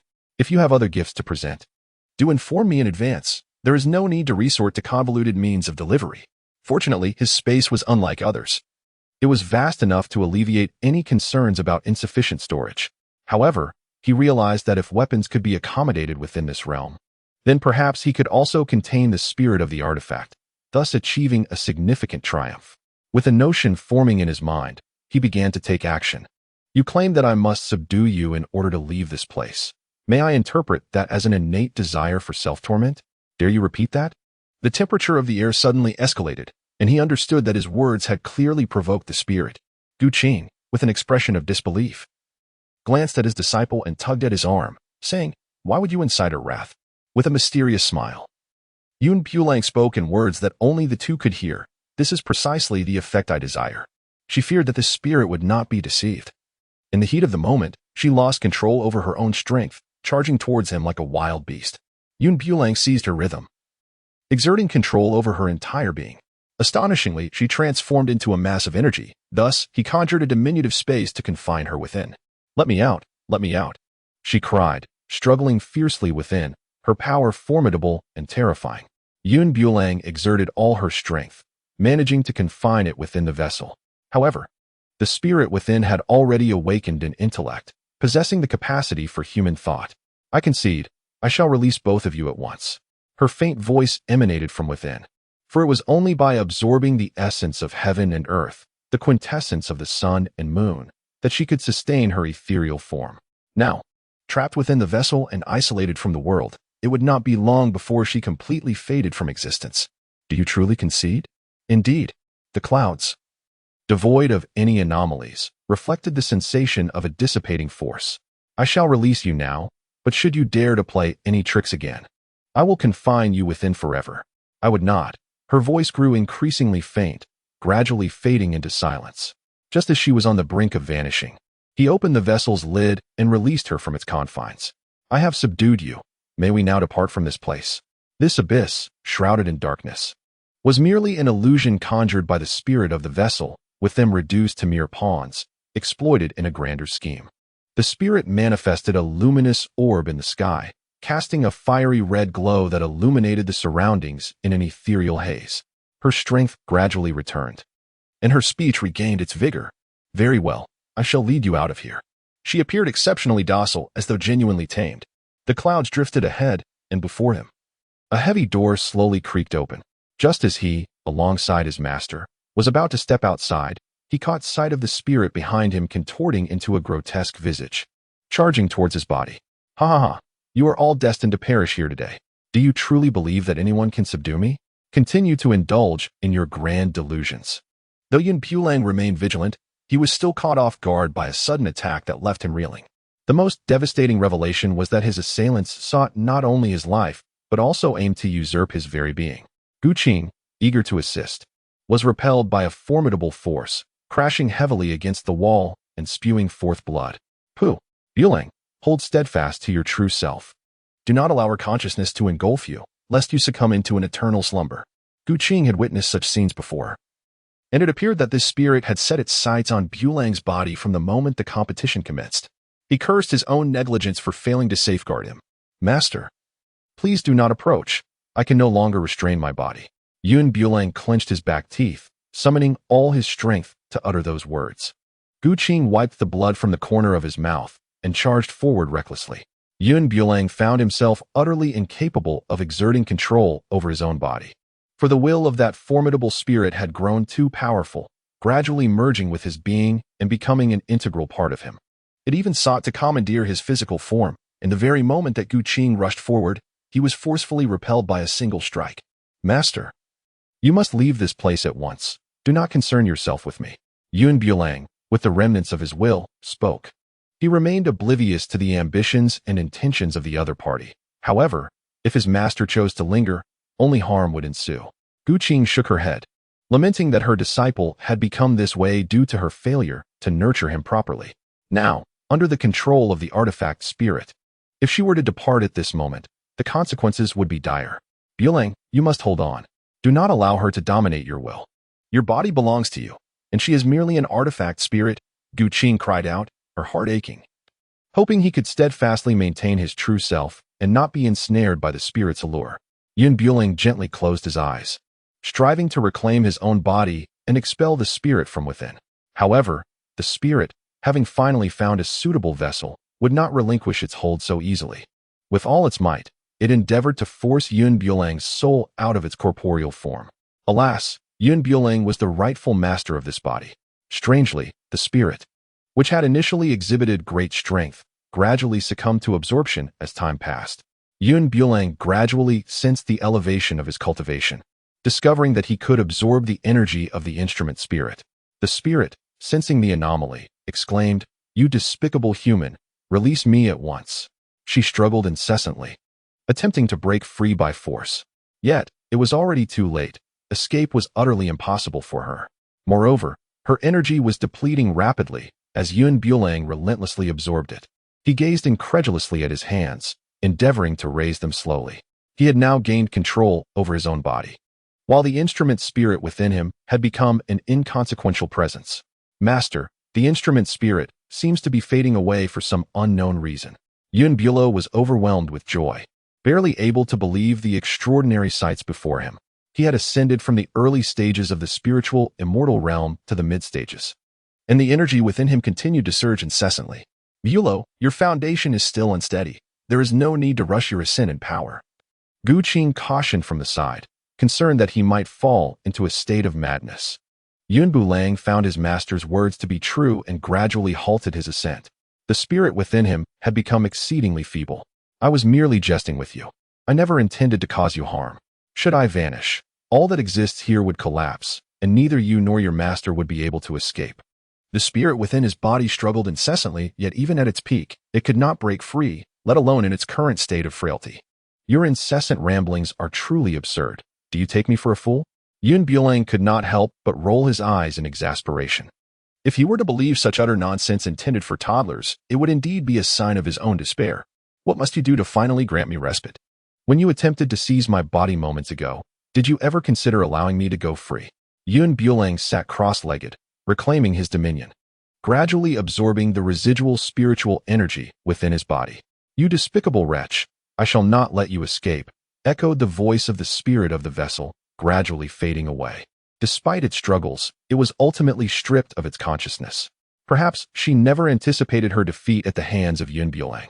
After meditating for a while and adjusting his breathing, Yun Bulang felt his condition revitalized.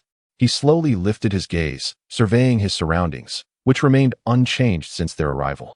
The space did not collapse following the demise of the vessel spirit. Indeed, that deceitful creature had been lying once more. Fortunately, he had not succumbed to her fabrications. Had he been released, the consequences would have been dire. Qing had been waiting anxiously by his side, and upon seeing him restored, she rushed forward. "How are you?" she inquired, her face etched with concern. "I am fine. The vessel spirit has been wholly absorbed by my body, and I sense a significant enhancement in my internal energy." The clouds exhaled a breath of turbid air, and I felt an immediate improvement in my state of being. That spirit, a treasure of the universe, must have absorbed the essence of heaven and earth over time, gradually acquiring intelligence. Having achieved a certain level of enlightenment, it yearned to inhabit a human body, seeking to escape this forsaken place. Alas, in its meticulous selection, it chose the wrong individual. Nevertheless, it is fortunate that we need not linger here. We must depart swiftly. Qing surveyed the eerie surroundings, a shiver running down his spine. This place was rife with the uncanny, and who could predict what might transpire in the next moment? It would be prudent to leave as soon as possible. Yun Bulang gazed at his master, gravely injured, and realized that this misfortune was a consequence of his own actions. "Master, allow me to tend to your wounds," Qing exclaimed as he grasped his hand, shaking his head in disapproval. "Even if we are to heal, we must return to the sect. My eyelids are twitching ominously. I have an unsettling feeling that something is amiss." "Then let us proceed outside." Yun Bulang strode ahead, bent down, and called out to his master, "Come up." Qing found his antics amusing, thinking to herself that she was merely injured, not incapacitated. "Come over and help me." She raised her hand. Yun Bulang hurried over, eagerly assisting his master as they made their way outside. The corridor was enveloped in darkness. However, since they had previously dismantled the mechanism upon entering, retracing their steps posed little challenge. After the main door had been sealed, Yun Bulang, harnessing the power of fire, circled around several times before discovering the activating mechanism. With a resounding rumble, the door swung open, allowing a beam of light to pierce through the once impenetrable darkness. Yun Bulang, accompanied by his master, ventured outside, only to discover a throng of people gathered at the entrance. They were all impeded from entering, unable to gain access. Upon noticing the two of them, a pair of eyes widened in astonishment. Yun Bulang intended to pass by them without a word, yet the group obstructed his path. "Surrender your treasures, and you may both depart," proclaimed a burly man with a thick beard, his gaze scrutinizing them, as others swiftly converged around. They found themselves encircled, unable to ascertain the circumstances within. However, one thing was certain. Yun Bulang had undoubtedly seized the treasures from inside. Their conjecture was accurate. Yun Bulang had thoroughly plundered the place, leaving not even a weapon behind, transferring everything into his spatial realm. This was no trivial matter, as he had risked his life to retrieve the items, while these individuals spoke so casually, demanding he relinquish his hard-won possessions with mere words. "Did you hear that?" The man, noticing Yun's silence, began to grow impatient, even contemplating the use of force. Yun Bulang supported his master, retreating continuously, now that his master had sustained grave injuries. It was indeed unwise to engage with this group any further. "I am willing to relinquish the items to you, but first, allow us to depart safely. Once we are in a secure location, I shall naturally hand over the goods." The man erupted into laughter, as though he had heard the most ludicrous jest. "Do you take me for a fool? You think I would fall for such tricks? Once you escape from here, there will be nothing left for us. Indeed, if you wish to preserve your lives, surrender the items. Otherwise, do not blame us for our ruthlessness. I advise you to act wisely and not bring trouble upon yourself. I see that your master is exceptionally beautiful yet gravely injured. Surely, you would not want us to take any untoward actions?" Yun Bulang could hardly bear to listen. He might tolerate insults directed at himself, but should anyone dare to slander his master, he would willingly lay down his life to ensure that these wretches paid a dire price. "Taste my sword." He positioned himself protectively behind his master and launched an assault on the group. Their strength was inferior to his, akin to ants gnawing at an elephant. Yet they swiftly drained his spiritual energy and ultimately struck him down in a singular blow. Swiftly, Yun Bulang wielded his blade with precision, severing the arm of that individual without hesitation. Anyone daring to approach him was swiftly brought to their knees, the corpses accumulated on the ground, forming a grim pathway upon which they treaded as they made their way towards the exit. This young man sought to escape, and they were determined to intercept him, for he surely possessed a plethora of treasures. His frantic attempt to flee only hinted at a desire to amass riches in one fell swoop. If they could seize the valuables on his person, their endeavor would not be in vain. The onlookers divided into two groups, surrounding Yun Bulang from both sides, obstructing his path. Qing also brandished her sword in defense, yet suffering from grave internal injuries, she hastily attempted to channel her spiritual energy, resulting in a sudden expulsion of blood from her mouth. "Master!" Yun Bulang was taken aback, his heart filled with loathing for the rabble blocking their path. "You may hide behind me. I shall handle these scoundrels. Just be cautious." Qing's hand, gripping the sword, trembled slightly, for her injuries were quite severe this time. The turmoil within her energy made it impossible to gather her spiritual power. She urgently needed a place to heal. The longer she delayed, the more disadvantageous it would be for her. "Bulang, the defenses to the northwest are weak. We can break through from there," Qing spoke in a low voice. Yun Bulang nodded slightly, realizing that he could no longer afford to entangle himself with this group. "Waters of the heavenly river, heed my command," he intoned, invoking the ancient words as he leaped from the window alongside his master. In that fleeting moment when the pursuers sought to follow, a formidable wall of water surged up from the ground. "Damn it!" exclaimed the leader, striking at the water barrier, yet the wall possessed no fixed form. Mere human strength could not hope to breach it. "You few, go that way. The rest, follow me. We must intercept him. Once he escapes the secret realm, locating him will prove exceedingly difficult. He was the linchpin of this place, one of its mightiest warriors, and those around him held his words in high regard." Yun Bulang ventured beyond the confines of the castle, a sigh of relief escaping his lips. As long as he could evade this fortress and return to the sect, these ruffians would think twice before causing any further trouble. "Master, do you recall the path we took to arrive here?" Qing nodded, gesturing towards a specific direction with a casual flick of his hand. Yun Bulang hastened in that direction, the temperature around them gradually dropping. Indeed, by traversing this frigid expanse and then the sweltering desert beyond, they would discover an exit from this accursed place. Halt! The pursuers behind them relentlessly pursued. The wall of water had not ensnared them, and it was unexpected that they would catch up so swiftly. Master, you proceed first. I shall hold them off.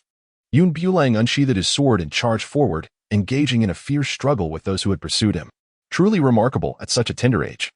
He had already attained the mid-stage of the spiritual, immortal realm. It appears that the treasures within are far more formidable than we had ever imagined. Bulang regarded his companion's eccentric demeanor with palpable disdain, wishing fervently to strike him into the heavens with a single blow. The prowess that had been painstakingly earned through sheer determination was now being trivialized by this fool, who spoke as if it had merely descended from the skies. If you wish to avoid demise, step aside, Bulang declared icily. And what of your status as a mid-level spirit immortal? It holds no significance, the man scoffed, a derisive smile curling his lips as two figures materialized behind him. We three are formidable mid-level spirit immortals. Dealing with you will be effortless. The odds of 3 against 1 rendered the confrontation utterly meaningless. If you possess any sense, surrender the item willingly to spare yourself embarrassment. Dream on in your delusions. The treasure rests firmly in my possession. If you truly have the capability and audacity, then come and take it. Bulang wore a confident smile, unfazed by the presence of the 3 ruffians before him. Were it not for his master as burdened, he would face this band of miscreants in a battle that could last 3 days and nights without even furrowing his brow. Humph, such spirit. Yet, it remains to be seen whether your resolve is stronger than my blade. The robust man's powerful physique trembled as he swiftly unsheathed the 2 swords strapped to his back, which fell into his grasp with a graceful arc against the sky. Once he eliminates this young man before him, all that resides within his realm shall rightfully belong to him. With a generous reward, valiant souls are sure to emerge. In their eyes, Bulang was akin to a veritable treasure trove. Each individual, blinded by bloodlust, remained undeterred by the carnage surrounding them. With corpses strewn across the ground and rivers of blood flowing abundantly, their insatiable greed only intensified. After a moment's contemplation, Qing drew her sword and plunged into the fray. She dispatched a few of the weaker henchmen, yet her physical endurance had reached its limit. Bulang, do not linger in battle. Crash! The Qing sword slipped from her grasp and clattered to the ground as she collapsed, utterly drained. Master, as the clouds darkened, a flicker of red ignited in Bulang's eyes, filled with self-reproach for his inadequacy and strength. Realizing that he had failed to protect his master in this moment of peril. Bang! Damn it!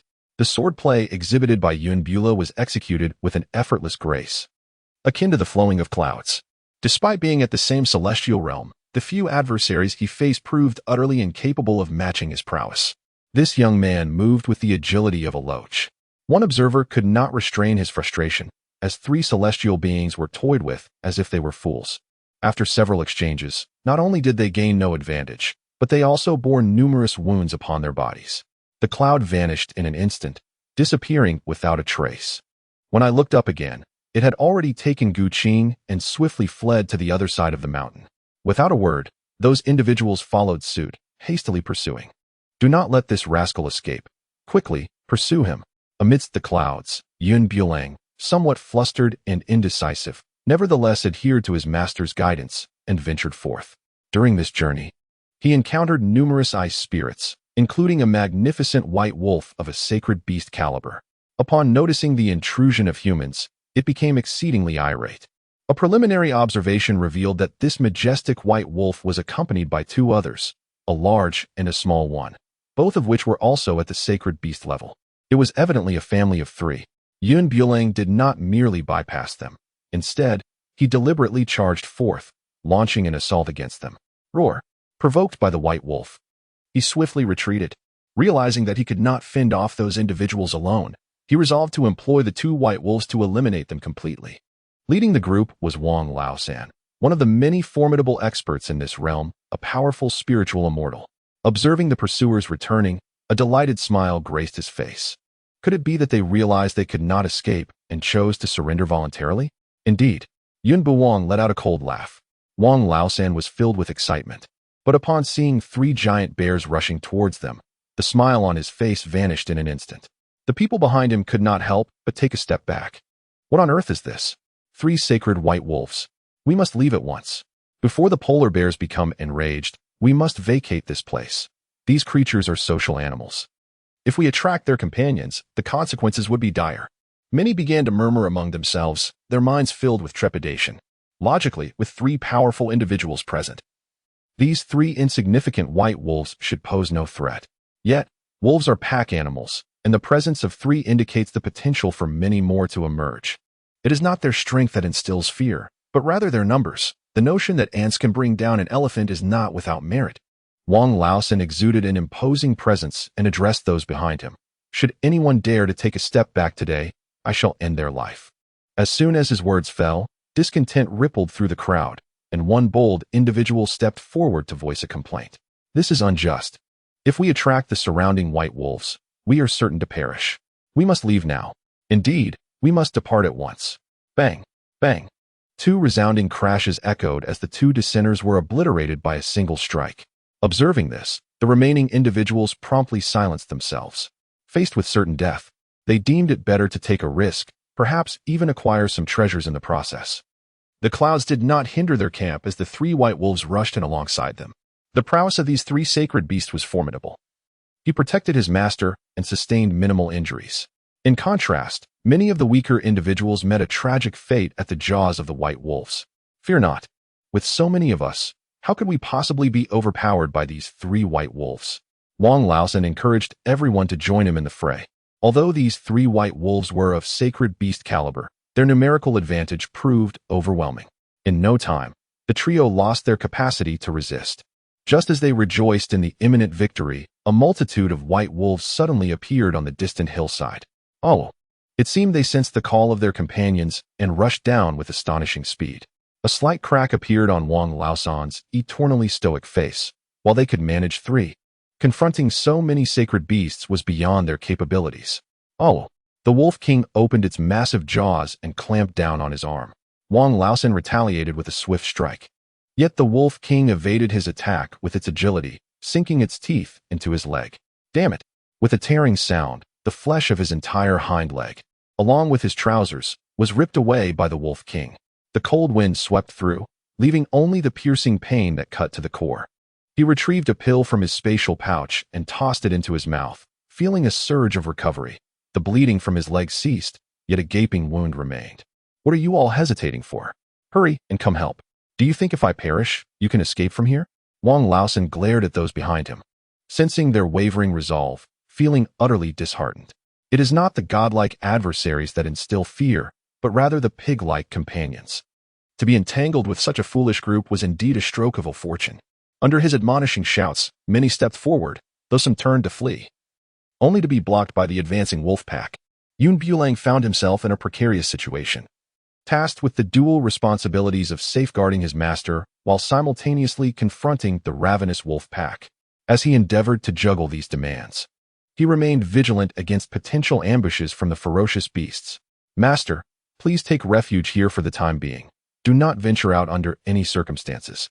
Bulang positioned her behind a nearby stone, a secluded corner where the towering mountains loomed behind her.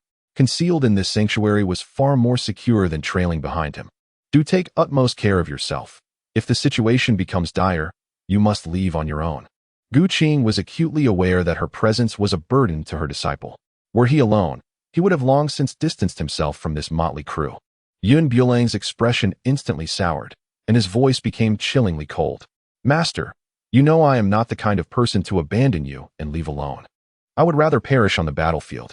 Upon uttering those words, Bulang turned and joined the fray. Although that individual was an adversary, it could not be denied that his words held a kernel of truth. To escape this perilous situation, the pack of wolves must be vanquished. Otherwise, once the wolves finished with their current prey, they would turn their attention to themselves. The wolves multiplied, relentless and as tenacious as cockroaches. Damn it. Had I known this would be the outcome, I would never have come here. I should have departed without delay, thus avoiding this troublesome predicament. Wang Feifei, observing the complaints of his companions, could not refrain from mocking them. Was it not the 2 of you who insisted on venturing into this secret realm? And now, faced with a minor setback, you regret your decision?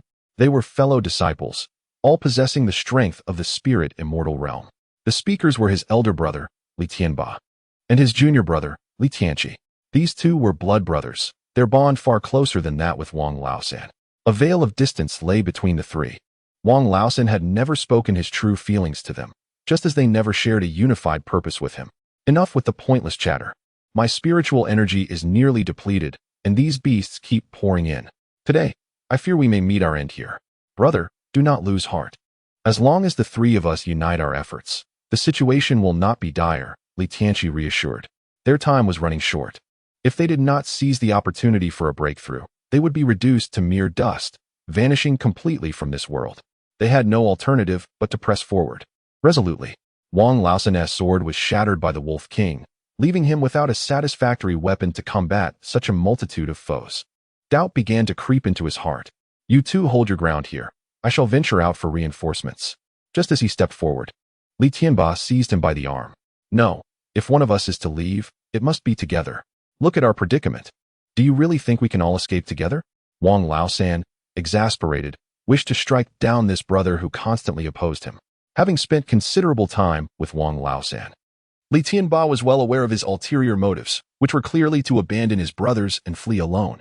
Yet, when the words left his mouth, they sounded so noble. I have seen shamelessness before, but this is a new level of audacity. If we three continue to linger, we shall all perish here. It would be better for me to go alone. Perhaps I can bring back help. Wang Laosan assessed the pros and cons, intent on extricating himself. But Li Tianba saw through his scheme and proposed, if anyone is to go, it should be Tianqi. Have you forgotten what our master instructed? I have not forgotten. But do you truly believe he possesses the strength to escape? Two individuals were locked in a relentless dispute, neither willing to yield an inch. Suddenly, the Wolf dynasty launched their attack, sinking their teeth into one's hand, tearing away flesh and eliciting a grimace of pain. If this continued, he would surely become their next meal. What do you truly desire? I desire nothing. If we are to stay, let us remain together. If we must depart, let us leave as one.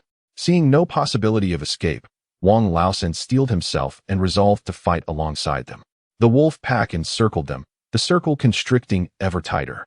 Those of lesser strength had already succumbed to the jaws of the wolves, the ground stained with blood against the stark white of the snow. Li Tianba, filled with trepidation, surveyed the dire situation, convinced that their chances of escape were slim to none. The three individuals, their spiritual energy depleted, could only lie on the ground awaiting their grim fate, as the wolves showed no mercy, tearing into their flesh. With the last vestiges of their strength, they fought back. Yet the outcome remained tragically inevitable. The situation beyond the clouds is far superior to theirs. At the very least, there are no injuries upon them. Yet, there is no intention to extend a hand in their rescue, and he meets a dire fate at the jaws of the wolves. Were it not for these wretches, he would not have provoked the wrath of the pack, nor found himself ensnared in this perilous predicament. Sword cleaves the heavens. With a flourish, Bulang wielded his sword with unrestrained freedom, having comprehended a unique swordsmanship that surpassed even the swiftness of a wolf. Confronting the Wolf King, he exhibited no trace of trepidation. As the Wolf King launched its attack, he deftly leaned forward, thrusting his long sword towards the beast's abdomen. In an instant, blood gushed forth. The Wolf King collapsed, its vibrant sapphire eyes filled with profound resentment, ultimately succumbing to silence. From its body emerged a crystalline ice gem, which Bulang carefully pocketed. He then proceeded to skin the Wolf King, intending to craft a collar for his master. With the demise of the Wolf King, the remaining wolf cubs, now bereft of guidance, began to scatter in disarray. Bulang had slain several white wolves in succession, and his collection of ice crystals had notably increased, with the quality of these new crystals surpassing the previous ones. Wang Laosan believed that their demise was inevitable, yet surprisingly, a glimmer of hope emerged in their dire situation. However, despite their survival, the three of them were far from unscathed. The three powerful beings at the spirit level bore multiple wounds, their flesh torn, and blood pooled upon the snow, melting it into slush. As they beheld Bulang as the ultimate victor, not a trace of joy graced their faces. Even if any other individual had stood in his place, they would have been far more favorable in comparison. Given the current circumstances, all they could do was await the grim decree of death. A forced smile twisted on Wang Laosan's lips, appearing somewhat grotesque. Young brother, let us leave a line of retreat. We may meet again in the future. We are disciples of the Linglong Sect. Should you take our lives, The Tianling sect will not let you go unpunished. Do you truly believe the Tianling sect will discern that it was I who ended your lives? Yun Bulo displayed a faint smile. For the Tianling sect was indeed a formidable faction. Otherwise, it would not boast 3 powerful beings at the spirit immortal level. Spare us this time. Consider it a favor owed by the Tianling sect, which will be repaid in due course. Li Tianba spoke with a stern expression. If it were not for Wang Laosan's obstinacy, they would not have found themselves in such a predicament. This matter would be thoroughly addressed upon their return. If you desire my mercy, it is not entirely out of the question. Cloud, stroking his chin, observed their injuries, concluding that it was highly unlikely they would recover. I assure you, I will not refuse any conditions within my capability, he declared. Wang Laosan, with earnestness, inquired, as long as we can survive, anything is possible. Even the humiliations we endure today can be repaid 1,000-fold. As long as we can live. In the fleeting glimmer of murderous intent that flashed in Yun Bulang's eyes, it was evident that he was indeed a formidable being of the spirit immortal realm. If pushed too far, one could expect even a cornered dog to leap over the wall. Surrender all your valuables to me, should you dare to hide anything. I shall end your lives this very moment. Though the 3 men were profoundly reluctant, they found themselves devoid of alternatives. Material possessions pale in comparison to the value of life itself. Very well, as long as you spare my life, I shall relinquish whatever you desire, Wang Laosan declared, his fingers caressing the red ring on his index finger. A flash of crimson light illuminated the desolate ground, revealing a mound of treasures. Within it lay cultivation techniques, commendable spirit stones, and coveted swords that many would vie for. Whether elixirs or rare treasures, the collection was vast, surpassing even the storages of prominent families. Upon witnessing Wang Laosan's offerings, the other 2 men hastened to present their own treasures. Such a plethora of treasures you possess. With such abundance, one would think you would be content. These 3 old fellows truly had a knack for concealment. The combined worth of their goods could not merely be described as priceless. Even the national treasury might struggle to yield such a wealth of useful items. Having surrendered our possessions, we hope you will honor your promise and allow us to depart. Li Tianba implored, fearful that he might retract his word and eliminate them after securing their treasures, leaving them utterly destitute. Rest assured, I am a man of dignity and honor, unlike some others. His words trailed off, but the 3 men understood that he was subtly alluding to their circumstances. With a grand gesture, Yun Bulang swiftly transported the items into the spatial realm, disregarding the murderous glares from the 3 figures. He advanced to the stone and helped his master to his feet. Master, we must depart swiftly from this place. The vast pools of blood may attract other ferocious beasts. He was devoid of any surplus strength to engage in battle. The only reason they had managed to fend off the wolf pack was due to the assistance of those 3 elderly men. Qing nodded in agreement, and, supported by Yun Bulang, they passed by the 3 figures, their silhouettes vanishing into the ether. The master and disciple continued in their original direction, only to realize halfway through that the forest they had previously encountered seemed to have shifted. To exit the secret realm, they had to traverse this very forest. Drawing from their prior experiences, Yun Bulang proceeded with utmost caution, casting aside some items into the woods. To their relief, the massive python that had once threatened them did not appear. It seems the serpent is absent. We should move quickly. With the giant snake gone, if they increase their pace, they could potentially escape this cursed place before the serpent returned. Though the periphery posed no immediate danger, upon reaching the inner circle, the towering trees began to shift ominously. A thunderous rumble echoed as the vines erupted from the earth, and the surrounding trees rapidly repositioned themselves, ensnaring the 2 in the very heart of the forest. These vines, laced with slow-acting toxins, slithered like animated serpents, weaving an intricate web that enveloped them entirely. As Yun Bulang was poised to launch an attack, a piercing scream from his master echoed through the air.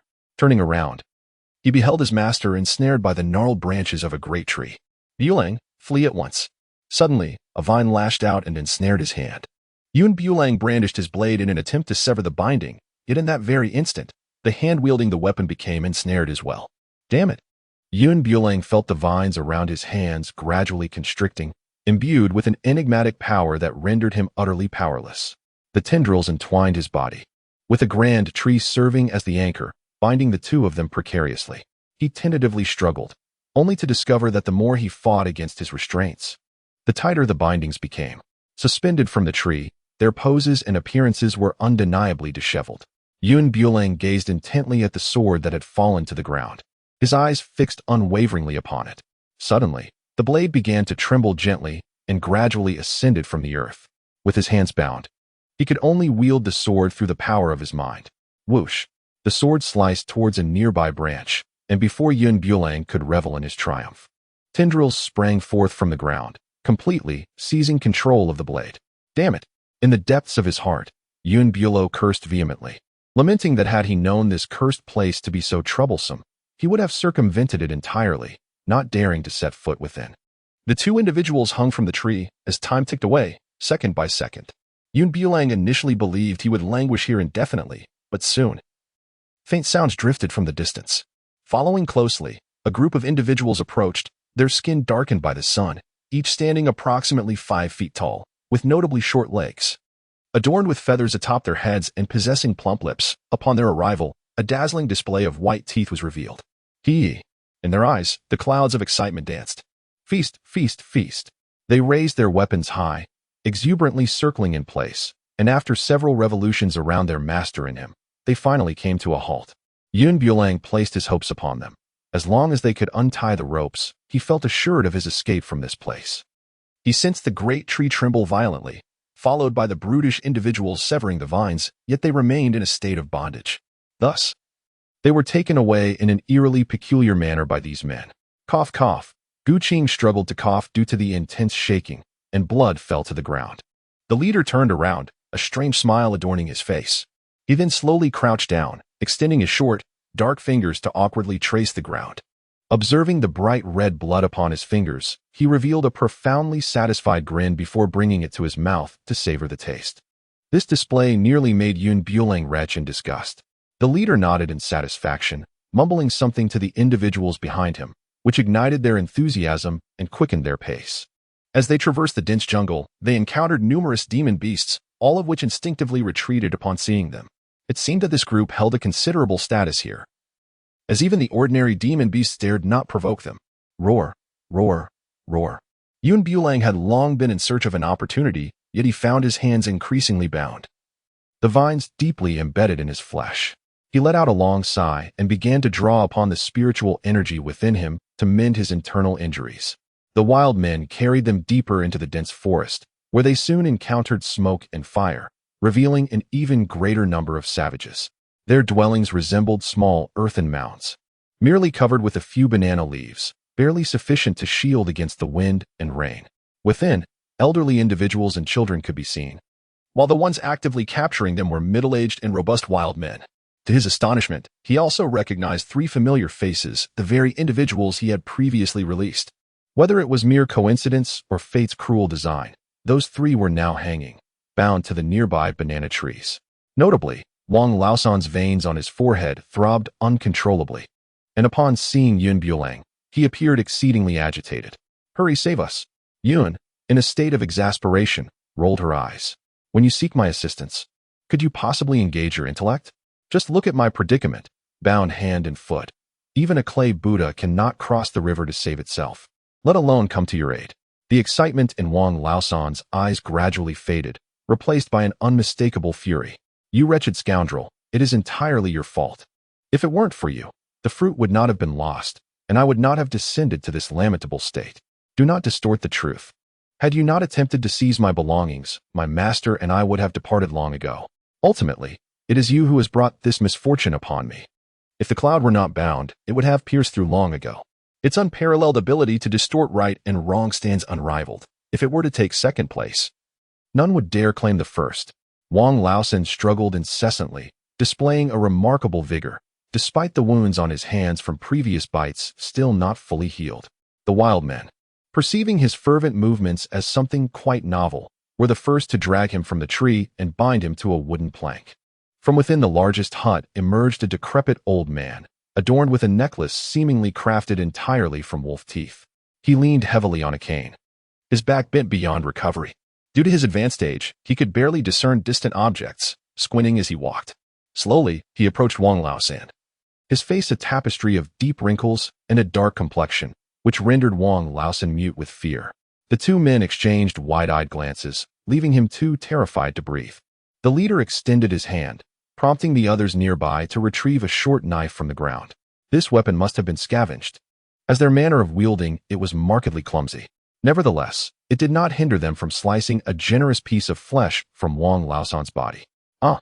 Wang Laosan screamed in agony, his eyes rolling back as he fainted on the spot. TSK, TSK, TSK. The oppressive silence was shattered by Yun Bula's anguished cries, evoking a visceral pain that perhaps only those directly involved could truly grasp. Wang Laosan remained in a daze, struggling to regain his senses.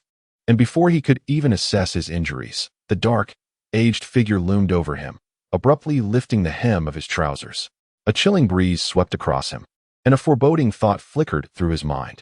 The fear in her eyes was palpable as she stuttered her words. No, please, don't cut my flesh. Yet his pleas fell upon deaf ears, akin to the sound of gunfire amidst chaos, utterly ignored.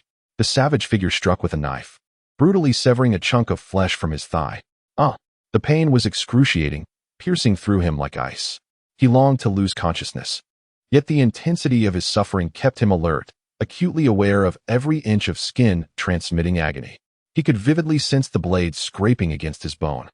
And in that moment, he attributed this torment to Yun Bula. If ever I escape from this hell, I shall not let you go unpunished. Must you always pour such filth upon my head? Yun Bulang is truly helpless. The suffering inflicted upon him is not of his own doing. And the animosity he bears is utterly unfounded. It is solely because of you that we have been stripped of all our resources, leaving us bereft of any opportunity for retaliation. Wang Laosan recalls this with a seething hatred. Had they possessed even a single weapon or ally, they would not have been so easily bound upon entering the jungle. Li Tianba and Li Tianqi, witnessing the brutal mutilation, trembled with fear in every fiber of their being. Merely hearing his anguished screams sent shivers down their spines. It is almost too dreadful to contemplate the fate that would befall them if that blade were to fall upon their own flesh. These cannibal tribes are indiscriminate in their choices. Despite their age, they should be feasting upon the young man and his mentor instead.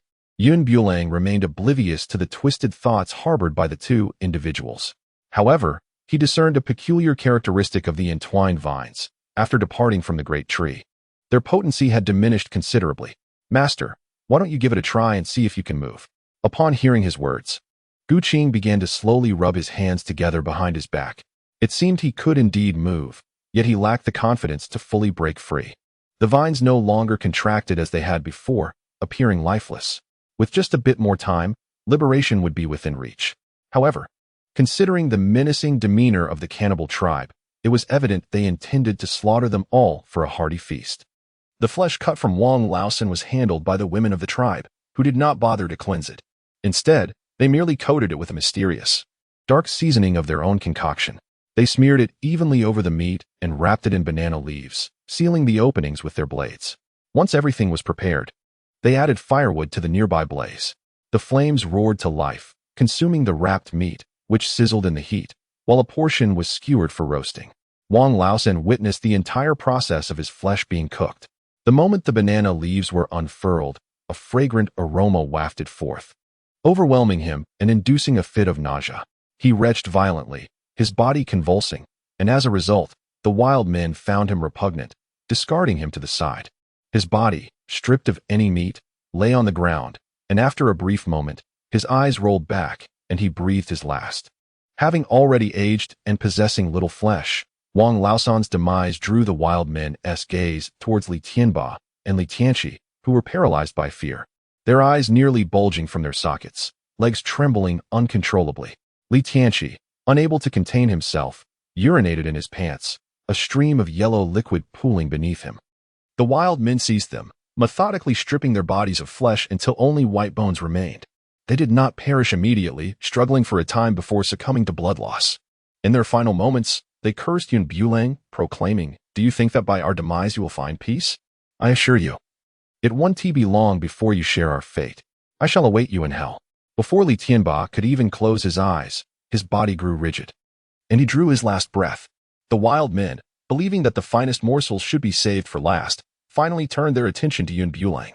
The chief appraised his tender form, pondering where to commence his grim task, ultimately deciding to begin with the flesh of his arms.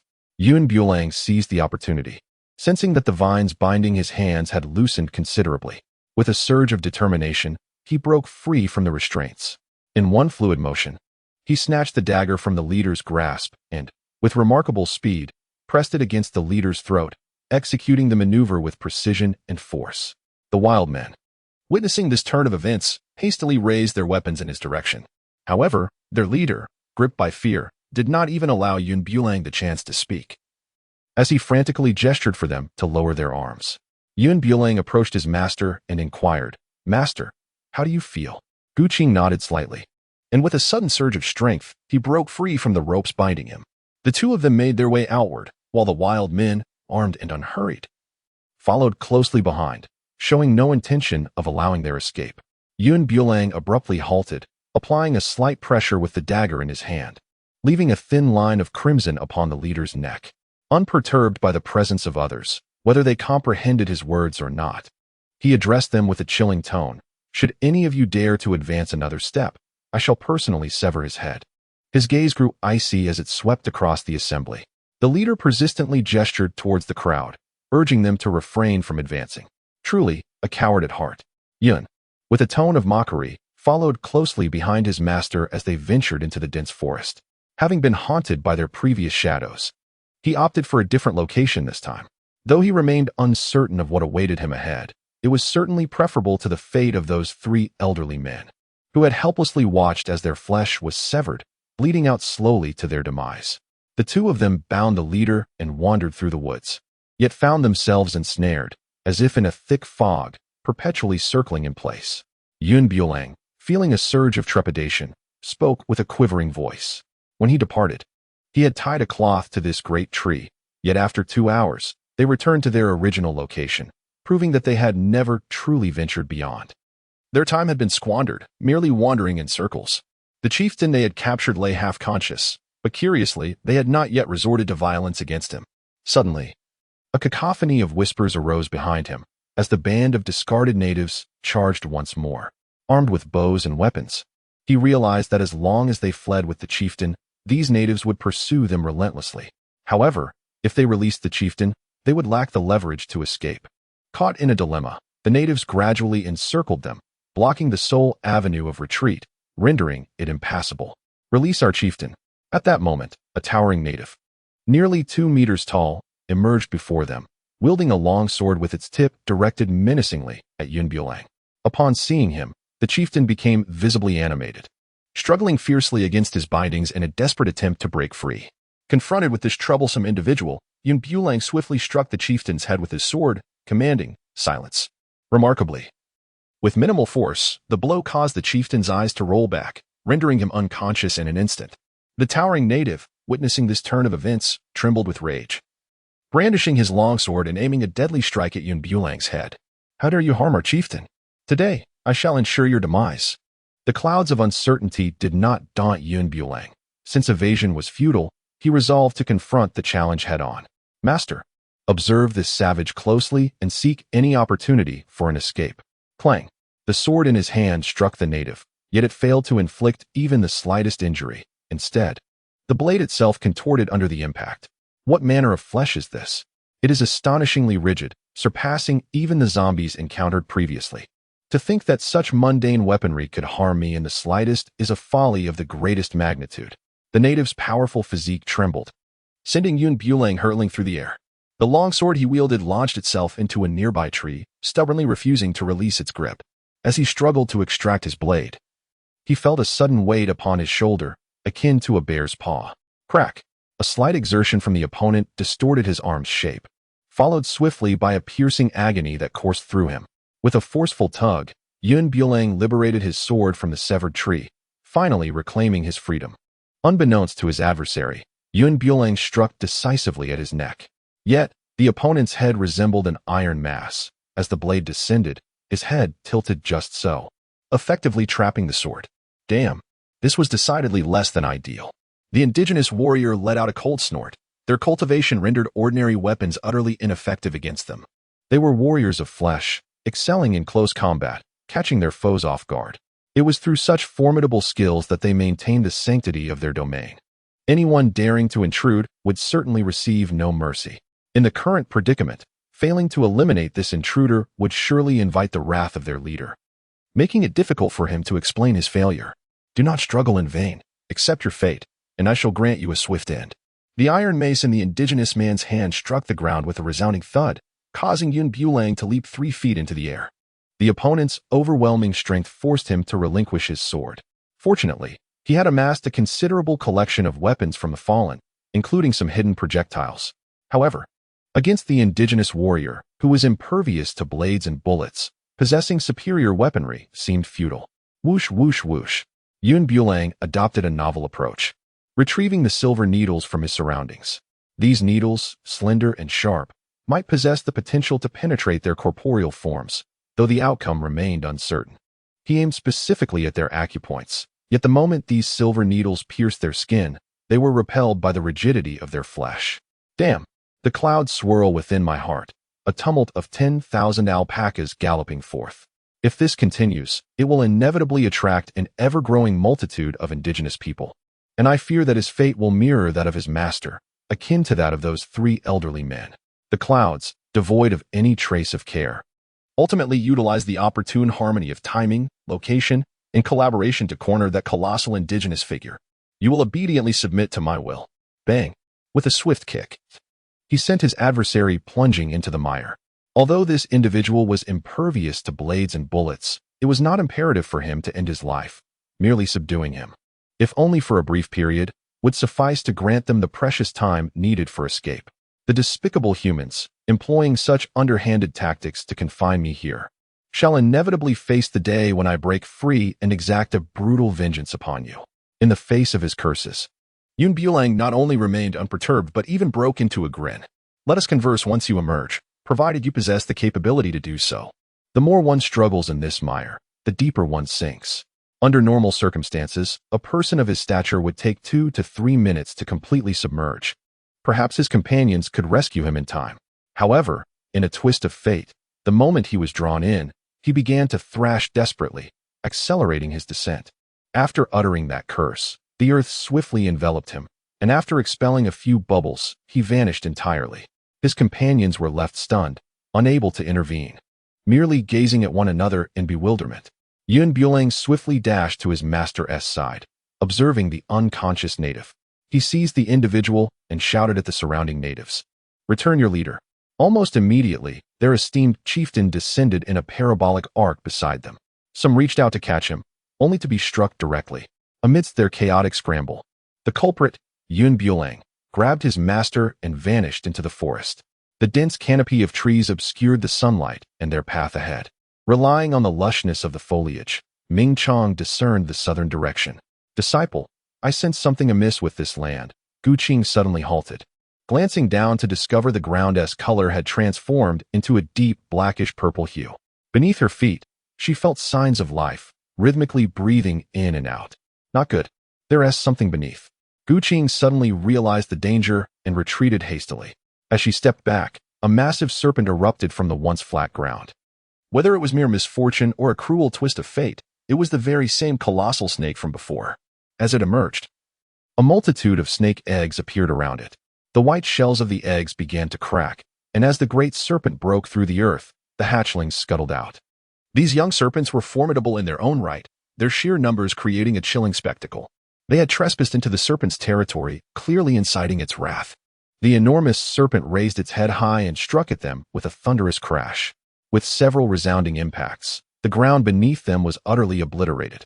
In the midst of their confrontation, this serpent, in its sacred beast stage, ascended to the initial divine beast state. It coiled its massive body around them, shrinking the area of its attack. This time, they had truly provoked the sacred beast, which had transformed into a demonic form, erecting a barrier around them in an instant.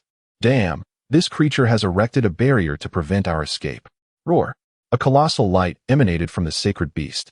Yun Bulang grasped the serpent's tail and, leveraging his advantage, climbed onto its back. He brandished his sword and plunged it fiercely into the serpent's vital spot. Although this serpent was virtually impervious, like meat on a cutting board, the moment the blade pierced its critical point, it became vulnerable. "Master, please keep your distance. Do not let this vile creature harm you." The fellow is still desperately struggling, lacking absolute certainty in his ability to thwart it. He can only urge his master to maintain a safe distance to avoid being entangled by this creature. The towering trees around them crash down as the serpent's range of attack expands, inadvertently provoking some unwelcome beings. A colossal lizard emerges from the water, encircling them with its immense presence. Fortunately, their diminutive stature allows them to navigate the jungle with agility. As the massive serpent lashes its tail and lunges toward them, Bulang bows his head and swiftly pulls his master back. Despite suffering grievous injuries, the serpent continues its futile fight for survival, leaving a long trail of blood in its wake. As for the offspring it hatched, they vanished without a trace the moment they made their appearance, their whereabouts unknown. To escape this predicament, they must eliminate the two colossal creatures before them. Master, how is your internal injury healing? Still manageable. I can muster some energy. Their garments have been torn by the branches of the jungle, with numerous bloodstains marking their bodies. The scent of their blood has attracted an increasing number of ferocious beasts, encircling them like a feast awaiting its prey. As they traverse the jungle, Bulang seizes an opportunity for the two titans to clash. The serpent and the lizard engage in battle, but he has no time to witness the spectacle. He urges his master to flee. The serpent, gravely wounded, is no match for the lizard. However, this offers them no advantage. Once the lizard breaks free from the serpent's grasp, they will become its next targets. It is unwise to linger. We must depart. The emergence of these two giants has disrupted their original plan, leading them to flee haphazardly through the jungle. Wherever they find a path, they bend low and dash forward without a second thought. Yet, upon halting abruptly, they discover that this seemingly lifeless forest conceals a breathtaking sanctuary. It is like a hidden paradise. Every flower, blade of grass, and tree exudes a vibrant essence, contrasting sharply with the death and silence of the surrounding forest. Despite the beauty surrounding them, the master and disciple remain vigilant, firmly believing that the most exquisite things may also harbor the most perilous dangers. Master, do you detect a fragrant aroma? Bulang inhaled deeply, the faint yet exquisite fragrance wafting from afar. Though rich in aroma, it was not cloying. Qing took a careful sniff, confirming the presence of a potent scent. The surroundings were alive with the melodious chirps of birds and the vibrant blooms of flowers, their splendor making it difficult to associate the scene before him with any notion of peril.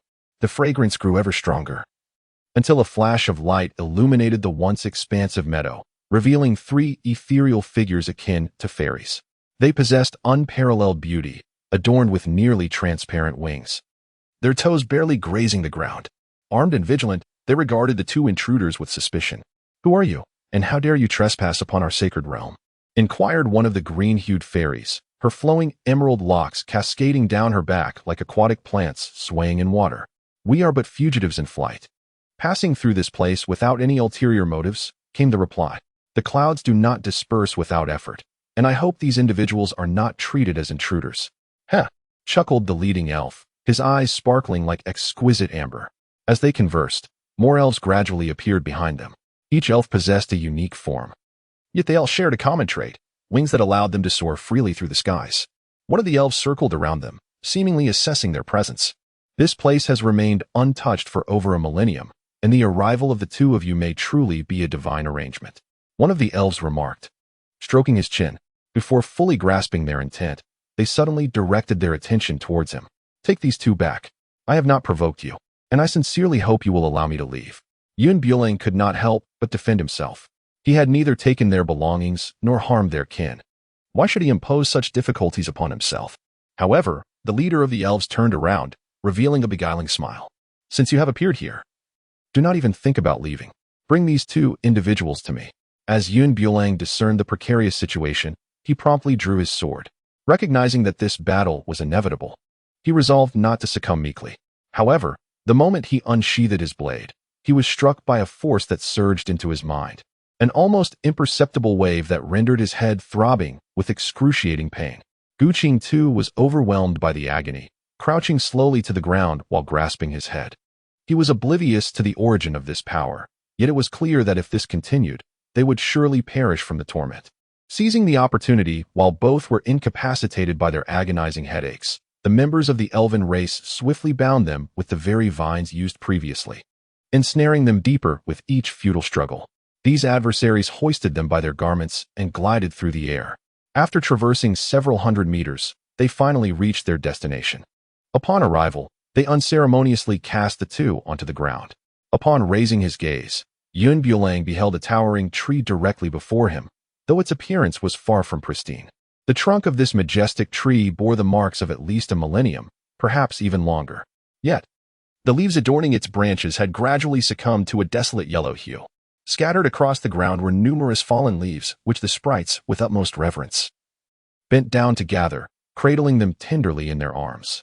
Even these desiccated leaves were treated with profound respect, as they meticulously collected each piece and tucked them close. Through their conversation, Bulang discerned the significance of this ancient tree to them. He pondered whether the sacrifice of these two individuals would restore the vitality of the tree of life. Sacrifice?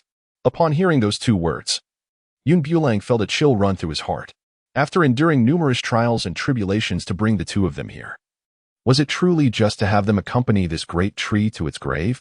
This was utterly absurd. Uncertain of what to do, he resolved to give it a try, albeit hesitantly. Try? The clouds shattered his worldview entirely. Is my life merely a test for you? It is futile. You must have sacrificed numerous lives recently, and the bones still lie piled there. Why has the tree of life shown no signs of improvement? Enough of this nonsense.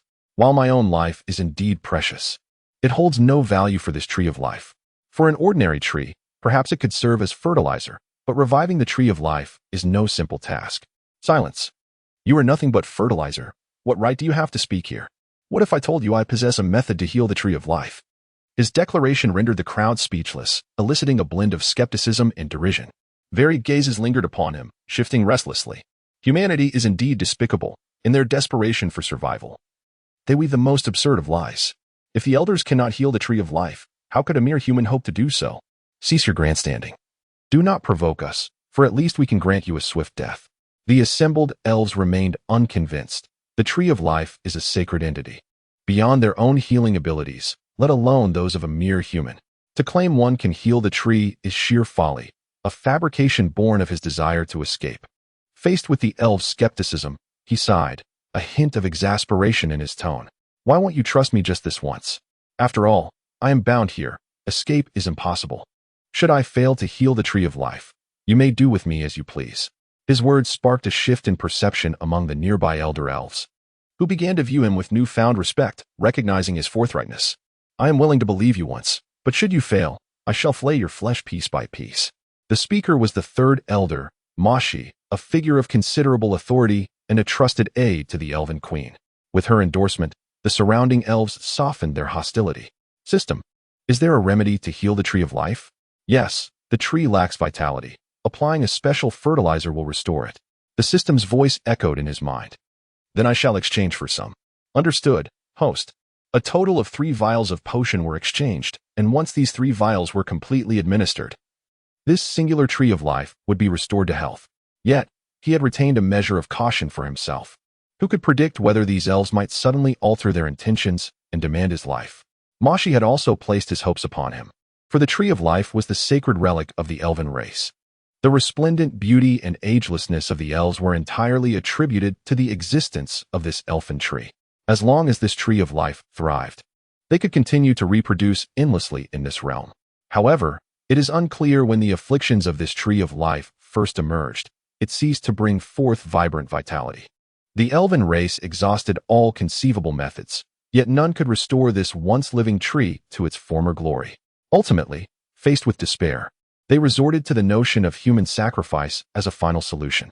Upon acquiring the potion, Bulang instructed those around him to release his bindings and approach the tree of life, from which he retrieved the elixir. Just as he was about to administer it, he was halted by an elf nearby. What is this substance? Could it potentially harm the tree of life? He implored the lady, might you refrain from interrupting my efforts? The condition of this tree of life is already dire. Could it possibly deteriorate further? The answer was evidently no. Despite the brashness of his tone, the restoration of the tree of life depended on him. Though his heart simmered with frustration, he was compelled to swallow his anger, even if it meant breaking his own teeth and mingling the taste of blood with his resolve. If you fail to revive it, I swear I shall end you. Bulang disregarded his threats and directly poured the potion over the earth. The moment the liquid touched the ground, it emitted a radiant green light. Subsequently, The tree of life appeared to absorb something, visibly rejuvenating at an astonishing pace. However, the potion's energy was limited. A single bottle was insufficient to restore the tree of life to its full vitality. Nevertheless, the tree had sprouted tender green buds. Though that was the extent of its revival, the tree of life was indeed showing signs of improvement. How wonderful that the tree had hope. As long as the tree of life could survive, we could continue to exist here. I never anticipated that this human truly possessed a solution.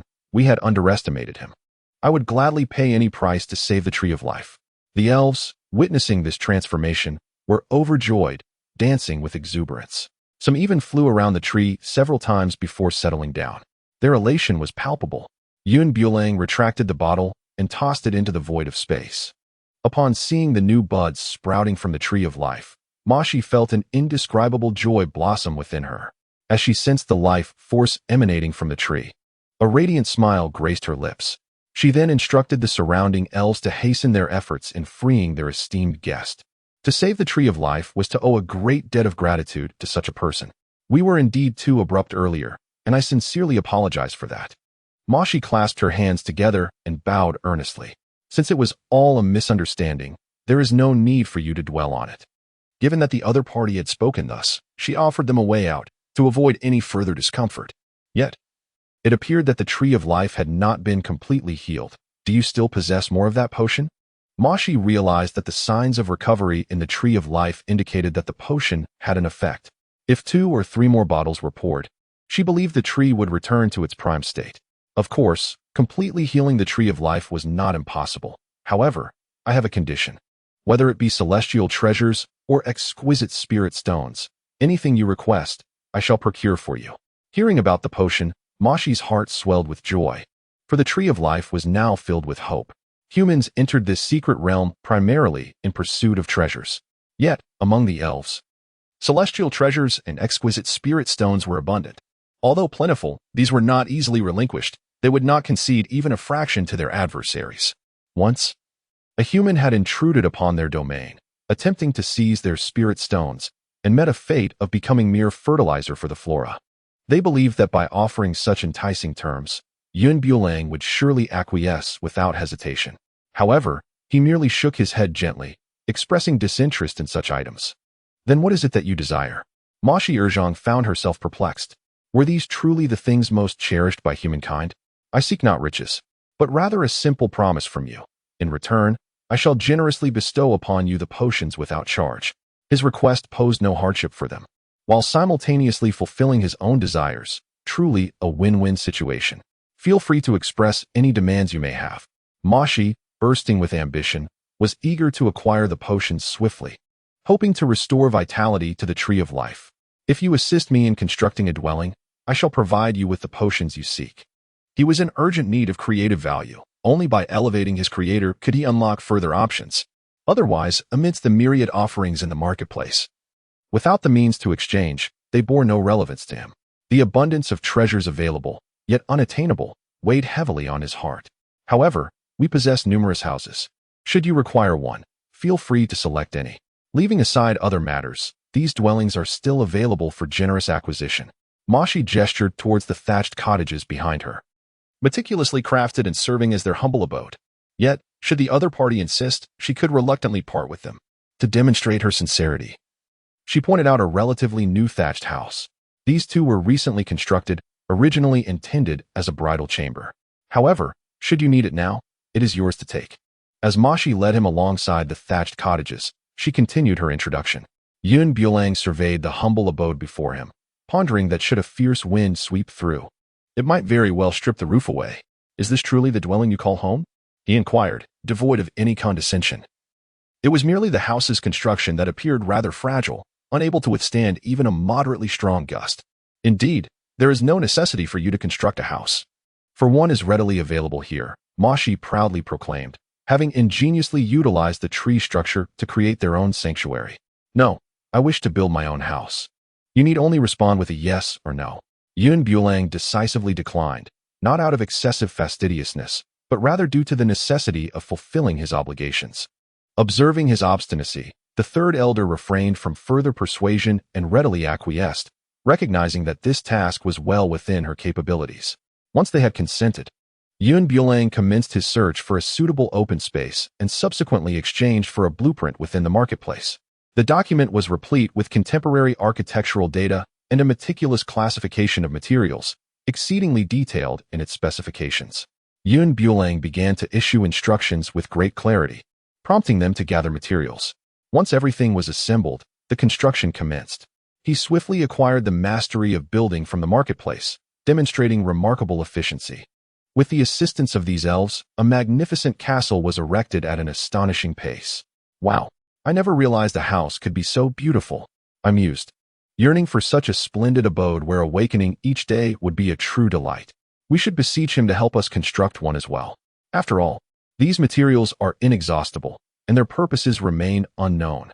The prospect of using them to build houses is indeed a wonderful opportunity. All the elves became exceedingly excited, fluttering around the towering structure that reached the clouds. Mashi, too, wore an expression of astonishment. She had seen many houses, yet none resembled this one. How can such a tall house be constructed from just a few stones without collapsing? In their understanding, greater heights equated to greater peril, as they could easily be toppled by fierce winds.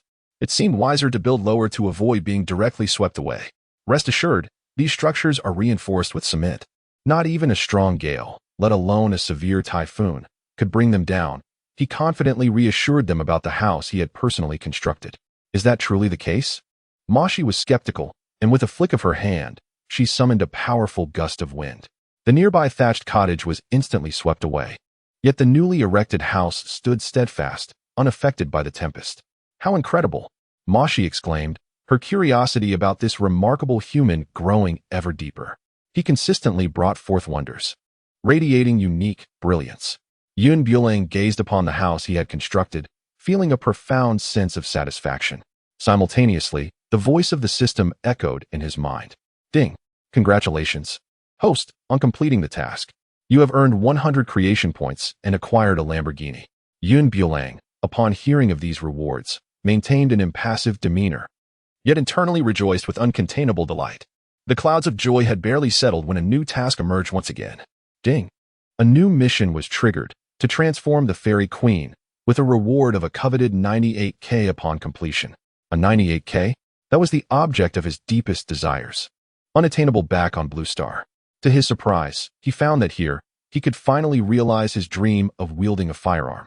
However, the fairy queen, being of such noble stature, could not simply be transformed at will. For houses like these, I could construct even more for you all. In the eyes of Bulang, he discerned a glimmer of yearning. This became the foundation in terms of his negotiation. Is that so? Splendid. We have all the materials prepared on our end. We merely require your guidance, he expressed, his enthusiasm palpable. Mashi, overwhelmed with joy, found herself grateful for his presence, which expanded their horizons. It became evident that a dwelling could transcend mere thatched huts, evolving into something grand and sturdy. Might I have the pleasure of meeting your elven queen? He inquired, presenting his request rather abruptly. For a moment, Mashi was at a loss for words. Yet, upon reflection, she concluded that a mere meeting would likely not provoke the queen's ire. Very well, might you assist us in constructing a few more houses? Mashi proposed, her countenance perpetually adorned with a warm smile, clearly regarding him as a friend of the elven kin. The construction of these abodes was far less cumbersome than contemporary methods. Within just 2 hours, multiple houses rose from the surrounding grounds. Mashi beamed at the sight of these towering edifices, her delight so profound that had it not been for the elder's presence, she might have leaped in sheer exuberance. How wonderful! With these houses, we need not fear the onslaught of fierce winds and tailed beasts. I shall choose this one. No one shall contest me, she declared. I too wish to select my abode, and I desire this one. As the sun rises, I shall be the first to bask in its light. The little elves commenced selecting their homes, each joyous laughter resonating around them, embodying happiness and delight. The houses are complete. May I now be taken to meet the elven queen? Mashi inquired eagerly. Of course, please follow me, came the reply. With a radiant smile, Mashi strode forth, leading him to the queen's residence. The elven queen, adorned in a flowing blue gown with an extensive train, exuded a conservative elegance. Her hair was styled in a bun at the back, lending her an air of regality, though her delicate features were somewhat marred by an outdated hairstyle that diminished her allure. The attire she donned resembled that of 1980s starlets, not only antiquated but also detracting from her otherwise exquisite figure.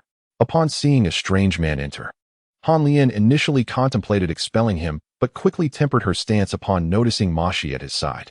"What brings this unfamiliar gentleman to our abode?" she inquired. Mao Xi offered a respectful gesture towards the queen and elucidated the circumstances surrounding their visit. Han Lian's initial hostility dissipated, transforming into a welcoming demeanor. "You are our esteemed guest. I am unsure how to express my gratitude for this matter. It is quite simple.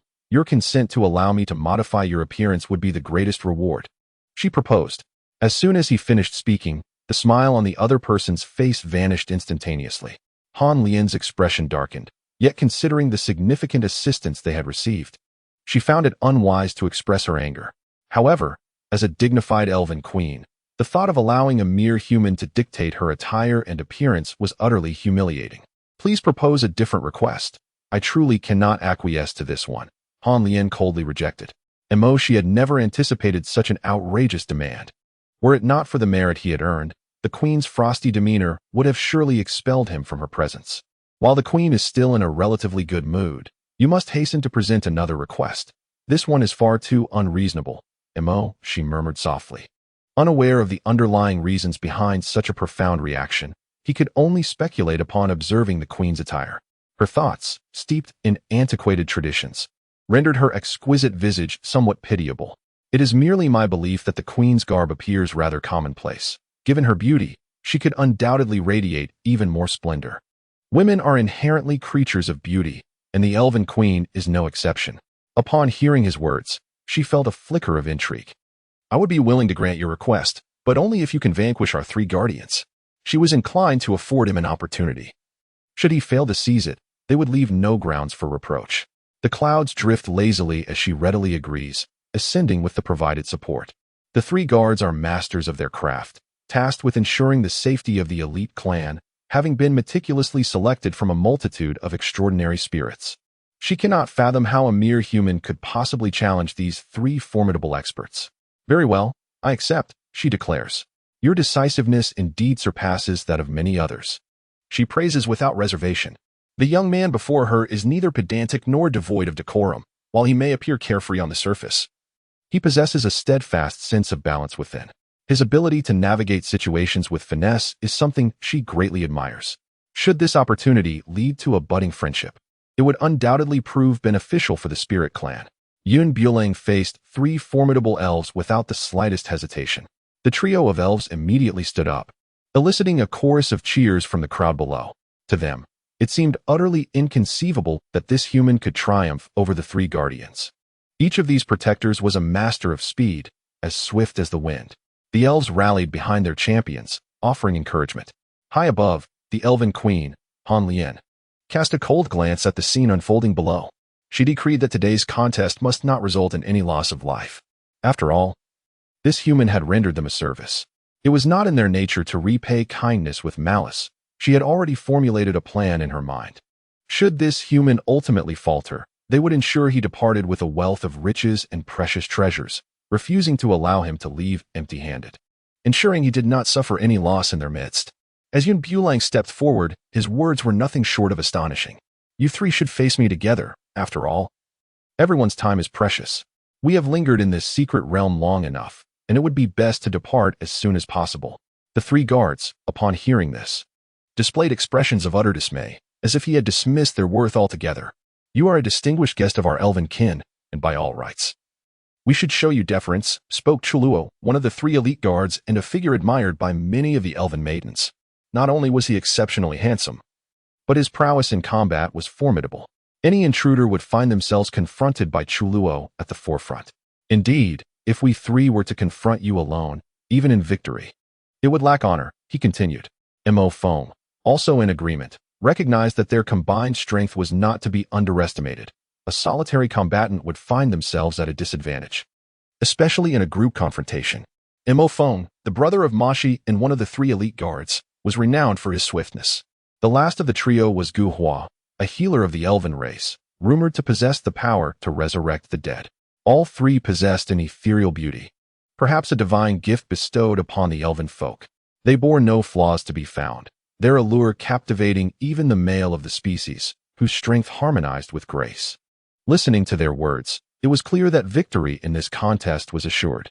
As speed warriors, they could move with the swiftness of light, nearly imperceptible to the eye. Proceed together. I accept whatever the outcome may be. Bulang reiterated his earlier statement, expressing immense confidence in his own abilities. Since you have said so, we shall not hold back. With immense wings unfurled, Chu Luo soared gracefully in midair. They were capable of wielding psychic powers to launch attacks, and equally adept at perceiving the forces of nature, transforming them into their own strength. Power of the Wind God. Chu Luo possessed extraordinarily potent psychic abilities, making him one of the most distinguished and proud figures in this realm. A tempest raged, the wind slicing against their faces like sharp blades, each gust a sharp caress. The prowess of the three individuals should not be underestimated. As the saying goes, 2 fists cannot contend with 4 hands. Yun, despite his seemingly carefree demeanor and disregard for the 3 spirits, did not dare to let his guard down. When it came to actual combat, he remained vigilant, fully aware of the seriousness of the situation. Bang! The sword in Yun Bula's hand sliced through the air, and he engaged fiercely with the 3 elves. Surrounding elves watched in astonishment, having expected the young man to be swiftly defeated by the elven warriors. To their surprise, he not only held his own against 3 opponents, but did so with remarkable resilience. Mo Feng felt a pang of embarrassment. After all, they were in a 3-on-1 situation. Yet, the opposing fighters were equally swift, making it no easy task to overcome him in a short span of time. Gu Hua, Chu Luo, let us attack separately, Mo Feng commanded. He leaped into the air while the other 2 flanked their adversaries. Together, they formed a golden triangle. As the saying goes, 2 fists can hardly contend with 4 hands. Suddenly, they shifted their positions, catching Yun Bula off guard, and he received a solid blow to his left shoulder. However, he quickly regained his composure, popping a pill into his mouth, which instantaneously augmented his strength. This was all thanks to the 3 old dogs, whose spoils from their realm posed no adverse effects when consumed. It was no wonder they harbored such bitterness towards themselves in their final moments. Now it's my turn. Yun raised the corners of his mouth into a confident smile, his body swiftly turning like a rocket launched into the sky, disappearing from sight in an instant. Whoosh!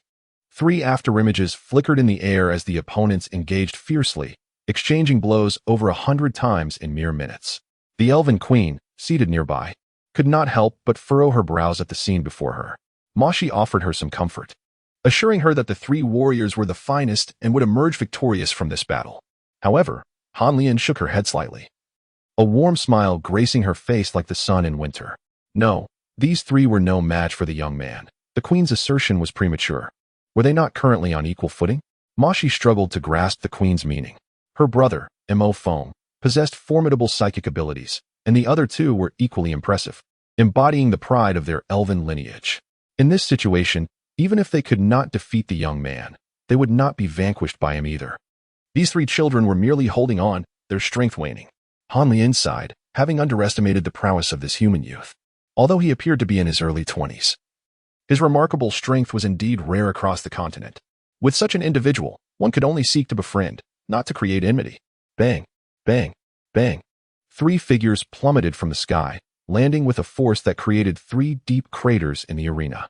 As the smoke cleared, the assembled elves approached to inspect the scene, only to find that those lying on the ground were not humans, nor their proud elven guardians.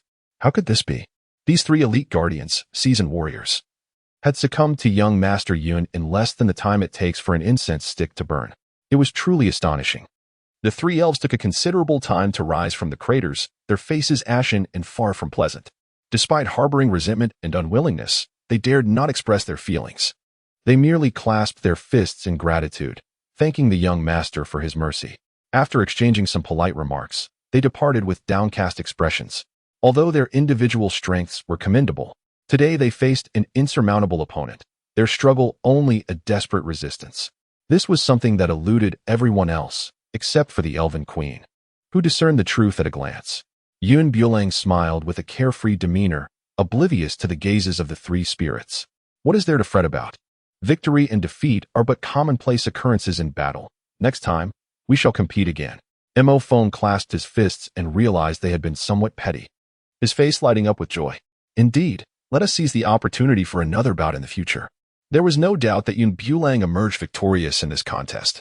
He strode with ease to the side of the fairy queen. As long as he could transform the current fairy queen, he was certain of securing that coveted 98K. Yet, the fairy queen, aside from her lackluster attire, was not without merit in other respects. If a transformation were to be undertaken, it would have to begin with her hair and clothing. Before he could utter a word, Han Lian stood up first. You have won this match, and I shall grant the request you put forth. Thank you, Your Majesty. Yun Bulo expressed his gratitude with a faint smile, his countenance bearing a hint of defiance, which only deepened the queen's admiration for him. Your Majesty, could you accompany me privately for a moment? Yun Bulang intended to select an open space for transformation. The elven queen nodded in acknowledgement. Since it was a competition, one must accept the outcome. The three guardians were no match for the young man before them, and perhaps this was all predestined. During their brief absence, the elves waiting on the periphery grew increasingly anxious. Had he not been their esteemed guest, they would never have permitted him to alter the queen's appearance. Half an hour later, two figures emerged slowly from within. The first to step out was Yun Bulang, closely followed by their revered elven queen. However, the queen had undergone a complete transformation. Her long gown had been replaced by an ethereal, flowing dress.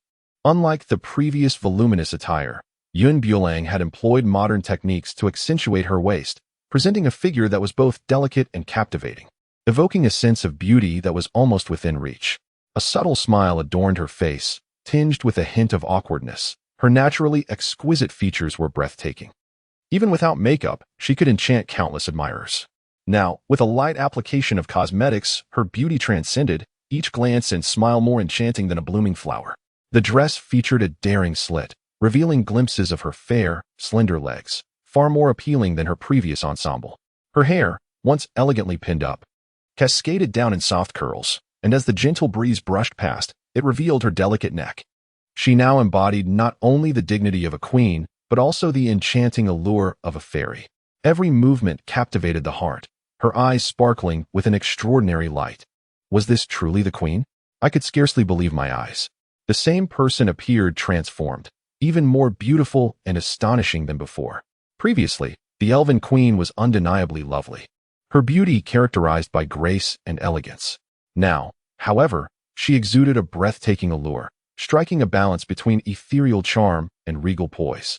As the onlookers absorbed this change, several other elven maidens fluttered to his side, tugging at his arms with voices sweetened by eagerness, clamoring, "May I also undergo a transformation?" And my attire pales in comparison to the queen's. I wish to change. Yes, do something for us as well. You cannot be so biased. The surrounding female elves encircled him, some even clinging to his arms, playfully coaxing him to alter their appearances. This scene left the male elves nearby in utter shock. It is known that the elven race is inherently proud. To suggest a change in attire, or even to allow a human to gaze upon them, could lead to dire consequences. Yet what were they witnessing now? The very elven maidens they revered, once imperious, now spoke in dulcet tones, all for the sake of a makeover. However, it made sense. The elven queen had undergone a remarkable transformation in just half an hour, as if she had become an entirely different person. This was a testament to the extraordinary skills of the young man. Yun Bulang, wearied by their incessant chatter, reluctantly acquiesced. Very well, I shall make the alterations, he sighed, urging them to loosen their grip. If you continue to jostle me, my head may very well detach from my shoulders. How exasperating they were. He shrugged helplessly and instructed the enchanting female elves to form a line, approaching one by one. These were undeniably beautiful maidens, albeit their attire left much to be desired, appearing rather rustic. A slight transformation would undoubtedly render them radiant. The elves lined up in an orderly fashion, each granted 10 minutes for their metamorphosis. One elf entered the room with him and emerged anew after the allotted time. Significant alterations had been made to her wardrobe. Their long, fair legs, previously concealed beneath lengthy skirts, were now revealed, showcasing their exquisite beauty. His choice of shorter skirts was deliberate, designed to accentuate those stunning limbs. As for their hair, some were treated to cascading waves, while others sported chic, cropped styles. Each individual possessed a unique hairstyle tailored to their features. Not every girl suited long hair. Those with petite faces appeared particularly charming with shorter cuts, their large, sparkling eyes twinkling with mischief, complemented by knee-length skirts that rendered them akin to porcelain dolls. After a brief few hours, He had successfully transformed every female within the elven clan. At long last, the task was complete. Bulang could no longer suppress a yawn, feeling as though his skeletal frame were on the verge of disassembling. The task of transforming so many at once proved far more exhausting than he had anticipated. The prolonged stooping had left his spine feeling as if it might fracture. He addressed the assembly of elves, inquiring, "Is the transformation now complete? May I take my leave?" At that moment, Moshi could no longer contain herself and stepped forward to ask, "What of the Tree of Life?" The Tree of Life still required 2 vials of potion. She needed to expedite the remedy for this deficiency. Bulang was momentarily taken aback, but soon retrieved 2 vials of potion from the space and handed them to them. "Do not pour them all at once. This Tree of Life cannot withstand such an abundance of nourishment. Water it with 1 vial each day, and in no more than 2 days, it shall be restored." "Very well, thank you." Moshi reached out to accept the 2 vials, feeling as if they weighed 1,000 pounds. The hopes of everyone rested upon these 2 vials of potion, and she could not afford to be negligent. She promptly sought out the most secluded spot to conceal them. "Is there any other route available for us to exit from here?" As Bulang contemplated the indigenous people besieging them outside, a dull ache seized his mind. Not only had he taken their leader hostage, but he had also slain their general. Venturing outside now would likely result in being reduced to mere pulp by their wrath. "Why do you not retrace your steps?" he inquired. Han Lian remained oblivious to their plight. To be candid, it was precisely due to the relentless pursuit by the indigenous people that they had inadvertently stumbled into your territory. Currently, those same indigenous individuals were still stationed outside, and any attempt to exit would be tantamount to willingly walking into a trap. The clouds offer no assurance that they can vanquish those individuals entirely. Moreover, my master's injuries have yet to heal completely. Thus, it would be imprudent to take such a risk by returning with him. Han Lian nodded in understanding, realizing the gravity of the situation.